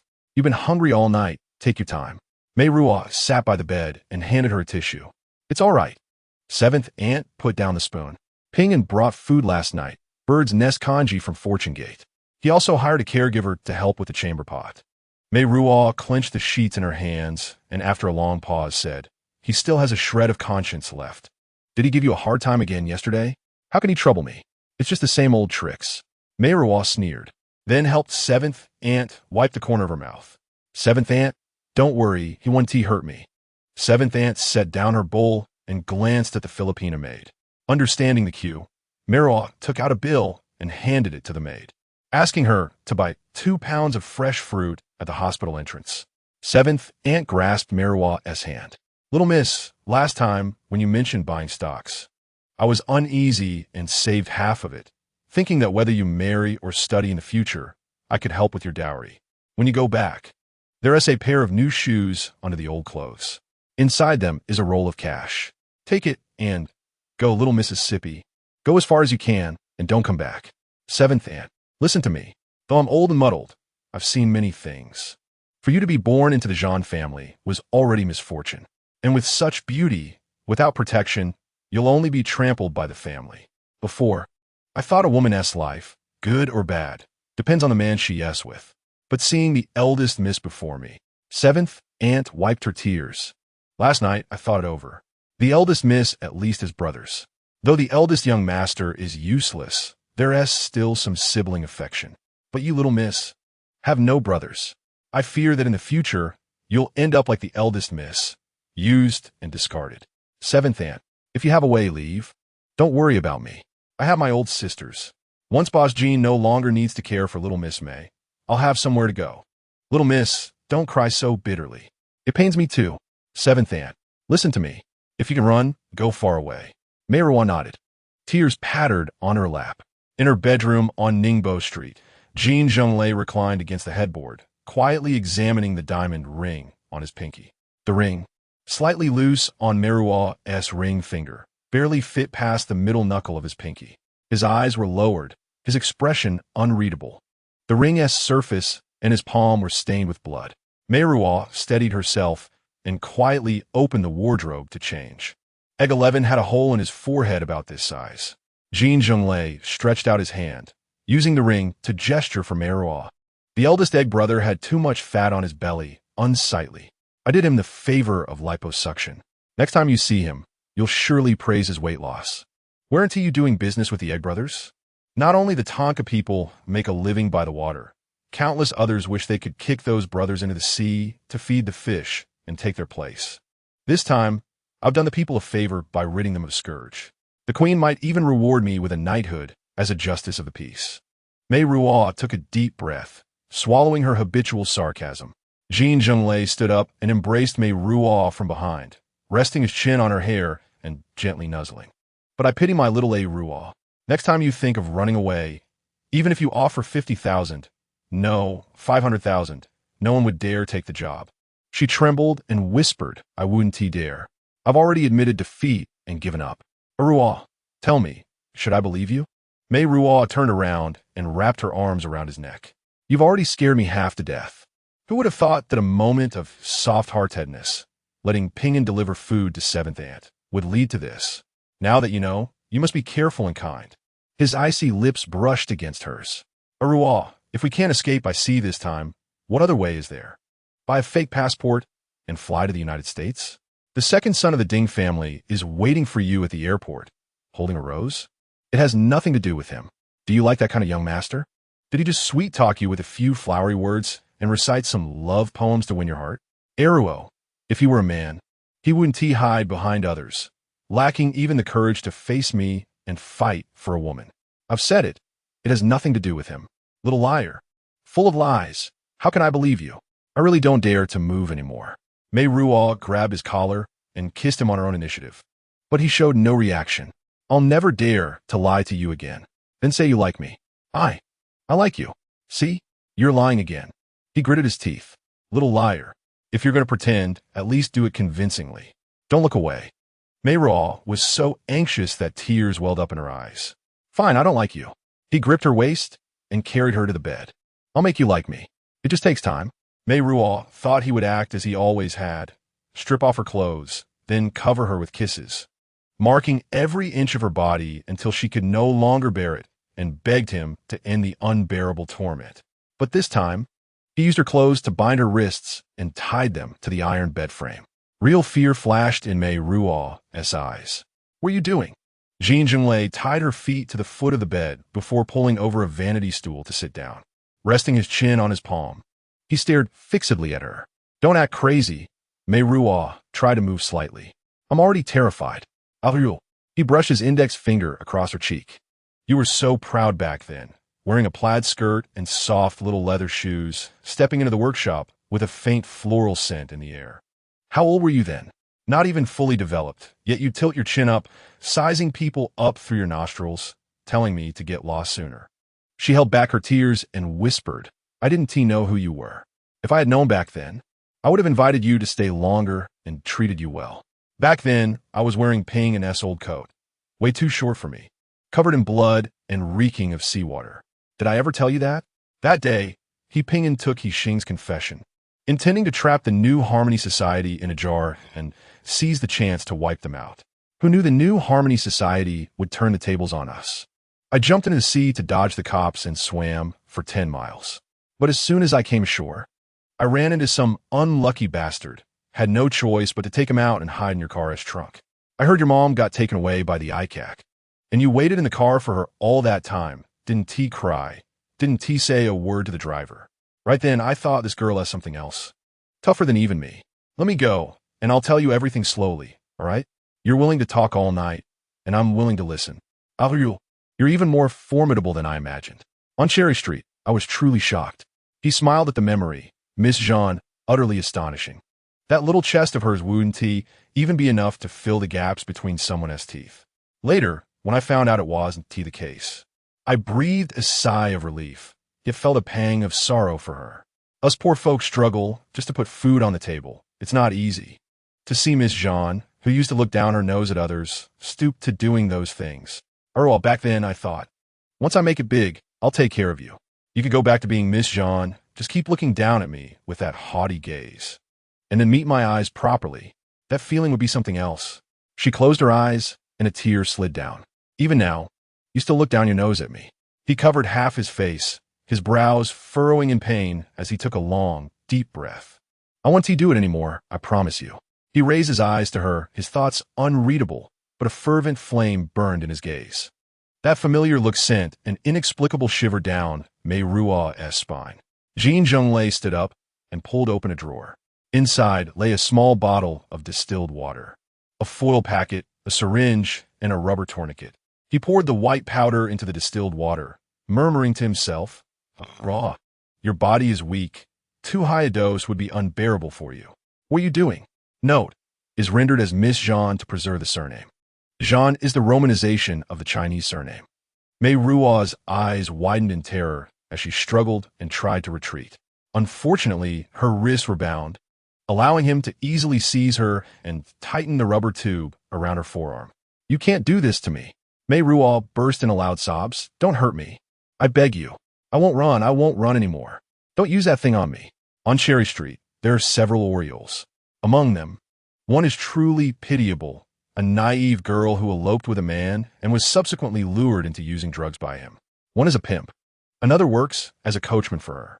The girl is just over 20, yet she is already emaciated and looks tragic. Meiruo pleads, don't use that thing that harmed me. He holds the syringe, lost in thought, until Meiruo's voice grows softer, reduced to sobs. I still can't bear to let go. Meiruo should wear the latest fashionable clothes, adorned with a 50-carat diamond necklace, walking with a crowd behind her, head held high, proud as Queen Elizabeth. Jin Zhenglei pours those things into the bathroom. After coming out, he unties all of Meiruo's bindings. The half-naked Meiruo curls up at the head of the bed, sobbing. Aruo, tell me, will you run away again? Meiruo raises her tearful eyes, looking extremely wronged, and softly says, I won't run away anymore, I'll be good. I want to hear the truth. She shakes her head in denial. The truth. I want to run. I'll be good. I'll listen to you. He leans closer to her face, assessing her carefully. Meiruo, still trembling in fear, raises her hand timidly and touches his stubbled chin. But will you one day get tired of me and throw me away? Jin Zhenglei looks at her in surprise. What are you thinking in that head of yours? She gazes back at him pitifully. Men are like that.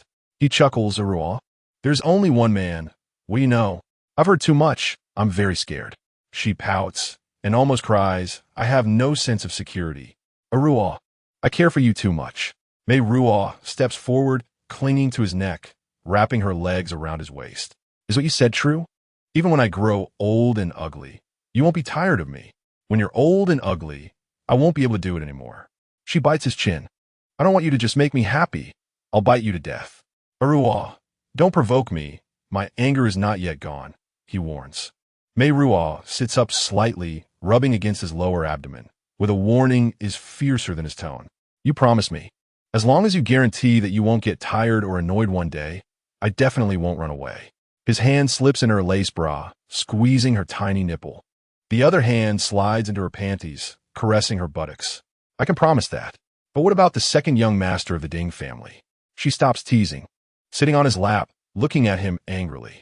Aruo, can you not always be so fierce? Can you be a little gentler? Li Kadinga? Meiruo doesn't respond, and Jin Zhenglei hugs her close to his waist. I'll try my best, and when I'm fierce, remember to remind me. His fingers press against her panties, rotating until the silk is soaked. He parts her pants and probes in with a trembling finger. Meiruo lets out a muffled groan. He kisses her fair neck. Aruo, move again, twist your waist like before. That's too tiring, she softly complains. He pulls down the zipper of his pants, coaxing her to sit on him. Be good, slowly take him in. Sit tight, now move. She barely swallows the mushroom head, her face already full of bitterness. Too big. Jin Zhenglei chuckles. You don't mind when you're comfortable. She clenches her delicate fists and hits him, and suddenly lets out a cry as he grips her waist and pushes deep inside. He supports her slender waist, thrusting up and down, each time hitting her deepest point, causing her to gasp and occasionally let out muffled moans that she can't contain. Gentler. Meiruo struggles painfully, still unable to withstand it, pounding her fists against his chest. His large hand kneads her buttocks, pressing her tightly against his abdomen, coaxing, oh, twist your waist like just now. Be good. She lowers her legs, wanting to respond, but the sound that escapes her lips is more like a tender whimper. Pouting, she pleads, I dare not move. The moment she moves, his strength goes deeper into her flesh, sending a wave of tingling through her spine, making her half-body tremble. Little rascal, even doing this is lazy, he scolds, pulling back slightly, flipping her over, and then plunging deep inside again. That green dragon tail follows his waist down, hiding in her hair, seeming to fiercely probe into her body with each thrust. Meiruo takes a glance, but dares not look again, closing her eyes and letting out soft hums. Her cheeks blush, and her delicate skin shows a rosy hue, especially the two soft mounds he has kneaded, which are even redder and more adorable. Jin Zhenglei sees her charming little appearance and becomes even more excited, pressing his lips against her tender, smooth lips and grinding deeply until she can't help but open her eyes, tears glistening in the corners, looking at him pitifully, her fingers digging into his back muscles. Aruo, that little mouth of yours down there is much more painful than the one above. He seals her lips in a vengeful manner, entangling her sharp tongue. She moans beneath him, her legs at odds with her will, wrapping around his waist.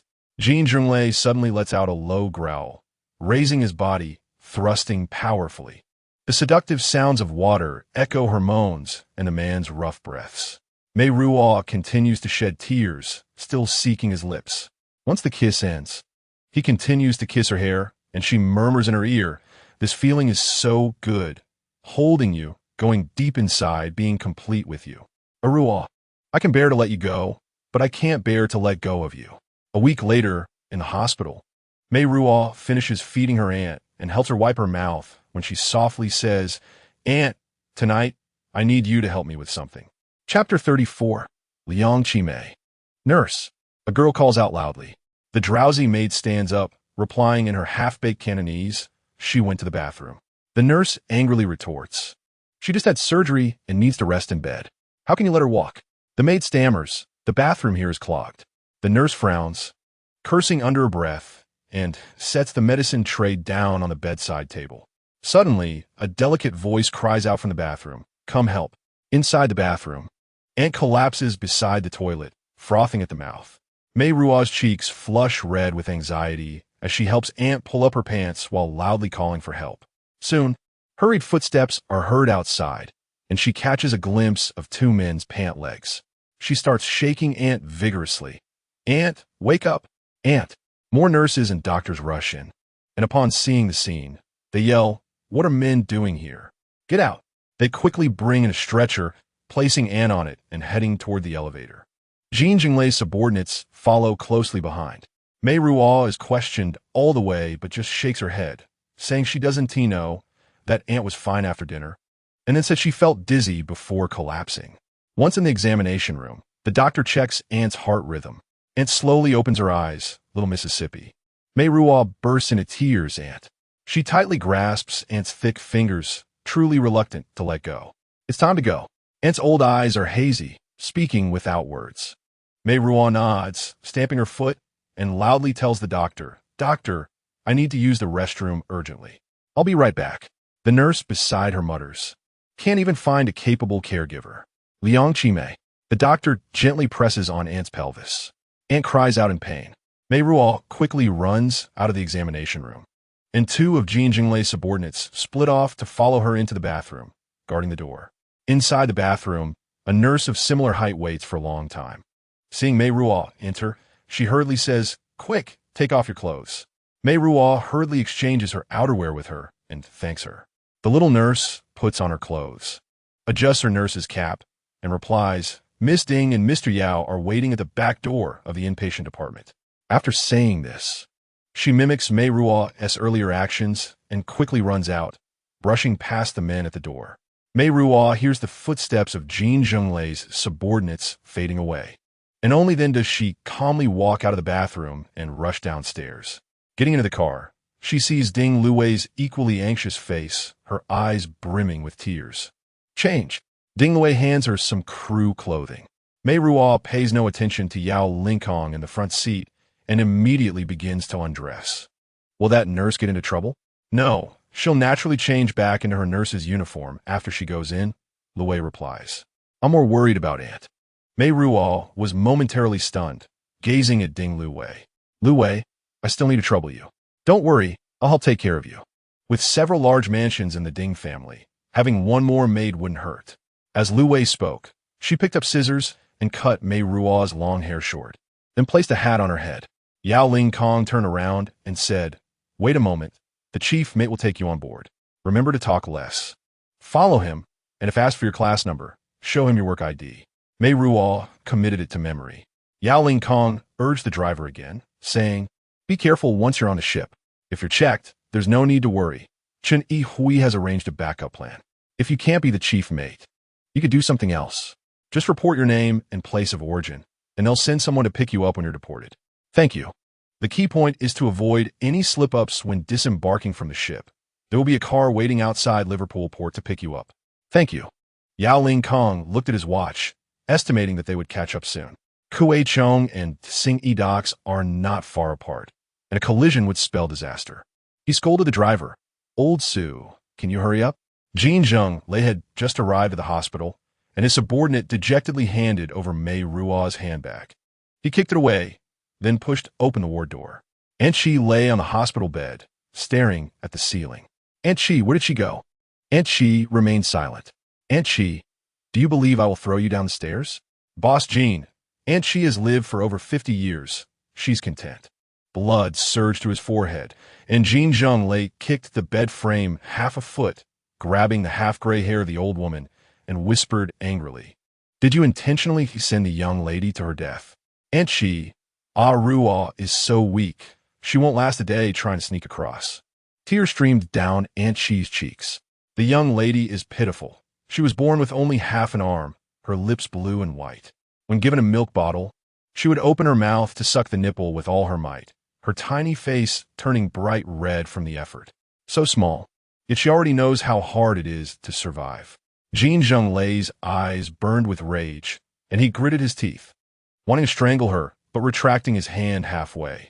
Aunt Shi, tell me where she went. I will bring her back and take good care of her. Boss Jin, don't deceive me. Aunt Shi turned her face to meet his gaze. The young lady used to smile at me, even when she was unhappy. She would act cute with me. Ever since you forced her, she hasn't smiled once.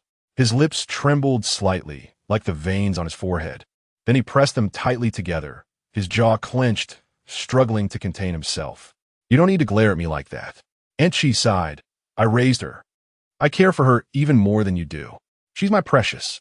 After saying that, she closed her eyes and cried, refusing to speak any further. Big Brother Dakin. He pinged and entered quietly and reminded, today is the 31st. I remember that Asa had arranged to leave port with the Dan family today. Can the eldest of the Dan family still go to sea? Jin Zhenglei sneered. Fine, let's see who has the guts. He pinged and gathered his subordinates at Kuei Chong Dock. At Singi Dock, Lu Wei got out of the car, and Yao Ling Kong handed Meiruo a travel bag. Ruo, be careful in everything. Lu Wei felt reluctant. Meiruo nodded. Thank you all. Also, Lu Wei hesitated for a moment before saying, I didn't tell second brother about you, so he doesn't know. There's a natural instinct for self-preservation. Even as friends, they can sympathize and care, but surely wouldn't want her to have too many ties with family. Meiruo understood. I understand. I want to look for him. Ruo, don't blame me. Second brother is having a hard time recovering. Lu Wei, you've done enough for me. Meiruo hugged her. Thank you. Then you must be careful. Lu Wei couldn't help but sob. Why are you crying? What if someone sees? Yao Ling Kong wrapped his arm around Ding Lu Wei's shoulder. Ruo, go. Chen Hui, we're counting on you. Don't worry. After receiving benefits from young Master Yao, I will naturally do my best. After years of working on ships, Chen Hui, with his sun-browned face, finally spoke. Go up. Chen Hui handed Meiruo a set of tools, a walkie-talkie, reflective work clothes, and an ID badge. Meiruo equipped herself and followed him onto the ship. On the deck, goods were being unloaded and ropes were being adjusted. It was surprisingly busy at midnight. There were crew members checking at the gangway.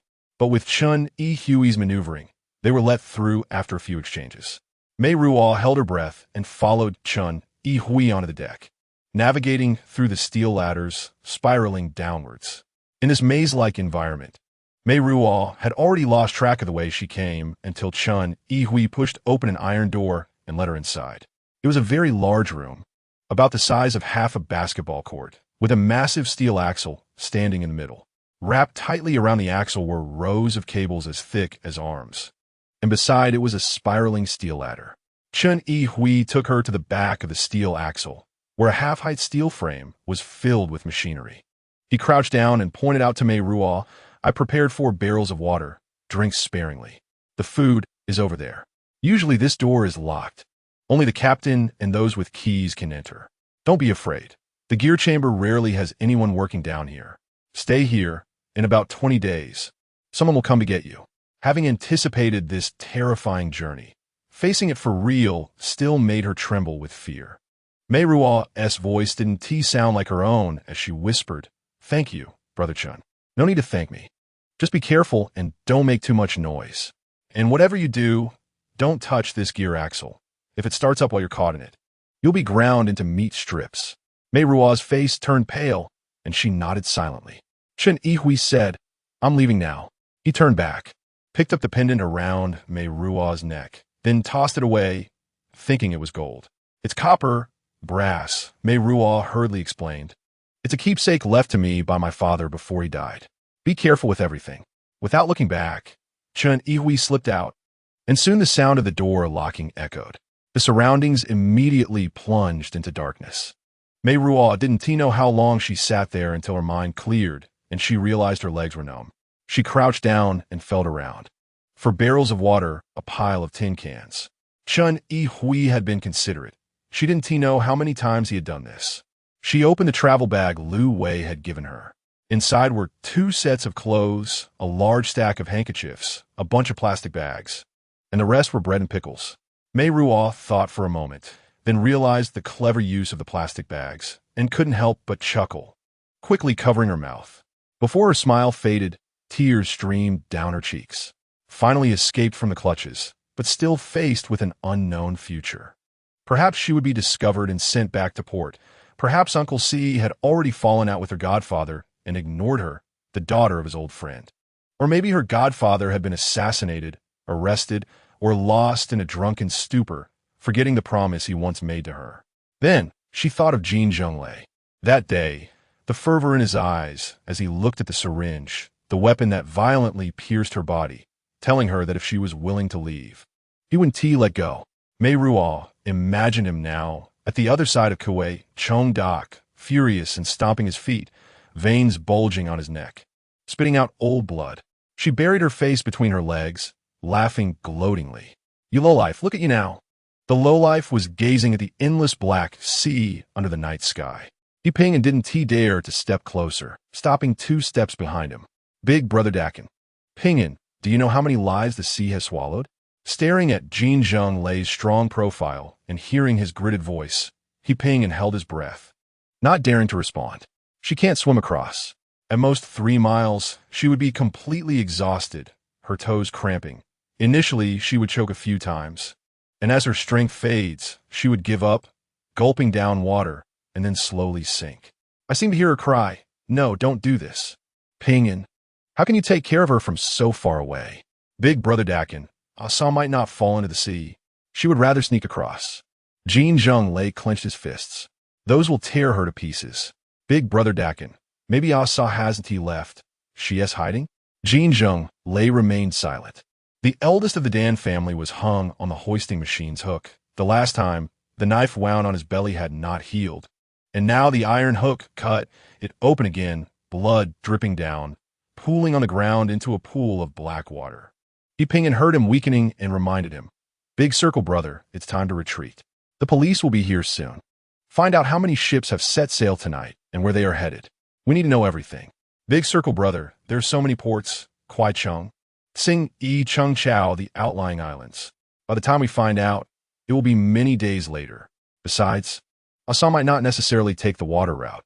She could easily buy a fake ID and board a plane." Jin Zhenglei's temples were throbbing, and after a long pause, he spoke slowly. "I know she went to America to find that useless man." Meiruo was like a dream, dreaming of falling into the sea. She used all her strength to swim forward, but although she clearly saw the silhouette of the land in the distance, she couldn't get across. She was hungry, anxious, and exhausted. The sea was gentle yet cruel, holding her tightly, dragging her down. She cried out no, and struggled desperately, kicking her feet. When she turned to look, she was instantly terrified. That blackness was not the sea, but his gaze. He held her tightly, not giving her a chance to escape. "Ariel, I can't bear to let go." His voice echoed in her ears.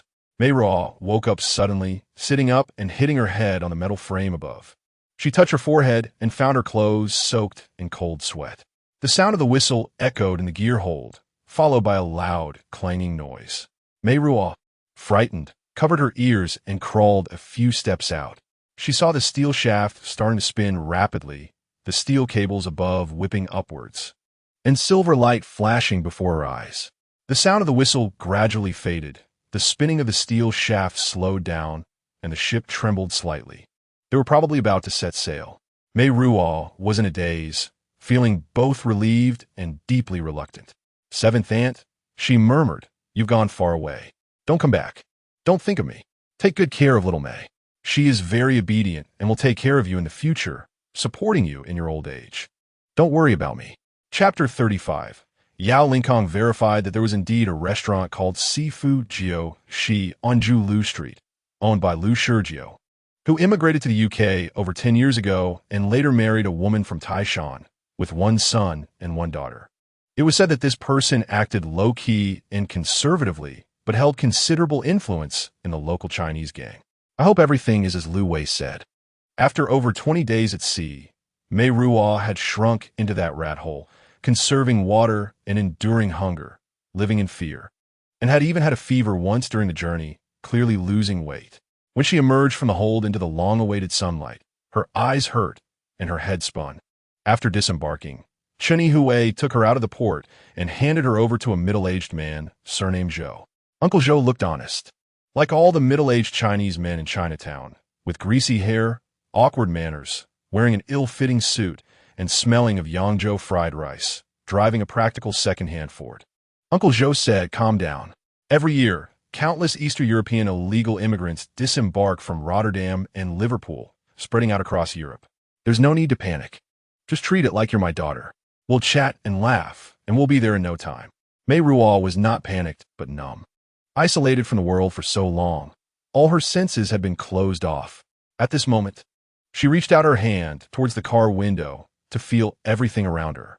The foreign wind was surprisingly similar to that of the island, gentle and humid. She realized her dulled senses were beginning to awaken. After a long drive, they finally arrived in London's Chinatown from Liverpool. Uncle Zhou handed her a business card and said, "Miss, as you requested, I've finally completed it. If you need help, just call me."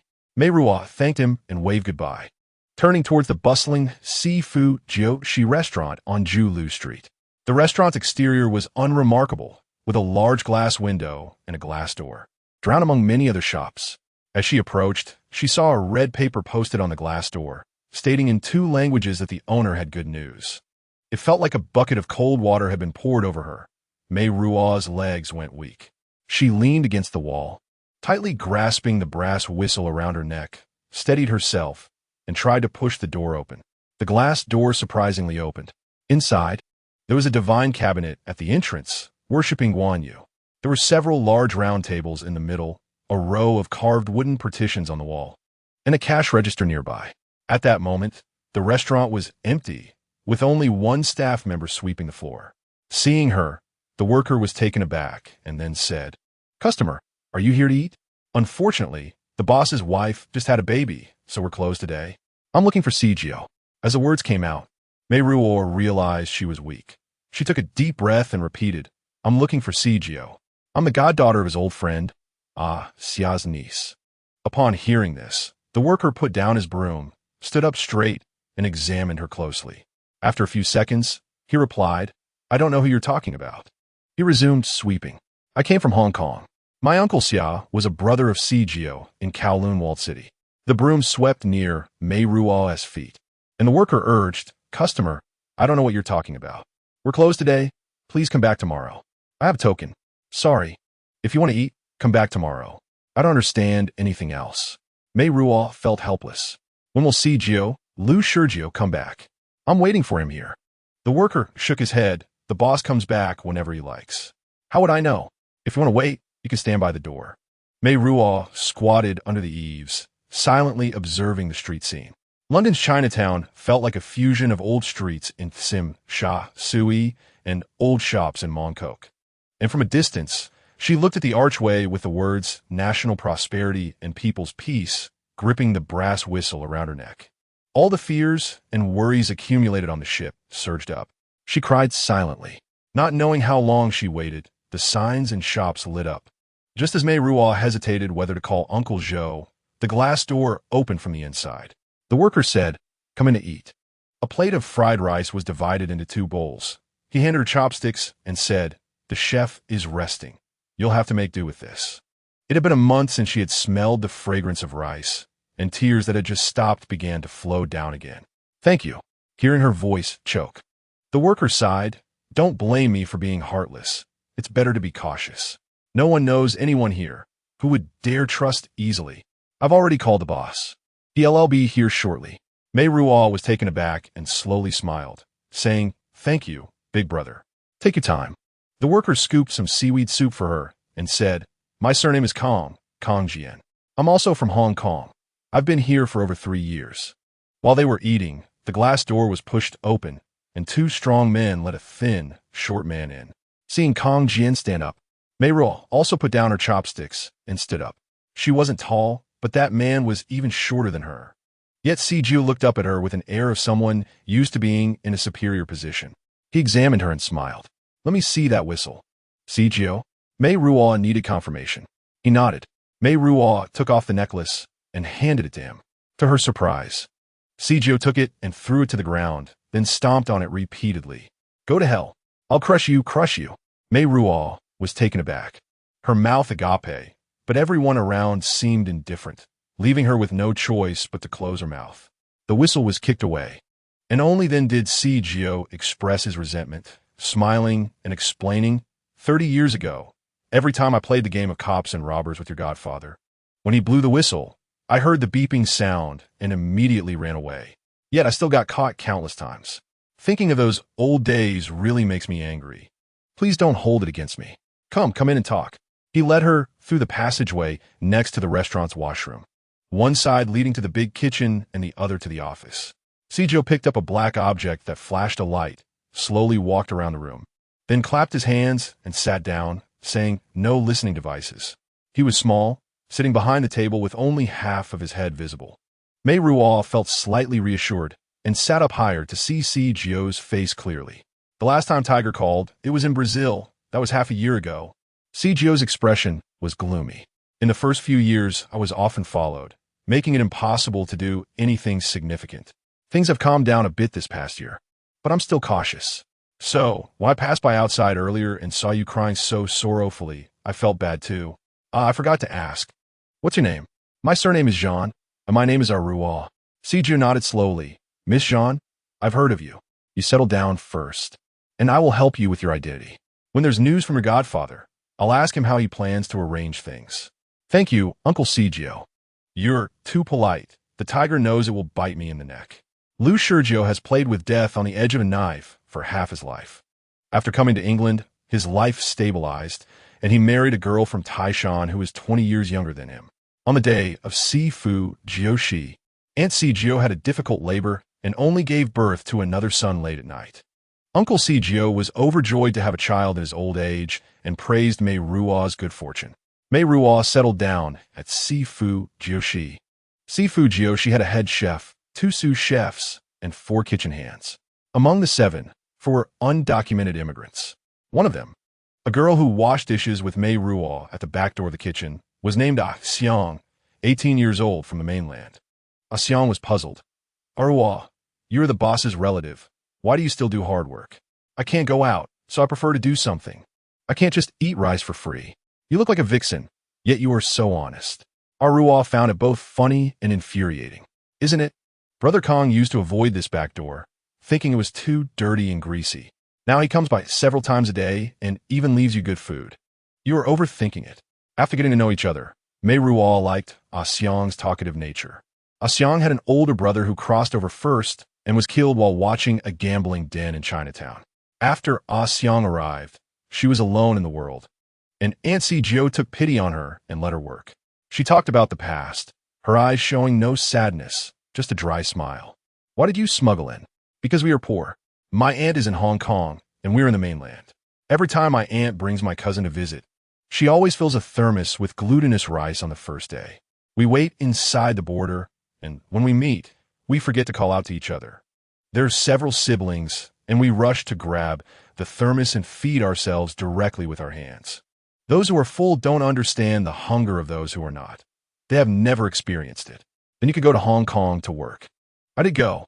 My aunt's place is not good either. It's like a pigeon coop with 3 generations crammed together. My uncle is useless. Let's not talk about him. How did you get to Hong Kong? What else could I do? Smuggle in, of course. There are several villages around us. 9 out of 10 houses are empty.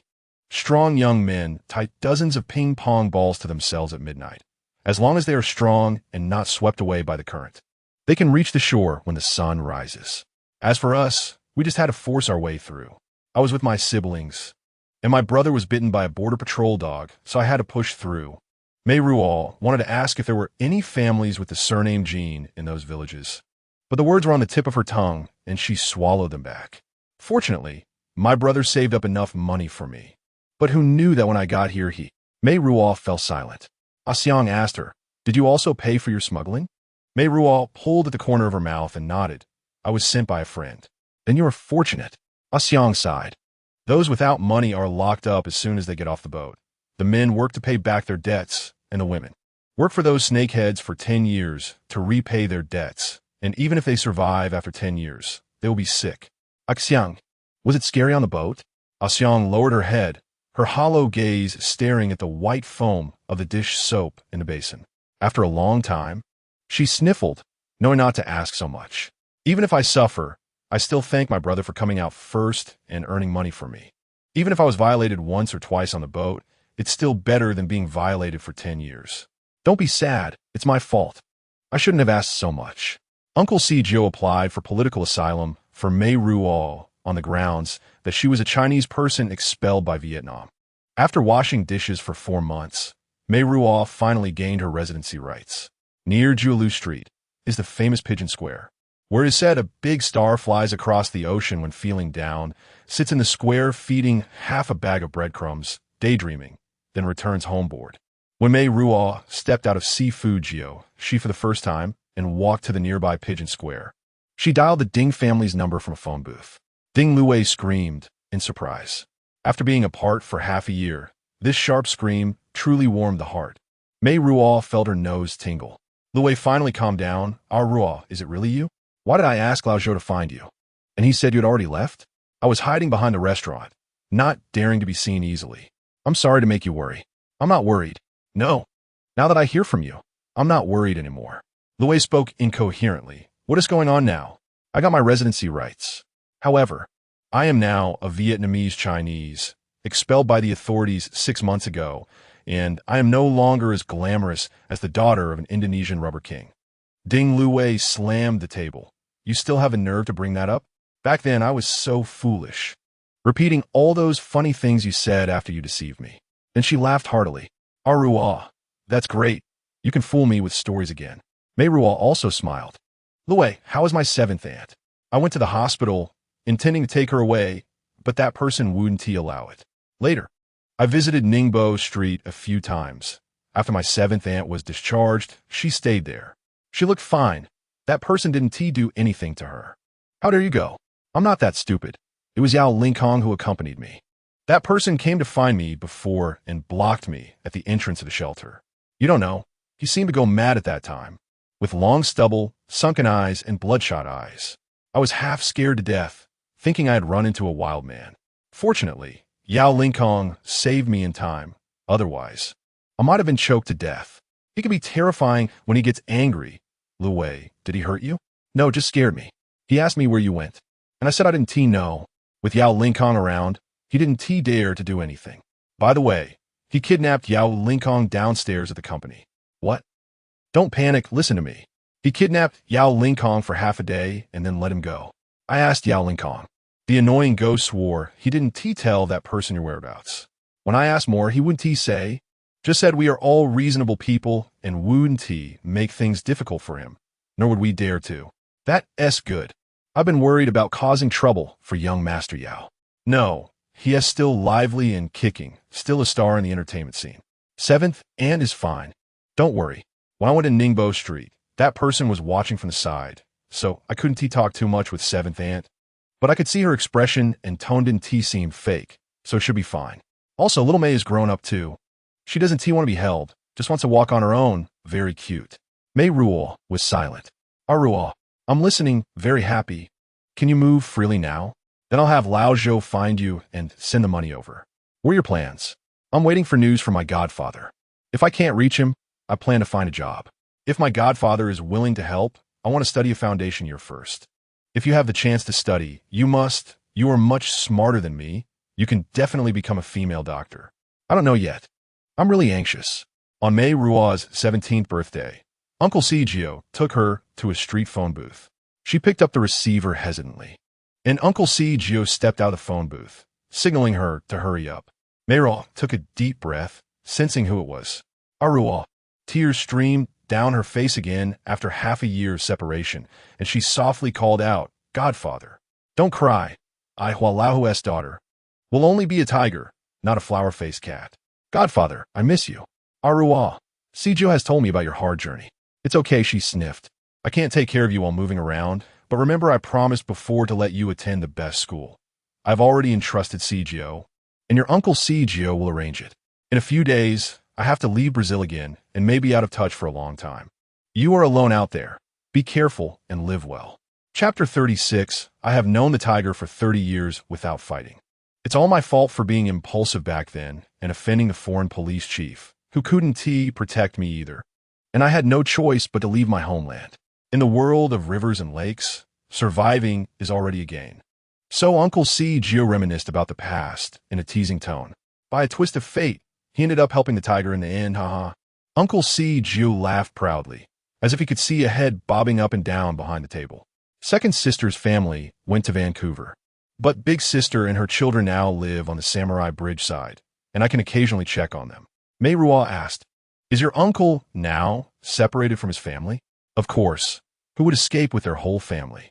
Meiruo, let's talk about something serious. Uncle Gio opened a drawer and took out a key and a check. Your uncle said, since they're all his children, he can't be biased. You have always been clever, and to make him happy, you mustn't end up as a lonely soul in a foreign land. He pushed the key and the check over. The tiger has a lot of properties. I found an apartment for you in the West and to stay in for now. Besides, this money is enough to cover tuition and living expenses. When you graduate from university, the tiger said there will be a reward. Meiruo was taken aback. She had thought her uncle would be willing to pay for her tuition, but dared not hope for too much. With her uncle away, he would need money more than ever. Uncle Gio sat up straight, leaned over the table, and seriously examined her expression, then smiled slyly. Everyone can say nice things, but whether it's sincere or not, Uncle Gio can tell. It's commendable that at such a young age, you still think of your uncle. He patted her head. The connections between people are truly unpredictable. Back then, your aunt saved me, and when I left, I gave her all the money I had. She said the same thing. You need money more when you're out there fighting. A branch of pear blossoms compressing the begonia. Meiruo initially thought Aunt Gio was coerced, but she didn't know there was another story. Uncle Gio, did Aunt Gio save you? Why?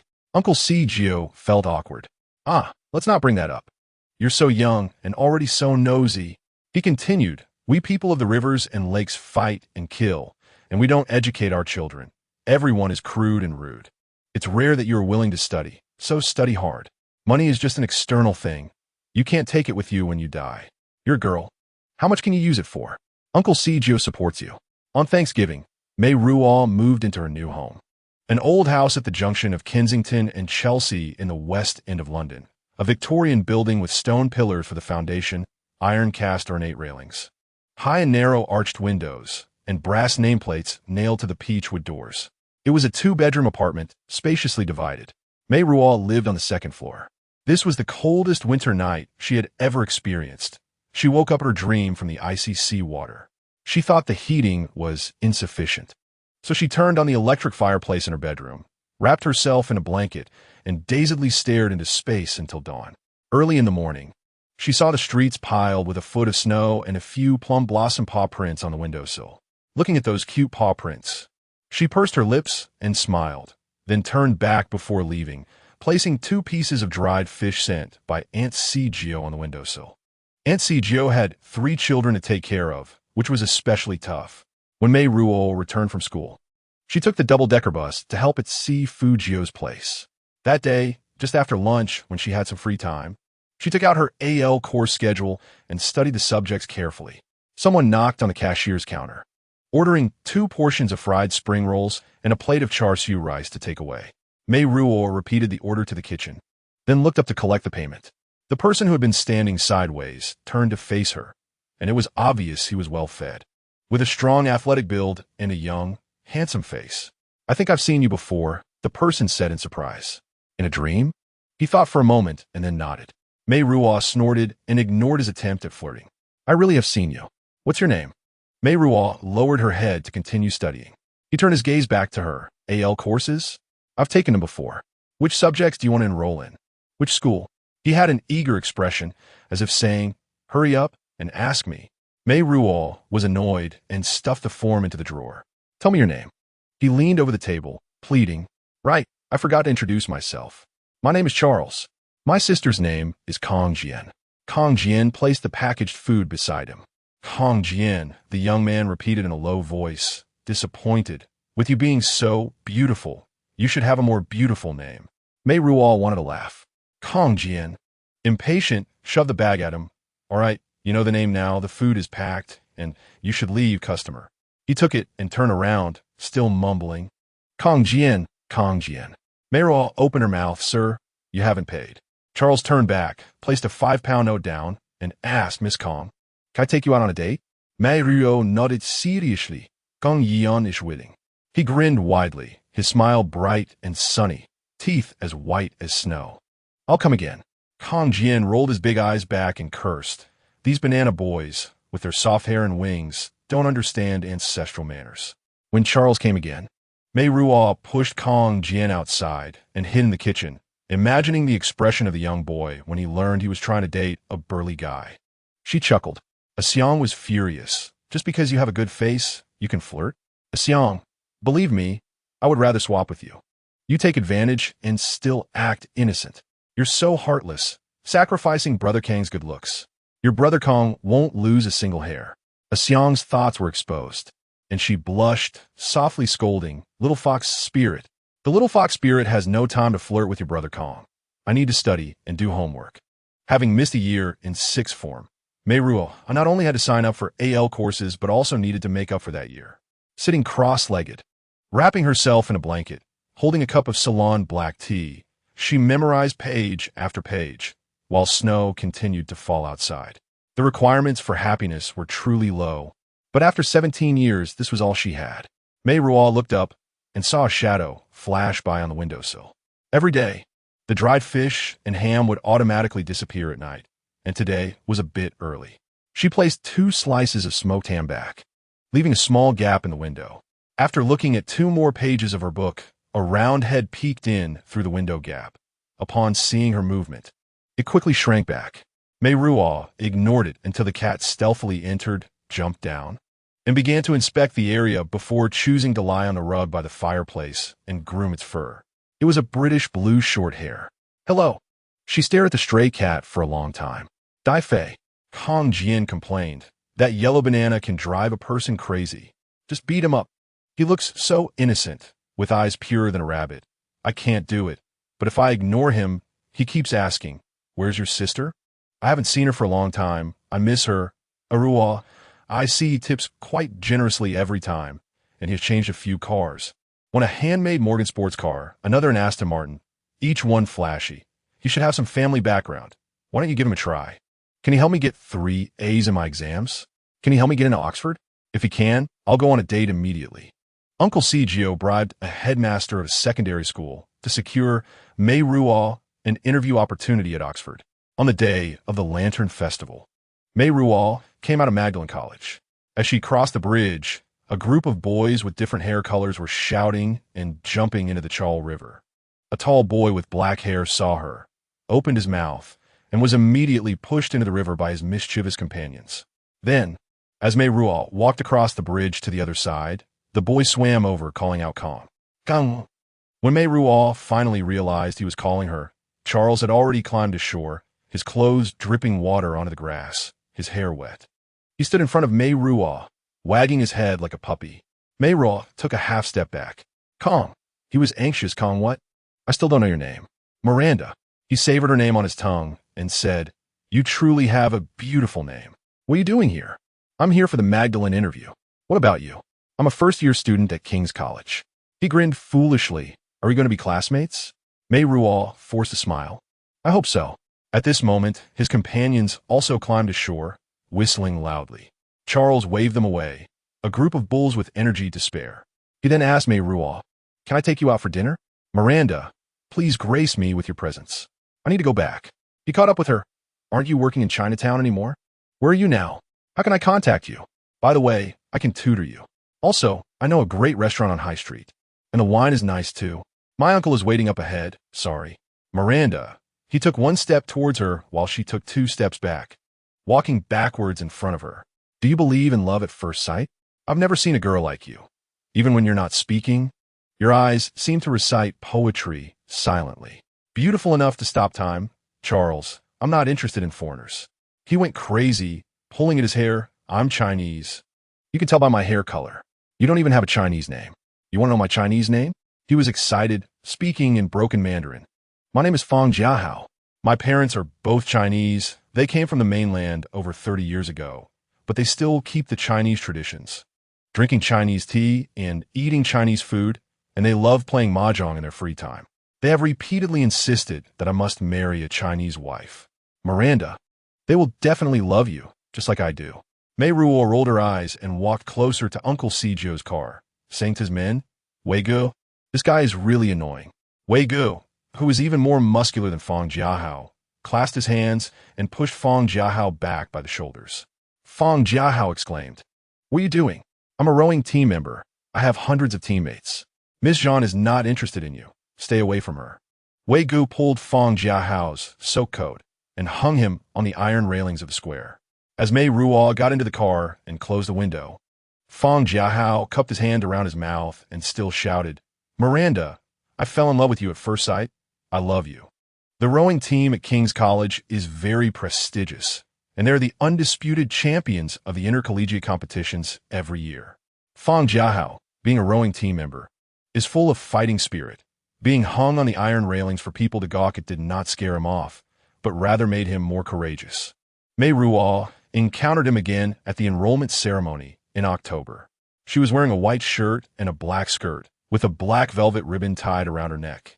Draped in a black academic gown, entering the Hilton Theater in batches with other freshmen as the melodious organ music played. Uncle Sijio and his family were waiting outside the theater. Proudly, Uncle Sijio sighed, Our generation fought hard, risking our lives just for this moment, so that the younger generation can have a chance to stand out and be respected. He then told the children, with a Ruo as a role model, if their father sees you like this in the future, he will be content for a lifetime. Aunt Sijio also patted the baby in her arms, as San has to work hard too. Uncle and Aunt, don't worry, Adath and Ayer are very well behaved. Meiruo reassured. Without Hu Laohu around, if he were here, he would be even more excited. Uncle Sijio shook his head and sighed. His children. Before Hu Laohu left the port, Meiruo had already learned from Hua Jia's Wang about the wild stories of the second generation of the Hua family. Without their father's discipline over the years, they must be even worse. She immediately changed the subject. Uncle and Aunt, let's take a photo from memory. Uncle Sijio called over the driver and bodyguard to take their picture. After 2 shots, Meiruo frowned deeply. Fang Jiahao stepped forward, bowed to Uncle Sijio. Uncle, hello, I am Miranda's classmate. May I help you take a photo? Thus, together with the driver and bodyguard, the head of the London Chinese gang and his family left a precious group photo in front of the Hilton Theater at Oxford University. Chapter 37 Big Brother Daquan. There's news from America. The second young master of the Ding family has been under house arrest in a sanatorium outside Cleveland and has not seen outsiders. Jin Zhenglei tiredly buried his face in his palms. The young lady of the Ding family is living as usual, nothing special. Or shall we invite her and Yao Linkong to ask for details? Yiping cautiously suggested. Jin Zhenglei waved his hand to stop him. Yao Linkong is not as useless as the rumors say. He's not much worse than his stepmother's son. In the future, it's still unknown who will inherit the Yao family property. I've already made too many enemies. I can't afford to create more grudges and block all paths. He thought for a moment and then instructed, since the Yao and Ding families are marrying off, send a big gift on my behalf. Yiping understood. I suppose the second young master of the Ding family will return to Hong Kong for the ceremony, and we can just follow him. Jin Zhenglei recalled the year on Ningbo Street when Ding Weiyan left in a Bentley, and Meiruo sent him off with a deeply affectionate gaze. He clasped his hands, cracking his knuckles. Yiping knew that he was itching to hit someone, so he wisely remained silent. The pent-up frustration in his throat dissipated after much effort. Jin Zhenglei asked, How's the movie company recently? A few are afraid of looking ugly and refuse to shoot. Only Dong Weiwei seems to be wavering. I think if we push a bit more, she will agree. Prepare a generous gift for Miss Dong. As for the others, you can handle it as you see fit. What you fear will come true. Yiping agreed and saw Jin Zhenglei getting up, hesitating. Sister Xiaofeng recently. It seems like she's with the restaurant at Liu Men. Jin Zhenglei grabbed his coat. Don't talk to me about this. Supporting her is just to give a Ruo face. The rest has nothing to do with me. Back at Ningbo Street, Aunt Chi welcomed him at the door. Boss Jin is back. Jin Zhenglei paused. Aunt Chi, why are you so happy today? Aunt Chi hesitated. This morning when I went to buy groceries, The Ding family's maid was waiting at the meat shop I often go to, and I learned the latest news about the young lady. I couldn't stop smiling all day. She put away her smile and explained, "Little May can speak full sentences now." She asked me if she could go play in the courtyard. Little May learned to walk first, but was slow to start talking. After she learned to call people, she only loved to say single syllables. Jin Zhenglei's expression darkened further, and he merely grunted before heading upstairs. Meiruo's room still looked the same as before, with long windows facing the frangipani tree in the backyard. Back then, when he was in the workers' quarters, after waking up and turning his head, the first thing he saw was her silhouette leaning against the window in a white nightgown. Jin Zhenglei sprayed some half-full midnight flight fragrance on the pillow and held the pillow that smelled just like her, preparing to sleep, but found it hard to settle. Imagining touching her smooth body under her nightgown, recalling how she felt beneath him, soft and slippery, rubbing against him awkwardly, Jin Zhenglei got out of bed, drove to Tan Zhao's house. Tan Zhao had just gotten up and was lazily yawning. Jin Zhenglei stepped forward and pinned her down on the bed, lifting her nightgown and going deep inside. Tan Zhao's face was buried in the pillow. Muffled cries of pain came out as he pounded her hard for dozens of times. She softened, cursing, "Crazy man, using me to vent again." He ignored her, fiercely thrusting in and out until he released completely, then pulled out. Lighting a cigarette and taking a deep drag, he felt no relief. Instead, he felt even emptier. Tan Zhao helped him take off the condom and wipe the liquid on her legs. He cursed, "Pervert." She glanced at him and continued to pat her calves. "Not as good as you." Again with the Western meal and sending diamond rings. "You can do that to a little girl of 10 or so. Let her go. At least give her a way out. It's also a blessing. Try saying one more word." Tan Zhao stopped laughing and kept silent. Meanwhile, Little May was tired from playing and dozed off in Aunt Chi's arms. Aunt Chi smiled and whispered, "Little May, your sister's back in school again. Are you happy? When our Little May grows up, she will also be like her sister, studying and doing homework and playing with classmates, okay?" On the other side of the ocean, Meiruo was far from the happiness Aunt Chi imagined. She was overwhelmed. The Oxford tutor rarely attended classes, only listing a row of books and occasionally speaking. His intonation and Oxford accent made Meiruo ponder for a long time. She was exhausted from coping with everything, and she still had to deal with Fang Jiahao. Fang Jiahao had countless reasons for dates: freshman ball, Hawaii meeting, Christmas dinner dance, New Year concert, even services at St. Mary's Church. He came to knock on her dorm window again, and Meiruo slammed the window shut. "You're so annoying." She was brushing her teeth, holding a mouthful of toothpaste foam to complain to Dai Fei.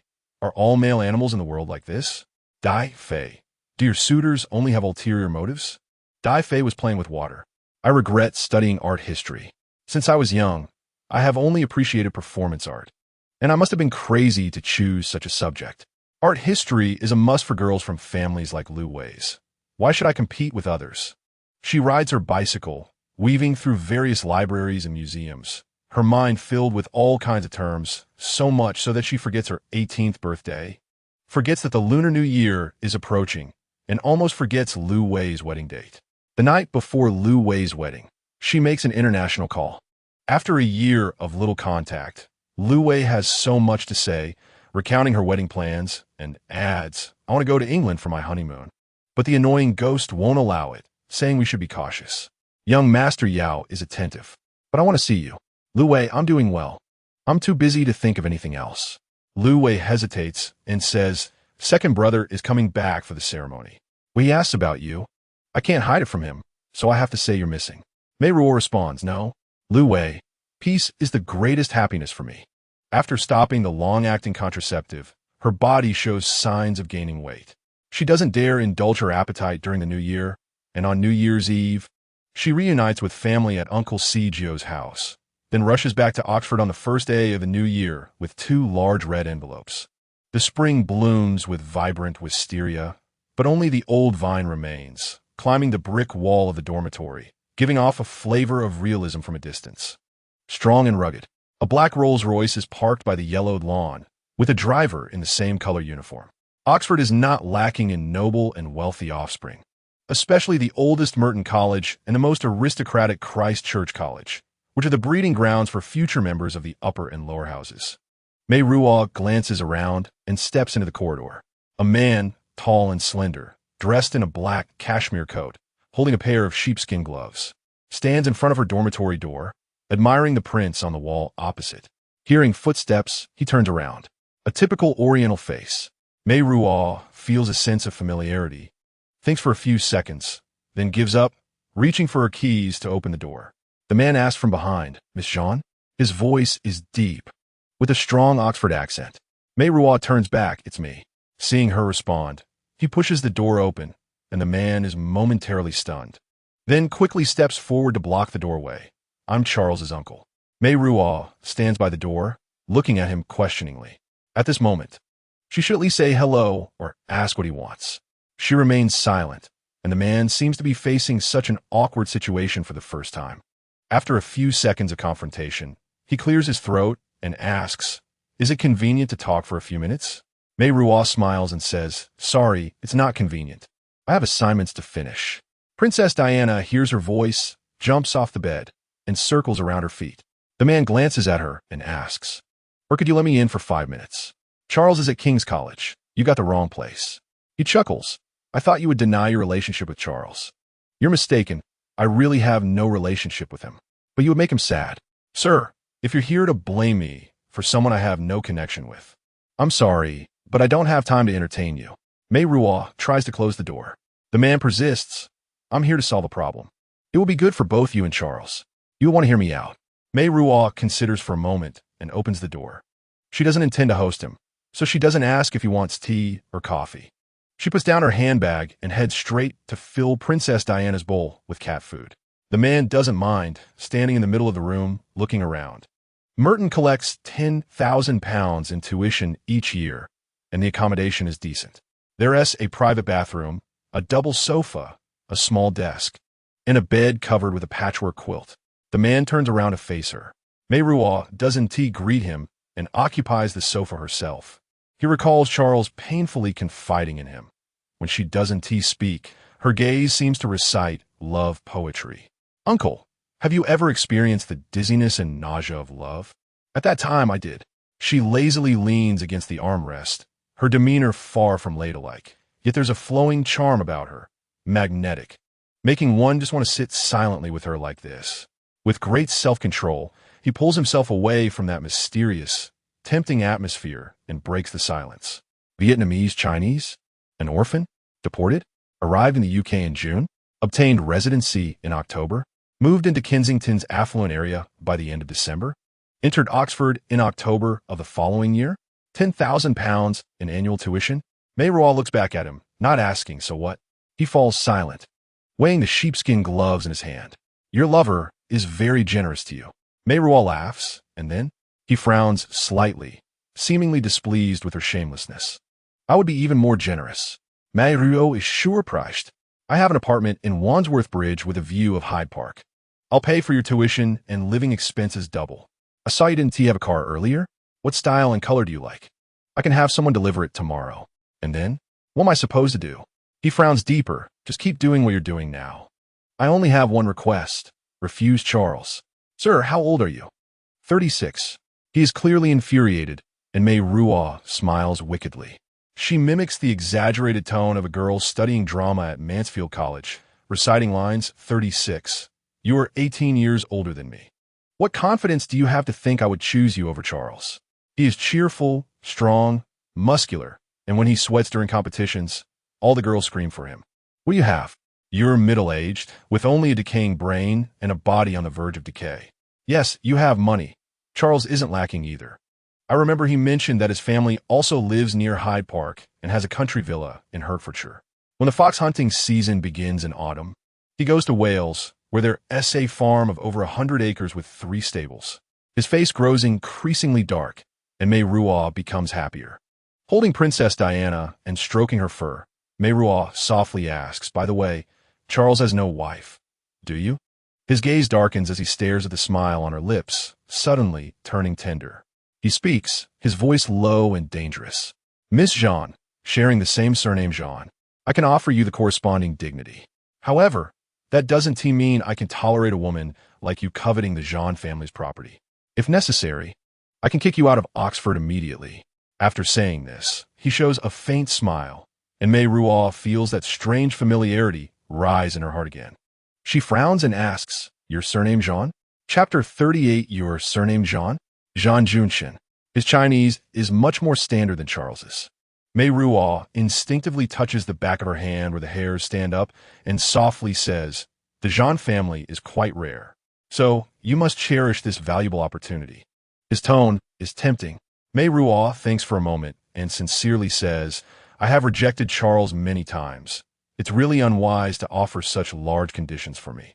What you should do is leave, go home, take care of your nephew, and stop bothering me." To entice and then let go is every woman's instinct, Miss Zhan.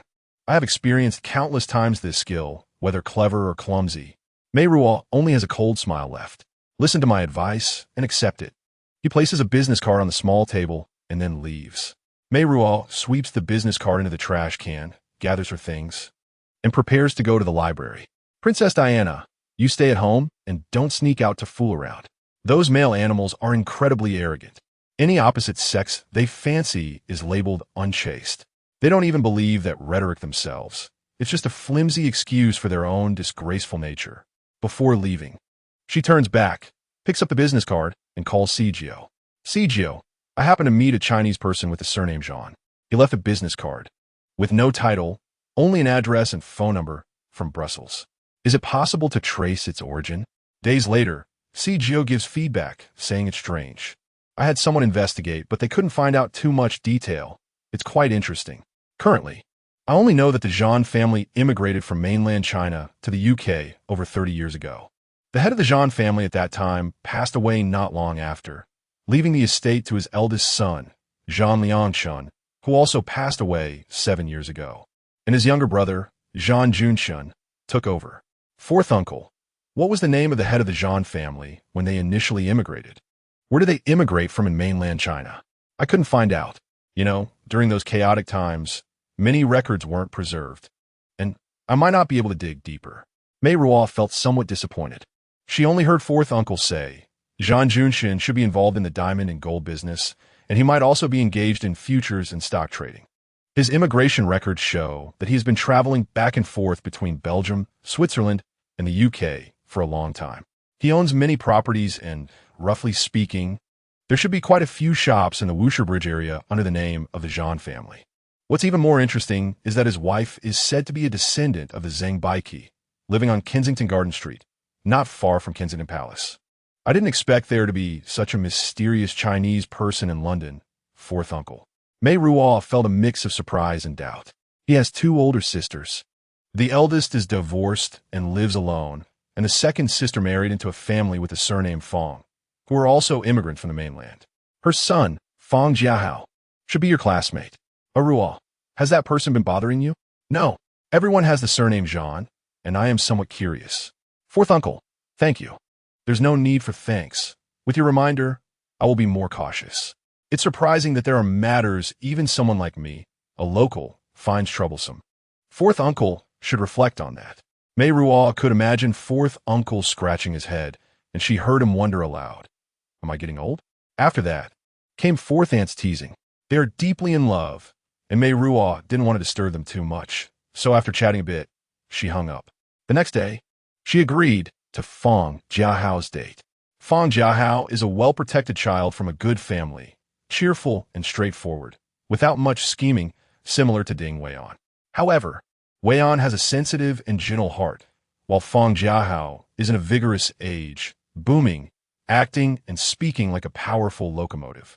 He whistled at the waitress, complimenting the color of her new lipstick. It seemed that everyone at the Copper Nose bar knew him, discussing the results of last week's football league with him. By the time he realized he was on a date, Meiruo had already been in a daze for half an hour, with only half a pint of dark beer left in front of her. Fong Jiahao felt awkward. He smiled foolishly at her, and Meiruo waved her hand, telling him to continue. No, he sat up straight. At this moment, I have yearned for a semester. Meiruo was speechless. He sighed. After Christmas Eve, you no longer paid attention to me. It seemed there wasn't much before. There were a couple of times before. I remember that precious Christmas Eve. You wore a little black dress. I asked you to dance, and with each turn, my heart felt like it went through a process of death and resurrection, painful yet sweet. Charles, do you really study law and not English literature? My mother praised my literary talent when I was 10, not because of my uncle. I thought Oxford would have another Wilde. It seems I still don't understand you. Miranda. He was excited, leaning over the table to ask, what do you want to know? I'll tell you everything. Are you really Chinese? My late father also earnestly advised me to keep the Chinese traditions even after coming to a foreign land. Real gold isn't that real. My mother's surname is Zhan, and my father's surname is Fong. When I was young, we had a maid who spoke Shanghainese. You came from Shanghai? Should be. My father sometimes mentioned old stories. Back then, my grandfather often took him to see dances at the Paramount. Miranda, what else do you want to know? I had a first love when I was 14, and since then, no one has made my heart flutter until you appeared. Meiruo lost interest. Suddenly, she remembered that her tutor would check the reflection notes the next day. She confessed to the tutor, I feel very ashamed. I took advantage of that child's innocence and disappointed him once again. However, Fong Jiahao should have many girls pursuing him. His life must be much richer than mine. Yes. She felt lonely, so lonely that she talked to a cat, crazily missing her seventh aunt. The tutor praised the diligence of the Orientals. He didn't understand. It was because there was nothing to do.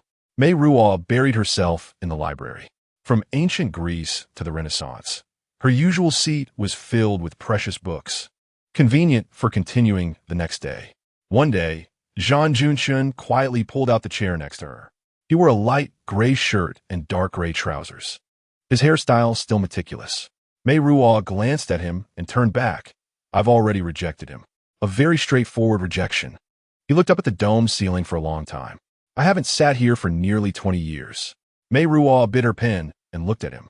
I graduated from Christ Church College. He smiled. Miranda, we are alumni. She closed her open mouth. Why did you choose Oxford? To study art history. St. Andrews in Scotland would be more suitable. Because I heard that the Jordanian crown prince is here and the grandson of the king of Norway. I had ulterior motives, hoping to snag a princess title or an oil field, to fly up the tree and never have to live hard life again. He laughed out loud, provoking dissatisfaction from others. So he leaned in closer and lowered his voice. If you never try, how do you know I can't give you an oil field? Meiruo looked back at his focused eyes, pondering that possibility, and said, I dare not. Dinner together? I dare not. Miranda, the good times in university shouldn't be wasted like this. A girl like you shouldn't be buried in books. He closed the book in front of Meiruo. Come with me. I'll take you to eat the best Chinese food in all of England. His invitation made her heart race, and thus, that confident smile became even more annoying. Zhan Junshun personally drove a vintage Mercedes from 1957. Halfway through, it started to drizzle, and he raised the soft top, casually mentioning, the other day I saw a Lotus bright orange, small and exquisite, very suitable for a girl to drive. Meiruo didn't answer, and he wisely didn't continue. The car left Oxford City and arrived at a farmhouse on the outskirts. Ivy climbed the old stone walls, and clematis bloomed blue-purple, six-petaled flowers on the fence in the rain. They were greeted by a white woman, her strong arms embracing Zhan Junshun, and her enthusiasm made Meiruo miss her seventh aunt even more. Shirley is Jewish. She spent her childhood and teenage years in Shanghai, and she has a talent for cooking. I unexpectedly discovered that the menu here included Chinese dishes during my study period.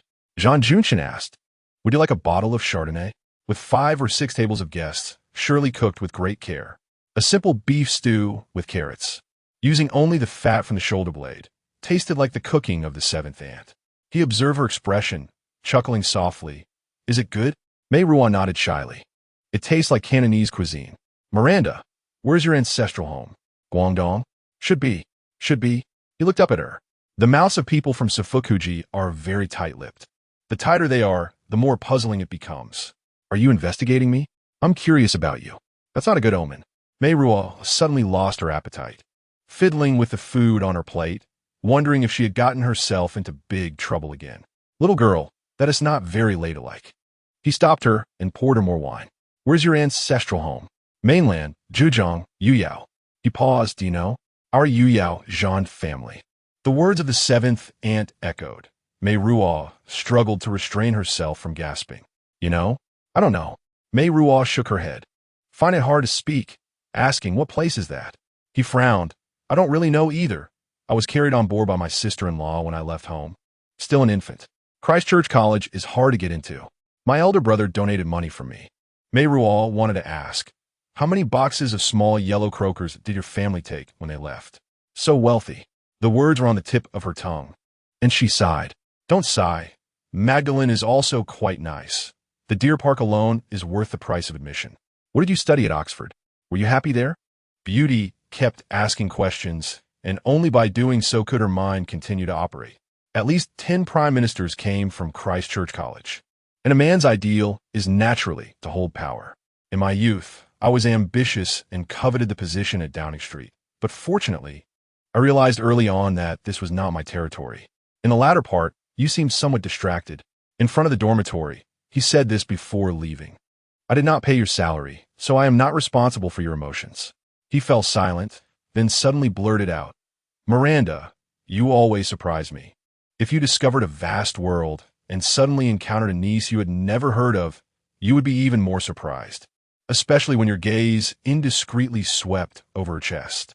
Beauty leaned against the door and asked, Are we to wait here? Wait until Charles appears. He pondered for a moment. Does this semester end in June? She nodded. I have an apartment in Paris. Would you like to go on vacation together after the semester ends? After asking, he found himself eager, actually feeling a sense of anticipation. The person before him lowered her face slightly, her long eyelashes fluttering. Her skin was smooth, glowing with youthful vitality, clearly young and tender, yet every movement carried the grace of a mature woman. He waited for her answer, yet at the same time, he didn't need any answer at all. Just like this was enough. What do you need me to do? She lifted her eyes, which were glistening and moist like the dew in the courtyard. Zhan Junshun gazed at her intently, then suddenly shook his head and chuckled self-deprecatingly. How can I force someone like you? She pursed her lips and said, all right. Then she turned and gently closed the door. Dai Fei. Meiruo hugged Dai Fei tightly and whispered, every man who wants me to be their whore deserves to burn in hell, fried in oil 100 times over. Chapter 39, They flew in the Concorde's VIP cabin. Meiruo was surprised. For someone who claims he can gift me oil fields and wells. I thought he'd own at least 6 private jets. Not necessary for now. The Chinese tradition of frugality, she muttered to herself. If Grandpa had even a shred of such virtue, he wouldn't have squandered the family fortune. Even if he'd been given 2 more crates of gold bars. It would be only been a matter of time before he lost it all. Zhan Junshun's south apartment was on Avenue Foch in the 16th arrondissement, with a terrace facing the Arc de Triomphe. Casually, as if discussing the trivial matter of an old lady upstairs adopting a new dachshund, he remarked, if we're lucky, we might catch a glimpse of Princess Grace next door heading out. Princess Grace, that was Mom's idol. Owning a Kelly bag in the same style and color would have delighted her for days. Meiruo realized it had been a long time since she thought of the past. After 3 days in Paris, they headed to Burgundy, staying at his friend S. vineyard. Zhan Junshun truly was on vacation, driving a grubby Renault, wearing a local farmeress hat, taking her fishing in the middle reaches of the Kure River, exploring remote mountain monasteries, and sneaking sips of the monk's private vintage. Meiruo developed a taste for the local goat cheese paired with Montrachet white wine. I can feel the fat expanding, she complained. Your frame is small.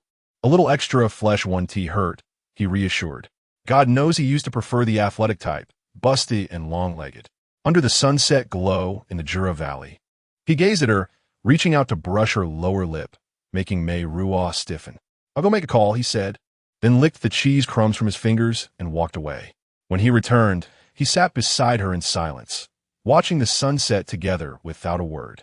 On their last night, before leaving, Zhan Junshun knocked on Meiruo's door in the middle of the night. She had to steel herself repeatedly before daring to open it. Leaning against the doorframe, his hair disheveled, he looked younger. Can't sleep, he murmured, his gaze lingering on her lips. Let us go steal some wine. Meiruo was stunned, then broke into a smile. Wait for me. I'll change. And so was. He took her hand, leading her through the dark corridor.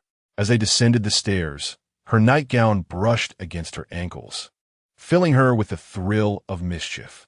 When they reached the cellar, he strained to pry open the iron latch on the wooden door while Meiruo helped, giggling nervously under her breath. "Shoo," he warned. They ventured deep inside. Zhan Meiruo retrieved a large crystal glass from a wooden cabinet and twisted open the tap beneath an oak barrel. Meiruo, relying on memory, headed toward another. They finished one glass, then swapped. "I still prefer the Marcinet, softer on the palate." "I don't believe you. Try another sip." "I don't need to." He set down the glass and pulled her close by the waist. "I refuse to believe anything could be softer than your lips." Meiruo knew what was coming. She held her breath. His lips grazed hers lightly. She heard him exhale a quiet sigh. Meiruo took a deep breath, then encouragingly lifted her hands to rest on his shoulders. Zhan Meiruo kissed her chin and murmured, "Why aren't you nervous? Why aren't you pulling away?" His lips reluctantly returned, lingering, the tip of his tongue tracing her lip line. "What do you want to obtain?" "A lovely, sweet girl like you. Why would you offer yourself to me like a golden apple?" His hand gently caressed her waist, struggling to say, "Meiruo, Zhan Meiruo." Mei pushed him away forcefully. In the dimly lit cellar, her eyes blazed with fury. "What do you want?" She pursed her lips and answered after a long pause, "I'm curious. Any night during all these days I could have climbed into your bed. Uncle and niece. Were you willing to take that risk? I wonder, when you realize our familial ties, will your sanctimonious facade crack even slightly? Perhaps. More likely, I'll just carry on. I'm already drenched in filth. What I say little more." Zhan Meiruo reached to stroke her chin, but Meiruo swatted his hand away. "You want revenge. You were supposed to be a young lady of the Zhan family. Carefree like Charles, free to study and fall in love. But unfortunately, the Zhans fell from grace. Your mother became a dance hostess at a nightclub. The first man abandoned her, and the second molested you when you were 15. By 16, that man had become your stepfather. You crossed oceans just to escape it all. And then, I understand you. The more you see Charles' innocence and happiness, the more unbalanced you feel." His voice grew slower, deeper, each word like a hammer pounding against her heart. Meiruo sniffed. "So what? I pose no threat and have not infringed upon the noble interests of your esteemed Zhan family in the slightest. And you? Think about the disgusting things you said. What was the first thing you said? I'll be more generous than your lover. I have an apartment for you in Knightsbridge. Double the living expenses. Just need you to sleep with me. A woman like you dares to covet the Zhan family. I can kick you out of Oxford immediately. We're 50 steps and 100 steps apart. You're no cleaner than I am." He remained silent. "I truly am weak. With only the heart to smash your heads, but not the ability," she muttered resentfully. "The game ends here." The next day, Zhan Meiruo forcibly dragged her onto the plane with him. Meiruo huddled in the corner. Noticing her swollen, red eyes, he asked softly, "Who made my Meiruo so sad?" "Don't call me that, it's disgusting." "Fine, our little princess of the Zhan family who was left behind. The abandoned princess. Allow me to be your knight." Veen once said something similar, but his gaze was warm and his tone gentle. "Go ahead and mock or humiliate me. Right now, you're like a spoiled child throwing a tantrum because you didn't get your way." Meiruo turned her head away, took a deep breath to calm herself, and then asked softly, "When did you find out?" "I already had my suspicions. You left too many clues along the way." Showing no knowledge of Vietnam, yet harboring endless curiosity about the Zhan family. Then, during dinner at the hotel in the Jura Valley, I received a phone call. There's a naive girl who hopes to save a substantial dowry for herself. She works at Seafood Jiushi. Meiruo is as beautiful as a bite of ice. That idiot A Xiong is driven to madness by poverty. I follow the names Lu Shijio and Zhan Meiruo all the way to Hong Kong, unexpectedly discovering the miserable state of Uncle Lu's family. And my niece was actually right in front of me. Indeed, just before that phone call, you had just put the cheese crumbs from her lips into your mouth. And even before that, you wanted to keep her as a mistress. You only know how to mock and humiliate me. He answered with her words. Meiruo showed no joy of victory at all. This is too. He stopped after saying a word. Unable to find an accurate adjective to describe the complex feelings of this holiday. "Truce?" he asked. She pursed her lips, thought for a moment, and nodded. "Truce." He sighed in frustration. Which branch of the Zhan family are you from? You have already inquired about me countless times these days. But what have you answered? I only know that you lost your mother at a young age, that your sister-in-law treats you like a mother, and that your elder sister, after her divorce, now lives in Switzerland with your widowed sister-in-law. Then there's Charles's family. You admire his father, but don't praise your second sister much. It's all superficial. Only women and petty people are hard to raise. He decided not to argue with the childish girl and replied, "We are from the second branch of the Zhan family. The first and fifth branches remain in the ancestral home. The third branch later went to Boston, and the fourth branch is said to have fallen. Heard? When the family splits, there should have been some discord back then." Meiruo smirked. "After my grandfather left, did you have internal strife? Did you fight to the point of bloodshed and turn against each other for the Zhan family's inheritance?" "Not you, that's your uncle's." He turned to her. "I'm also your elder." She perfunctorily responded with an aha. "This is too." He sighed again. "This is indeed a surprise." Especially when seeing Fang Jiahao waiting for her in front of the dormitory, with bloodshot eyes, Meiruo felt even more glee and schadenfreude. Fang Jiahao opened his arms and then clenched them tightly. The reality was in front of him, yet he still found it hard to believe. "You guys went on vacation? Behind my back?" He looked like he wanted to cry, pleading with his uncle. "Miranda is mine. I found her first." Zhan Junshun tilted his head to ask, "Meiruo, me or you?" "Of course it's you." She didn't want to deal with a big boy who thought he was heartbroken and reeked of alcohol. She pushed past Fang Jiahao. "I'm very tired. I need a rest." "Miranda."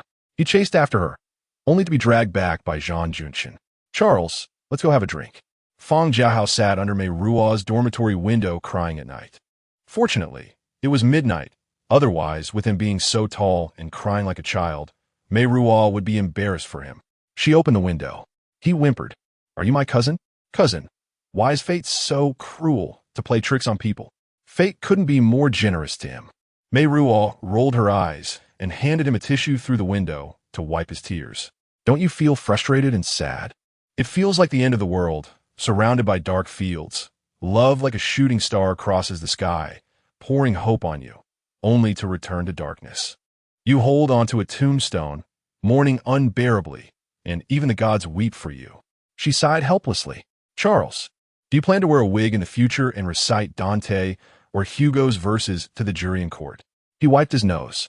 "You reminded me. I plan to change subjects." He then asked, "Are you really my sister?" Meiruo nodded, leaning on the windowsill. "Charles, there are many good girls around you. My second first love." Fang Jiahao wobbled to his feet, looking at the lawn below as if bidding farewell to a corpse for a long time. He finally shook his head. "I'm leaving, cousin." He swayed forward while humming the Beatles softly. "I look at you, the sleeping love my guitar sobs. I look at the ground, a mess." Meiruo's gaze followed the silhouette in the night, softly echoing, "I don't know why you changed your mind. And let yourself fall. I don't know why you changed yourself. No one warned you." Meiruo decided to refuse Zhan Junshun's invitation. "I'm not interested in delivering myself to the Zhan family's exhibition room to accept your inquiries, such as why my grandfather became a fallen family, satisfying your boredom and curiosity." They visited Shirley's farm again, and Shirley came up to say, "Today's oysters are fresh and plump." Zhan Junshun looked up at her with a kind smile, confirming another order of creamy oysters. When he turned his face, he coldly glanced at Meiruo. "We are relatives." "Yes, but we've never interacted before. Don't talk to me about the same bloodline. Your lips are thin and cold, incapable of holding love." He pressed those lips that she despised. "Meiruo, you lack discipline." "Because I often provoke you?" "Sorry, that's how it is. As a descendant of a fallen family, I have only a few weapons for survival." He took a sip of Montague to calm his anger. "We are relatives. The Zhan family can provide you with a more comfortable living environment and create better conditions for your future." "Meiruo, you are a smart person. Don't refuse easily. Think seriously about what you desire most." If years ago, a member of the Zhan family appeared, willing to lend a hand to realize your mother's dream of being a Zhan family lady, for yourself, Meiruo would willingly bow down and beg all Zhan family members. But now, those things are no longer important. "I desire peace." She asked her heart and then answered sincerely, "I thought you were a female gladiator." He looked disappointed. "I give you plenty of time to think. The doors of the Zhan family will always be open for you." It's not a princess's life, but it won't be much different.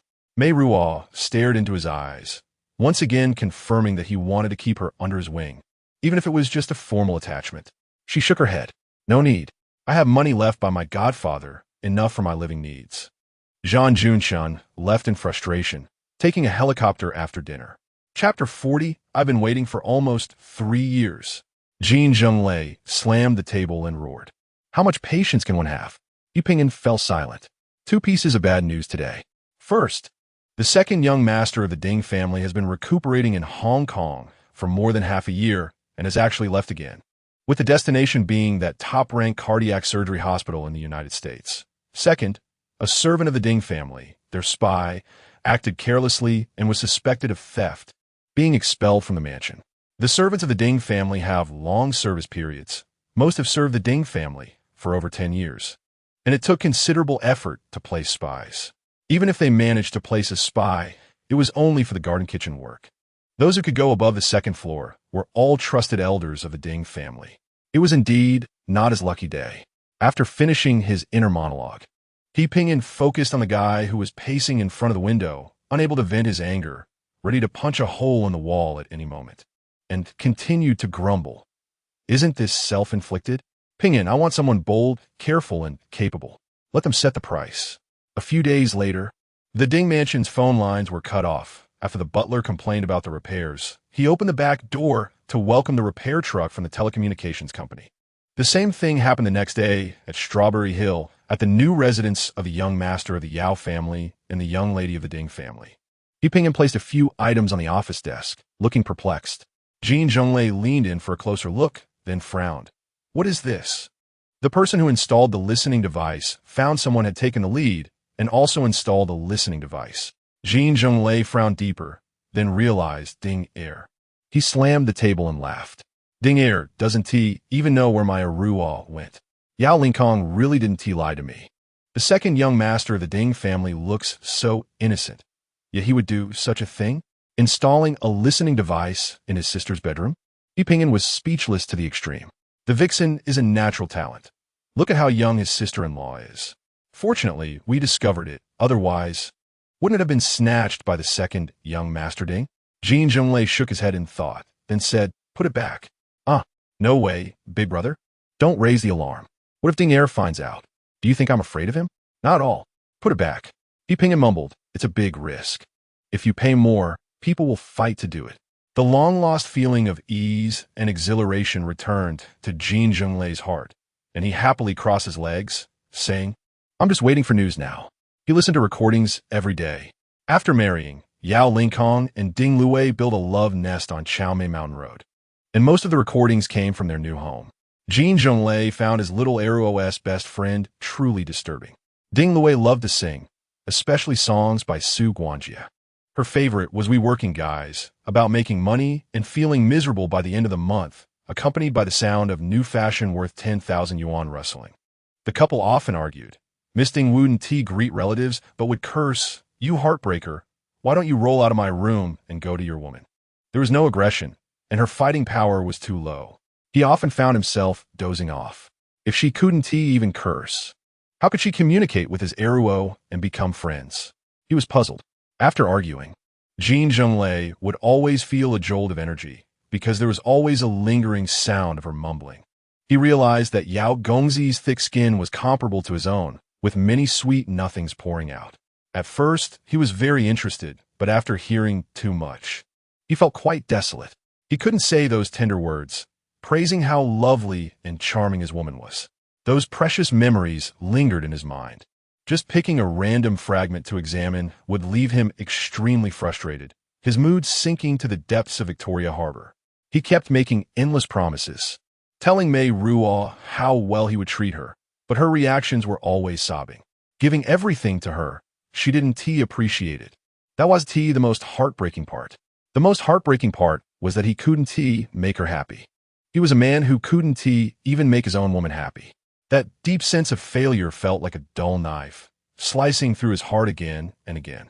He always thought he had a heart of stone, but he still felt pain, unable to bear it, struggling to breathe. Big brother, that's all for these past few days. He Pingyan wondered, Did Aseo really not contact Miss Ding? Jin Zhenglei waved, signaling Ping'an to leave. At night, he lounged at home, drinking beer in the living room while a few commentators on TV discussed the day's Sha Tin races. Aunt Chi kept peeking in. Aunt Chi, bring another half-dozen beers. Boss Jean, you've already had a lot, Aunt Chi warned softly. Aunt Chi, do you miss Meiruo? Aunt Chi remained silent. I miss her, he burped. I miss her a lot. Boss Jean, it's getting late. You should go to sleep. He initially thought she had smuggled herself away, worried and angry. Afraid she would be bullied on the boat and thrown into the sea, angry that she would rather take a desperate route than be with him. Now it was the same, worried about where she might be, whether life was difficult for her, furious that he couldn't find her. What was even more detestable was that even if he found her, he might not be able to make her happy. He murmured in despair. I don't know how to make her happy. Boss Jean, Aunt Chi hesitated, then finally said, the little miss has very low demands. When she was little, just swinging made her happy. On her birthday, when she got cake, she hugged my neck and said thank you. She was very content. I didn't just give her cake. I took her out for Western food and gave her a big ring. You bullied her like that. Even if you made her a princess, she wouldn't be happy. Aunt Chi, stop talking nonsense. Bring me another half-dozen beers. In the corner of the staircase, a white skirt corner turned as she heard his roar and immediately turned to run away. Aunt Chi was furious. Boss Jean, cut back on the drinks. You woke the whole family. What family do I have? My parents died a long time ago and have been reincarnated. Aunt Chi fell silent, and after a while, she spoke. Boss Jean, little May is 3 years old. She should be starting kindergarten. He paused, recalling who it was, and nodded, saying you decide, and add the tuition to the household expenses to report to Ping'an. But find a good school. I'll send someone to look for it tomorrow. He forgot about it the next day until a few days later when little May curled up in the corner, looking at him. Jin Zhenglei noticed the tiny figure, stared at the corner, and little May, frightened, timidly walked out. She called him Dad, but didn't he dare to finish the word. What are you doing? He asked, not realizing his tone was rough. Little May turned pale and shook her head vigorously. She bit her lower lip, trying to hold back tears, looking very much like Meiruo. Jin Zhenglei was stunned and involuntarily squatted down, softening his tone to ask, what are you doing? Little May continued to shake her head. He examined her small face carefully, not finding his own reflection, but instead seeing eyebrows and eyes similar to Meiruo's, only a bit more delicate, without that captivating charm. If you don't speak, I'll get angry. Little May's eyes filled with tears, struggling not to cry, murmuring, going to school. Jin Zhenglei opened his mouth, recalling his promise. Like your sister. He nodded, like your sister. Then he frowned, like your sister? Little May was startled, looking at him cautiously before backing away. Jin Zhenglei strode downstairs and entered the kitchen. He looked fierce. Aunt Chi was holding little May at her feet, unconsciously raising the frying pan in her hand. Aunt Chi, where are you hiding from me? He rushed over. Do you know Meiruo's whereabouts? Aunt Chi wanted to hit him hard, but was scared of the frying pan, which he snatched away. Is she in school? Where? How do you know? The maids were scared and hid to the side. Aunt Chi closed her eyes. I don't know anything. If you want to ask, go ask the King of Hell. After I choke Aunt Chi to death, I will tell him. He clenched his fists, unable to bring himself to hit her. Ding Luwei must have passed on a message to you. I will ask her. Ding Luwei was getting her hair styled at Vidal Sassoon when she saw Jin Zhenglei through the glass window and urgently called for someone to help her call her husband for rescue. Miss Luwei, hello. Seeing his demeanor, it didn't seem like he was going to choke her. Luwei, still shaken, prayed with her hands together. Please sit. Jin Zhenglei sat down. The previous anxiety had blown away on the way here. He understood that no matter how much he pressed, all he would get was lies. Moreover, he was now different from before. He didn't dare to confront Sir Ding Shixing's granddaughter. Besides, the woman in front of him was Meiruo's only friend. He took a deep breath, and Ding Luwei followed his rhythm, breathing deeply as well. I just want to know if she's doing well. Ding Luwei was momentarily stunned, then looked around. Who? Miss Ding, I have a small request. I want to know if she's doing well. She was silent, and under his oppressive gaze, Ding Luwei lowered her eyes to think. I have relatives in Iceland. They say they saw her on the bow of a whaling ship with a harpoon in her hand, stuck in a big humpback whale. She described her honeymoon photo, just changing the person. It's wrong to lie. But Meiruo had gone from being the daughter of a rubber tycoon to a Vietnamese Chinese. After thinking it over, Ding Luwei calmly continued to lie. They say she is very healthy and looks quite strong. So, she's doing well now? Luwei praised him. Mr. Jin, you may not have read much, but you know how to grasp the point. Jin Zhenglei stood up, took 2 steps back, and turned around. Luwei was confused. What do you want to say? He pointed at Ding Luwei, forbidding her from singing Su Guanjie again. He swallowed the words at his lips and turned to leave.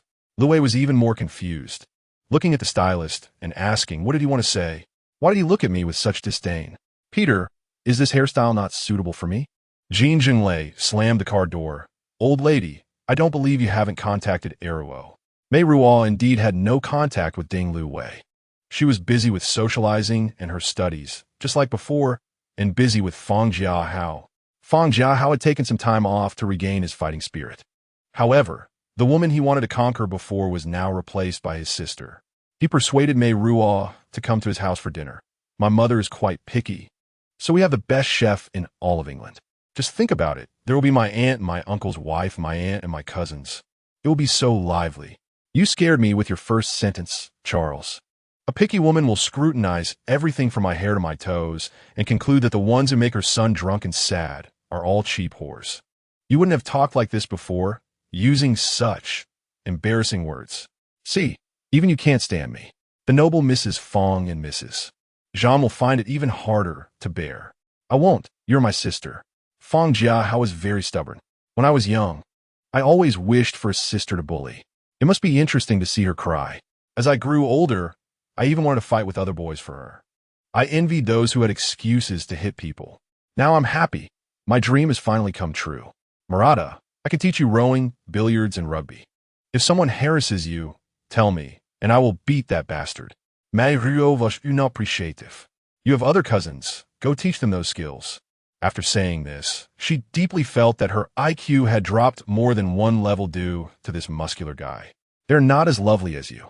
They only discuss the lace of collars and how many inches above the knee the hem should be.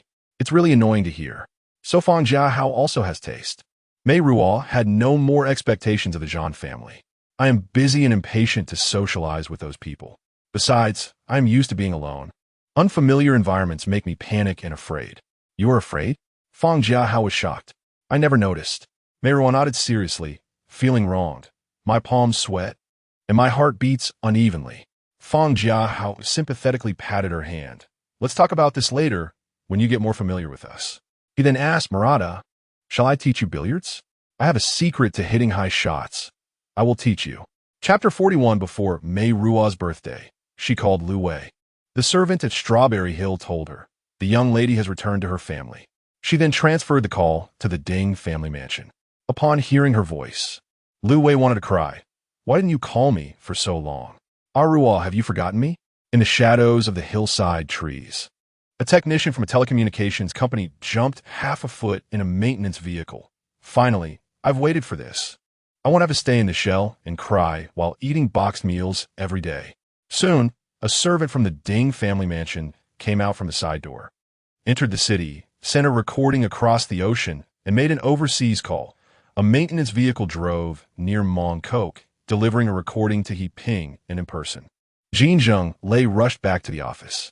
Why didn't you call me for so long? Meiruo, have you forgotten me? Jin Zhenglei was annoyed. Can't you speak nicely? I can't hear Meiruo's voice through your crying. I dare not contact too much. Luwei, would this disturb your life too much? And, what do you mean? We are good sisters. How have you been lately? Not well. I was so angry with Yao Ling Kong that I returned to my family. Luwei sniffled. He is too disgusting. He went out again. Not just that. I don't know how he got involved with your person. Spat first, and then he somehow got together with someone surnamed Jean.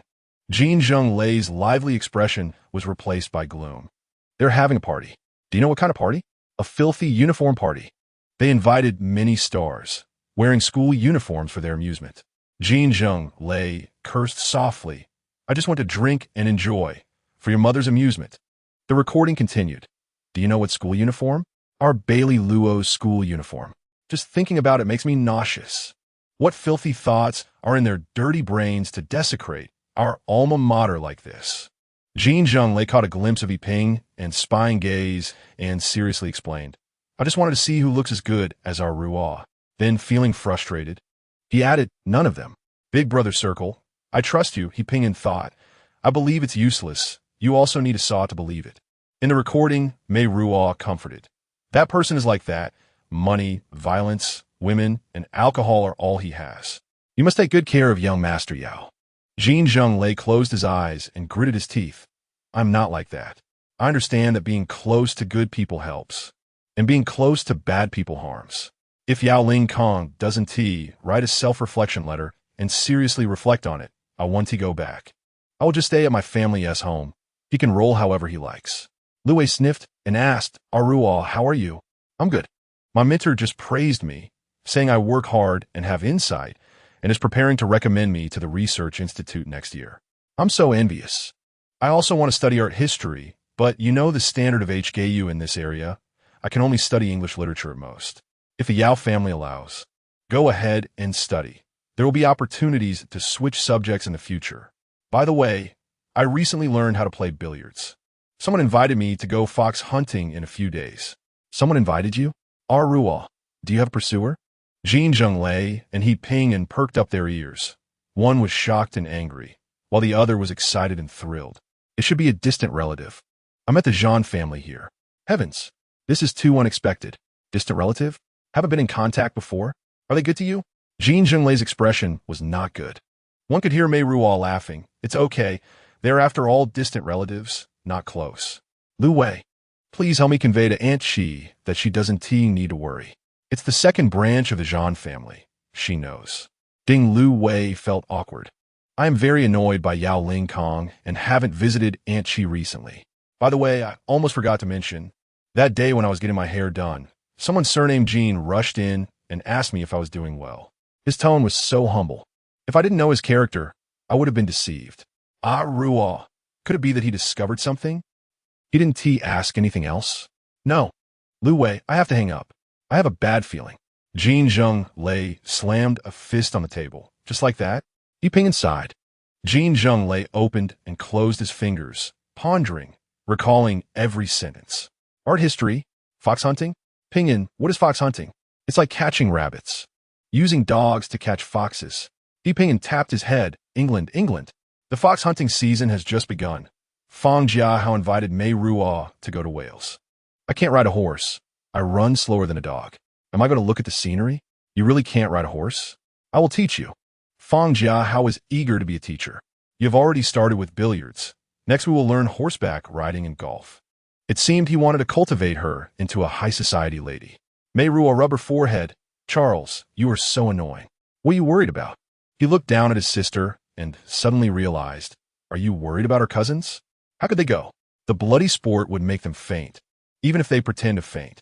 Uncle Sijio had originally invited Meiruo back for dinner on her birthday, but she had to call to apologize. Aunt Sijio understood. Ruo, the Zhan family should try to be closer and socialize more. You are all alone. Having more relatives is always a good thing. Aunt, I understand, but my identity is awkward, an orphan and a poor relative. Uncle Sijio grabbed the phone. Don't listen to your aunt's words. It's a woman's perspective. Ruo, you are still young. Don't think too much. Follow your heart and do what makes you happy. If it doesn't, then to hell with it. The world will still turn without them. Uncle Sijio can take care of you. Meiruo silently bowed her head, feeling grateful. Oncle Sijio, iam inexplicably glorieux. The last time I told you, that person seems to have discovered my whereabouts. Kong Jianwei will take good care of Xiang's mouth. As for other matters, leave them to me. Meiruo and Fang Jiahao boarded the train at Chester, followed by two burly men, one of whom made Fang Jiahao glare with anger. Determined to clear his name, Fang Jiahao challenged the burly man to a contest. The burly man looked at Meiruo questioningly, and she nodded. He glanced around the carriage and said, the space is too small to make a proper show. Young Master Fang, let's arm wrestle. Fang Jiahao, being a faux foreigner, didn't quite understand and mimicked the burly man's actions by placing his elbow on the table. After losing once, he remained unconvinced, claiming he was inexperienced and insisted on continuing. With a flushed neck, he shouted, Miranda, cheer for me. It was really childish. Meiruo covered her smile with a book, studying his features. Fang Jiahao didn't quite resemble the Zhan family. His facial features likely came from his father's side, looking honest and endearing. This was her brother, and, for the first time, a genuine feeling arose in her heart. Meiruo continued reading, her lips curving up. The servant waited outside the station to take them to the village in Chester. After turning off the main road onto a smaller path for 20 minutes, there were no signs of people around, only dense beech forests on either side. Serene, as if in another world. Meiruo then truly understood the concept of over 100 acres. Suddenly, it opened up to reveal a large pond. On one side of the pond stood a mansion with gray limestone walls and a black gabled roof. Fang Jiahao pointed to the other side and introduced. That's Lord He Wei's house.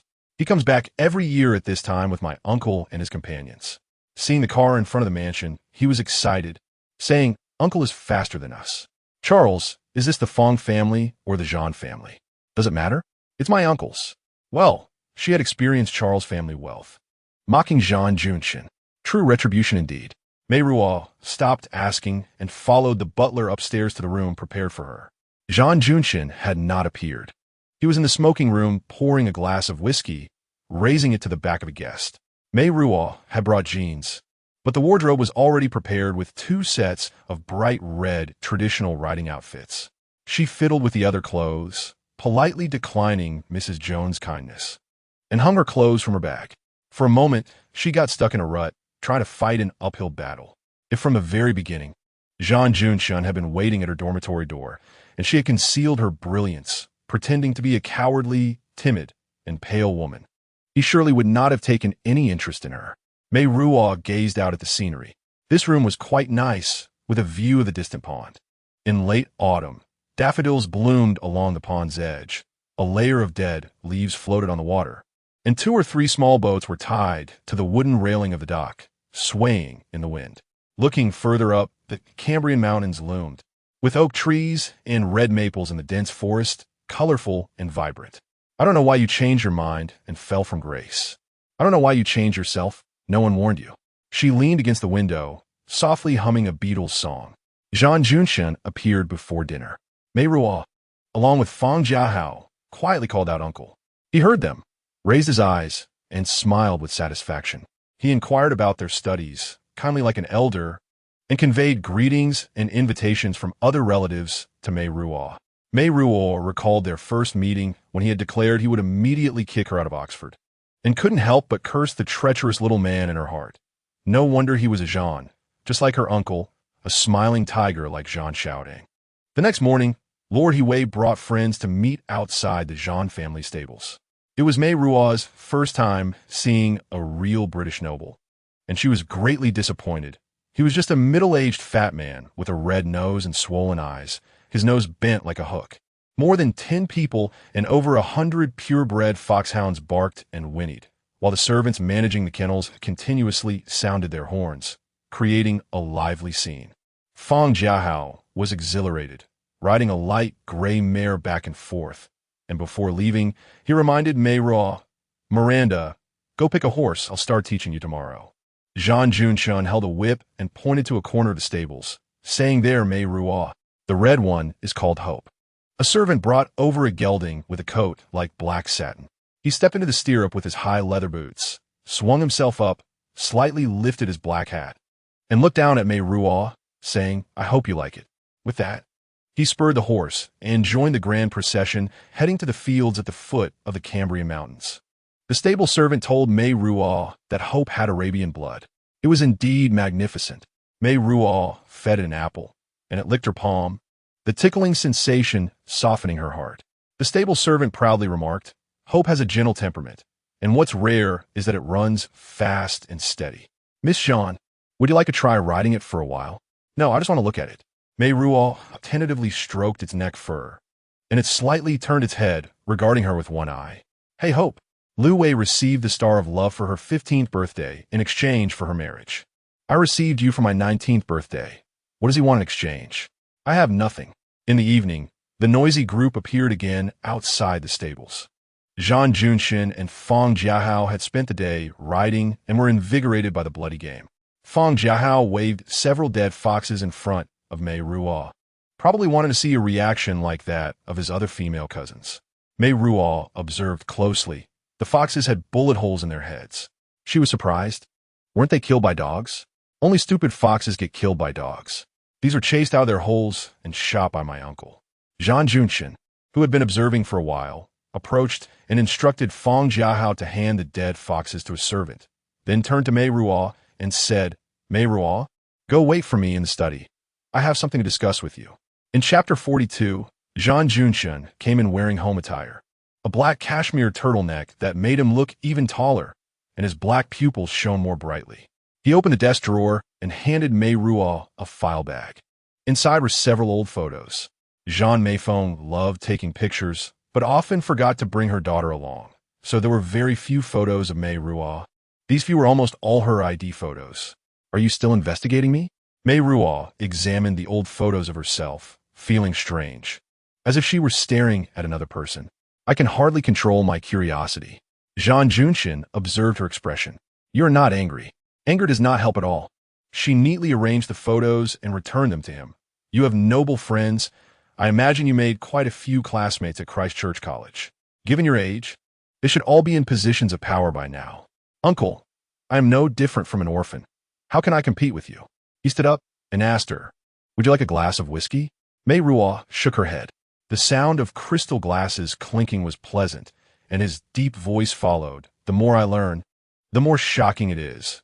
Our little princess of a Zhan family, 19 years of life, is comparable to an adult's lifetime of experiences. Meiruo closed her eyes, unconsciously clenching her fists. But even so, there are still things I do not understand. He walked over, leaned against the desk, and tilted his head to look at her. Suddenly, he laughed. Meiruo, recently 2 groups of people have been looking for you. Meiruo remained indifferent, quietly meeting his gaze. Coincidentally, their selection criteria are the same. One group is students of art history from various colleges, and the other is young women of Chinese descent. Oh, are you referring to me?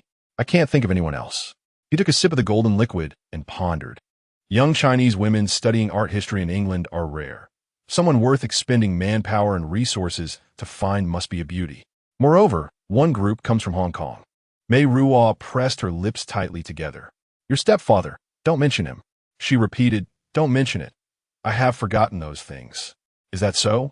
Then why do you bring 2 bodyguards wherever you go? He put down the cup, bent down, and you were afraid of him. Afraid that one night he would jump through the window and cover your mouth. Afraid that one day in the library, he would pull out the chair next to you and say good morning. It is said that he is a cunning wolf, having devoured countless people, with blood still on his teeth, but no evidence of his predation has ever been discovered. Meiruo's beauty was like biting her trembling lips. There was a restrained fury in his eyes. He didn't just molest you? When Meiruo looked up at him, their eyes met, and he got the answer. Zhan Junxin heavily placed the cup in his hand on the table, and after a long while said, you need the protection of the Zhan family. It took her a long time to find her voice. Your meaning is your protection. Same thing. Her voice was broken. What do I need to pay? A long silence. Meiruo, do you know how many processes it takes for a rough diamond, mined from the earth, to become a finished diamond with 8 hearts and 8 arrows? Splitting, sawing, shaping, cleaving, polishing, and shining. It is necessary to maintain the weight of the rough diamond as much as possible while minimizing flaws. A perfect stone, the more precious it is, the longer it takes, months or even a year. His fingers brushed her cheek, lifting Meiruo's chin, and you, carved and shaped to shine brightly, at least for several years. Meiruo's eyes still had confusion. Don't imagine your uncle too poorly. In fact, you should be more grateful that I extinguished the flame of revenge in your heart that night. We all know which night it was. I can hardly believe you would help me voluntarily and unconditionally. Chinese people are used to attributing inexplicable closeness to fate. You can understand it this way. I'm not the emotional Charles. Zhan Junxin smiled, gazing at her face. Meiruo, you are really adorable. Without waiting for her response, he continued, accept my protection and care. I will give you the most hopeful future. If you need a vent, we can set a trap, and when the person you fear the most arrives, We will send him to Wakefield Prison. In this life, he will never see the sunrise on Victoria Peak again. I have someone else to protect me. The dwarf in Chinatown? Don't insult the person I respect. Meiruo. His abilities are limited. At most, he can provide you with a few big eyes and some firearms. If you want a one-time solution, you need me. He gave her time to think. Meiruo picked up the cup on the table, sipping it slowly until she finished the remnants of the wine. I need more time to think. Sorry, I'm tired. I'll go upstairs first. Wait a minute. He handed her a deep purple velvet square box. Happy birthday. Meiruo returned to her room upstairs and opened it. Inside was a simply styled platinum and diamond crown, shaped like an olive branch with small diamonds, with a chunky yellow diamond in the middle, dazzling and eye-catching. Meiruo tried it on, looked in the mirror, and then put it back in a box. Should she accept the olive branch he offered? This question was actually about who was more terrifying, Jin Zhenglei or Zhan Meiruo. Meiruo wrapped herself tightly in a wool blanket. Jin Zhenglei tied her to the headboard, the syringe in his hand, a frenzied light in his eyes. In the finished bath, he was only wrapped in a towel around his waist, with a dragon tattoo on his back, and regardless of her resistance. He pierced into her body. He waved to Pinyin, asking him to take her home, saying just a glance would put her at ease. He jumped to the window, turned back to caress her lips, coaxing her that someone would pay her mother, and that she would be well taken care of. In the dimly lit corner of the staircase, he pinned her against the wall, his tongue exploring hers. Meiruo hid in the blanket and cried. He was a wolf she had brought home, brutally ruining the first half of her life. However, Zhan Meiruo was no better. He was more like a devil. And trading with him, one day she would rely on him, looking up at him humbly. That would ruin the second half of her life. Meiruo continued to cry. She decided to indefinitely extend the time she needed to think. The next day, Fang Jiahao taught her to ride horses, lifting Meiruo onto the saddle and leading Hope to walk slowly, allowing Meiruo to get accustomed to the rhythm of the horse's movement. Zhan Meiruo watched from the side, seemingly patient. Finally, he said, "Go take a hot bath. I'll have Mrs. Jones bring you some ointment. Your thighs probably chafed." "I will tell Miranda about this, uncle," Fang Jiahao said sourly. Meiruo nodded weakly. Her back felt like it had come loose from lack of exercise as Mrs. Jones helped her into the bathtub. After the bath, Mrs. Jones helped her manage her long hair. There was a knock at the door, and after a few low whispers, Mrs. Jones went out. Meiruo tightened her robe, tidied her half-dry hair, and watched Zhan Meiruo enter her bedroom, followed closely by a worried Wei Ge. Wei Ge said, "Miss Zhan, Uncle Si Gio wants you to go back. He has something important to tell you." Meiruo turned to Zhan Meiruo, hoping to get some information from him. He shook his head. It's best to make a call to clarify first. She changed her clothes and went downstairs with him to the study. Uncle Si Gio said, "Meiruo, I have a newspaper from a few days ago. Your mother has passed away." Meiruo's breath stopped for 2 seconds. The newspaper had an obituary that read, "Ms. Zhan Meifeng, at No.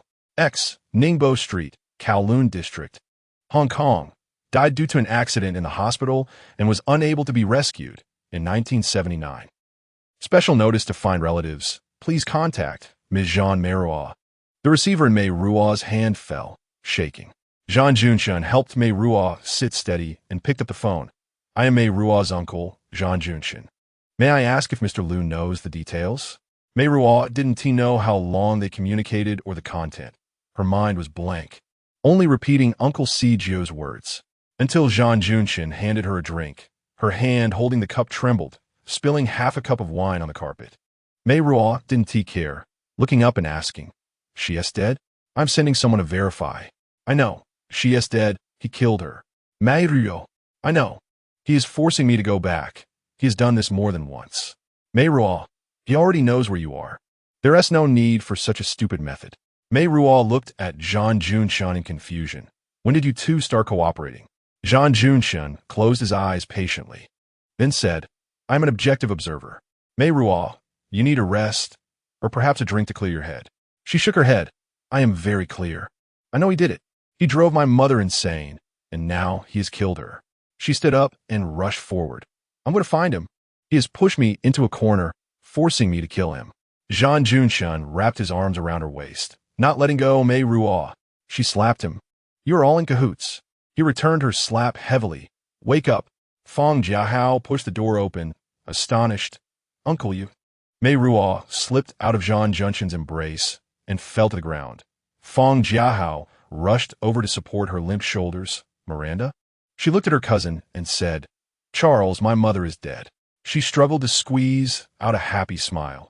She is finally dead. But why am I so sad? Fang Jiahao said softly. Miranda, don't smile like that. It scares people. Charles, you take her upstairs. I'll wait here for news. Fang Jiahao wanted to hug her, but she pushed him away.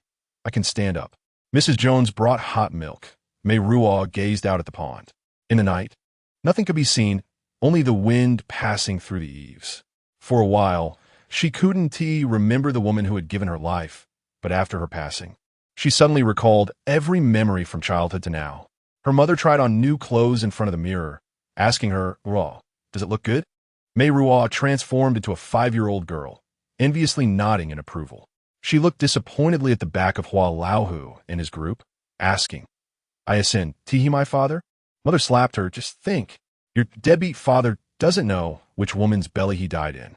Mother fiercely pinched her arm and lowered her voice to threaten. If you call it wrong again, I'll pinch your right hand. She held back her tears and nodded hesitantly. Elder sister. Mother and uncle were drinking tea in the living room, pouring each other cups. Uncle said, Hua Laohu is so generous to that woman who runs a bookstore. Sister, are you pretending not to see?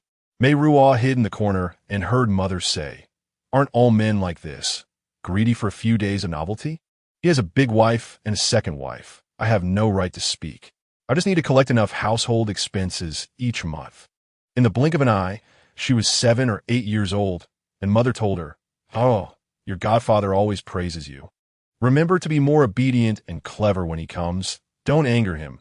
You need to be better than his children. Give Mother face. When she grew older, Mother said, Aruwa, you said you want to go to Hong Kong Island to study? This time when your godfather comes, remember to mention it. We should move. We've lived on Ningbo Street for so long, and the people are starting to mold just like the old house. After Hua Laohu agreed, Mother was extremely happy, holding her hand and teaching her the waltz. The background of the living room hadn't changed, but Mother had a few more wrinkles standing at the corner of the stairs, looking at her coldly, saying to Aunt Seven, I need to keep the baby. Aunt Seven made her a nourishing soup. Mother drank the soup and laughed heartily. The best nourishment is the dragon and phoenix, and this contains Lady D. Her neck felt very wet and uncomfortable, and Meiruo wanted to dry it, but her hand was held. In the darkness, she could only see a tall figure. Charles? She asked hoarsely with her eyes closed. Did you put sleeping pills in the milk? Yes. Charles, she's dead. Meiruo tightened his hand, her fingertips almost digging into his flesh. I should be happy. She sold me to that person. But I'm still sad. Chapter 43. After that day, I locked myself in my room, asking why. I tried hard to make excuses for her. She was deceived, thinking she was loved, but betrayed by her family. Although it wasn't my choice. She was the last to know the truth, and she couldn't accept it. She wanted revenge. She was also a victim. I told myself this. Meiruo's cheeks were wetter. But she killed Lady D to make soup. I understood how much she hated me to the point of not wanting to hear my explanation. Using every means to make her believe it was me. It was her daughter who destroyed her life and hope. Charles, it wasn't me. It really wasn't me. She sobbed. It was him. She never loved me, never kissed me, never hugged me. I could only hide in the kitchen by Aunt Seven's feet, watching her from afar. She was so beautiful. Even Uncle, who had seen so many women, said she was the most beautiful. But her heart was as vicious as Uncle's. Selling me to that person. I understood she didn't want to do that deep down, but she preferred to see us both suffer. Zhan Junshin should have given that crown to her. Mother would definitely be happy. She lives in the glorious dream of the Zhan family. She's the princess of the Zhan family. How could she fall to be deceived and ignored by a man? It shouldn't be. The truth is only one. She is still beautiful, but her daughter wickedly seduced her man. A daughter's heart can be shattered, but her confidence and pride cannot be crushed by reality. She needs those. They are her will to survive. Why can't I choose my mother? Choose my family. If you don't love me, why give birth to me? Why not ask for my opinion when giving birth to me? If there was, I would definitely disagree. What is precious about life? A woman's life is just drifting in the hands of men. He pressed her hand against his cheek. Sleep a little longer. You need rest and calm. I'm so tired. I should have been in a deep sleep since the day she sold me. These 3 years have felt like a fleeting moment. He kissed the back of her hand. Shoo, sleep a little longer. In the early morning mist, Meiruo was awakened by the chirping of the wren. She put on her clothes and hurried downstairs. Mrs. Jones told her, Mr. Zhan is in the breakfast room. He was at the round table by the arched window, reading a morning newspaper. Hearing her hurried footsteps, he looked at her disapprovingly. Meiruo, you'll catch a cold. She sat down and asked, Is she really dead? Eat breakfast first. Meiruo swallowed an egg tastelessly, looking at him pleadingly. Zhan Junshun put down the newspaper and said, It is indeed true. It is said she got drunk, sang and danced, fell from the table, hit an empty wine bottle, and hit her head. Is it said? According to my sources, those who were with her at the time were a few so-called young gentlemen frequently appearing in the newspapers. It was a public place, so it couldn't be fake. She muttered, Why like this? Since you left, her mental state miraculously returned to normal. It is rumored she has been thriving in her social circle in Hong Kong for the past 2 years. He doesn't care about her. They're like strangers. In my view, it may have a hint of indulgence. Zhan Junshun took a sip of coffee, continuing bluntly, After all, that kind of woman is hard to shake off.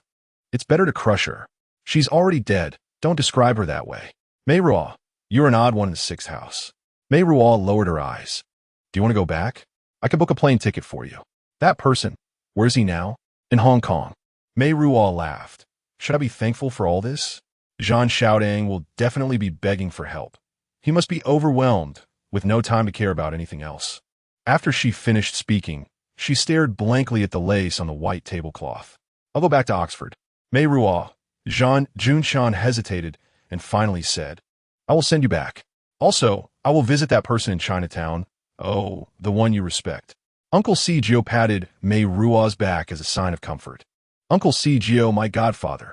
Meiruo shook her head self-deprecatingly. I shouldn't ask. My godfather probably won't care about her. Uncle Cgio continued to pat her back. You wait outside. I have something to discuss with your uncle. Kang Jian still had a grim face towards Fang Jiahao, while Ah Xiang had been hiding in the kitchen and not showing her face. Fang Jiahao crunched on the fried spring rolls, finishing 3, and said, My sixth sense tells me something big is happening. Meiruo was silent. Suddenly she spoke. Was it you last night? Sitting by my bed? Listening to me? He was embarrassed. I dozed off and was chased away by Uncle. Meiruo was called into Uncle Cgio's office. I discussed with your uncle, Mr. Zhan proposed a one-time solution, but it requires your cooperation and may involve risks. A one-time solution? I'm going to be a bait? Uncle Cgio no dead? Aru. What do you think? You are underestimating him. He is not a brainless brute. This is the away game. Meiruo unconsciously used the vocabulary often used by Fang Jiahao. He will come, but he won't act rashly. I know him too well. He will use Xiao Mei to threaten me, forcing me to go back. The other two exchanged glances, and Zhan Junshun said, We can sue for custody of your sister. I will hire the best lawyer. On what grounds? He once harassed me. Will I testify in court? Meiruo smiled bitterly. I'm so tired. Let me go back to Oxford. I just want to keep calm. Meiruo understood Jin Zhenglei very well. The UK is not his home ground. He will be cautious, but that doesn't mean he plans to sit back and wait. He spends money to hire the best private detective in Britain to understand Meiruo's 3 years abroad. Zhan Junshun, Lu Shurgio, very good. He sneered, who else? He Ping and added, Young Master Ding Heir has left Cleveland.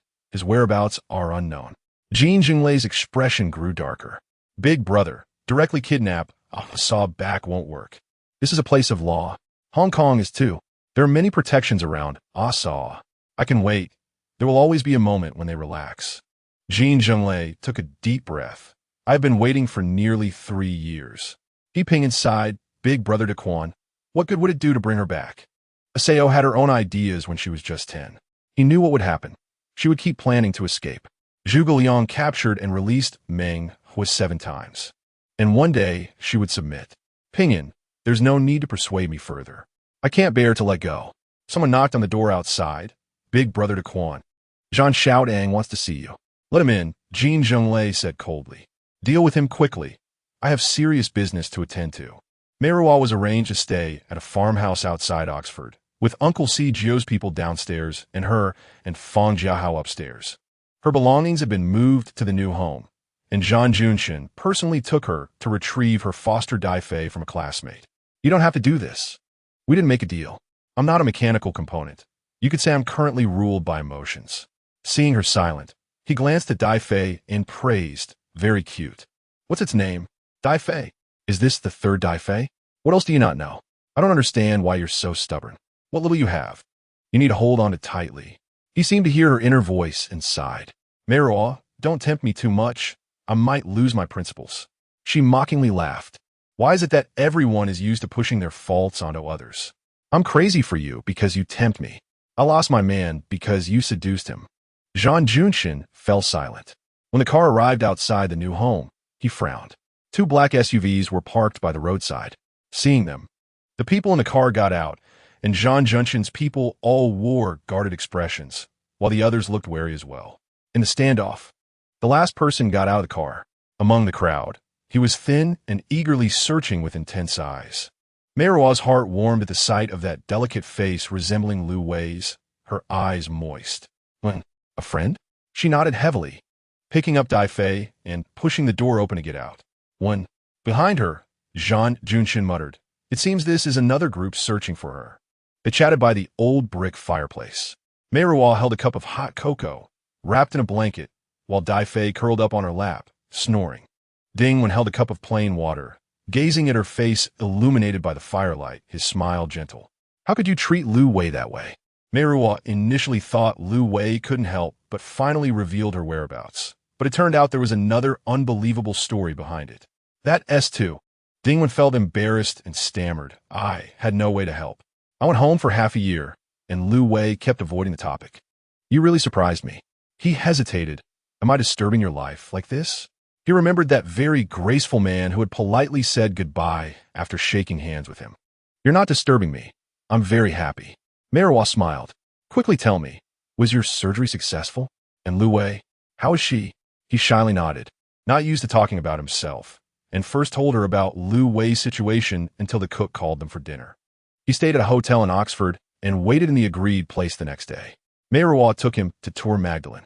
Dingwen couldn't walk too far, so at noon they sat under the famous elegant cloisters of Magdalen College, where Meiruo bought 2 portions of Yorkshire pudding for lunch. Dingwen devoured the pea and meat pudding while gazing up at the dripping stone gargoyles on the wall. Now I finally understand why you chose here over Cambridge. Meiruo smiled. Next time you come in April, you can see the purple morning mist in the Chawton Valley. There's nothing more beautiful. It's only then did I realize it was the mist full of fritillaria. Of course, that sounds good, but I'm worried about when we'll see each other again. Are you in trouble? He asked, turning his gaze to the distant bodyguards. Meiruo nodded. It will always be resolved. I can protect you. She remembered he had said something similar before, after which she embarrassed him, and soon he chose to face death. Meiruo's eyes grew warm. That has nothing to do with you. He handed her a tissue. Am I overestimating myself?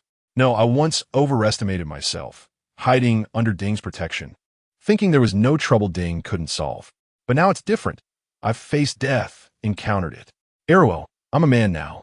She bit her lip and turned away. Then she faced him again and asked, do you remember who was being worshipped in the church just now? Dingwen thought for a moment. Mary Magdalene? She is the patron saint of barbers, students, and reformed women. Meiruo lowered her head. I'm not your angel one. He slowly finished the last bit of pudding. I remember that night, your 15th birthday. That person was standing behind you, staring at your back as you walked towards me. His breath was suffocating. Meiruo fell silent. It was him, right? The one who brought you pain and made you choose to escape? She squeezed out a yes from her throat. Meiruo, I can protect you. She shook her head. Dingwen pointed to his chest, this spot, during the surgery. They put in a plastic piece to seal the ductus arteriosus that didn't close when I was born. But emotions have already leaked out. At the moment a girl asked me, do you like me? Everyone around was cautious, worried about his pallor and mood. Some even secretly checked his breath while he was asleep. No one dares to treat me like a normal person like you do. I like you. Yes, Meiruo, I really like you. A few days later, after being rejected. Dingwen appeared next door to Meiruo's new home. Someone told me that in April mornings, you can see the purple mist in the Chotin Valley. I plan to see it at least once in my lifetime. He stood outside the fence next door, smiling at Meiruo. Meiruo wanted to smile back, but tears slipped down her cheeks. Chapter 44. That person became our neighbor? Fang Jiahao sniffed the cat food, praising it smells strongly of beef. He rented the house next door until next year. Charles, if you don't feed her, Dai Fei will extend her claws. Can you give this guy another name? The news said the crown prince was not interested in Sarah from the Spencer family, but was instead frequently dating Sarah's sister, Diana. If she married into the royal family, then she would truly be the real Dai Fei. Charles and Dai Fei. Meiruo looked at Fang Jiahao, who was sitting on the cupboard, constantly scooping porridge into his mouth, and at Dai Fei searching for scattered cat treats by his legs. You two match well. There's a lot of love. The ancestors of the Windsor family would jump out of their graves and roar at you. By the way, our neighbor, did he come to pursue you? He plans to stay until April to see the purple mist and fritillaria. Fang Jiahao completely disbelieved her excuse and murmured, fritillaria is not a good omen.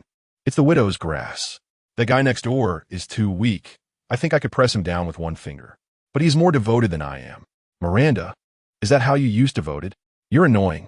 Meiruo warned him. One has successfully undergone surgery, so don't say that. Charles, Chinese people are very superstitious. Mind your words. I'm going to class. Dingwen accompanied her to class or the library every day, while he wandered around other colleges, sometimes passing time in the bookstores on Broad Street. At noon, he would return for lunch and a nap, then come back to pick her up in the evening. Fang Jiahao disagreed, saying that to pursue a girl, one should take her to concerts, dances, or games.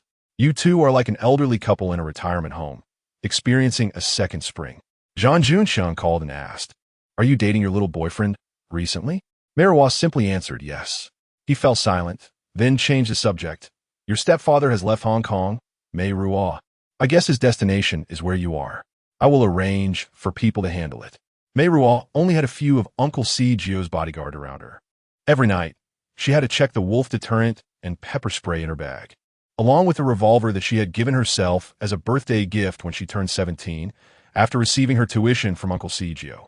Soon, Zhan Junsheng informed her over the phone. After leaving Heathrow Airport, he shook off my people. Meiruo, he should arrive at your place in the next couple of days. Remember what I told you before, don't do anything, just shout for help. Oxford City and Oxford Village were as peaceful as ever, with students in black robes entering the dining halls of various colleges every night for their regular dinners. Every day on High Street and Broad Street, tourists raised their cameras to take pictures.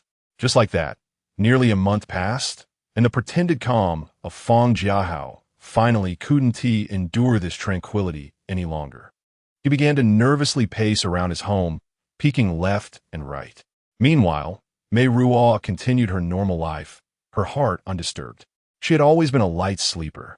That night, she heard a noise, as if a window was being pushed open. She got out of bed with her gun and slowly moved to the window. Only then did she realize that the first snow of winter had fluttered down.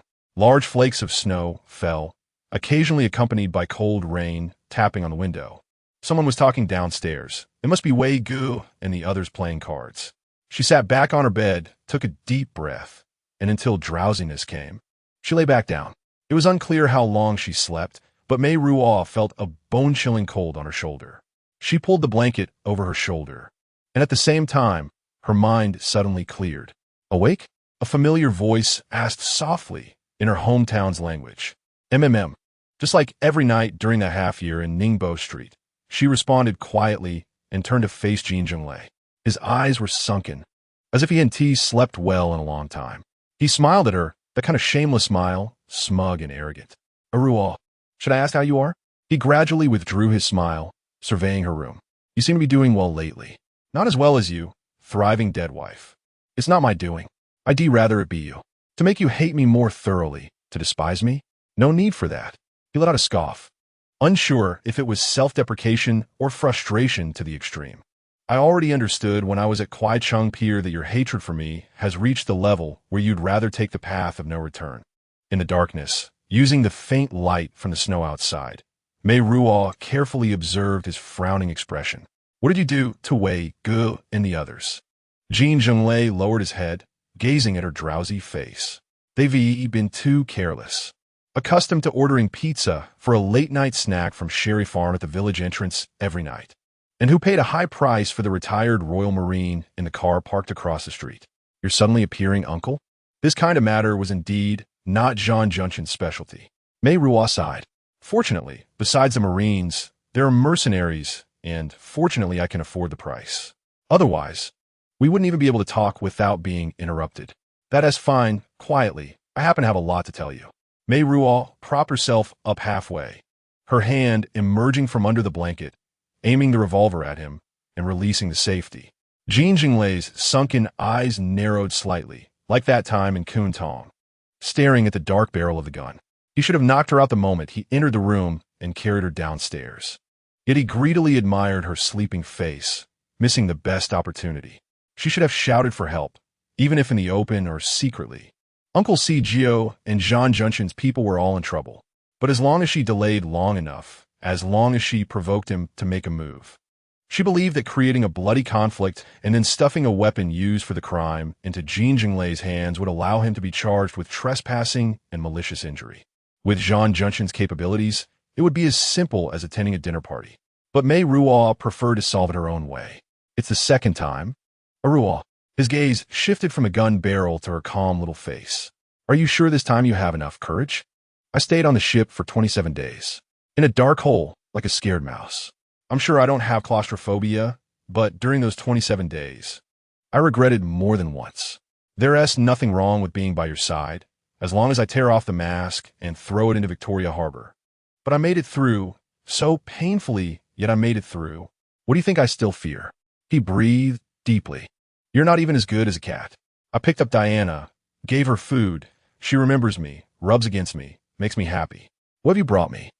Besides humiliation, what else? Like an animal, mating.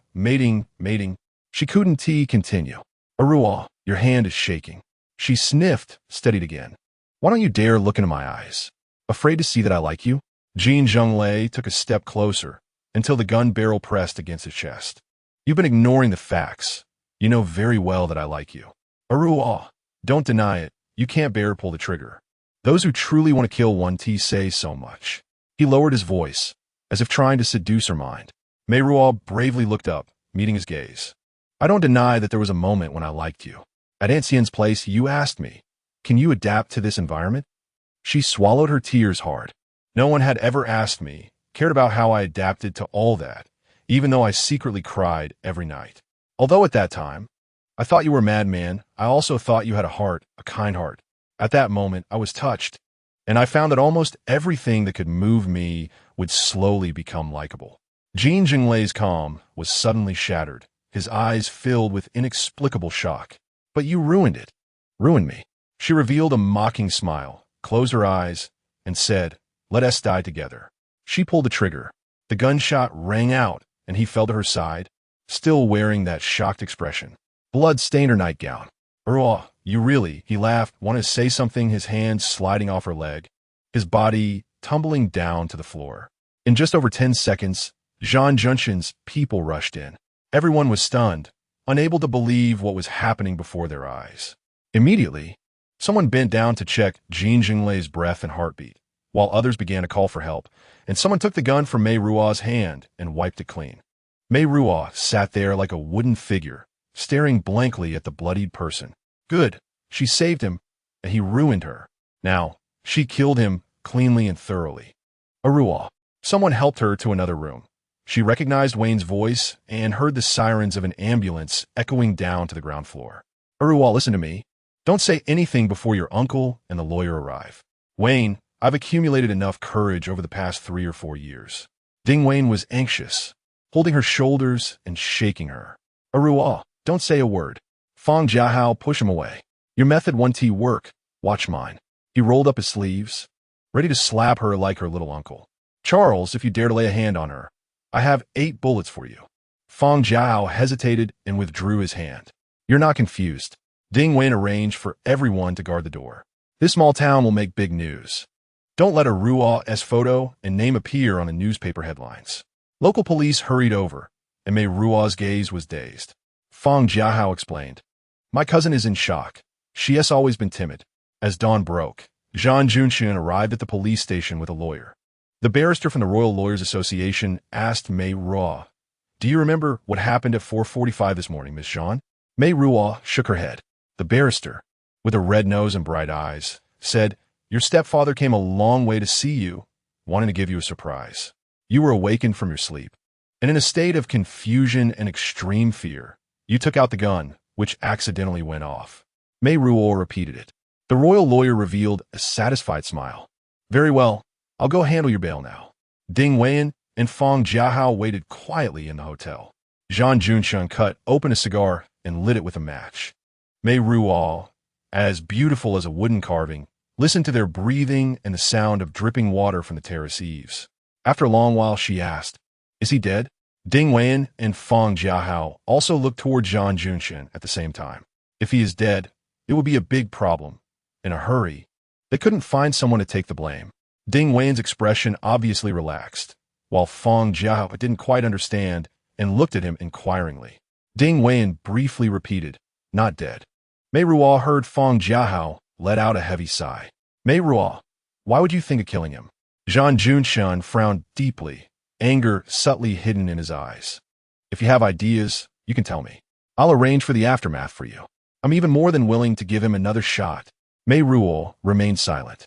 Do you want to ruin yourself? Don't you plan to go to graduate school next year? She closed her eyes. Ruo. She could still feel his warm blood staining her nightgown, his hand slipping off her leg. It's very passive now. If he dies in a hospital, your suspicion won't be cleared. If he doesn't die, it depends on his mood, how you'll explain it to the police in the future. You've been ignoring the facts. You understand? I like you. Ruo, you want to leave, but I can't bear to let go. I told you, it's easy to take care of you. As long as I'm here, you won't lack anything. In this environment, can you adapt? How old are you? Little one? Meiruo. I'll go plead with him. Ask him to forgive. Ding Weiyan said. This is the Zhan family's matter. Zhan Junxian said bluntly. Mr. Ding, in my anger and carelessness, I forgot to instruct my people to guard the door and cut off the press. I admit you've compensated for my negligence, and I'm very grateful. However, this is the Zhan family's trouble. Mei Ruo regained her senses. Are you done? If you're done, I'm going to sleep. Zhan Meiruo. Zhan Junxian's tone carried reproach. I won't plead with him. I thought it through clearly the moment I pulled the trigger. Without him, none of this would have happened. Either he dies, or I die, or we die together. Mei Ruo pushed open the bedroom door, then turned back to Zhan Junxian. That night I said, these 3 years have been a fleeting moment. Chapter 45. The caution tape around the Oxford Village farmhouse was removed a week later, and shortly after, a psychologist was assigned to provide psychological counseling for Mei Ruo. Not long after, he called Zhan Junxian's assistant. Ms. Zhan is very uncooperative.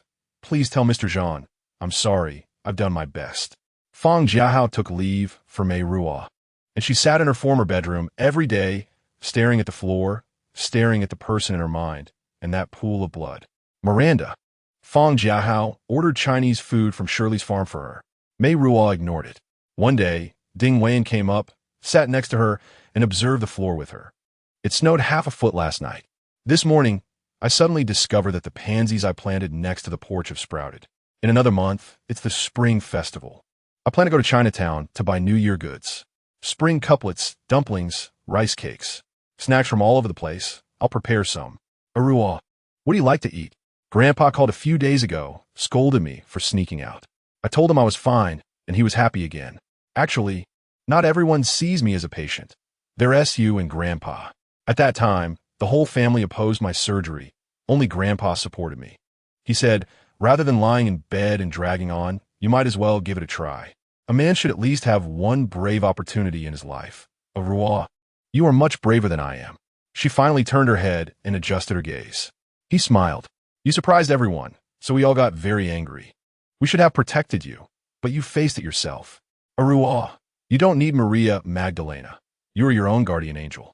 He quietly asked, shall we go downstairs for dinner? I made coconut chicken soup, an authentic hometown flavor. That expensive chicken is from Aunt Winnie's free-range chickens next door. If she doesn't sell it, I was planning to steal it back tonight. Mei Ruo laughed. Let's go. Ding Weiyan took her hand. Why did you make soup? Meiruo held the soup spoon and felt like crying. Fang Jiahao was the first to shed tears. It's so good.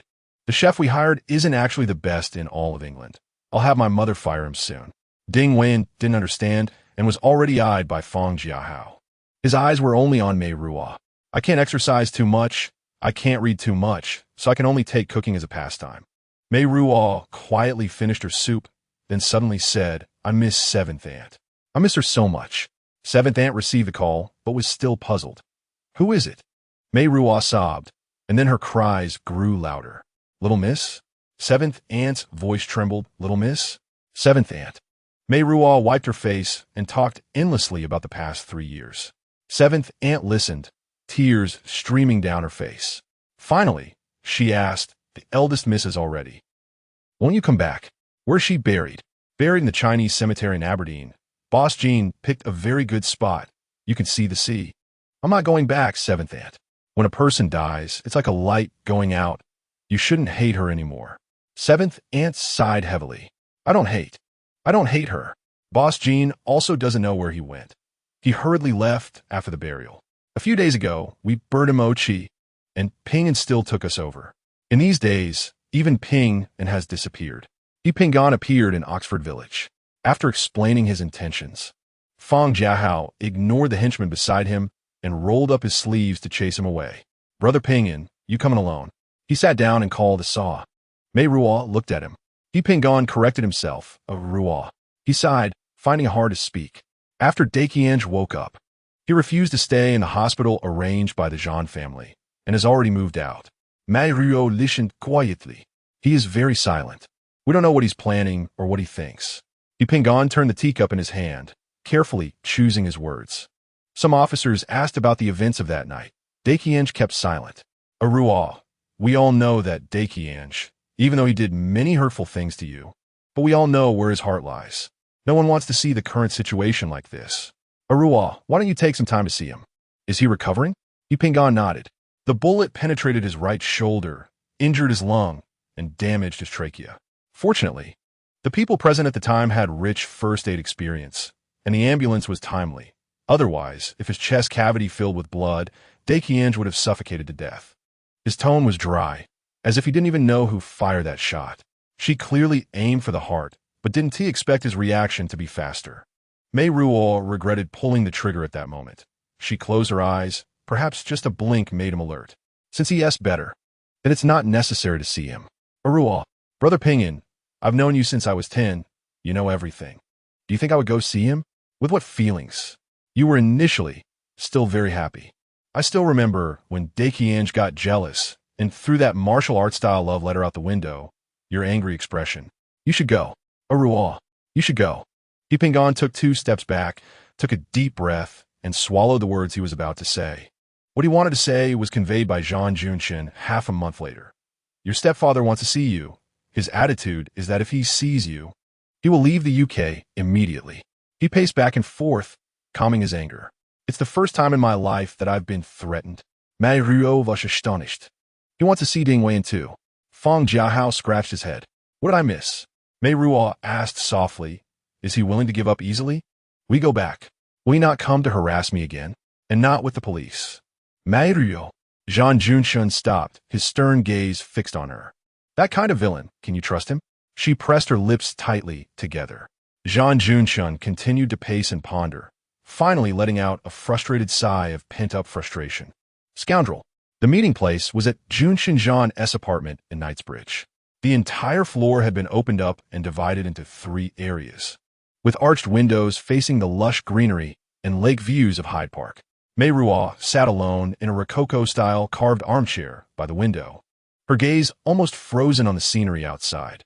It wasn't tea until the door to the living room was knocked, and Junshin Zhan's butler entered to announce the guest that she stirred. She heard Junshin Zhan's deep voice say, "Come in," heard the rustling of Wei and Ding's clothes as he likely straightened his posture, and the faint sound of wheelchair wheels rolling over the carpet. Only then did she turn to face the man who had once fallen to her gun. He tilted his head and whispered something, prompting Hepping he behind the wheelchair to reluctantly step back. Jin Zhenglei's eyes swept across the room before settling on her. She looked haggard. This realization brought him no joy. Instead, as he struggled to steady his breathing, it tugged at his wound, sending a sharp pain through half his body. He shifted his gaze to Wei and Ding. This was his first time facing Ding Xixing's grandson in person. Wei and Ding had a lean face and clear eyes. Meiruo had always had good taste. Jin Zhenglei had never underestimated this sickly man's capabilities. But he was too frail, his neck so slender it seemed it wouldn't withstand a single grip. Jin Zhenglei then turned his attention to the man he had dealt with once or twice before. These days in the hospital, he had endured enough of those white-skinned pigs. This man, though of the same blood and origin, carried a similar arrogance in his bones. Even his polite greeting made Jin Zhenglei feel as though he was being spoken down to. His eyes returned to his Meiruo. Their gazes met, and she immediately looked away before mustering the courage to meet his eyes again.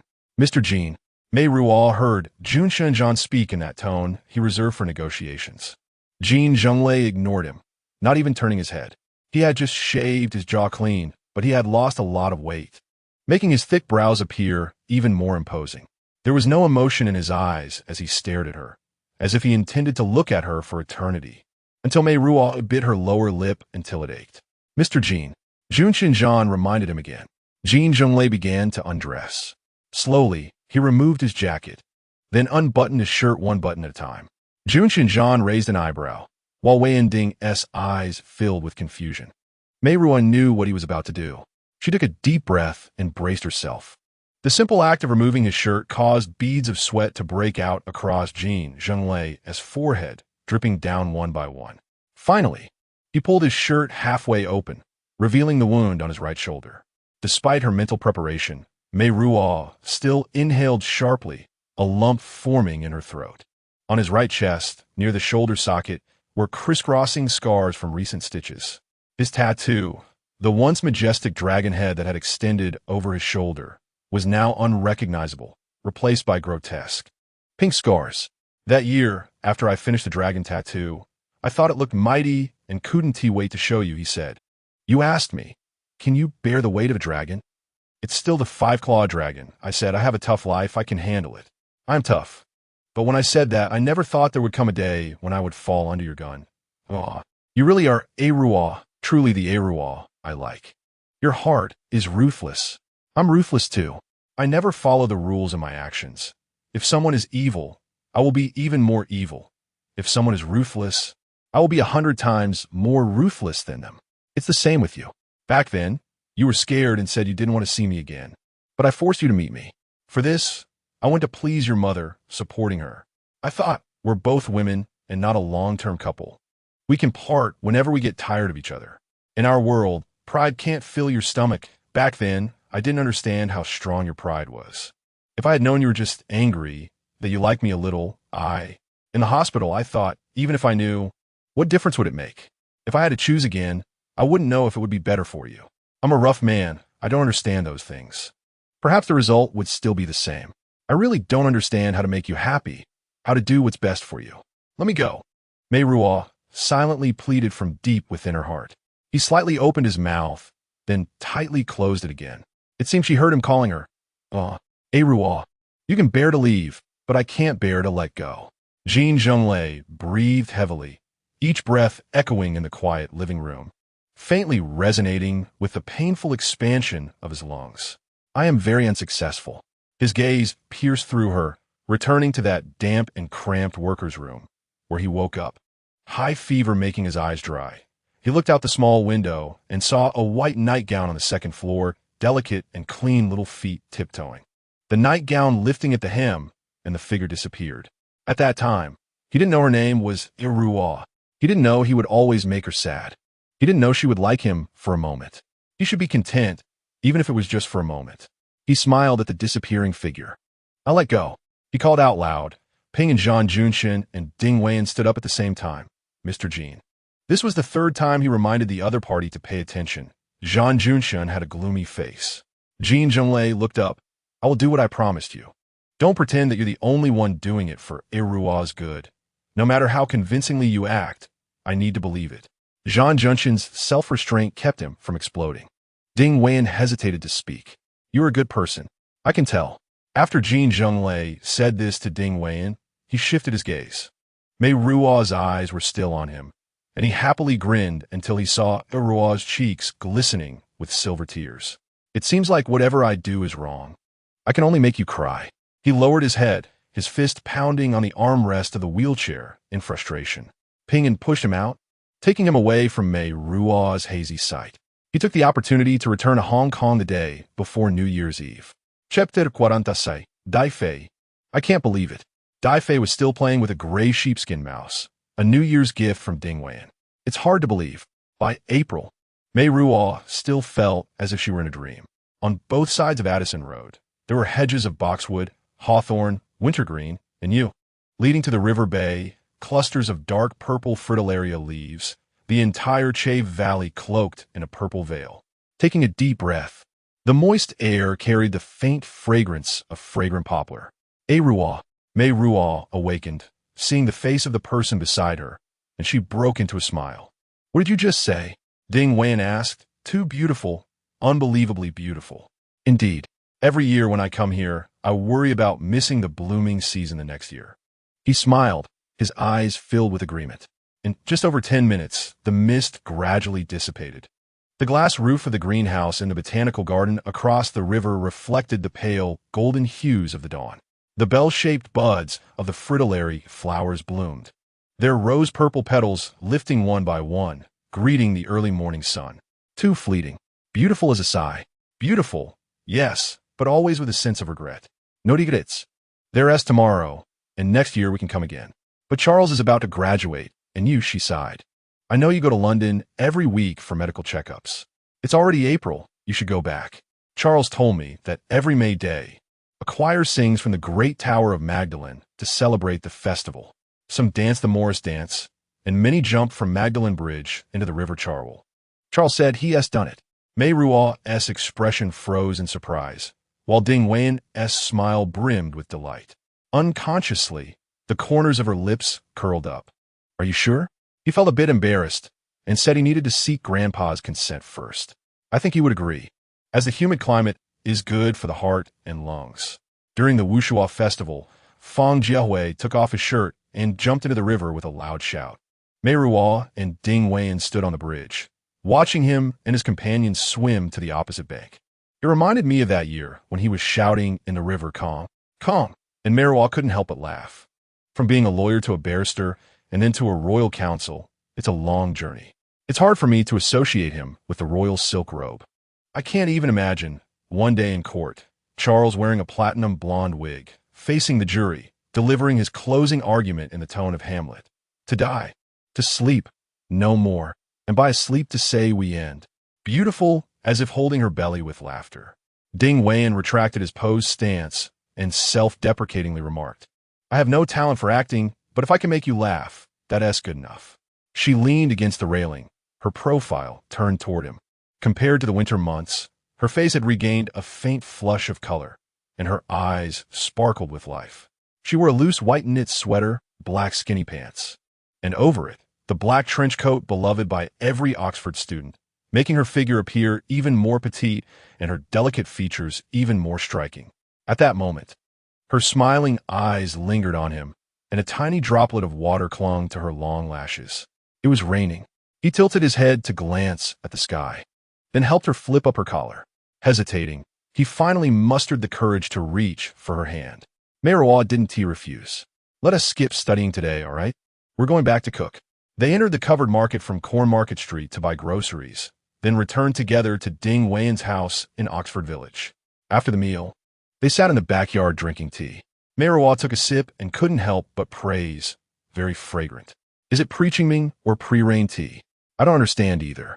Veen winked at her. Grandpa brought it, and I stole half of it. Has Grandpa Ding arrived? Grandpa has been visiting frequently these past 6 months. Meiruo asked hesitantly. Hasn't he been urging you to go back? The intercollegiate rowing regatta in June, the royal regatta in August. Before she could finish, Ding Weian chuckled first. Meiruo, I rarely play the sick card act spoiled. Once or twice, Grandpa won to be angry. Lu Wei once said that her second brother was the most favored in the family. I'm too selfish. Every extra day you stay means one less day of loneliness for me. But I also promised Lu Wei, promised her I wouldn't seek you out. It was me who sought you out. The Austin roses Wei planted in winter bloomed as large as bowls, their classic fragrance spreading through the night.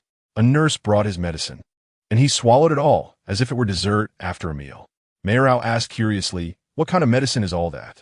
Vitamin. Wang, you're quite bad too. He shyly replied, you caught me. I misjudged you. I once thought you were just like Lu Wei, a pure baby cultivated in a sterile laboratory. Lu Wei is. In the Ding family, the education methods for girls and boys are different. She seemed contemplative, envious of her. Not in terms of family background, but family. He fell silent, then slowly said, I shouldn't say these things. I don't want to make you unhappy. Mei, with her chin resting on her hand and smiling, replied, I'm not unhappy. I've long gotten used to and accepted it. Moreover, I hope to escape that family since I was very young, and now I've somewhat fulfilled that wish. What about the future? What wishes do you have for the future? In the future, I'd like to have a job as a museum docent or gallery assistant, own a dachshund, buy a used car, and spend my holidays traveling across Europe to see all the treasures in museums. What about you? Only speaking of my unfairness. Accompanying a girl who raises daisies and works as a tour guide until she grows tired of me. Wayne, this makes me happy, as long as it doesn't add to your troubles. In June, Fang Jiahao graduated.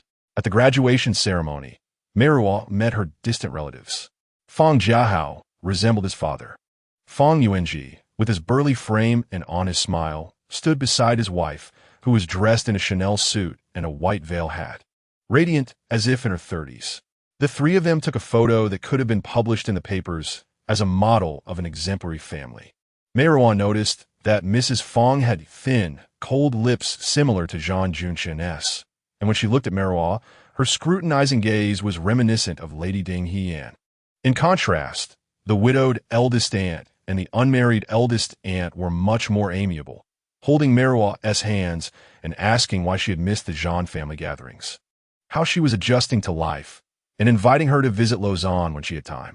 When she finally had a moment alone, Zhan Junqian appeared beside her. Uncle, I'm planning to move back to the dormitory. Walk with me. The square in front of the Hilton Theater was packed with graduates and their families, bustling with activity. Only after crossing the Bridge of Sighs did the original tranquility return, with occasional pedestrians on the cobblestone path. Meiruo thought he might say something, but Zhan Junqian was uncharacteristically silent until they caught sight of St. Michael's Cathedral, its Saxon tower spire piercing the clouds. The sky was heavy with rolling clouds, as if rain was imminent. Let's go inside, he said. Once inside the church, a downpour began, water cascading down the arched stained glass windows at the top. Though it wasn't a Sunday, the church was brightly lit. Below the crucifix on the pulpit, 2 rows of candles flickered. Zhan Junqian took the lead and sat down on the oak pews on the higher steps, tilting his head to gaze at the arched stone beams of the ceiling. This school is a grand museum built for children who happily study antiques, he said, turning to her. Oskar Kokoschka said that. He was an expressionist painter. Meiruo nodded. I like the atmosphere here. It has the ascetic, medieval, monastic vibe. This was also why Meiruo preferred Oxford over Cambridge. It's a very complicated thing. People spend their lives wrestling with some win, some lose. The winners are almost always the successful ones. Meiruo listened quietly. Tourists came in to take shelter from the rain. Zhan Junqian lowered his head slightly to observe them with a gaze like a deity looking down upon mortals. For example, them restraining to perform, maintaining a humble posture to sit down and enjoy this moment of tranquility. That is quite difficult. The tourists were discussing the church's interior architecture and decorations, then debating whether to pay £10 to take the elevator to the top of the tower for a panoramic view of Oxford. Meiruo smiled. Expecting everyone to be like you is too harsh. Zhan Junqian shifted his gaze to her face. Indeed, it is harsh. It's not easy for me either, especially when facing you. Meiruo's smile faded. After a long silence, she broke it. I thought you had given up. You always surprise me. I need time to digest and adjust my perspective. Meiruo, I despise that vulgar scoundrel, but there's one thing I resonate with him on. She knew who he was referring to and met his gaze. Giving up isn't easy. I can understand how he must have felt back then. He lowered his eyes, his gaze lingering on her lips. For a moment, Meiruo tensed, thinking he might lean in to kiss her. Zhan Meiruo shook his head and murmured, "How could I ever give up on someone like you?" If Meiruo smiles, remind him, "Did any not come to watch the ceremony today?" He immediately pursed his thin lips, which she had once looked down upon, and after a long pause said, "She's reclusive by nature, dislikes attending family gatherings, and lives alone on Garden Street. Perhaps the occasional handsome gentleman pays her a visit. Perhaps. Who knows? It's been over half a year since I last saw her." Yet another shining example of a perfect family where everyone thrives independently. Did you never love each other? Never. It's beautiful, but don't change the subject. Can you fall in love with Ding Weiyan? Meiruo thought seriously for a moment, then shook her head and said, "I don't want to discuss Veen with you. It wouldn't be fair to him. There's nothing there. The way someone in love looks is not like that." He smiles, but the warmth doesn't reach his eyes. "Yet I've seen the way you gaze at someone. It's completely different." Meiruo took a slow breath. "You're mistaken. Right or wrong, we both know the truth." He brushed a strand of hair from her cheek, twirling it between his fingers. "You're young, beautiful, sweet as poison, destined to experience many men. I can't chase every one of them away, and you may not even need me to. But what I can do is be patient enough to wait until your passion fades, until the day you grow weary of it all. Why is it that this time you can say such words with such sincerity? I remember you used to have a tone of a trading negotiation." He laughed. It was different from now. "Beautiful." She thought for a moment, looking up at the skylight. The rain had stopped. Zhan Meiruo stood up. "Don't forget, hope is waiting for you in Wales. You once gave it an apple, and since then, it has started to miss you." Meiruo planned to forget about the metaphor that Zhan Meiruo might have implied and was even less willing to delve into his purpose and motives. She had enough tuition fees, a little savings, and in October, she would begin her one-year master's program. After this year, her goal was to pursue a PhD at the Institute of Eastern Studies. All of this had nothing to do with Zhan Meiruo. The only people she needed to be grateful to were her godfather and Uncle Sijio. After Fong Jiahao graduated, Meiruo was unwilling to live alone in the apartment that Zhan Meiruo paid rent for, so she started sorting her clothes and belongings upon returning home. "Daifei, we're moving again." Outside the window, a car honked repeatedly, and Meiruo leaned out to see. Ding Weiyan got out a lemon-yellow Mini and waved at Meiruo. "Meiruo, it's secondhand. Only cost £2,000. Let's take it for a trip." Chapter 47. Ding Weiyan's travel plans were vetoed by the doctor. His physical condition meant he couldn't handle long-distance driving. Meiruo suggested, "Why don't you teach me how to drive? I'll be the driver." The Thames and the Charwell rivers met at this medieval ferry crossing, with Oxford surrounded by river valleys and grasslands. Ding Weiyan chose a secluded village road, with a river on one side and pastures on the other. An hour later, he sighed, "Why are we always going in zigzags?" Meiruo's ears turned red. She was too nervous, her palms sweating. An hour later, he was in tears, almost driving into the river. Meiruo blushed. There were ducks fighting in the river, and she glanced over there. An hour later, he was speechless. "Let's go home." Even the cows at the edge of the pasture chewed grass with a disdainful expression as they looked over. Meiruo felt embarrassed and quietly asked herself, "Am I a mechanical idiot?" "Not quite. Your expression says otherwise." Meiruo stomped her foot in anger. Ding Weiyan lunged to grab the steering wheel. "Don't stomp on the pedals." Seconds later, the Mini barely stopped next to the cobblestone embankment, and the ducks in the water flapped their wings and flew forward, leaving Meiruo pale with shock. Ding Weiyan wiped his sweat. "I'm impressed," he said with a laugh. "You mechanical idiot. Even if I'm a mechanical idiot, I still need a driver's license." Meiruo, not daring to scare him again, went to the post office to submit her application and found a driving school to enroll. A month later, she passed her theory test, but failed the practical one miserably. Ding Weiyan advised her to give up, but Meiruo was unwilling. During the holidays, she borrowed a bundle of plastic protective posts marked with no parking signs from the administrative teacher at her college, planning to practice weaving around the posts on that secluded little road. One morning, she opened her dormitory door and dragged a large cardboard box full of protective posts outside. Dai Fei thought she was playing with it and jumped into the box, burrowing into the protective posts. Meiruo bent down to catch it and caught sight of a pair of men's feet behind her. Weiyan, help me drag the box out. I'll deal with this troublemaker. The person behind her dragged the box into the corridor. After catching Dai Fei by the scruff of its neck, she scolded it. If you get any fatter, I won't be able to lift you.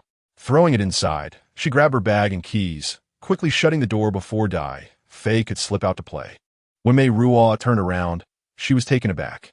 The old gentleman looked at the box on the ground, then at her, and asked teasingly, "Is this how you order my grandson around?" "Grandson," Meiruo stammered. Sir Ding. Sir Ding Xixing? Sir Ding Xixing smiled. Miss Zhan. Despite his kind smile, Meiruo still felt defensive. Young Master Ding lived in the northern part of Oxford. "I'm here to see you. Would you like to come in for a bit?" "Grandfather." Ding Weiyan appeared in the stairwell, his face showing a barely noticeable panic, then quickly calming down. "Grandfather, why didn't you let me know you were coming?" Sir Ding chuckled. "I'm old and a bit quirky. I thought of going out for a walk early, and I just had to do it." His gaze shifted from his grandson to Meiruo. "I won't disturb you then. Miss Zhan, how about having a meal at Weiyan's place?" Meiruo glanced at Weiyan and saw his face full of excitement, so she nodded in agreement. The old gentleman went ahead and instructed, "Weiyan, take that box out too." Meiruo wiped her sweat secretly. Sir Ding arrived in an old model Mercedes, while Ding Weiyan took the driver's seat, with the driver following in the Mini. Along the way, Ding Weiyan pointed out various landmarks, and Grandpa Ding nodded in appreciation at the scenery. Upon entering the village of Oxford, the old gentleman leaned out. "What a nice place. That family's house looks like your great-grandfather's old residence, with this same kind of gravel road, a vegetable garden on one side, and the neighbor's fence on the other." After returning home, Sir Ding sat down, drank half a cup of tea, and asked Meiruo, "Miss Zhan, would you like to accompany me for a walk?" Ding Weiyan wanted to join, but was refused. Meiruo accompanied the old gentleman to the backyard. She understood that what lay ahead was merely the reproach from the Ding family. He was an elder who once said that for a person, enjoying all the favorable circumstances and blessings was still very difficult, and one should have a sense of reverence for weaker lives. He had a compassionate heart and would not make her too uncomfortable. Meiruo steadied herself, pointing to the rose column on the porch in the backyard. This was planted by Weiyan. It's growing astonishingly well. Last winter, this spot had a patch of pansies, with petals like little clown masks, very cute, but unfortunately, when it got warm, they all perished. We plan to make a wooden flower rack ourselves for this empty space. Weiyan has been thinking about that old wisteria at the Half-Mountain House. Gardening is nurturing the heart. Sir Ding nodded. Very good. Outside the back gate was Aunt Wendy's house. She had 2 children, one working in London and the other studying in Cambridge. This little road led all the way to the end of the village, where the old mill stood by the river. Sir Ding gazed ahead in silence. Meiruo continued to find topics to discuss. Weiyan's life is very regular. He wakes up early to walk in Oxford, shop, comes back for a nap at noon, and occasionally explores ancient castle ruins nearby. "With you?" she said awkwardly, in a small voice. "That kid," Sir Ding chuckled. Last year, he mentioned that he has no chance to live like ordinary people, studying and taking exams. And he regretted it. Then he left the United States and came here. Weiyan told me over the phone that the academic atmosphere in Oxford is very strong, and he likes the local people and geography. He plans to stay for a while. That kid, having laid the groundwork in advance, sounded perfectly natural, with no trace of awkwardness. Meiruo lowered her head, realizing there were these stories. Until the spring festival, he came to London, spent 2 days with me in the hotel, and hurried back. She suddenly remembered that Weiyan was also 23, the age of being curious about the opposite sex and admiring young beauties. Meiruo buried her head lower. Sir Ding turned and walked back. "He's been very happy this past half a year. I've seen his complexion improving day by day.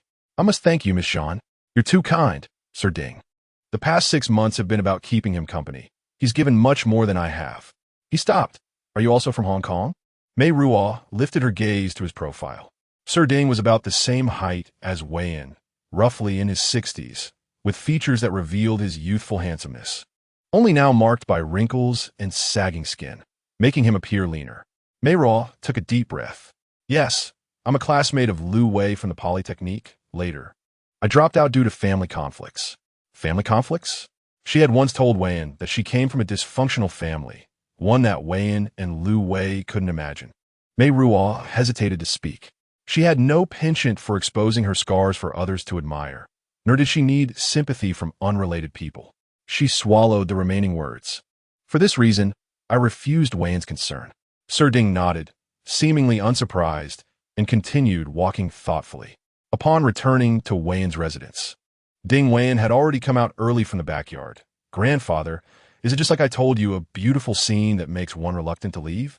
The old gentleman replied, the scenery is nice, and so are the people. Ding Weian looked at Meiruo with a questioning gaze, and Meiruo shook her head. In the afternoon, Ding Shixing took his leave, and before leaving, he entrusted his grandson again and turned to Meiruo. Miss Zhan, Weian's health is not good. Please take extra care of him. Meiruo didn't understand his attitude and could only agree. You're too polite, Sir Ding.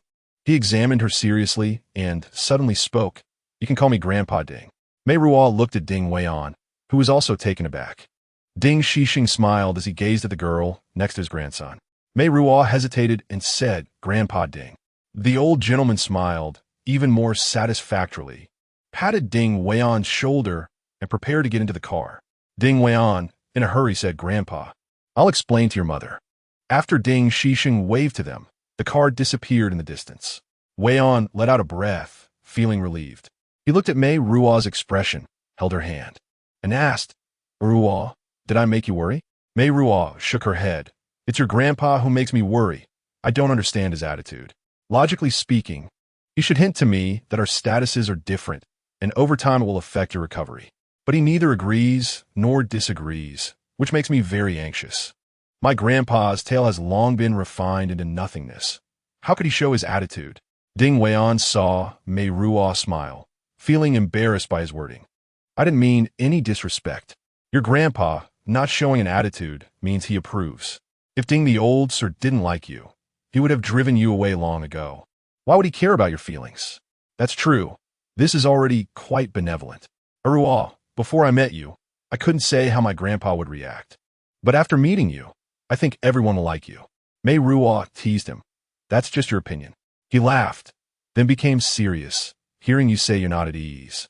I actually feel happy. Ruo, are you also considering the possibility of us being together? Meiruo gazed at his handsome face, understanding his seriousness. In the distance, a cow mooed, and she shook her head, thought for a moment, and then nodded. When she shook her head, he looked noticeably disappointed. When she nodded, his eyes widened slightly in disbelief.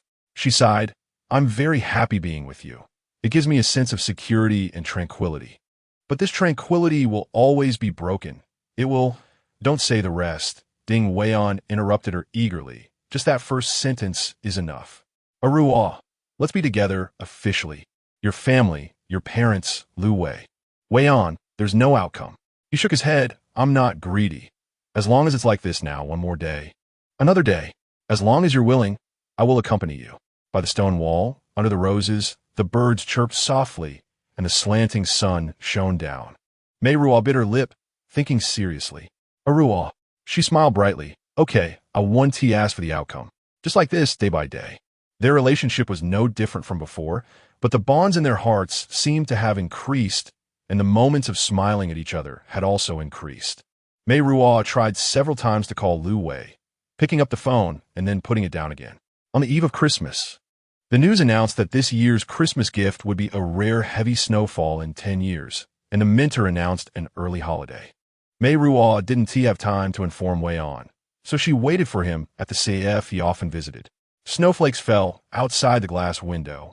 Double-decker buses were filled with students going home for the holidays. Bicycles and cars jostled for space, and some students dragged their luggage through the snow. Meiruo took a sip of Irish coffee and almost spat it out. Across the street, that familiar tall figure seemed to sense her, slowly turning around. Under the black umbrella was a familiar face. Jin Zhenglei's gaze swept around before landing on the long window, in the warm orange light of the booth.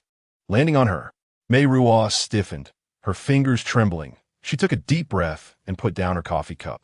At 3 in the afternoon, the streetlights turned on.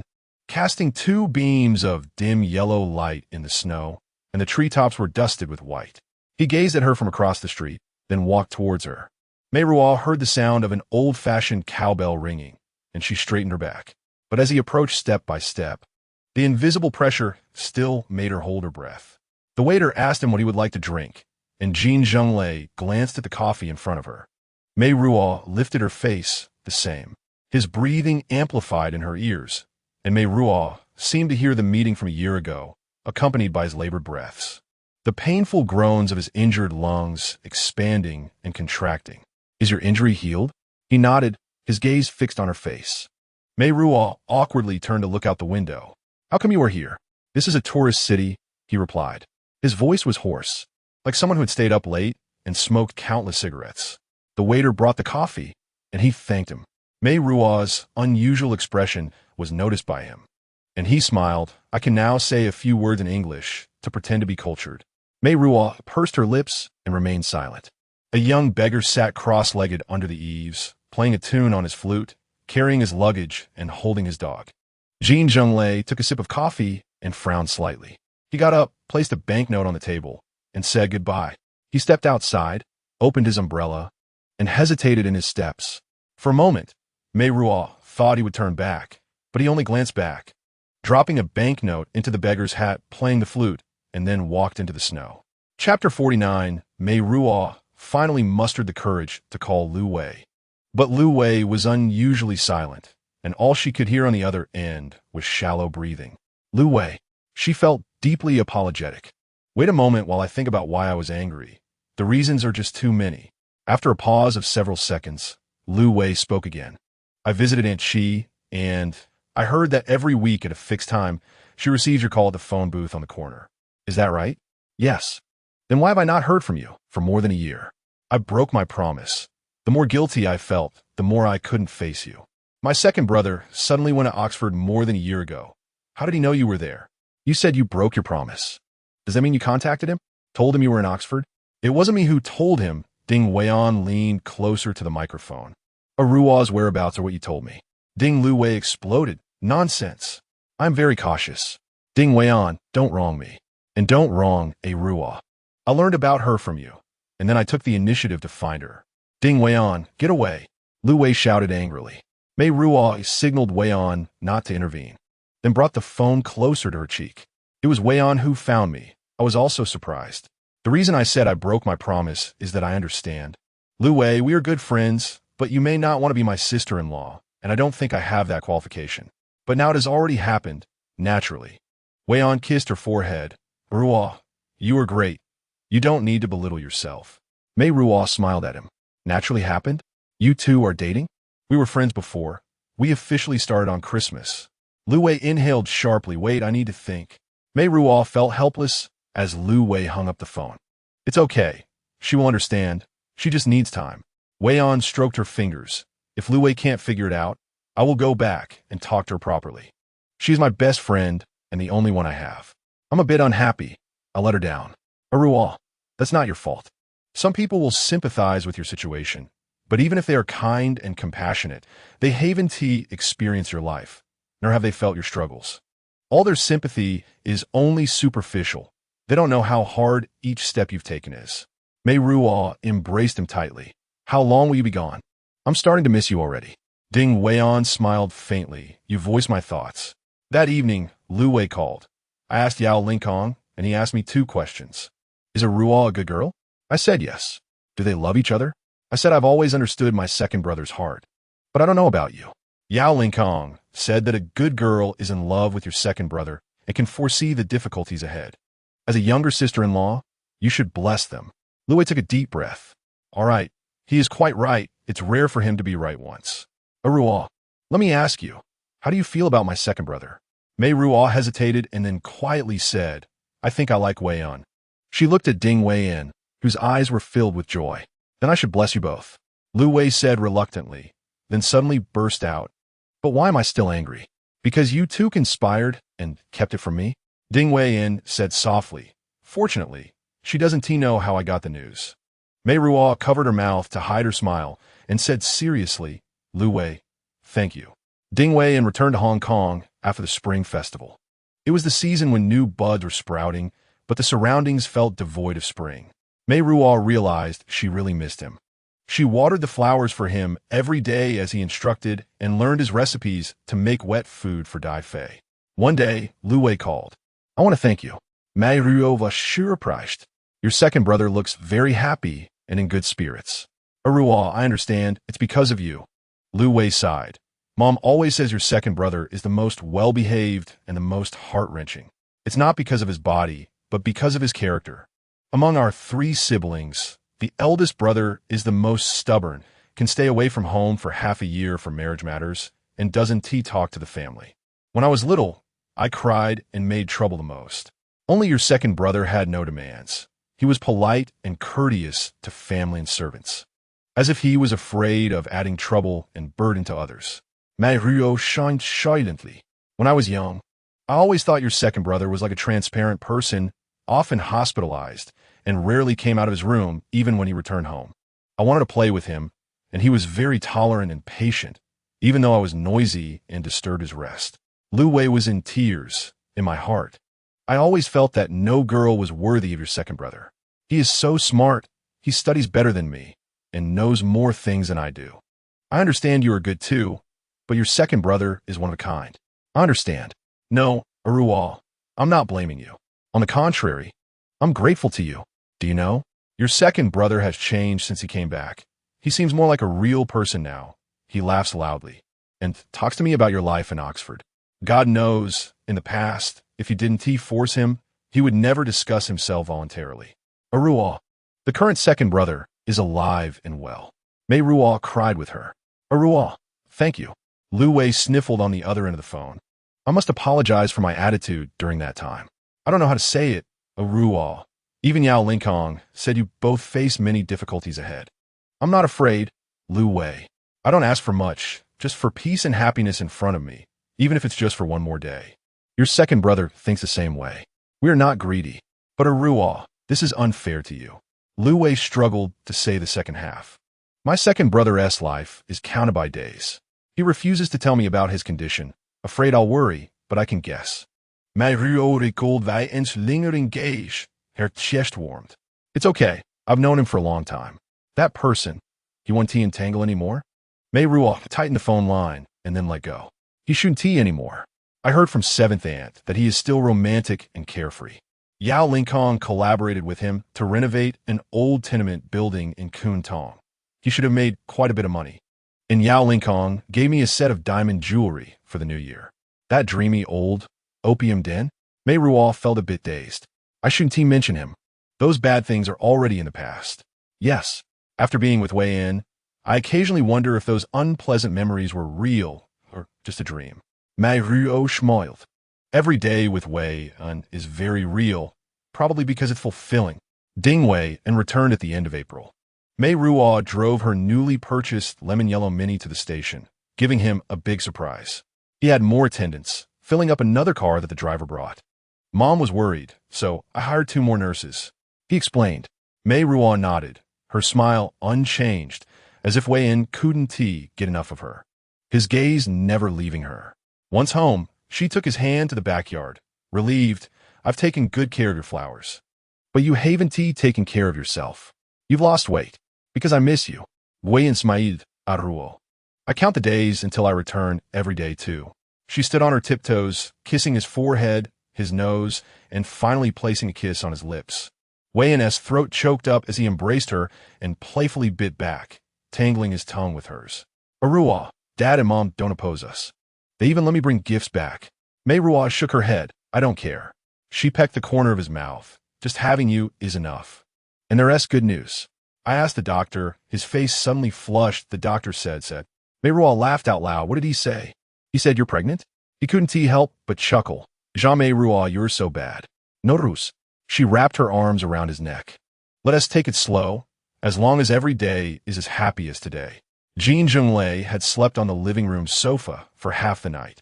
The television began broadcasting the morning news, and someone was moving in the kitchen. He stretched his sore shoulders and went upstairs. The water column washed over his back as he pressed his forehead against the wall. There was a year when he did the same.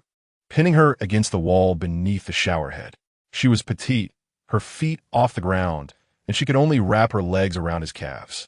At that time, she was still a minor, her chest not enough for a palm, her blush very light, her nipples shy like her, hiding inside, only revealing themselves when he sucked on them. She always cried then, but he took her tears as the water falling from the shower. He thought she was so small, always shy and afraid.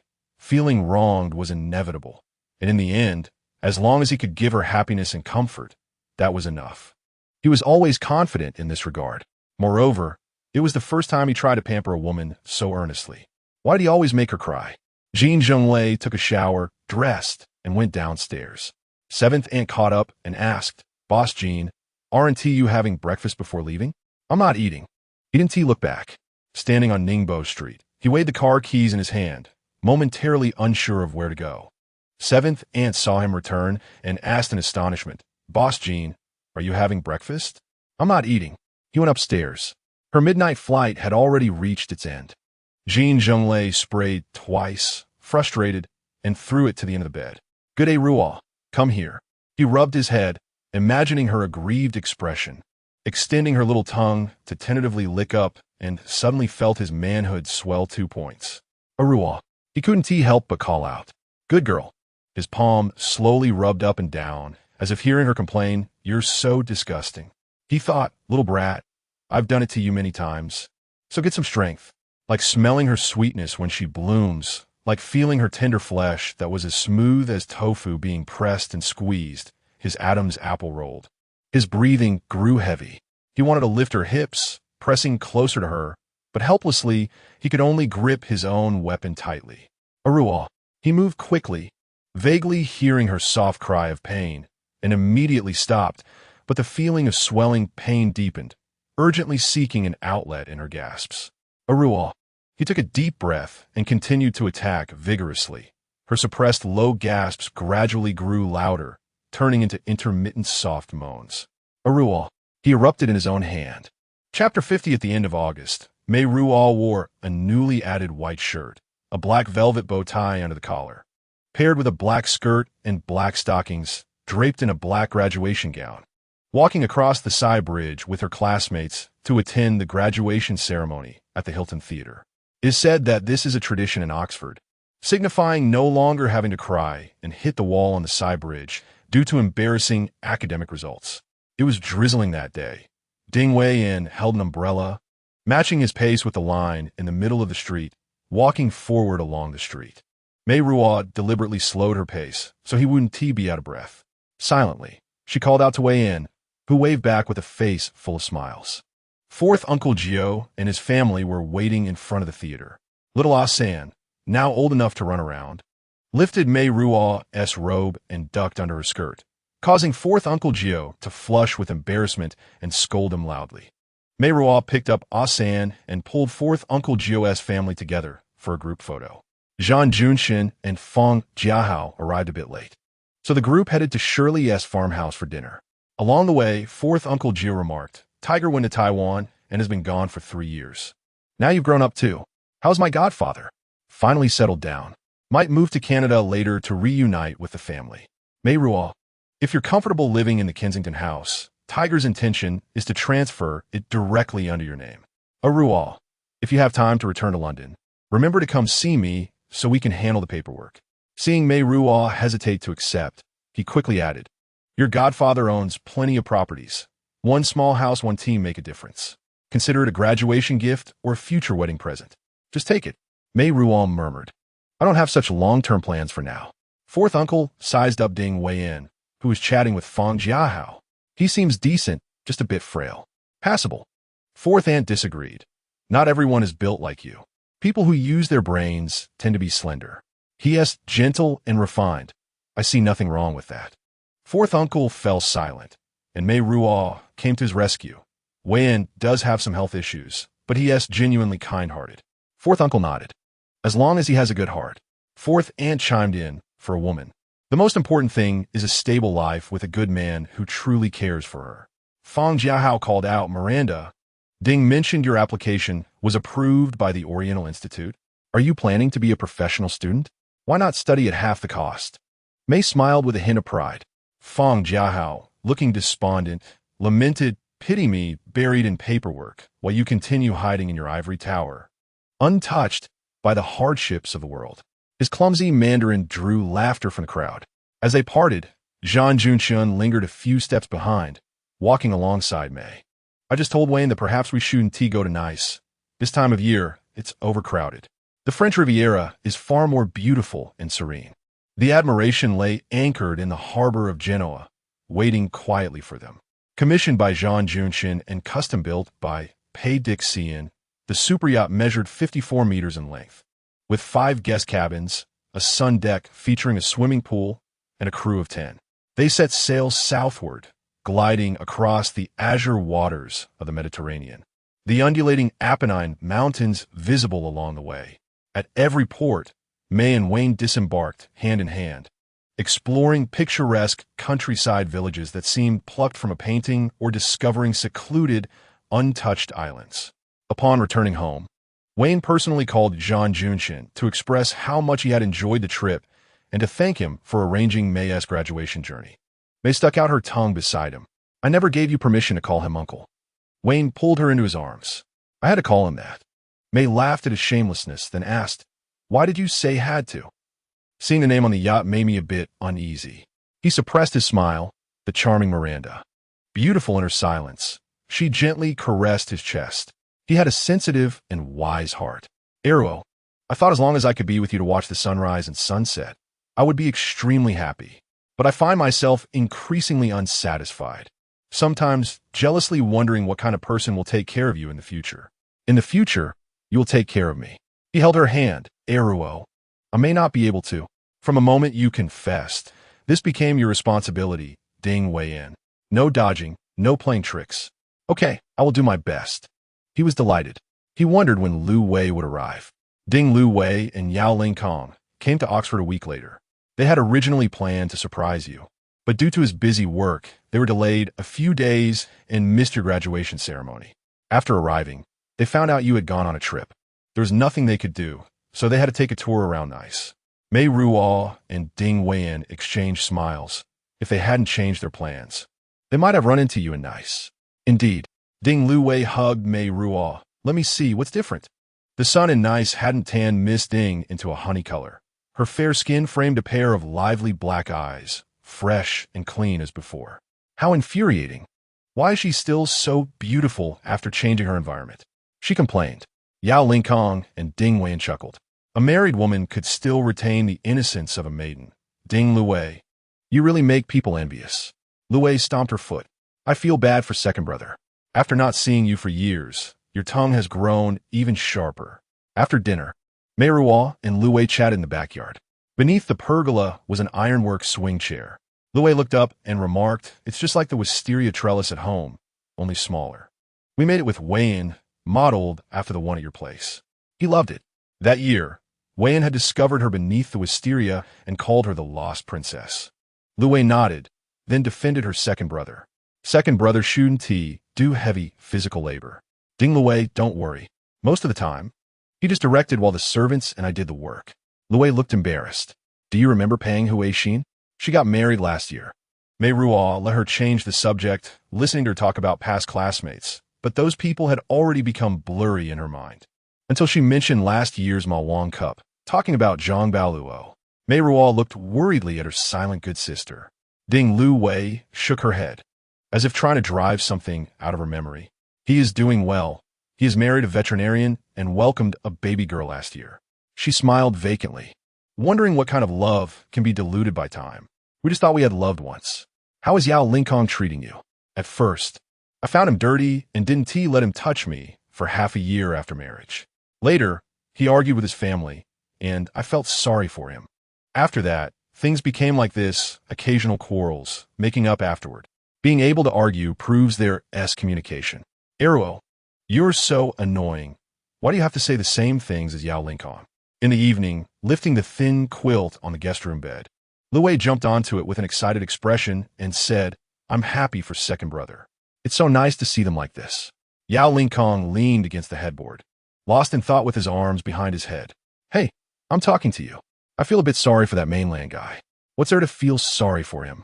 It's not just rumors that his company has made a pair of twin flowers famous. They're talented in singing and dancing. Plus, with the wildly popular Tan Xiao, they can perform Three Heroes Fight Elbow. Yao Lingkong replied irritably, "Stop reading those gossip magazines." Did I say something wrong? Ding Luwei turned her head and asked, "Were you the one who fought 3 against 1, like in Three Heroes Battle Elbow?" He reached out to spank her. "Speak properly." Luwei wrapped herself tightly, only revealing her head. "I want to bully you on your second brother's turf. We'll settle this when we get back." Yao Lingkong sat back down, lost in thought again. From a man's perspective, the mainlander was truly pitiable. The woman he fancied was all lovey-dovey with someone else. Nothing he could do but stew in frustration. Luwei scoffed. "He seemed pretty happy to me. Men and women are different. For men, sex and love can be completely separate. Are you justifying yourself? I knew there was no reasoning with you. You say, Mr. Yao Lingkong, please continue. Love without emotions feels even worse after it's done. While the body may relax, the mind and heart feel hollow, and it's a terrible sensation. Sometimes I even blame myself. Why did I let control me? I don't believe that person would ever reflect on himself. Maybe not, who knows?" Luwei pondered, ignoring whatever thoughts he might have. He wasn't right for Meiruo. A good man knows how to cherish a woman. Only a man without integrity would use his innate advantages to bully a woman. Meiruo has suffered enough at his hands. You should keep your distance from him, or you'll pick up his bad habits. I've known all sorts of people from every walk of life. Have you ever seen me turn bad? I occasionally collaborate with him on 1 or 2 business deals. The subject of discussion is lying on the terrace with a chilled beer by his side. Yao Lingkong said he was going to accompany his wife to the UK, and Jin Zhenglei opened his mouth to tell him that Meiruo had gone on a trip, but swallowed it back. What is the Italian Riviera like? He actually wanted to see it too. Ping and found a travel magazine for him, and it turned out to be similar to Hong Kong, with mountains and seas, and the beach filled with half-naked men and women. He once thought Hong Kong was paradise. It turns out paradise is elsewhere where she is. He heard a noise to one side, turned his gaze, and asked, "Who?" 5-year-old Zhan Xiaomei walked out from the corner and said softly, "Daddy, it's 12 o'clock." Her voice became quieter, and 7th aunt said it was time to sleep. "It's only 12. The days are hard to endure." Jin Zhenglei put down his legs, sat up straight, and asked, "Aren't you going to sleep?" "I'm going." Xiaomei said she wanted to run. Jin Zhenglei held her back, saying, "Chat with me for a while." She widened her eyes, both happy and surprised, pressed her lips tightly, and obediently sat well in the chair. He looked at her, unsure of what to say. Hesitatingly, he handed over the beer. "Do you want a drink?" Xiaomei shook her head. This man, who is said to be her father's man, is right in front of her. She is 5 years old, and since she can remember, she has faced him no more than 5 times. Early in the morning, he just came home or didn't come home, and late at night, he was already out. Occasionally seeing him, she only dared to hide under 7th aunt's feet and watch him from afar. He is very tall, so tall that she has to tilt her neck painfully, and he has a loud voice. 7th aunt says he has a bad temper. But today he talked to her so much, and his tone was very gentle. Xiaomei stared at her father. He took a sip of beer, noticed her gaze, and put down the bottle to look back at her. No matter how he looked, he didn't seem like her father. Xiaomei leaned forward, listening to his mumbling, still unable to hear clearly, feeling a bit disappointed. He stroked his chin. His palms seemed to be bigger than her face. "Xiaomei." He looked at her for too long, and Xiaomei gradually felt anxious. "How is your schoolwork? Do you want me to pick you up from school? Do you have anything you want to tell me? Do you want me to pick you up and spin you in the air?" Xiaomei was stunned. What is this person talking about? He sighed. Meiruo wanted this. She once told me that she hoped to have a daddy to pick her up from school, listen to her thoughts, and spin her in the air when she is happy. He took a sip of beer, and she really felt content, asking for not much. "Is she my sister?" Xiaomei asked curiously. Jin Zhenglei was taken aback, thought for a moment, and gritted his teeth, saying, "Yes, she is your sister." "Where is she now?" 7th aunt said she studies very well, and I should grow up like my sister. "She?" Jin Zhenglei slowly exhaled the frustration from his throat. "She is traveling with someone. Italian Riviera. There is sunshine and beaches there. I wonder if Ding Wayne can swim. Even if he can, he definitely can't swim as well as I can. I wonder if Ruo can swim. He realized he knows too little about her. If I could do it all over again, I would take her traveling and give her flowers. He smiled bitterly, afraid she doesn't know. I can also cook. Xiao Mei propped her chin and looked at him. I really can cook. When I was about your age, I would move a stool and stand in front of the stove, and I had to use both hands to lift the spatula. His gaze became unfocused. That was something from many years ago. Chapter 51. Mei Ruo's 21st birthday was the same as last year. Ding Wen baked a cake for her. They danced in front of the fireplace. Mei Ruo was barefoot, stepping on his feet, tilting her face up, her lips barely touching his chin. Wayne stepped to the slow waltz, and every time he turned, Ruo would reward him with a kiss on his chin.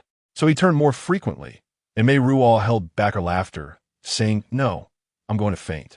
He was also panting, saying, "I can barely stand." After speaking, he hugged her, and they both fell onto the sofa.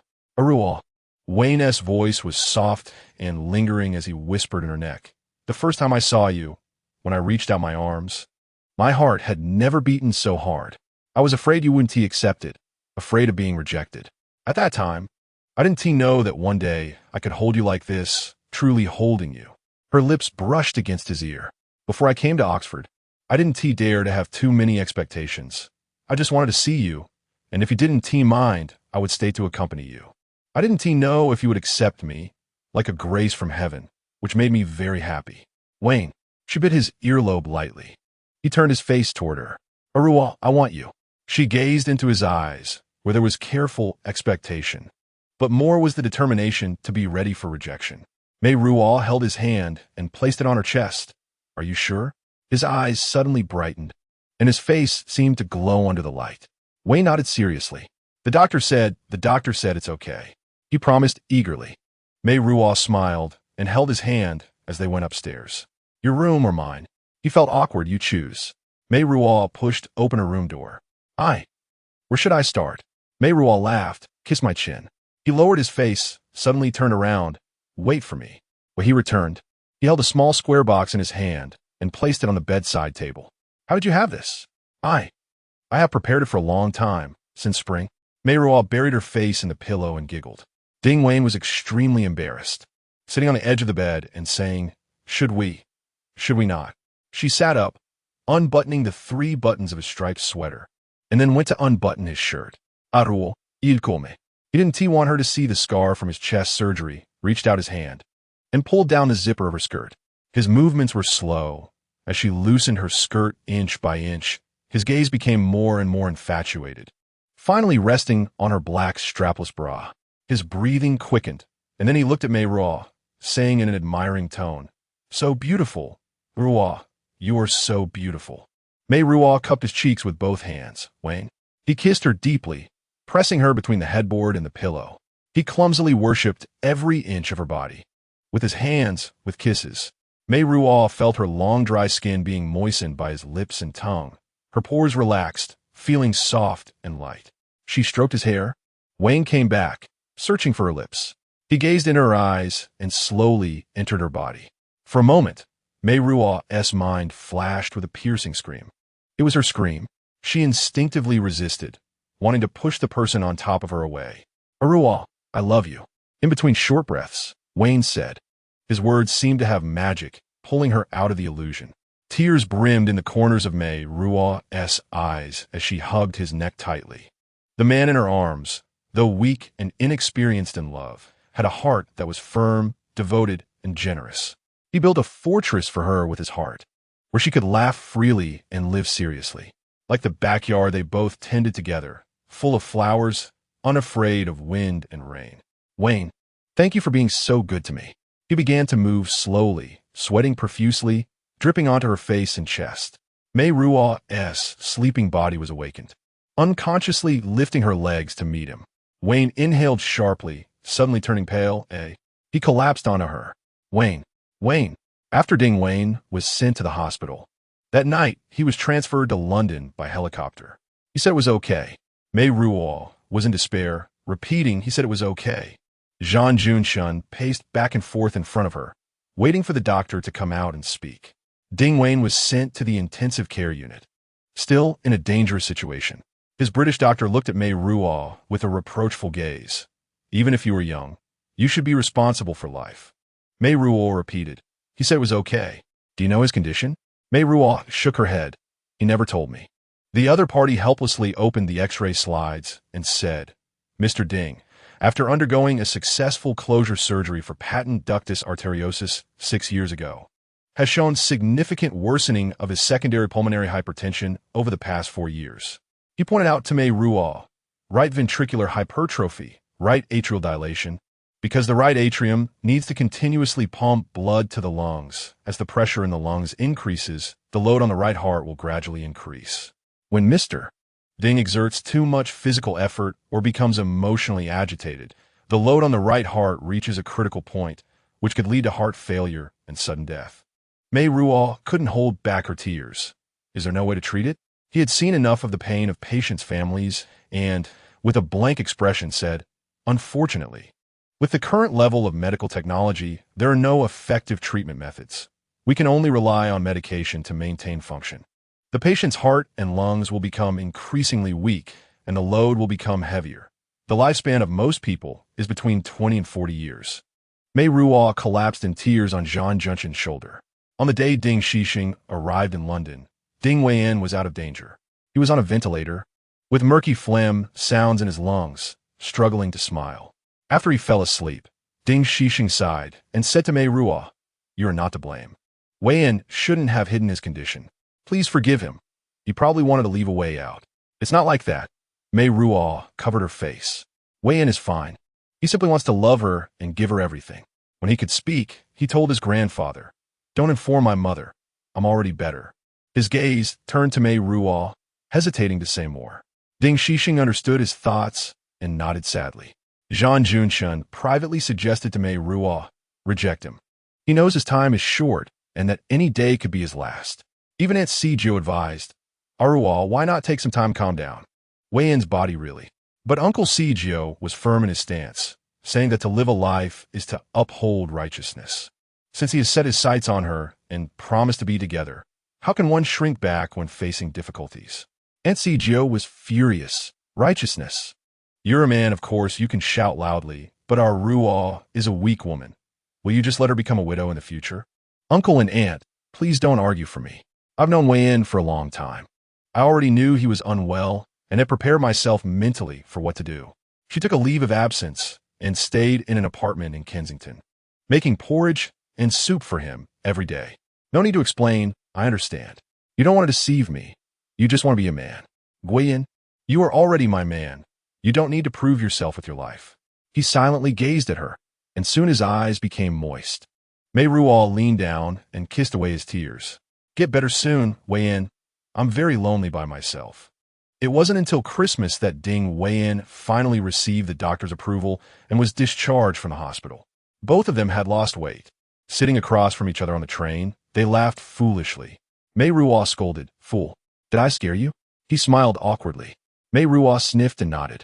Actually, it's not entirely about deceiving you. Meiruo recalled the doctor's words that they could exercise gently, and the doctor suggested that she take the upper position. She blushed and asked, Then why didn't you say it? We can. Weiyan similarly blushed. I'm a man, and besides, that was our first time. After returning to Oxford, Meiruo continued to accompany Weiyan to the hospital in London for checkups every week. One day while Weiyan was in the ward, she went to the hospital cafeteria to buy a cup of coffee. In the winter of London, at 8 in the morning, the sky was still dark as night. Meiruo gazed out the glass window, faintly distinguishing the outlines of tree shadows and low walls. Feeling a gaze on her back, Meiruo turned around and saw a Chinese woman sitting in the corner having breakfast. She withdrew her gaze, moved in her heart, and looked back again. It was Tan Xiao. This woman was now a huge star in Hong Kong, Macau, and Taiwan, yet she had abandoned her previously striking style. Wearing only a simple beige turtleneck sweater and deep blue jeans, with her hair tied back in a ponytail, looking as fresh as a schoolgirl, Tan Xiao realized she had been spotted and smiled, revealing her pearly white teeth. Meiruo nodded to her, picked up her coffee, and prepared to leave, but was called back. Miss Zhan. Tan Xiao stood up and asked her, It's so quiet in the morning. Why not sit down for a bit? With such charming words, Meiruo couldn't help but laugh, sitting down to ask, "Would you like some coffee?" Tan Xiao shook her head. "I've had too much of that stuff at work. My stomach can't handle it." "How come you're here?" "I'm accompanying my boyfriend for a checkup."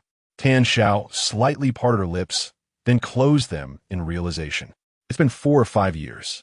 She spoke vaguely, but Meiruo understood completely. She had left Hong Kong for a full 5 years. The world had changed drastically. She had never spoken to Tan Xiao before. The first time she saw her in person, she was taken by her mother to buy new clothes, and her mother had scolded her as a whore. Yet she was amazed by Tan Xiao's blue and purple paired with bright orange outfit, feeling an inexplicable fondness. Now, she was sitting with the woman her mother referred to as a whore, her stepfather's lover, on a Monday morning in a hospital in London. "How come you're here?" "On vacation. I came to visit an old friend." "Oh." Meiruo looked around. "Dan Xiao left." "Don't worry. There are no reporters with that kind of power. I'm very careful every time I come to London." Meiruo nodded, wanting to excuse herself to leave. But Tan Xiao sincerely said, "Ms. Zhan, I want to tell him. We are all women. Let us help each other out." Meiruo was slightly taken aback, then smiled. "It's fine. He already knows I'm here." Tan Xiao was surprised, her expression both alluring and childlike with her bare face. Indeed a big star. Her every gesture exuded charm. Tan Xiao laughed self-deprecatingly. "Forgive me. I really didn't know. I thought it was a huge secret." She then explained, "I haven't been with him for a long time." Meiruo didn't want to discuss further and said, "Miss Tan, thank you for your kindness. My boyfriend is still waiting for me. I'll take my leave first." However, when she went to retrieve the report, she encountered Tan Xiao again in the corridor. "Just one more look and I'll leave." Tan Xiao playfully pointed at the people inside. Meiruo was astonished. "You are Dr. Zhou Lang's fiancé? The only Chinese intern in this private hospital, a Cambridge medical PhD. His fiancé, he has someone else. I'm his childhood friend." Tan Xiao's expression was calm, not hiding her pride and affection at all. "We used to live in Kowloon Walled City. We were neighbors." Meiruo's eyes widened. She suddenly understood where her inexplicable fondness for Tan Xiao came from. "Do you know Uncle Du Shou?" "Axia? I was called Miao when I was little." Tan Xiao smiled. "Axia is my older brother. I know you. You are the goddaughter of Hua Laohu. My brother has always been with Hua Laohu." They sat down in the corridor, and Meiruo told Tan Xiao, "Uncle Du Shou went to Taiwan with my godfather 6 years ago. He came back once and found me, saying he might go to Brazil, South Africa, or Taiwan. It must have been that time.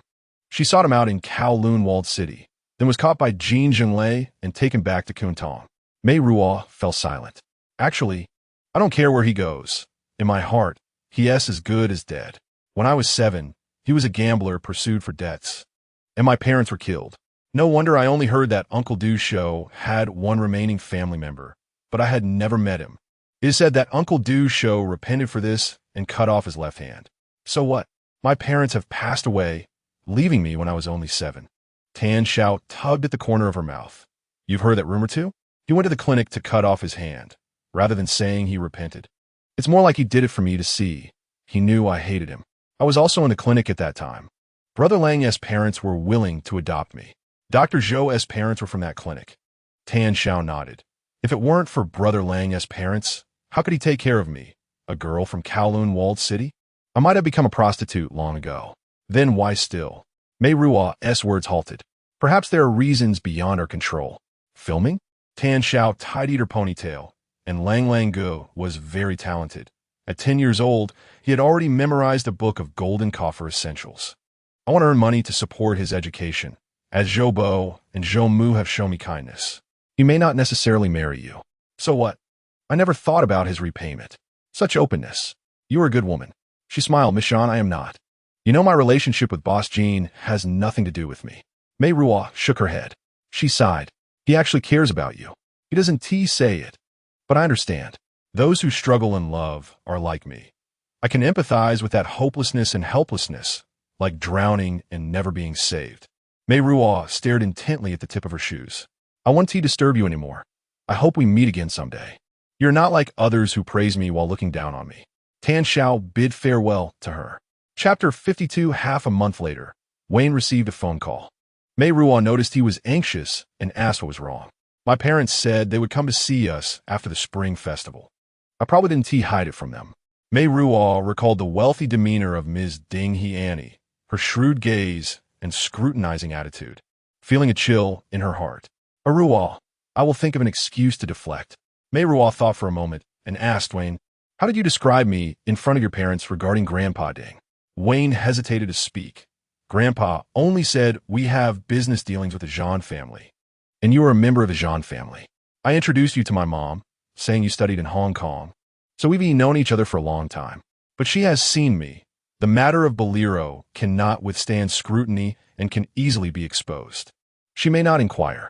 Ding Wayne felt the excuse was too weak, hesitated for a moment, and then said, my mom loves me very much for my happiness. She will tolerate everything. Besides, those matters are not your fault. You are the victim. My mom is a reasonable person.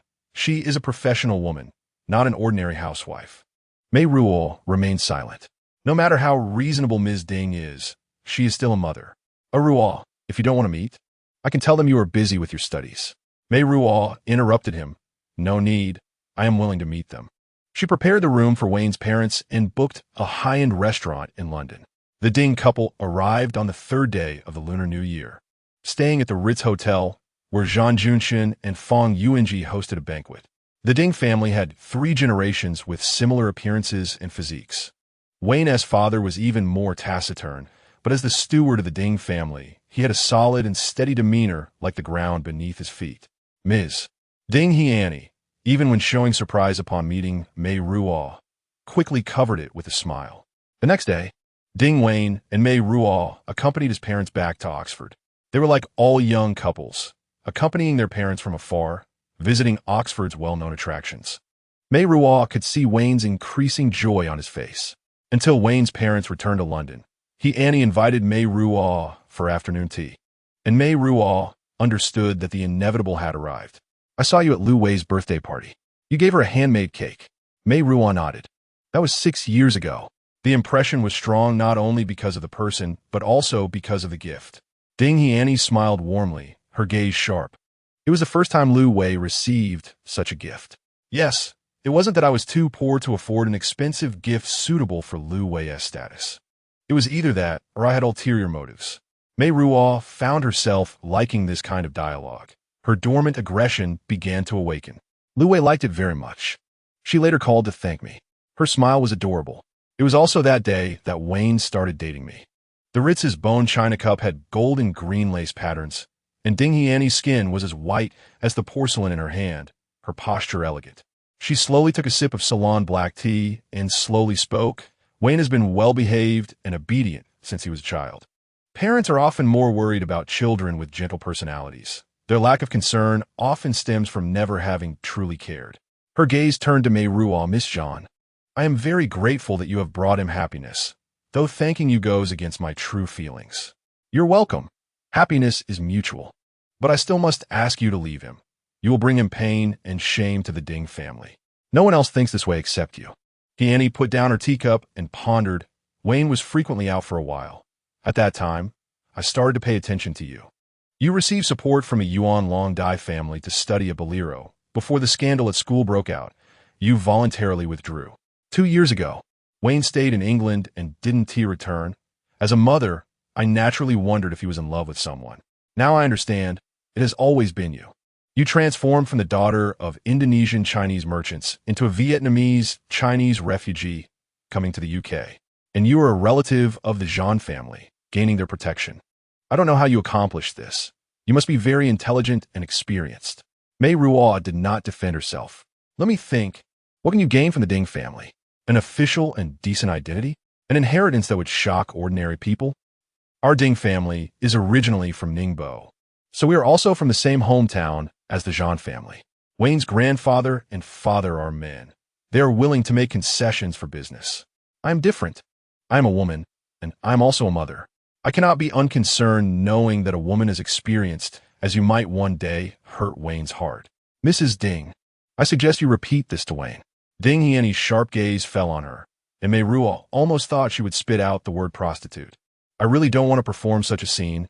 writing a check to agree to your extortion, and handing over Wayne. No need. You can fully accept me.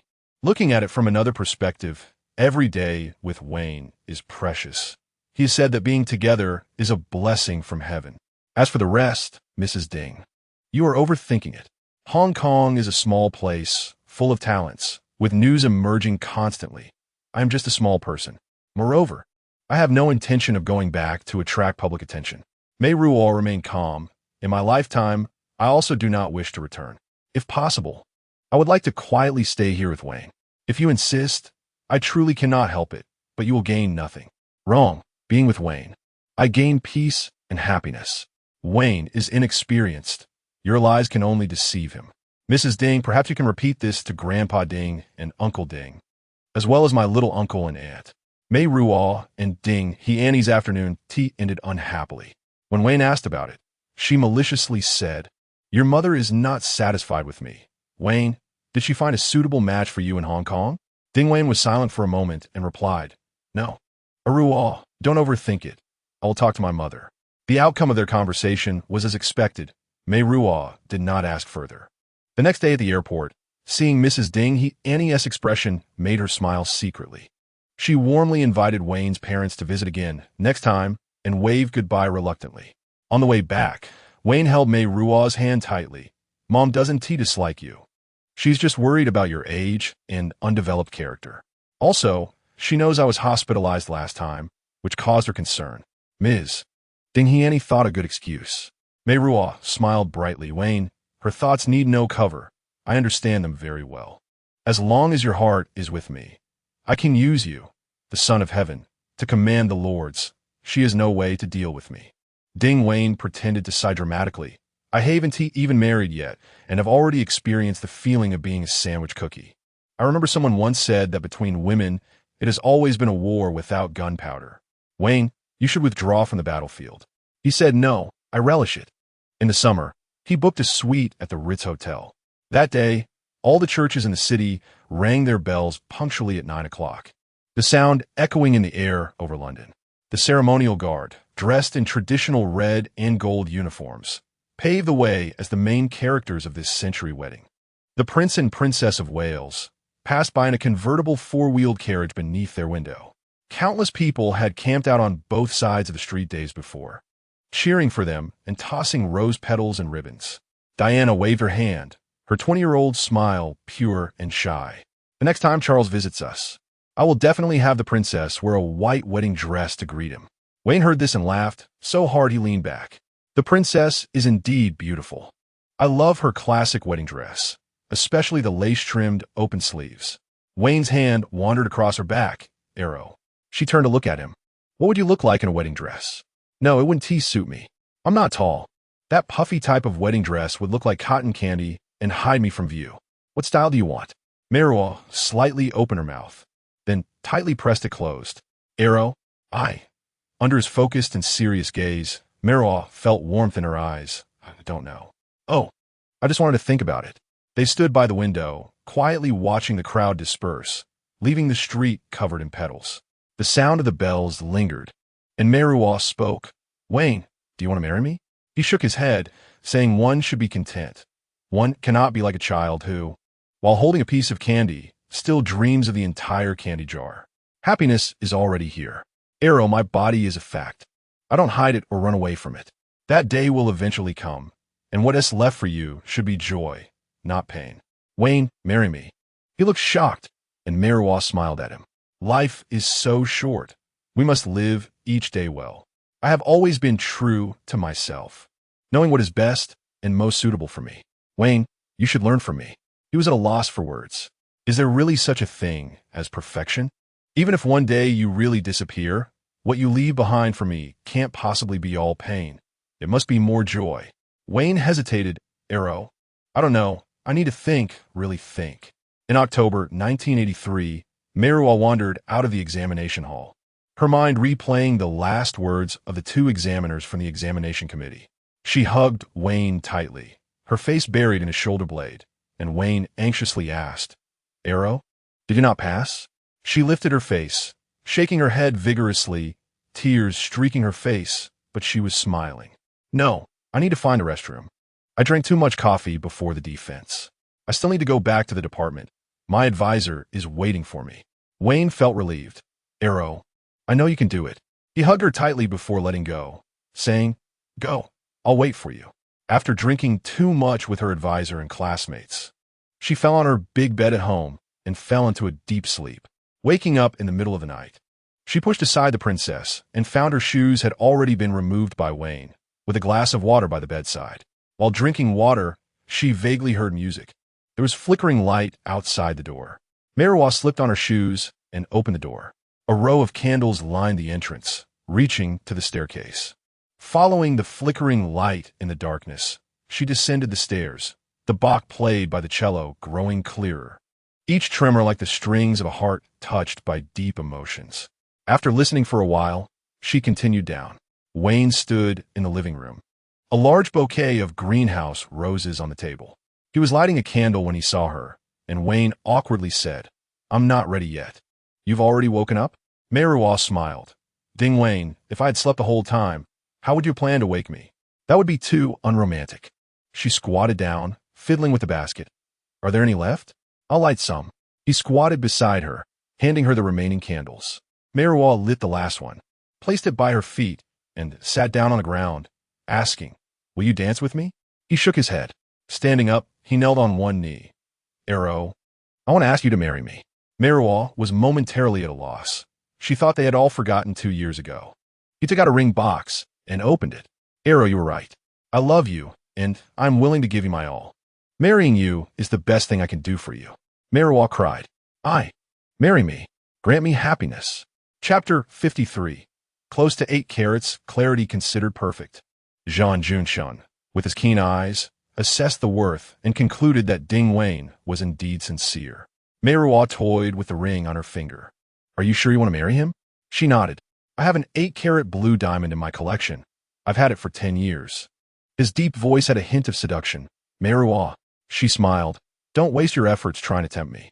Zhan Junshun chuckled, stood up, and extended his hand. Let us go have dinner. Tell me, what kind of wedding do you want? Just a simple one. They dined at the Kensington Rooftop Garden Restaurant, where Meiruo took small bites of caviar jelly, topped with a layer of cabbage jelly. She was careful, trying not to disturb the layers of gray-black and bright green. Zhan Junshun admired her cat-like satisfied expression and laughed. Meiruo, you're eating caviar worth 500 pounds per ounce. What right do you have to talk about simplicity? I'm just riding on the coattails of this. After all, opportunities for a 10-course meal are rare.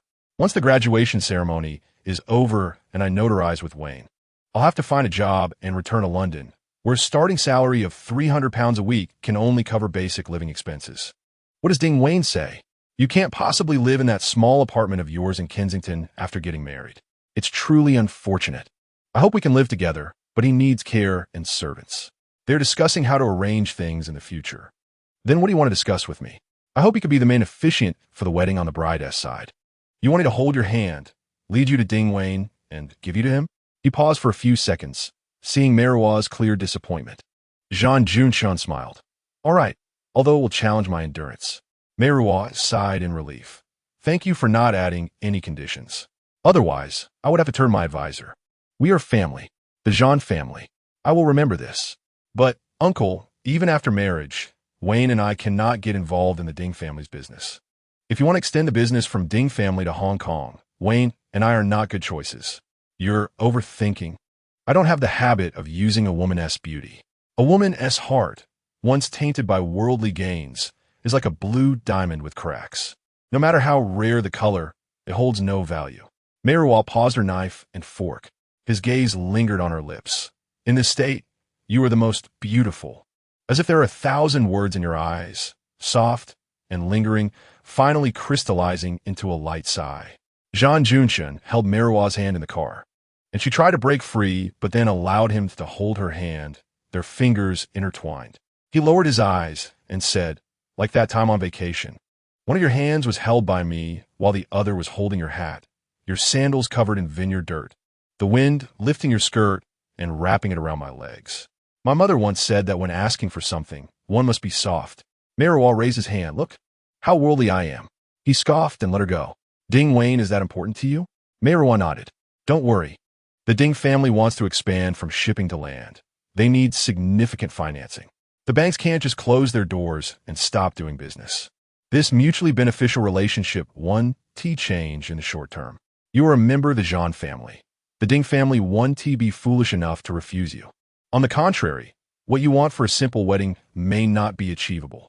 The Ding family is a large family. The message from Ding Wayne indeed reflected this. The opinion of the Ding family patriarch was that there should be some formality for the wedding or engagement to announce it to relatives. During the long-distance call, Wayne's parents congratulated them and made the same suggestion. Meiruo smiled bitterly. Ding Wayne squatted in front of her, kissing the palm of her hand, resting on her knee. Don't be afraid. With me and the Ding family, he wouldn't dare to act recklessly. After all these years, he shouldn't do anything. But Wayne, I don't like Hong Kong. I don't want to go back. We only need to return to hold an engagement banquet, coming and going quietly. The wedding will still be according to your wishes, at the church in Oxford, inviting friends and family to witness it. How's that sound? Beautiful as ever. I also plan to call Aunt Seven and have her bring Xiaomei over. But looking at it now, I guess there's no need to make the call. Zhan Xiaomei is 7 years old and attends the 2nd grade at Diocesan Girls' School. Her grades hover between AB and AB-. She is as unremarkable as her name suggests, getting along peacefully with her classmates and having 3 to 5 close friends. She loves Pluto from DuckTales and Captain Haddock from Tintin. As for Miss Zhu, she has a special fondness for her. Because of Miss Zhu, who was nicknamed Lollipop, she once pulled a strand of hair from a classmate and got a major demerit for it. Miss Zhu got married last year, which made her feel down for a long time, but Dad didn't care. Well, she is a year older now, and Zhan Xiaomei has started to understand what love is. Dad wouldn't fall in love with Miss Zhu just because she smells like cream cakes from the family's pastry shop. Love is truly cruel. Today, Uncle Ping came to pick her up from school. Zhan Xiaomei felt a bit disappointed. Lord Lei is at the shooting club, told me to take you there. It's the year-end dinner tonight, Xiaomei. There's no break during the winter holiday. She still has tutoring. Dad, didn't he come and pick me up on the last day either? She pouted and complained. Who told you not to take your studies seriously? Aruo never. I'm starting to hate my sister. Everyone loves her and tells me how good her grades are, how sharp she is in her studies. I'll never be able to compare. After saying that, Zhan Xiaomei looked down at Ping and Uncle Ping. Do you like her? Don't let your aunt hear that. A 1T sleep well. So that means you do? He Ping and felt awkward. Aruo is a good girl. I'm not worthy of her.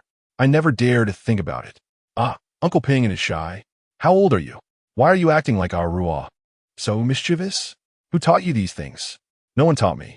I see men and women on TV, love each other, and I've seen so much of it. He Ping shook his head. You kids these days. Uncle Ping let us go to the shooting club. It's still early for dinner. We'll pick Dad up and go together.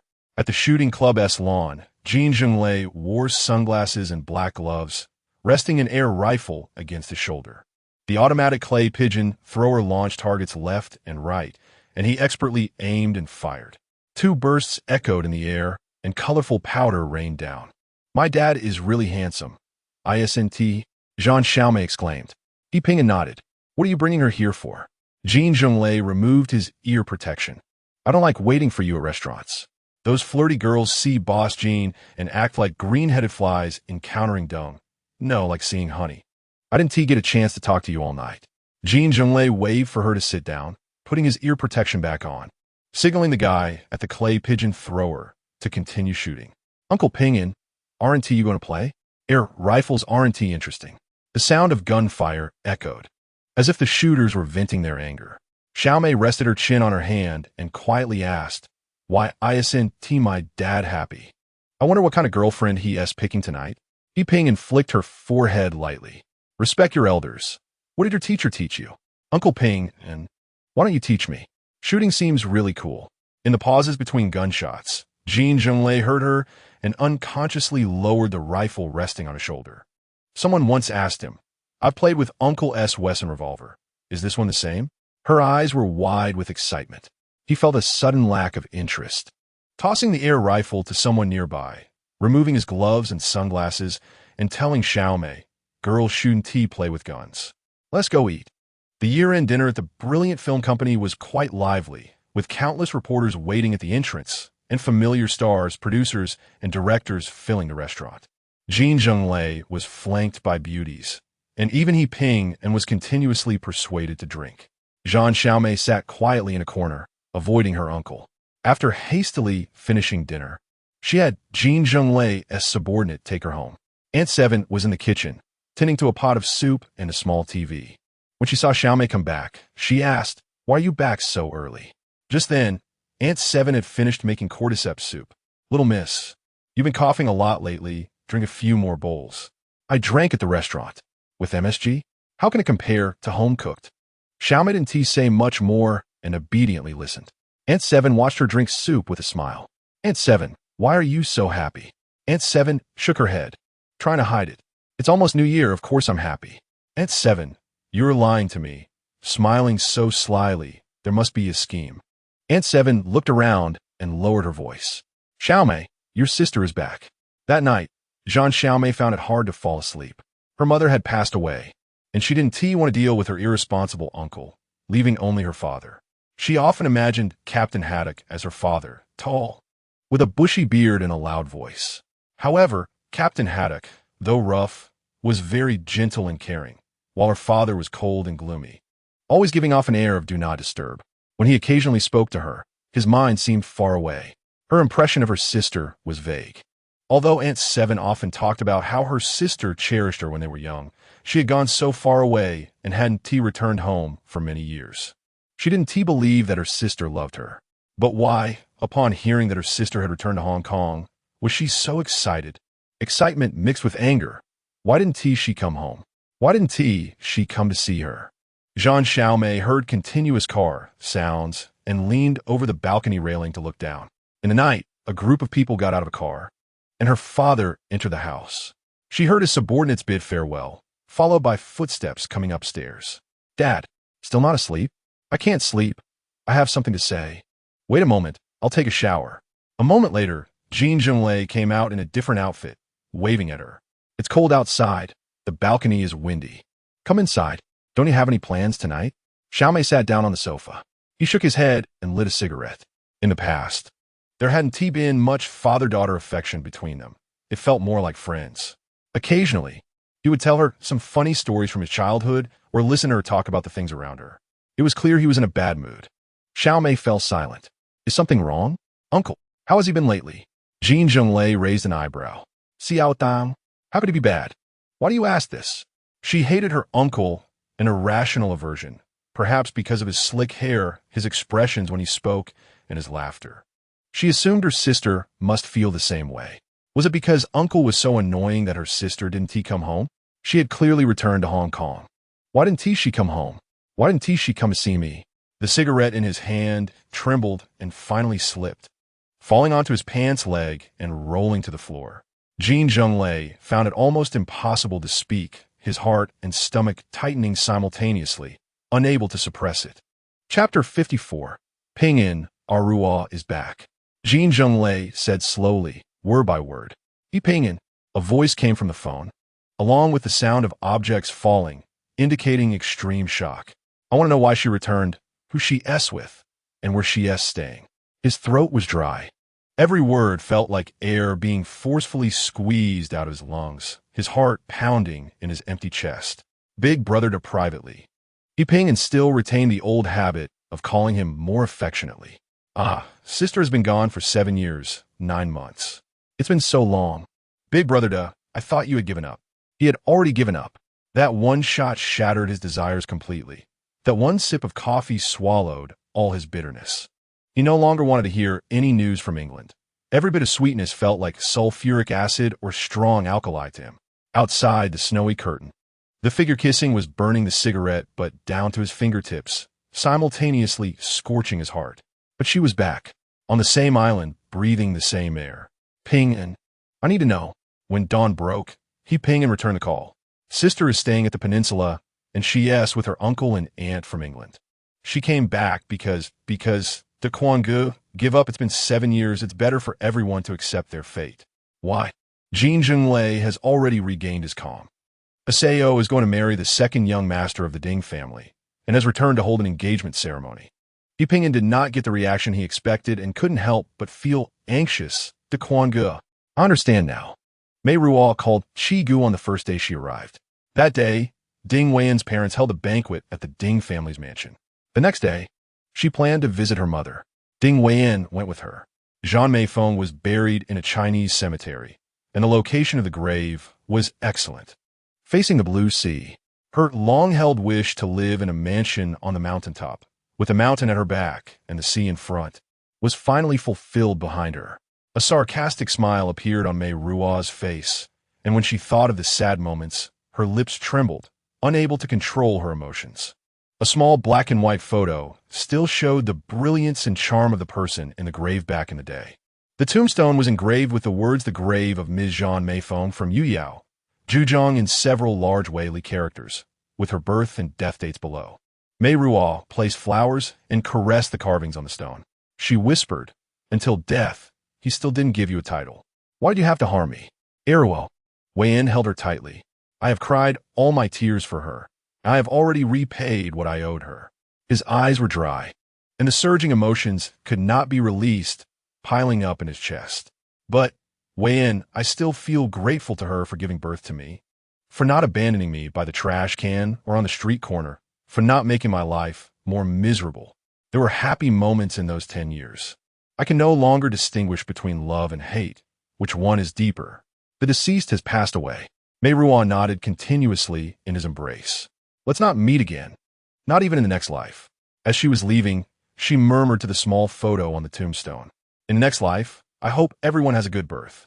You can be the young lady, and I can have nothing to do with you." Back at the hotel, the three Ding family women had been waiting for a long time, accompanied by Fang Jiahao's mother. "Meiruo, I can't wait to see you in your wedding dress." The pregnant Ding Luwei was still lively like a girl, not waiting for Meiruo to greet them one by one, and eagerly dragged her away. Madame Fang smiled and instructed, "Meiruo, you go with them. I have other arrangements with Madame Ding." The Chinese social circle in the UK is small, and after being lonely in London for a long time, arriving at Hong Kong Island, the Ding family was hospitable, matching their status, and at this engagement banquet, Fang Jiahao's mother was even more excited than Meiruo. Meiruo went with the Ding family women to try on wedding dresses and formal wear. She tried on one set after another, stepping out to show Ding Weiyan each time. Ding Weiyan was tongue-tied, only able to shake his head and nod, which made Lu Wei tease him, "Second brother, did you bring your medicine? I'm afraid you'll faint from happiness." Even the Ding family's eldest daughter-in-law was envious, reminiscing. "On the day we got married, Wei Zong didn't want to stay a moment longer, only saying he had company matters, leaving me with a few sisters." Lu Wei comforted. "Elder brother doesn't understand romance, only knows about company reports, only sees Arabic numbers." Their conversation was ignored by Ding Weiyan, whose eyes were only on his slender-waisted fiancée. "Meiruo, this is the one." Meiruo smiled. "Do you like it too?" She touched the pearls on her chest and said, "I feel this one is the most suitable." Lu Wei regretted. "Time is too tight. Otherwise, a custom one would be better and more to our liking." "Meiruo, are you really not holding a wedding banquet in Hong Kong? If we go back to London with my belly, I'm afraid Yao Lingkong won't let me fly." "Don't worry. Aunt Ding and my aunt will arrange everything. Weiyan and I plan to go back to notarize first, and we will hold the wedding after I find a job. The church isn't even booked yet." After finalizing the wedding dress and formal wear, the group went to have dinner at Fu Lin Min in Wan Chai. Ding Wen already looked fatigued, and Meiruo urged him to go back to rest early, not needing to escort her upstairs. He sighed while holding her hand. "I wish we could be together every day in the UK. Now living apart, I can't feel at ease not seeing you every night. Just a few more days of patience." "I'm also being patient." Meiruo placed a kiss on his forehead. She got out in front of the Peninsula Hotel, watching the Ding family's Bentley disappear before turning around and walking towards the fountain. The little girl who had peeked at her multiple times couldn't hide any longer and timidly stepped out. "You saw me this morning. Did you wait all day?" Zhan Xiaomei. Zhan Xiaomei gathered her courage and angrily accused, "You saw me this morning. Why didn't you stop me and made me wait all day?" Meiruo explained, "At first, I didn't recognize you. I didn't know you had grown so tall." Zhan Xiaomei looked at her blankly, holding back tears. "You forgot me, didn't you? Every time you talked to Chi-gu on the phone, You didn't let me listen. Chigu said you cherish me. It's all a lie. I hate you. Meiruo quickly stepped forward and grabbed her. Xiaomei, you've waited all day. You must be hungry, right? I want to eat your food. I want to eat supper. Will you accompany me? Zhan Xiaomei looked at her seriously, saw the sincerity in her eyes, and nodded unconsciously. Meiruo took her back to the room and called for room service. Xiaomei curiously gazed at the sea view outside the window, while Meiruo observed her. It was evident that Jin Zhenglei treated her well. Her clothes were new, her shoes fit, and there was confidence in her eyes. Did Chigu know you came to find me?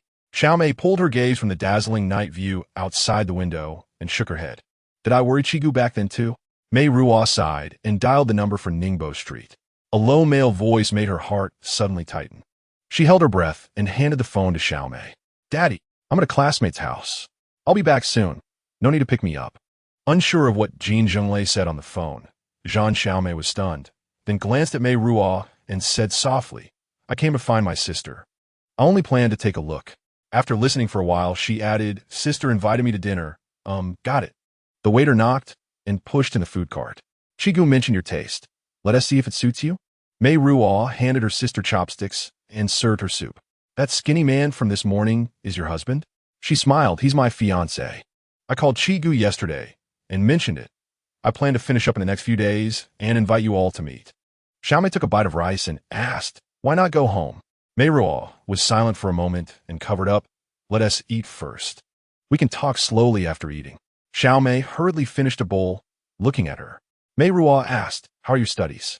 Are you getting used to school? Do you have good friends? You just said, after I finish eating, you'll tell me why you don't go home and don't miss me. Meiruo shined silently. Xiaomei, it's not that I don't miss you. I have my difficulties. Xiaomei wouldn't give up, looking at her with an expression of what difficulties could be. Meiruo supported her forehead, unable to speak. Tears shimmered on Zhan Xiaomei's eyelashes. She stood up and said, I understand. Thank you for your hospitality. Xiaomei, I'll call a car to take you home. No need. Meiruo chased her down the stairs. In the elevator, Xiaomei hugged her handbag tightly to her chest. Her head down, tears dripping on her hand. Then she stepped out of the elevator and walked towards the lobby. Meiruo followed closely behind until Xiaomei stopped. Should I call a taxi for you? Xiaomei shook her head. Daddy said he would arrive soon. He.S. waiting for me here. There was no more helplessness, no more indecision. Meiruo wanted to escape this place, but she was worried about her younger sister, her heart struggling, her thoughts in disarray. She took a deep breath of the cool air. In my memory, you were always like a baby, sucking your thumb, with round eyes, curiously looking at me. I was still young then, just 16. The first time I held you, I was so nervous, you were so soft. I really didn't dare to hold you tightly. At that time, I was determined to leave, planning every day how to run away, where to run to. I didn't dare to hold you too much. Didn't dare to talk to you, to make you laugh. I was worried that I would grow fond of you, and then I wouldn't be able to leave, that I wouldn't have the courage anymore. Zhan Xiaomei stopped sobbing and stared at the shadows of cars on the street. Although Aunt Shi told her that you were lonely and had no playmates, that you were timid and wanted a pet dog, but no one cared for 2 years and you didn't dare to bring it up, that you were unwilling when you first went to school. I felt sorry for you and wondered if you would cry secretly in bed at night like I did when I was young. But that was just because of the bond of blood. I told myself that I had left Hong Kong and should say goodbye to everyone from the past. It is true, but in this foreign land, I miss Aunt Shi so much and neglect you, which is very unfair to you. I admit that I am cold-blooded and have little feeling for you. Zhan Xiaomei turned her head, her gaze sweeping over her fur coat and the ring on her finger, and said bitterly, You are doing very well now, and you don't need to care about others. Meiruo pursed her lips. Xiaomei waved her hand, Daddy. A black jaguar circled around the fountain and stopped in front of them. Meiruo stepped back 2 paces, wanting to avoid it, but it was too late. Her back tensed, her eyes fixed on the car door, reflexively preparing to defend herself. Jin Zhenglei opened the car door, stepped out with 1 foot, and his deep, dark gaze locked onto her slightly raised face. She was well taken care of, wearing a short brown fur coat over a simple black low-neck shirt and black pants. Under the light, her skin tone and demeanor had a texture like fine silk. His gaze finally lingered on her ring, and his jaw tightened instantly. Zhan Xiaomei rushed forward and shouted, "Daddy." But the hand that was about to open the car door stopped, looking back at the quiet Meiruo, and then at her father, whose breath was cold. Jin Zhenglei said from a distance, "Congratulations." Meiruo slightly raised her chin and replied, "Thank you." Xiaomei's gaze continued to dart between the two. Jin Zhenglei wanted to smile, tried it, but helplessly gave up. "Goodbye." Meiruo watched the taillights disappear, her shoulders and back suddenly relaxing, her whole body going limp, almost wanted to squat down on the ground. The car was silent. Jin Zhenglei's breathing was heavy, restrained and suppressed. Zhan Xiaomei stared at the street ahead for a long time, and ultimately her curiosity and doubts overcame her fear of her father. She quietly asked, "Daddy, is the person my sister doesn't want to see you?" "She is scared. I can feel it." Chapter 55, She wore fur. Who in Hong Kong needs to wear fur? It was just to show how wealthy she is. Also, she wore a diamond ring as big as my eraser. Zhan Xiaomei said angrily, lowering her eyes, then thought for a moment and added, "She is prettier than Miss Hong Kong, prettier than Mom." Aunt Chi murmured a Buddhist chant, saying that the young lady had endured so much hardship and finally emerged from it. What hardships does she have? She doesn't know how happy she is. Xiaomei mumbled. Aunt Chi hurriedly asked, "What did she say to you?" "Quickly tell Aunt Chi. I asked her why she doesn't come home and doesn't miss me, and she said she has her reasons." Zhan Xiaomei was dejected. I said I was leaving, and she didn't stop me, but instead asked if I wanted to call a taxi. She stomped her foot in anger. "I am so disappointed and really dislike her." "Miss Xiaomei, you can't blame your sister. She really has her reasons. Then why don't you talk about it? If you don't tell me, how can I understand?" Aunt Chi fell silent. Just sighed. "Aunt Chi, do you love her more or me more?" "I raised both of you. I love both." Aunt Chi hugged Xiaomei. "She has suffered much more than you. Miss Xiaomei, don't be jealous." Zhan Xiaomei hugged Aunt Chi back. "Aunt Chi, tell me again how my sister used to cherish me." "Say it again." "The first time she hugged you, her hands were shaking, afraid of breaking you. One time she made you laugh, gesturing one finger, 2 fingers, but you were not even a year old, so how could you do math? The more she tried to coax you, the more you cried. Your sister was so silly, not knowing what to do." Aunt Chi and Xiaomei laughed together. "She was very small then too." "What about my mom? What was she doing then?" "The young lady?" "The young lady was very busy. She never hugged me?" "She doesn't love me, does she?" "She loves you very much. But she had to earn money to support the family and had no time." "But Dad is there to support the family." "Supporting a family with several mouths. How can it be that easy?" Aunt Chi sighed. "If she weren't busy, she would definitely love you very much and would want to hug you. Our Xiaomei is so cute." "Aunt Chi, is it because my sister is not Dad's biological child that Dad treats her poorly and she ran off to England? Like my classmate, her stepmother is very bad, always making her take care of her younger brother, and if she doesn't do well, she won't get food." The repeated conversation suddenly brought up a new question. Aunt Chi was distressed. "Boss Jean is very good. Everyone is good. It's time to sleep." Zhan Xiaomei dozed off for a while, then heard the sound of a car outside and quietly got out of bed, just like the night before, continuing to listen at the corner. But there was no sound for a long time, except for the occasional flick of a lighter, as Dad and Uncle Ping'an sat across from each other, smoking several cigarettes. Then a phone rang, and she heard Dad calling out to Xiaodong, pouting in displeasure. It was Uncle who was talking, and Dad listened quietly for a long time, finally ending with just one sentence. "That's it." The living room returned to silence. Zhan Xiaomei hesitated whether to sneak back to sleep when Uncle Ping'an spoke up. "Big brother, this will only push us further away." "Hey." Xiaomei leaned in closer. "What should we do? Did you not see her expression today in front of the hotel? Do you want me to watch her marry that sickly drug addict in a wedding dress? When you let go back then, you should have anticipated today."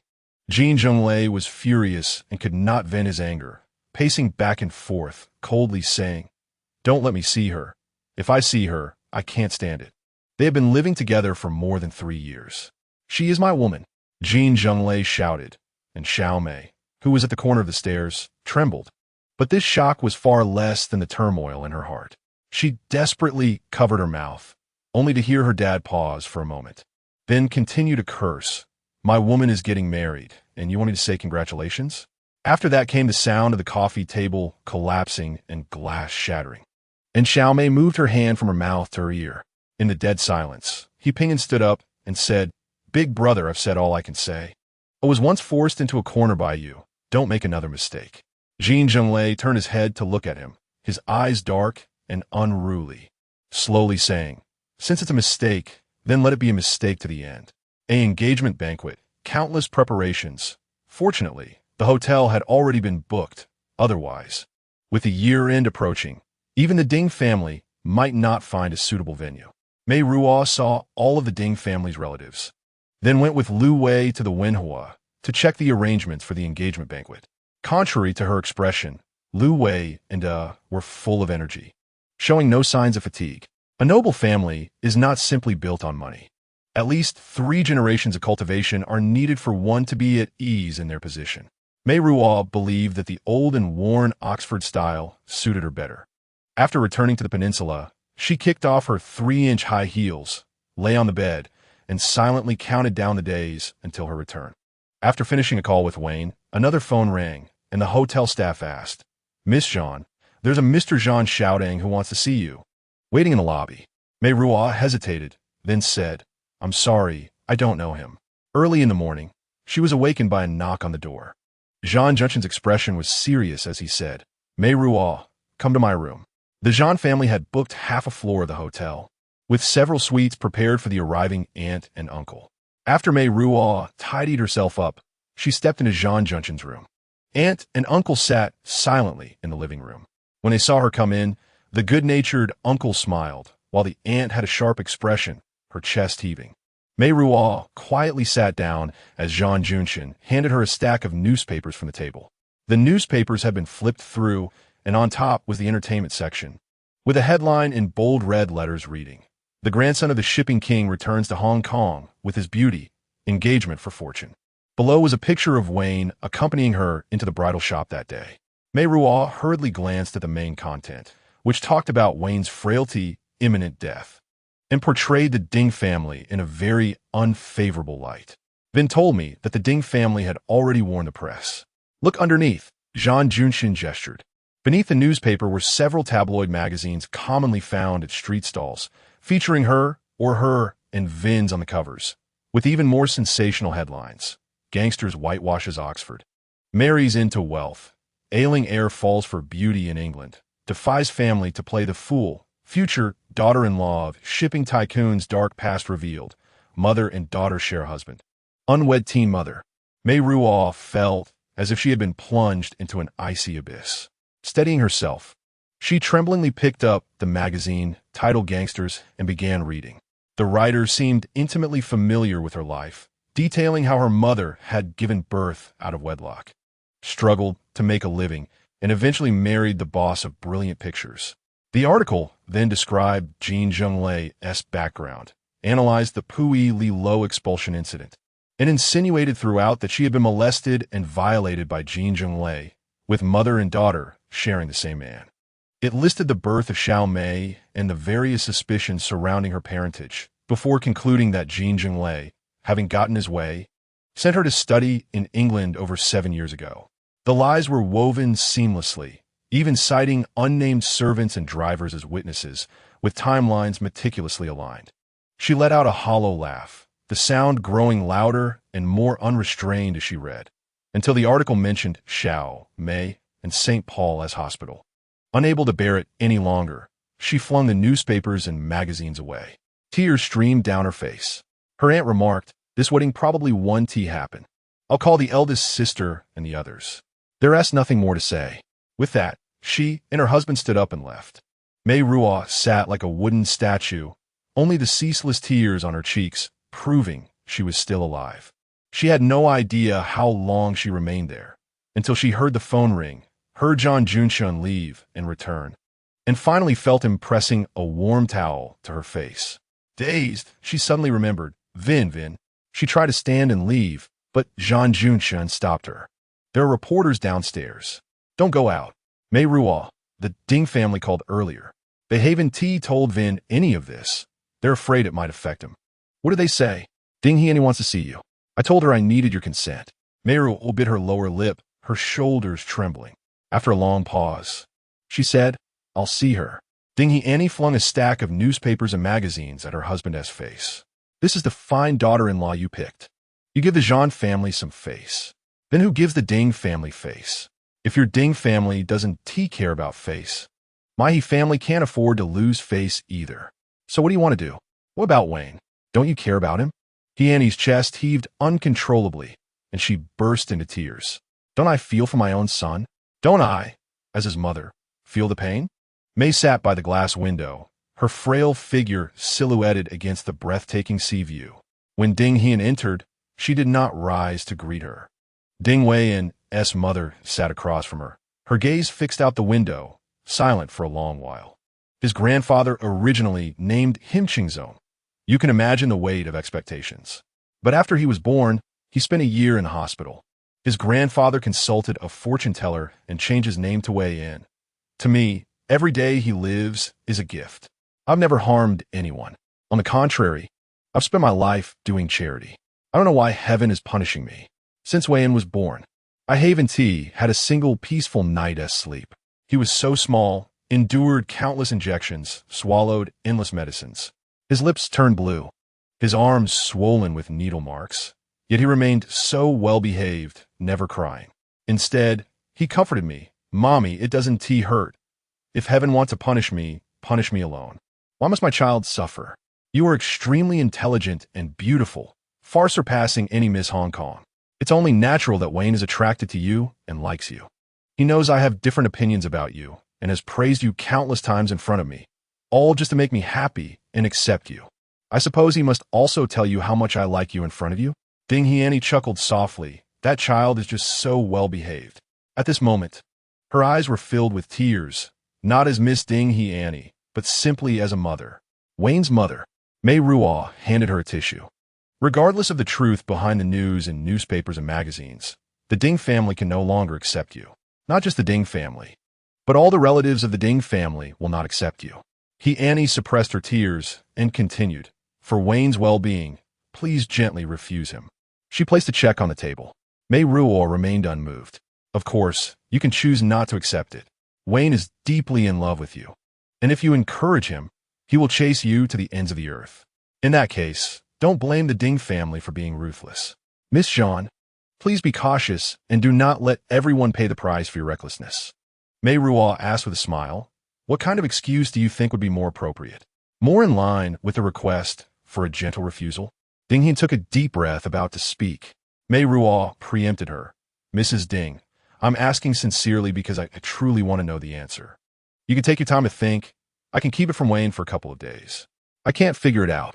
We've been together, living under the same roof for over 3 years. Every sunrise, every good night, everything felt perfectly in sync. There may not have been earth-shattering love between us. But day by day, why am I even telling you this? Meiruo sighed and clenched her hands tightly. I'll reject him, as you wish. Ding Hian looked slightly surprised. One day, you will break Wayne's heart. One day, you will bring shame to the Ding family. Meiruo smiled gently. Mrs. Ding, your insight is sharp. You're not mistaken. I am a woman with a wealth of experience. With Wayne, I tried my best to play the role of an innocent, harmless little rabbit. I played the part for so long that I nearly forgot my true nature. Now, it's time for me to return to where I truly belong. Ding Hian was visibly moved. Thank you. No need. Meiruo pushed the check back. If my uncle saw this, it would be no different from an insult to the Zhan family. She then asked Zhan Junshin, you said the mutually beneficial relationship between the Zhan and Ding families wouldn't change in the short term, even if the engagement is called off? Meiruo, you'd better eat something or get some sleep, and don't worry about men's affairs. I still need your help and don't want to affect you because of me. Zhan Junshin gazed at her calm face and asked softly, what do you plan to do? Do you need my help? Mei remained silent. She gazed out the window at the azure sea of Victoria Harbor until night fell. When the lights of countless homes simultaneously illuminated both Hong Kong Island and Kowloon, Luwei called, Mei, I'm back at my parents' place. There are a lot of reporters outside. It was the same outside the peninsula lobby. What is going on? Ask me a bunch of weird questions. If it weren't for Yao Lingkong protecting me, my stomach would be bursting. According to my uncle, the Ding family has already notified the newspapers and magazines. so it should calm down soon. Lu Wei, have you seen your second brother? He accompanied Grandpa to see Master Lien Tong for meditation today and hasn't returned yet. That's good. Lu Wei, don't tell your second brother yet. I plan to cancel the engagement. Lu Wei gasped in shock. I don't want to repeat those disgraceful things. Today's gossip magazines are more detailed than my account. She leaned weakly against the armrest of the chair, despairing. Lu Wei, I can't escape. Ding. Lu Wei called again late at night, and the two fell into silence on either end of the line. Did your second brother just call you? Lu Wei asked cautiously. I've arranged to meet him tomorrow. Meiruo paused for a moment before saying, in the future, please try to persuade him. Chapter 56, Meiruo called Veen and said, I think I might have caught a cold. Could you come pick me up? This was the hospital Wine had been familiar with since childhood. The Ding family had arranged for doctors and nurses, ensuring nothing would go wrong. The day before, Ding Wine had already keenly sensed something unusual in the household atmosphere. After enduring it for a long time, when he saw Meiruo looking haggard, alarm bells immediately rang in his heart, filling him with silent panic. He carefully studied Meiruo's face and asked softly, Did you have trouble sleeping last night? He asked her again, Have you seen a doctor for your cold? Did they prescribe medicine? Meiruo forced a smile and nodded, gesturing for him to sit down. Yesterday, something bad happened that affected the Ding family's reputation. And it was because of me. She tossed and turned all night, unable to find any gentle reasons or excuses. Any pretext would tarnish the beautiful years we shared. Sounds came from the next hospital room, but Meiruo ignored Ding Annie's anxious hints and continued to speak candidly. Wayne, I am not suitable to be a daughter-in-law of the Ding family. Even if we get married, leave Hong Kong, and never come back, the rest of the Ding family will still be shamed because of us. Ding Wayne's eyes were filled with confusion and anger. What happened yesterday? I can be selfish and disregard the Ding family's opinions, but I know you cannot. His face turned pale as a sheet, and he gasped for breath. Wayne, please calm down. I don't want you to. Meiruo struggled to find the words, gently touching his arm. He swallowed hard, choking on his words. You speak. Meiruo took off her ring. Wayne, we cannot get married. He was still in shock, and in the dead silence of the hospital room, Meiruo could almost hear the rapid beating of his fragile heart. Wayne gazed into her pleading eyes, his look of disbelief gradually turning to despair. He said, Wait for me. I will ask my mother what happened. He stumbled over a chair, almost falling, and when Meiruo reached out to help him, he steadied himself and withdrew her hand. He reached the door and collapsed. The door of the adjacent room burst open, and Ding Annie rushed out, too anxious to blame Meiruo, bending down to call out for Wayne. At the same time, doctors and nurses appeared, lifting Wayne onto a stretcher. Meiruo was left outside, watching helplessly as they surrounded Wayne and left. She smiled bitterly. A nurse called out to her from behind, Miss, your ring. Meiruo held their engagement ring in her palm, and the image of Wayne kneeling on one knee flashed before her eyes. That day, surrounded by candlelight, he looked sincere as he said, Marrying you is the best thing I can do for you. And he said, Marry me, grant me happiness. Goodbye, Wayne. Zhan Junshen wrapped his arm around her shoulder and helped her into the car. As she stepped into the elevator, her hands and feet went weak, and she lost her balance and slid down. Zhan Junshen carried her into the room. Meiruo, you need a rest. She understood, nodded, and said, I'll sleep for a while. When she woke up, his hand was still holding hers, just like the night she received the news of her mother's death. She asked, Auntie and Uncle have gone back. As soon as she spoke, she realized her voice was hoarse. Zhan Junshen nodded, the noon flight. Charles must be very disappointed. I understand his thoughts. He likes Wayne, but worries about my happiness. Yet, despite that, he still wishes me well. He said he would definitely come to our engagement ceremony and hopes to see the Oriental Pearl. Zhan Junshen kissed her fingers. Meiruo, come back home with me. Where do I have a home? She sighed. The waiter informed her that there were several phone calls. She dialed one. Lu Wei cried. Second brother woke up and immediately said he wanted to see you. Mom wouldn't let him, and they quarreled. It was the first time I saw second brother so angry and agitated. What should we do?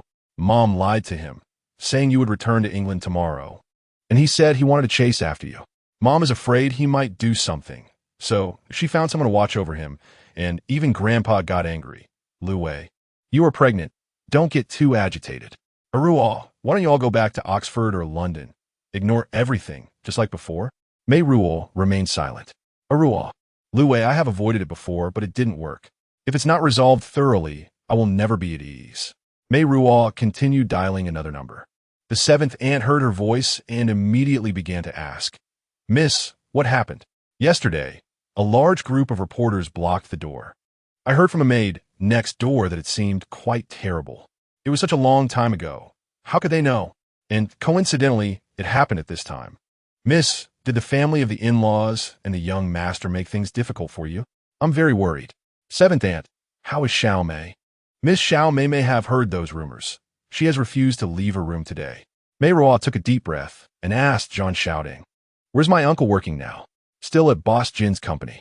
The young master is doing quite well now, making a lot of money as a producer. The seventh aunt suddenly realized it can't be the young master. No, that's impossible. No matter how useless the young master is, he wouldn't harm his family. Seventh aunt, is it him? I need to confirm. Please give me my uncle's phone number. Also, I will be very busy in the next few days. So after settling down, I'll invite you for tea. I understand. The seventh aunt cried, I thought you, miss, would have a good life. Meiruo shook herself awake and arranged to meet Zhan Xiaodang for tea at the peninsula. Meiruo, you are indeed capable. Your uncle did not misjudge you. Zhan Xiaodang was well dressed, scanning the room before returning his gaze to Meiruo. In just a few years, things are so different. Meiruo held the silver pot to pour tea for him, and upon hearing this, she raised her eyes and smiled. Then I must thank my uncle for his teachings and occasional guidance. Isn't that how it should be?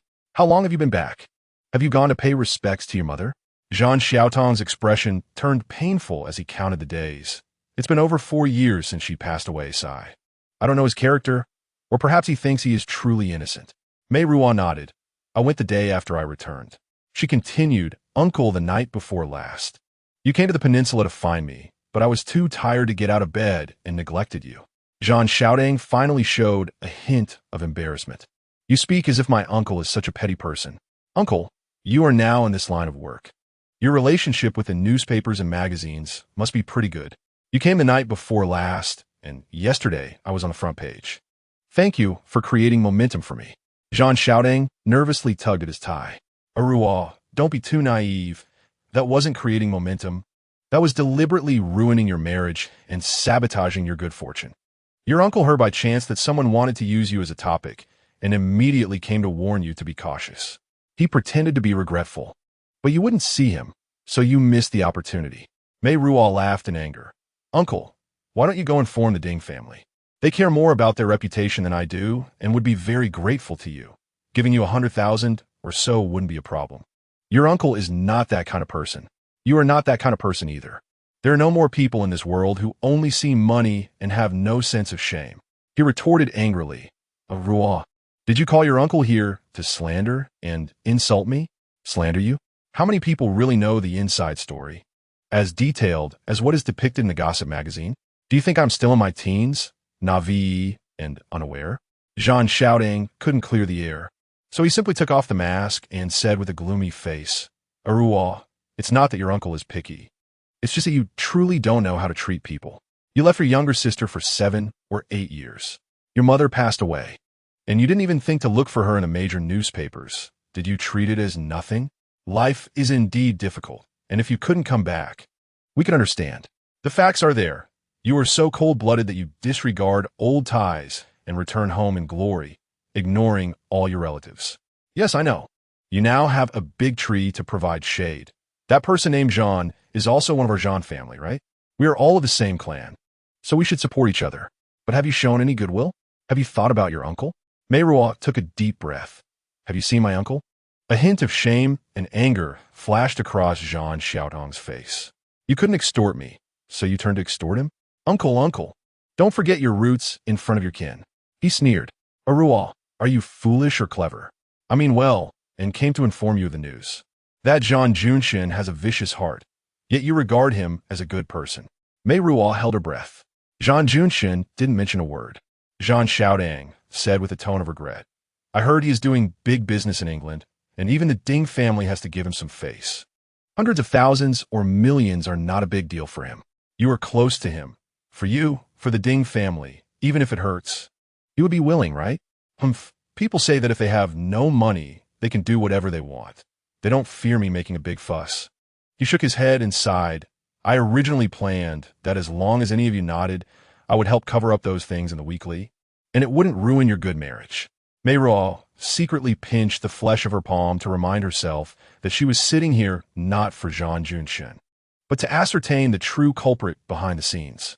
She took a sip of tea and quietly asked, cover up, Uncle, why not just say it directly? You have been scheming to extort hundreds of millions, embellishing old stories, slandering the Zhan family and my mother. Can you sleep peacefully at night? Aruo, it really wasn't my plan. Who is it? Zhan Xiaodang remained silent. A deep sense of powerlessness washed over her, and Meiruo realized she was actually expecting a denial. She smiled through her teeth, mocking herself. Knowing that person's nature, how could she naively believe that a figure from Oxford, a cup of coffee, and a goodbye would bring about any change? I know who it is. If you had the ability to plan and settle things, you would go directly to the Ding family. They would be more generous. You came to me, to Zhan Junshen, only because you think I'm young and that Zhan Junshen, being an outsider, doesn't know the weight of things. With money in your left pocket, you could easily sell us out with your right hand. Uncle, what benefits has your boss Jin given you to make you so devoted? Zhan Xiaodong's words faltered. He then defended himself. We are all blood relatives. And boss Jin is also a relative. What is there that cannot be discussed? No matter how big the trouble, there is always a solution. Blood relatives? Do you treat my mother well? Little Mei is your niece, and slandering her like that is equivalent to insulting my mother. How can you bear it? Your mother has sacrificed so much for you. We both know that. You are being a tiger's accomplice. Zhan Xiaodang slowly spoke, The mainlanders today are not like before. I am in this line of work. How can I not be wary of him? Also, I didn't mean any harm to Little Mei. It's just that the gunman wrote the script too passionately, and the words are shocking. When I saw the content of the magazine, I was also surprised. I know that good people don't live long, but disasters last for thousands of years. However, Uncle, I truly hope that heaven has eyes and lets you face retribution in this life. She asked Zhan Junshen, when are you going back? The new year is approaching. You should reunite with Aunt. I'll wait for you to come with me. Meiruo leaned against the window, tilting her head, reminding him of the year he invited her to go on vacation in France. She was just like this, leaning against the dormitory door, assessing his intentions and sincerity. In the quiet atmosphere, her gaze was deep, her lips slightly parted, as if she had many unspeakable thoughts, indescribable, tempting him to lose his mind. Meiruo. He slightly lowered his head, no longer wanting to resist that temptation. Meiruo raised her arm, pressing against his chest, creating a half-foot distance. Give this up and come back with me. She shook her head. You may not understand the real needs at this moment. The solid backing and sense of security that Ding Weian cannot provide you. The social recognition and respect that Jin Zhenglei cannot give you. Only I can offer you everything. Meiruo continued to shake her head. In this farce, you play the role of instigator, hoping that when I lose my composure, I can turn to you for comfort and protection. I don't blame you. The tenderness he had shown moments ago faded from his eyes bit by bit. I have known since I was very young that there are countless traps ahead that need to be carefully avoided. It takes effort and is exhausting. It is indeed exhausting, disorienting, and despairing, but that does not mean I am willing to sink into your gentle trap. I jump and dodge from here to there. No matter how tiring, every step is my own decision. Meiruo, stop smiling. Uncle, you should go back. This farce has already come to an end for you. But for me, it has just begun. Chapter 57. After 8 years, Meiruo returned to Ningbo Street. The old Tang building in Kuntong had been transformed into a commercial building, and countless popular female stars were making money for it. As for the shady businesses, they were raking in money daily. Jin Zhenglei surprisingly still lived in this old house. After years without maintenance, the exterior looked very old.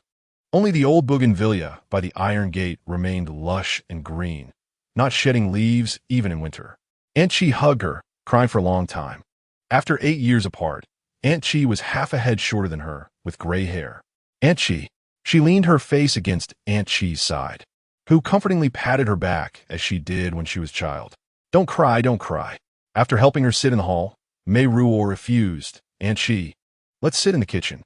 Aunt Chi's tears were not wiped dry, but she smiled again, saying it was good repeatedly. The maids, not knowing her background, feared her demeanor and hid to listen from a distance. She had already detailed her experiences over the phone, but recounting them again still made Aunt Chi's old tears flow down her face. Aunt Chi examined her. There are no good things to eat in the foreign land. The young lady is still so thin. Meiruo could not suppress her excitement and tightly hugged Aunt Chi's shoulder. "Young lady, what are your plans for the future?" "I asked the agent to rent a house. I plan to find a job and won't leave. I'll stay with you." "Aunt Chi, you should retire too. Would it be good for us to go hiking and drink tea together every day then?" Aunt Chi nodded slowly, then wiped her tears. Aunt Chi is in her 60s. "I originally planned to wait until little May finished elementary school before going to live with Annie. And little May, after that day, she has been unwilling to come out of her room." Aunt Chi sighed. "Just like when you were a child, if you had something on your mind, you would hide." Meiruo awkwardly said, "It will be fine after a while. I will eventually forget." "Have you seen the young lady?" "I saw her and came back the next day." Aunt Chi sighed deeply. Meiruo comforted her. "Don't be sad, Aunt Chi. I will take care of you and serve you. You can rest assured, I have grown up." They did not notice that Zhan Xiaomei was squatting behind the money tree at the second-floor staircase, wiping the tears from her face. It was only when Meiruo said goodbye to Aunt Chi in the kitchen that Zhan Xiaomei slowly stepped back. Aunt Chi accompanied Meiruo to the door and helped her call a taxi. Meiruo reluctantly said, "The real estate agent has news. Once I settle down, I will come to take you out for dinner." "Aunt Chi, I can cook great dishes now." The old woman nodded, her lips full of wrinkles. Living outside, she did not know how lonely and desolate it was. Meiruo hugged her and prepared to get into the car. A black Jaguar sped into Ningbo Street at over 100 kilometers per hour, making a beautiful drift before stopping steadily half a foot behind taxi. Aunt Chi instinctively stepped forward to block. At the same time, the Jaguar's door opened, and Jin Zhenglei's sharp eyes met Meiruo's. On the upper floor, Zhan Xiaomei sprinted from her room to the balcony and then crouched down, slowly walking to the railing to peek out. Meiruo quietly surveyed the person in front of her. The indulgence of wine, wealth, and pleasure had not hollowed him out. He still had that strong physique, wearing only a single shirt and